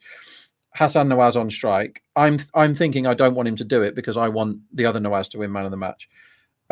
First ball dropped, hit straight in the air. They didn't bother running the 2. Bear in mind they needed 15. Next ball dropped. They did run the 2. Next ball, massive 6. Next ball dropped again for 2. Next ball, massive 6. I then checked my betting slip and I backed the other Nawaz. I backed the wrong Nawaz, man of the match, and he won. And I'd had a bad day on the punt on my actual job, which is betting on the IPL. I'd had a bad day doing that, and ended up being a good day because I'm stupid because I pressed the wrong Nawaz. So sometimes being lucky is better than being good. I totally agree with that. KKR stuck in a bit of rut here, a couple of dots to begin after the timeout. Rakavanchi 9 off 11, doing a bit of a Quinton de Kock. Managed Pandey, never your man for this circumstance, I don't think. No disrespect to Manish, but no, and he's not one for the future either, is he? If you're going to change your whole team, I'd rather see them give some kid a go. He wasn't really one for the past. No, I mean, when he was good, but it was a long time ago, wasn't it? 10 years ago. As Pandey guides one through the covers, that's very forgettable couple of runs. He has got IPL hundreds in the past, hasn't he, Pandey? He's a very good fielder, but he's 36 nearly. He's 35. He's played for millions of teams. We know what he can do. His career T20 strike rate is 124, Jack. It's not even that. Yeah. There's no room for him moving forward if you're planning what you're going to do with your franchise. If you need him in your squad to help younger players come on, that's no problem. And if you have a batting crisis, he can come in and impact sub and be the firefighter. That's okay. I don't mind him being in the team for that. But when you're chasing 15 and over plus, let someone else have a go. Like, find out what the other guys are about for next season. You know, if somebody comes in now, if Raghavanshi blazes 80 here, that's something for him to build on next season, right? As he runs down the pitch to Harsh and they get a pretty disappointing 5 off the over. And they're having a net, right? This is what's happening. They're having a net here. They're not trying to win. Yeah. I wish they would get on with it. Personally. But what are you going to do? 81 5 off 10. They need a paltry 198 off 60 to win this game. The Sunrisers Hyderabad. To Kolkata Knight Riders. Well, look, we are getting a good look at some different guys, aren't we? Harsh Dubad, not seen him bowl before. He looks pretty tidy. Looks, very decent actually. And with his Ranji statistics, again, not really sure who he's played. 69 wickets in 10 matches, though. Rob, you're taking that, aren't you? Like that's they're outrageous numbers. There's a few Absolutely outrageous spells in numbers. there. I didn't know that. Abhishek's into the attack. Can people write in about Harsh Dubey, please? Because his career, as short as it is, has passed me by. I must be honest. I just don't have enough time. We've got a lot of good traders out of Dubai for Decimal, some Indian lads, and firstly, they're a very good bunch of guys. I've met the vast majority of them when I went over there. But their knowledge of Ranji and Smat and the Indian domestic stuff is phenomenal. But I must say, I didn't know much about Harsh Dubey before this comp. He's looked very good. It's easy to look good if you're that sort of spinner today, mind you. But those numbers, I was not aware of them. That's outrageous. Abhishek is bowling, by the way. Yeah, I was going to say he's they're following the Rob Barron plan. I was just looking at who he's taken those wickets against as well. Like they're decent teams. It's sometimes, as I was saying, much earlier in the day, you can come up against some hot garbage in the Ranji. But Rajasthan, Hyderabad, Tamil Nadu, Mumbai, Kerala are his last few teams. So that's like half of the season that we just saw the stats for there. He took a 10-fer against Rajasthan, 8 against Hyderabad, 4 against Tamil Nadu, and 7 against Mumbai. And there'll be some test players or some close to test players in pretty much all of those sides, I think. Let's have a look at his 10 for Rajasthan. Throw in 50s in both innings against Tamil Nadu and Hyderabad. We've got a player here. We've got a player. That's somebody we should be keeping an eye on. That's good. That's proper good. I'm looking at the scorecards for those matches. There are names you recognise. Jagadeesan, Sai Siddharthan, Vijay Shankar. That's the players he's up against. Like, they're not Sai Kishore bowling for the other team. I'm very impressed with that actually. So there's a few I've heard of here that he got out. He got Anand, Matre. Sorry about these pronunciations, Indian fans. Suryakumar Yadav. I've heard of that guy. He got him out. Yeah, he can play. Yeah, these are proper players, and he's getting 5-fers for not many. He's okay. So he's a cricketer I want to watch more because he also got 4 50s in a row amongst all of this against Tamil Nadu, Hyderabad. 4 50s in a row, if you don't mind. Batting what, number 7 or 8? Number 8. The new Jadeja. Wow, yeah, maybe he is. Yeah, that's more Harsh Dubey, please, everyone. If we learn nothing from the next 10 overs, we've learned that he's decent. 22. He's got 2 for 13 off his 2 overs, and he will now be attacked because whilst you can poodle around and rebuild if you absolutely must in this sort of chase, having a bit of a net, you've got to show some intent at some point because there's lots of people that paid money to go to the ground today, and you can't just score 4 and over for the rest of it and walk off and shake hands saying I got 50 in the IPL and I great. Go on. Yeah. No, that's absolutely spot on. Okay. Panday. Maybe Panday can do that. I don't know. It feels like the 167 that I keep getting hit on Betfair. I'm laying runs. I'm betting under 167.5 on Betfair. I'm getting matched tiny amounts. It feels like I can win in two ways. It feels like they could be not out and not get there the way they're batting right now, and it also feels like if they suddenly up it, they'll collapse. So I'm quite happy being on under 167.5. I keep getting hit for 50 quid at a time or whatever. I'm perfectly happy with that. Like I've noticed I'm not going mad here or anything. I'm not having big bets. I'm not having big positions because I've had a really good day. This is a beer game. It's a dead rubber and the side chasing the runs aren't trying to win. So there's no point in me getting stuck in with anything. You know, they might suddenly decide to try and whack 20 off the next over, but they're showing no signs of doing anything other than knocking it around and having a net. I mean, it's embarrassing, really, what they're doing right now. They're chasing 280 and they're getting singled every ball. Yeah, look, I agree, and especially in a match where there's literally nothing to play for. If it's the first game of the season, I don't fully understand it, but maybe you've got a net run rate argument. I don't know if this way of going about things, as we actually do see some intent, and he picks up a 4. I don't know about if this way of going about things gets you to a better position than just trying to hit the ball. Well, but I'd have more tolerance for this behaviour. Since the wicket, well, they lost a few in quick succession, didn't they? Since the last wicket, they've got 6, 5, 7, 7, 7 off the overs. Yeah. That is rubbish because you can be medium intent and get 10 and over on this deck, right? It's not suddenly got harder. There's plenty of dew there that we've seen. We're not seeing the ball spin here from Harsh. He's obviously a decent operator, but he's not turning much. The Pacers have got absolutely nothing out of this deck, and they're just poodling around in singles. I think you do have a bit of a responsibility when there's a big crowd to try and provide some entertainment. Like that's what anyone watching this game is looking for, is some entertainment, aren't they? Right? Not to see you try and get your numbers to be slightly better for next season. Do you know what I mean? I think this is a pretty poor show from KKR. Yeah, no, agreed. Like, I don't understand it, but they're out there. They get to do what they want. I mean, this could very well be Panday's last ever IPL game. Like, that's not unrealistic for a guy who's 36. Could be a few. Could be De Kock's. Yeah. Who's going to want to buy De Kock? No, fair point. Fair point. I mean, he's a wicket keeper, so maybe something in there. Raghavanshi gets cut in half. Yeah, decent ball. Does that keep a little bit low? Isha Malinga is back into the attack. 1 over for 3 earlier on. He bowled really well. And he started well there, actually. So we get highlights of Heinrich Klaassen. I mean, it was... Klaassen is finally going to get an IPL man of the match for the first time in his life.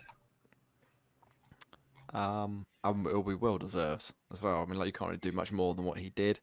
Are we going to get a wicket? It's up in the air. There's a player underneath. He takes it comfortably. Deep square leg. Second wicket. Good for our unders, Jack, that we're both all in on. Yep. Yeah. Raghavanshi, he came. He played 2 nice cover drives. He went home. Hopefully, as I said, not the type of game for him. The 15 and over required. Probably got bored of scoring a single off every other ball and tried the big shot. Wasn't there to be hit. As I say, Malinga is getting quite canny, improving every time I see him. This is not going to be a game we remember. I'll have forgotten this game within an hour of it finishing, I think. Yeah. But hopefully not completely, because we've got to do a podcast afterwards. But okay, you'll have to remind me who did what. I know Klaassen got 100. I can't remember anything else. De Kock's innings was great because it allowed us to have a really obvious unders bet, which I love. There was one earlier. What was that in the first game? Oh, now you're testing me. There were a few in the second innings. Matre was one that was really obvious unders. When and next man out, and Rutherford it was. Rutherford went Rutherford out, and they were giving him 25, and that just wasn't the right amount to give him. And the Arshad bowled was a very nice pick up earlier when that game was finished. And so that's why traders can switch off mentally, because everyone knows the result of this game. They can switch off mentally. So I am always looking around for bets. Ramandeep gives us a chance to show us what he can do. And he is a talented man, Ramandeep. And he can hit multiple sixes. He's also a ball one guy, right? Because his job is often coming in with 3 balls left of the innings and trying to get 10. Yep. So I would not like to see him build an innings here. There's an argument that KKR might, and just say, look, show us that you can build an innings and blast off at the end and see if you can get us 50 here. Do you know what I mean? I don't really know what his role is. That's why I can't bet much, because I don't know what he's meant to be doing. Yeah, no, I think you're spot on. It is. We're in a little bit of a holding pattern here, aren't we? I'm so. mainly hoping that he doesn't try and build an innings, because I've got that under 168.5 bet to make my road to 10k, my dream come true. As Pandey plays a forehand smash into the net. That's exactly what I was going to call it. Forehand smash for 0.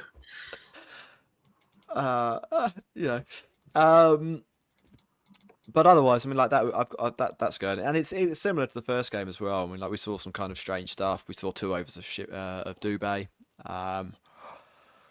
which didn't make loads of sense in the circumstances, and maybe stopped CSK from getting out of the wooden spoon. But yeah, so officially they are bottom, aren't they? End of that. That's the end of that. They finished bottom of the table. Here's a question, Rob. What's the worst game of cricket you've ever seen?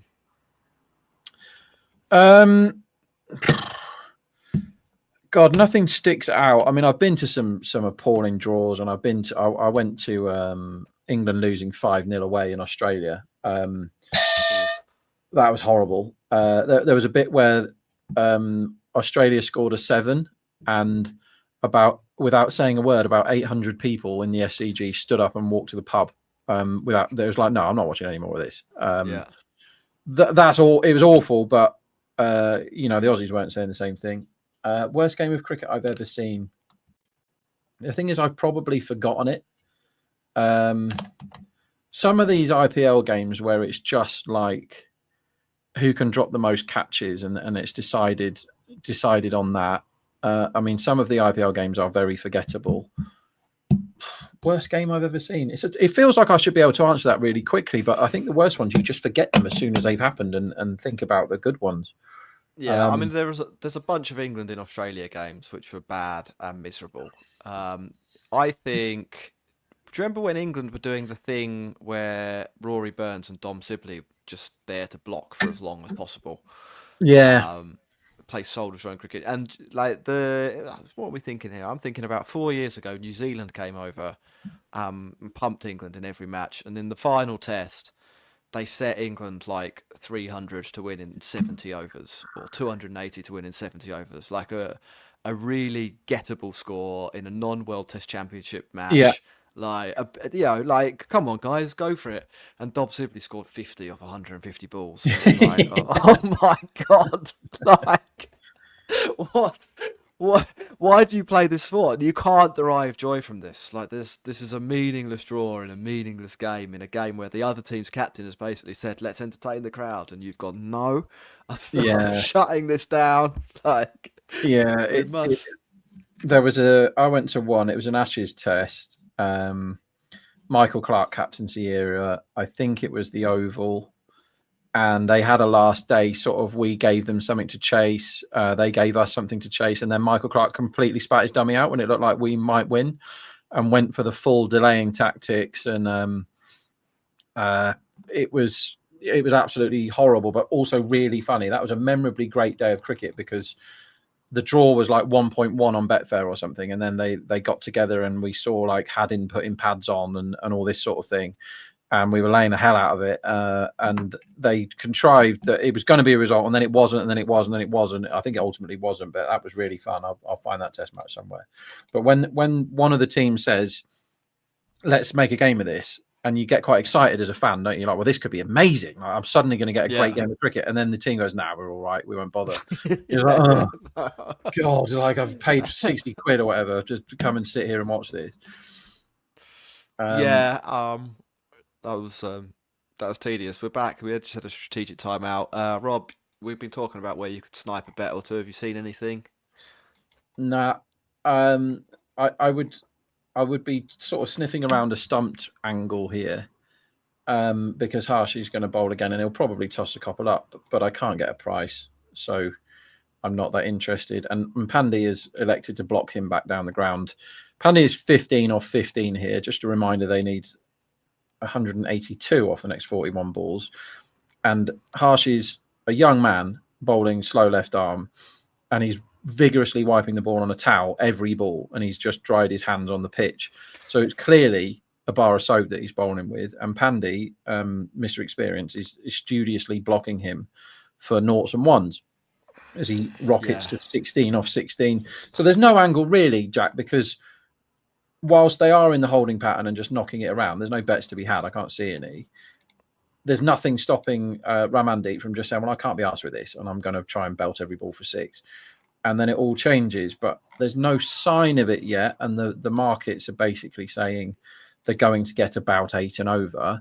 And I'm okay with that. There's some intent from Ramandeep, and he has absolutely hoofed one away for 6. Battered it. That's a massive 6. That might be the biggest 6 of the day. He's gone down on one knee, hit it back over his head, high up into the second tier. Good shot. That was a really good shot. Talking about games where one team basically doesn't turn up, my favourite of those, and I'm sure you've heard of it, and I'm sure most people have heard of it, is 1975 World Cup. Sunil Gavaskar's 36 of 134 balls. There's another one up in the air. That's going to be 6. That changes things. If anyone's left 8.5 up for next over, you've got to be on overs because the game's changed now. Ramandeep is trying to whack it. And nobody's tried to whack it before that. Not good news. Not good news for my unders on the innings. That 164 is back in play. That 165 starts to lose me money, and 171 gets pretty nasty. That said, my stakes are quite low, to be fair. But he does bring his wicket percentage as getting up now. I'm looking for next man out, my old favourite, and I am backing 1.8 Ramandeep. That's a good bet. Back that 1.8 Ramandeep next out, because out. There we go. Okay, well, you had, if you were quick, 0.4 seconds to get on that. That's one where they're going to close my account, Jack, because I backed it and he was out 0.2 seconds later.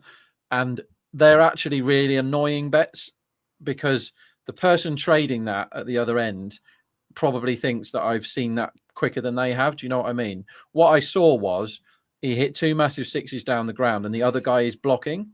And 1.8 next man out, that's a great bet, smash. And he's got out immediately. So I will get paid, but they'll probably, knowing how bookies operate, they'll probably put me on a list of latency people. Naughty boys. And I am many, many things in this world, but I am not a latency cheat, because those people are the scum of the earth. But yeah, that was an example of a bet winning quite quickly, it must be said. Can you explain what a latency cheat is for people who... So a latency cheat is somebody, usually they're at the ground, or they have faster pictures, or a stream that's much quicker than the trader has. And usually they're backing player unders when the ball is in the sky. And they're like, all right, De Kock's won. De Kock's hit it straight to a fielder. I'm going to hammer unders. And then he gets caught. And you're like, aye. And there's a lot of people like that are trying to cheat around. And some traders, I know from personal experience, are very quick to close people's accounts. And they will look for any excuse if you've got an account that might be having bets that they suspect are sharp, because a trader should not have been putting out 1.8 next man out there. It's a really bad line, really bad effort, because he just changed gear, hadn't he? So when he changes gear, you change price. 1.8 is not a great price if they're both in the same gear anyway, because Ramandeep is a 6 hitter and Pandey is a nudger, right? So that was a shit price anyway. But when he's gone 6-6, you're like, well, I'm 1.5 or something now, like easily that.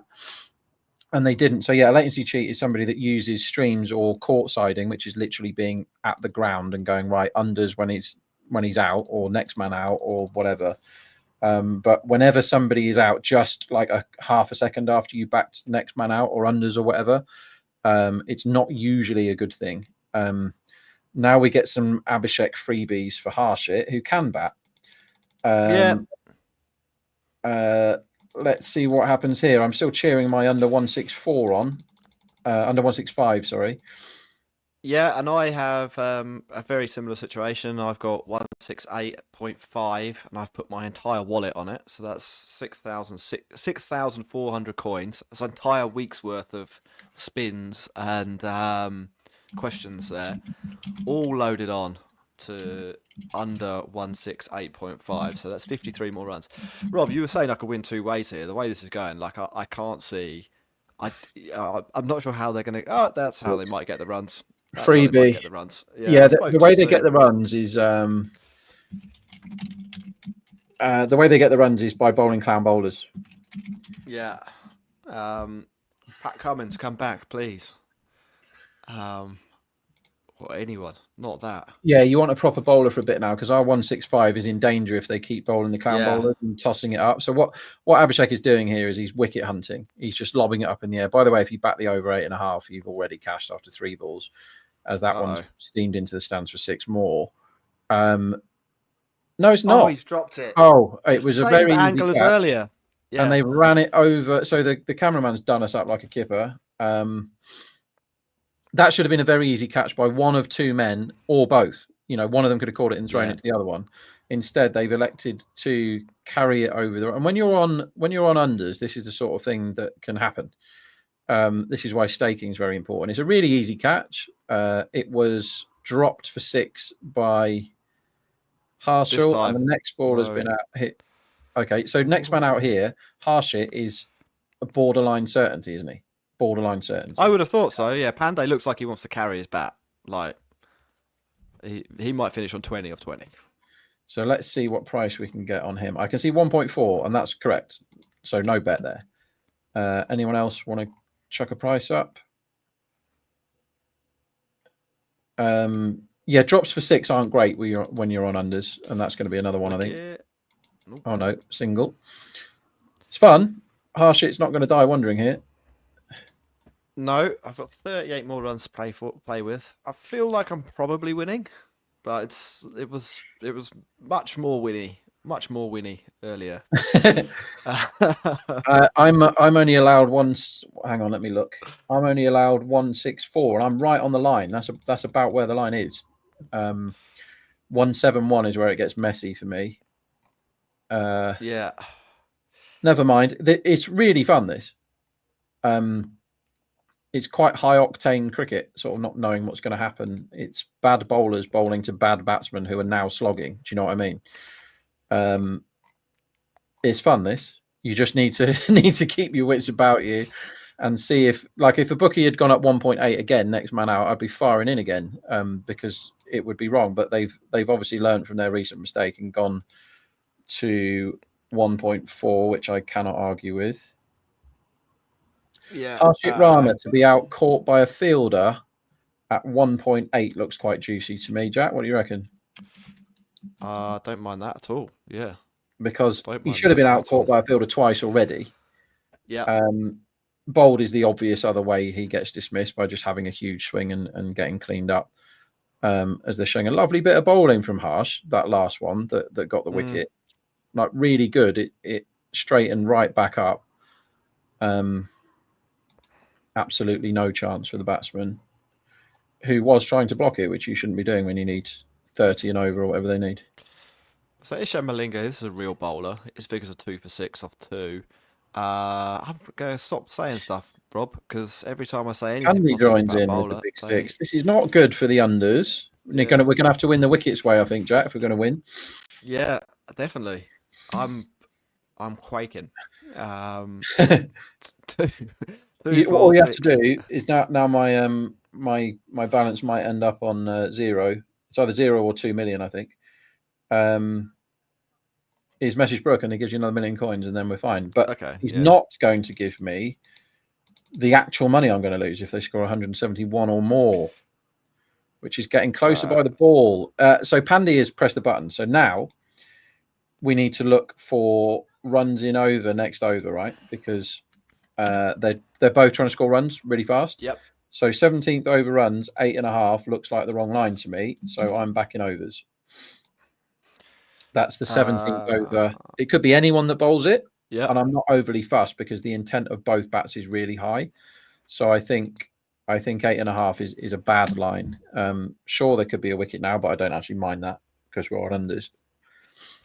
I quite like that Harshik fielder at 1.8 though. Come on, Ishan. Let's see it. Oh, it's on the stumps. It's Look at been him. pulled. Oh, Oh, boo. one bounce. I thought that was us in the game, Rob. Panday back on strike. It's a fun one, this. We've managed to make the end of this game interesting, if nothing else.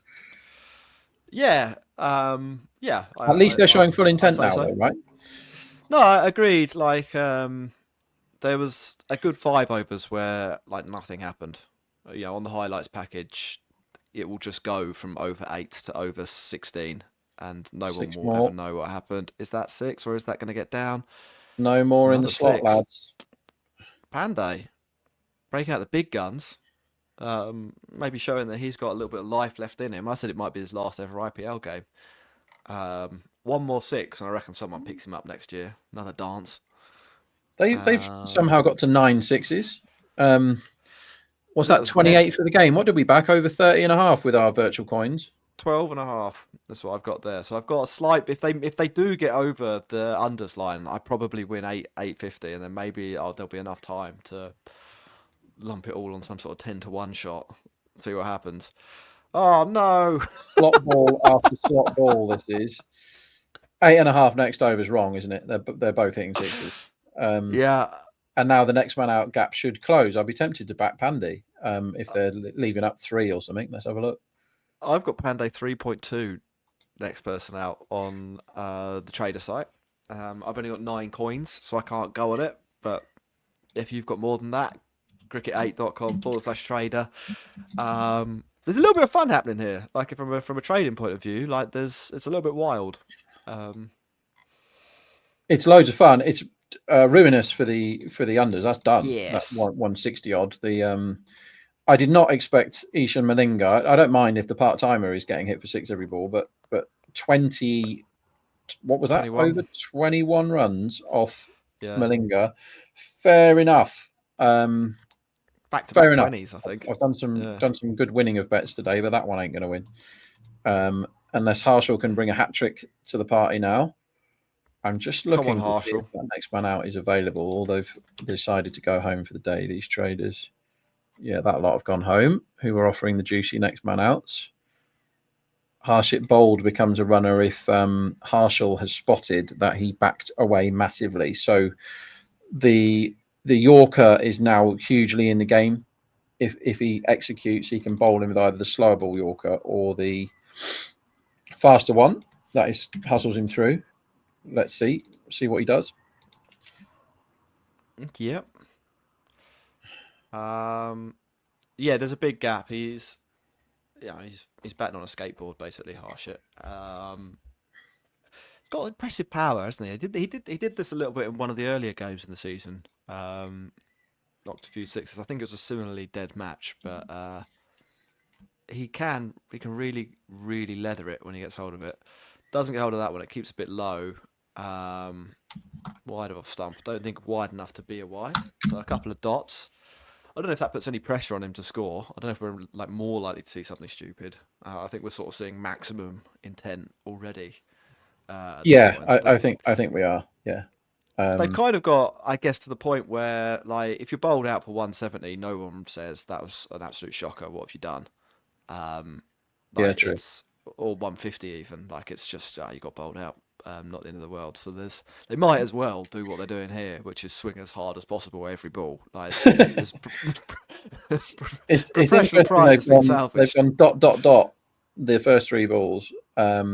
This feels like 6 or out is very likely. So Harshal has just gone. I'm going to bowl wide line and make you chase it. I do think if he now bowls one on the stumps, he'll clean him up. He'll either get him caught on the rope, or he will bowl him. But it's whether Harshaw wants to add to the wicket column. Now, normally the bowler in this spot does, as he bowls in the slot and gets absolutely belted for another 6. Oh my lord, that is absolutely cleaned it. So this is good for Harshit Rana's stocks. This batting performance here, like we have seen him. We know he's got a first class 100. He's not done much batting in his life. But these sort of knocks get remembered by teams when they're writing contracts out for you.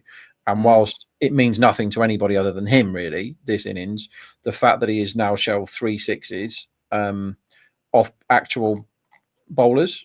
He got a couple off Abhishek, didn't he? This is a real bowler bowling at him now. And he's just hit a 4. No, he hasn't. He's just hit a 6 and a 1. 10 runs. I need a miracle here. I mean, the thing is, it could go the Chahal cheap hat trick right now. It could be one of them. You need to bowl a random leggy is what you need to do. You need to get like Klassen bowling leggies or something for the hat trick to happen. As the camera focuses on the enormous dew that has come down here. And Harshaw has bowled a giant wide. And fans of the over 8.5, which was not looking great, 3 balls into this over, are now back in it. Just need any kind of run off this ball for a win of this over. Yeah, it's you're right. Okay, yeah. So 6. Yeah, no, I've counted that up right now. I was that didn't work in my head, and then I redid the count, and 8 is the number. It's short. They're going to get through for the singles. So nice one, Rob. Yeah, might even come back for 2. Oh, could there be a run out? Oh, not quite. So they've managed to go for the overthrow in the end. Terrible cricket, and you kind of expect that in a big game where they need 120 runs off 18 balls. The unders, whilst is extremely unlikely, we're not dead. Like that, it can happen. I'm very pleased with the over 8.5 that over, because that wasn't looking good after 3 dots, but still, they managed to get 10 off that over in the end. Yeah. So for the road to 10, I thought I was counting my virtual coins, Rob. I was counting my virtual coins after the last wicket. I was like, yeah, Harshit might hit a 6 or 2, but this is in the bank, and now I've got 7 runs to play with. It's a miserable day. I thought I was going to leave. I thought I was going to leave Cricket8 a winner today, and I'm going to be leaving a loser, and I'm sad about that. Psychological question: how do you deal with it when things turn around on you a bit like that? So that was an easy one to answer yesterday, because I had a shocker yesterday, and it felt like every drop catch that happened was purely to annoy me, and there were many of them yesterday. And the one that really pissed me off was when they scored a 6 that I wanted to happen, and they gave it as a single. And the fielder himself knew that he trod on the rope and so that sort of thing. You can really wind yourself up. You really get angry about it when you're losing all your other bets. So what happened yesterday is my bad bets lost and my good bets lost, and that's when you end up with a big red mark in your profit and loss for the day, right? Then I remember that I have I'm lucky enough to have 2 people I live in a house with who think I'm all right. Do you know what I mean? I've got a family, and that's great. So I remember that I've got a daughter who's awesome and a wife who's awesome, and we have a load of fun. Do you know what I mean? It sounds a bit cheesy, but there are more important things in life, and whether that's a day in the pub with your mates or sitting on the sofa with your wife or whatever, than betting all the time. And that's why staking is important, because I had a shocking day yesterday, not really bad, but you just go, okay, work didn't go very well. Now I've got other stuff I can do. Do you know what I mean? I've got family, or I've got mates, or I've got computer games, or whatever it is that, Kishan probably runs straight to the PlayStation after a day like today. Whatever turns you on, whatever floats your boat. Like, we've all got other stuff in our lives than betting on cricket, hopefully. And just remember that, like, you just sometimes it's good to. That's a really good ball from an cat.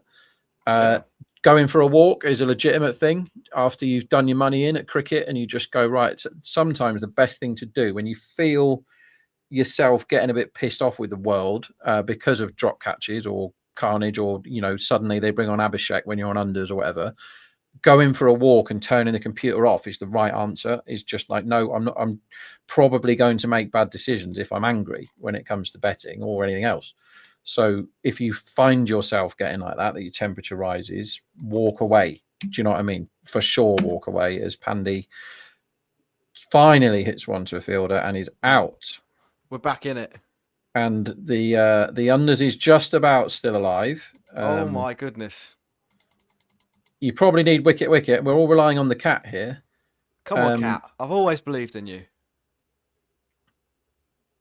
Never had any doubts that, you know, if I could pick any bowler in the world, Rob, to be bowling these two balls, Unad Cat, number one on the list.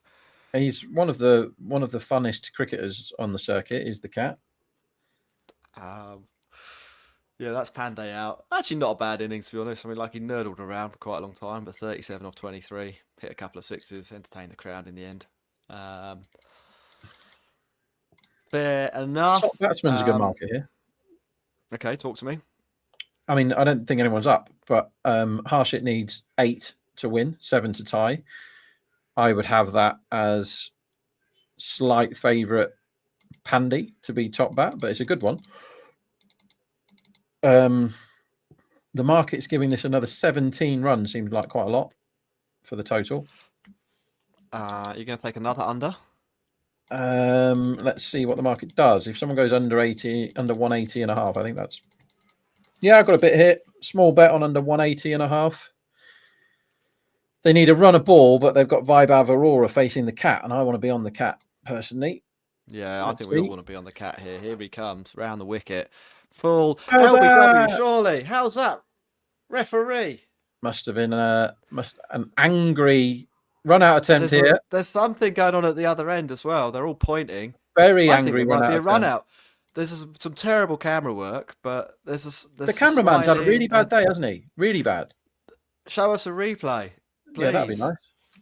I feel like it probably isn't out from the way that people are actually reacting, but somebody, you know, Unad Cat turned around, threw the ball at the stumps. I guess it seems like We're having a look. Stumps. We're having a look, mate.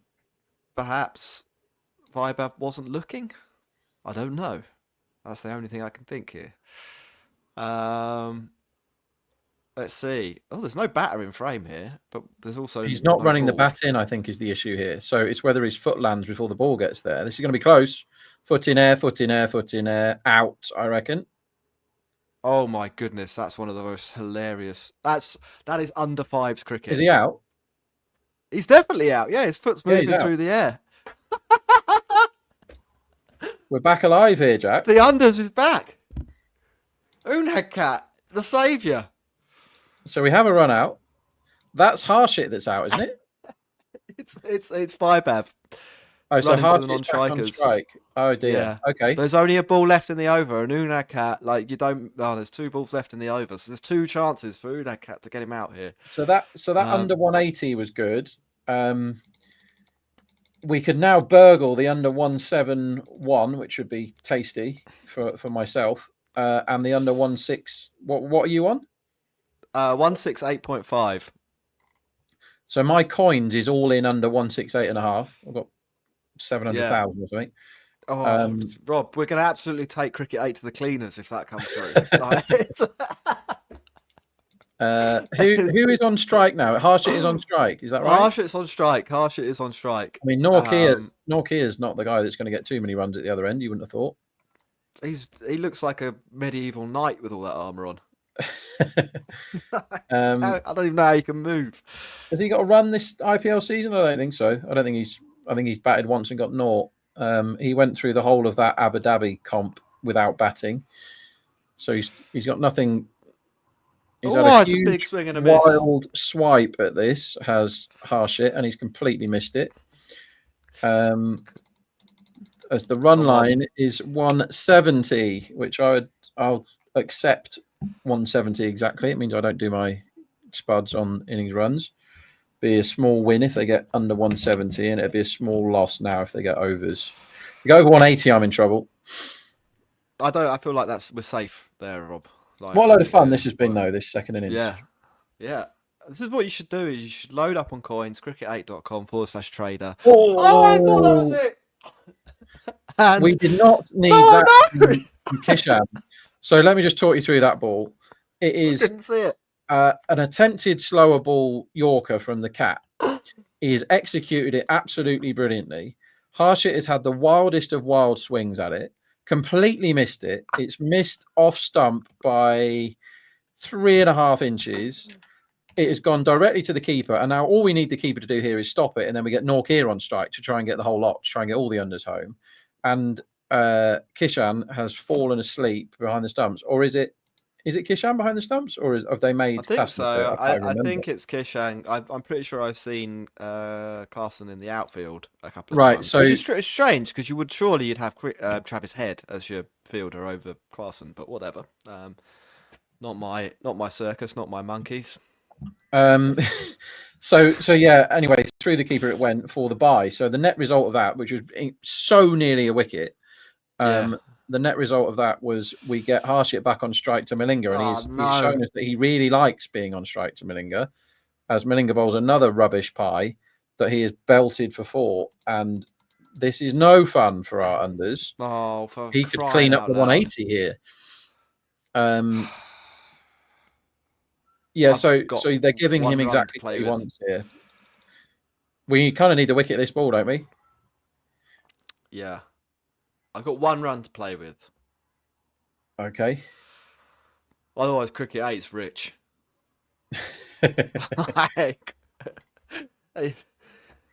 What did you say? 750k plus my 6k. Get him out. Get him out, Ishan. He's going to get this is an out here, absolute nightmare. Harshit.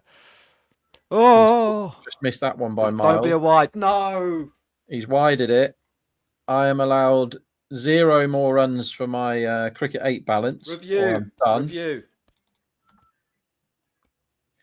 My real money I'm going to lose if they get more than 180, and I'm not in good shape if they get 171 for real money. But more than 180 is horrible news. Well, I should not have allowed myself to get into a bad position when I've had a blinder of a day. People are going to be happy. Oh, you're in. Right. Well, go on. Give it. Trigger Big it. appeal from Kishan, who seems utterly convinced that he hit the ball. I don't think he did. No, didn't look anything like it to me, but I still think review it just in case. They've had a review just for a laugh, because Yeah. why not? There's also a contractual obligation for these men to make the game last as long as possible when some of us have dinner to get back to. It's a bank holiday Sunday, Monday, whatever it's bank holiday day. Oh, yeah. Doing anything for the bank holiday, Jack? Well, I've got to play a final tomorrow, so I'll Of be course. heading along to that. Yeah. Of course. Right, hold on. The bat is nowhere near the ball. Like, it couldn't be. I mean, I don't have sound on, but it just really didn't look like it. Yeah. There's an appalling effort of a run out is missed in the PSL final, and on such moments, finals are decided. That's Ashraf is the bowler, which feels suboptimal. 10 and over required for 12 overs, if that floats your boat. How many wickets? 9 in hand, so Lahore should win. It's there for the taking. Yep. Lahore. Harshit faces up to Malinga, misses another one. Kishan doesn't appeal this time. It's very dot wicket or boundary is what is going to happen for the rest of this innings while this man is on strike. What he needs to do is just bowl a really good ball. I think if he bowls a Yorker on middle stump, he's done. Exactly. He'll be thinking of top bat here if he's got anything about him, which means he needs another, not many, boundary. He's done it, I think. Yeah, 4 more and he's done it. Get him out, Malinga. Bowls wide. It's up. The moon. It's up. All you got to do is catch him. Absolute dolly. Drops it. Catches it on the second attempt. We win our under 168.5. It is a goal. It's not a fielder, which we told you to back half an hour ago at 4-5. We started with loads of winners. We've ended with a winner. Jack's all in has won by what, half a run? Half a run. Mine has won by half a run as well on the Cricket8. So we've bankrupted Cricket8 coins total. We've had a right old result on the innings runs, which has landed on 168 exactly. Jack is a complete judge and has got the traders who are underneath me. So Jack has just turned up and walloped our traders. Yeah. That's funny.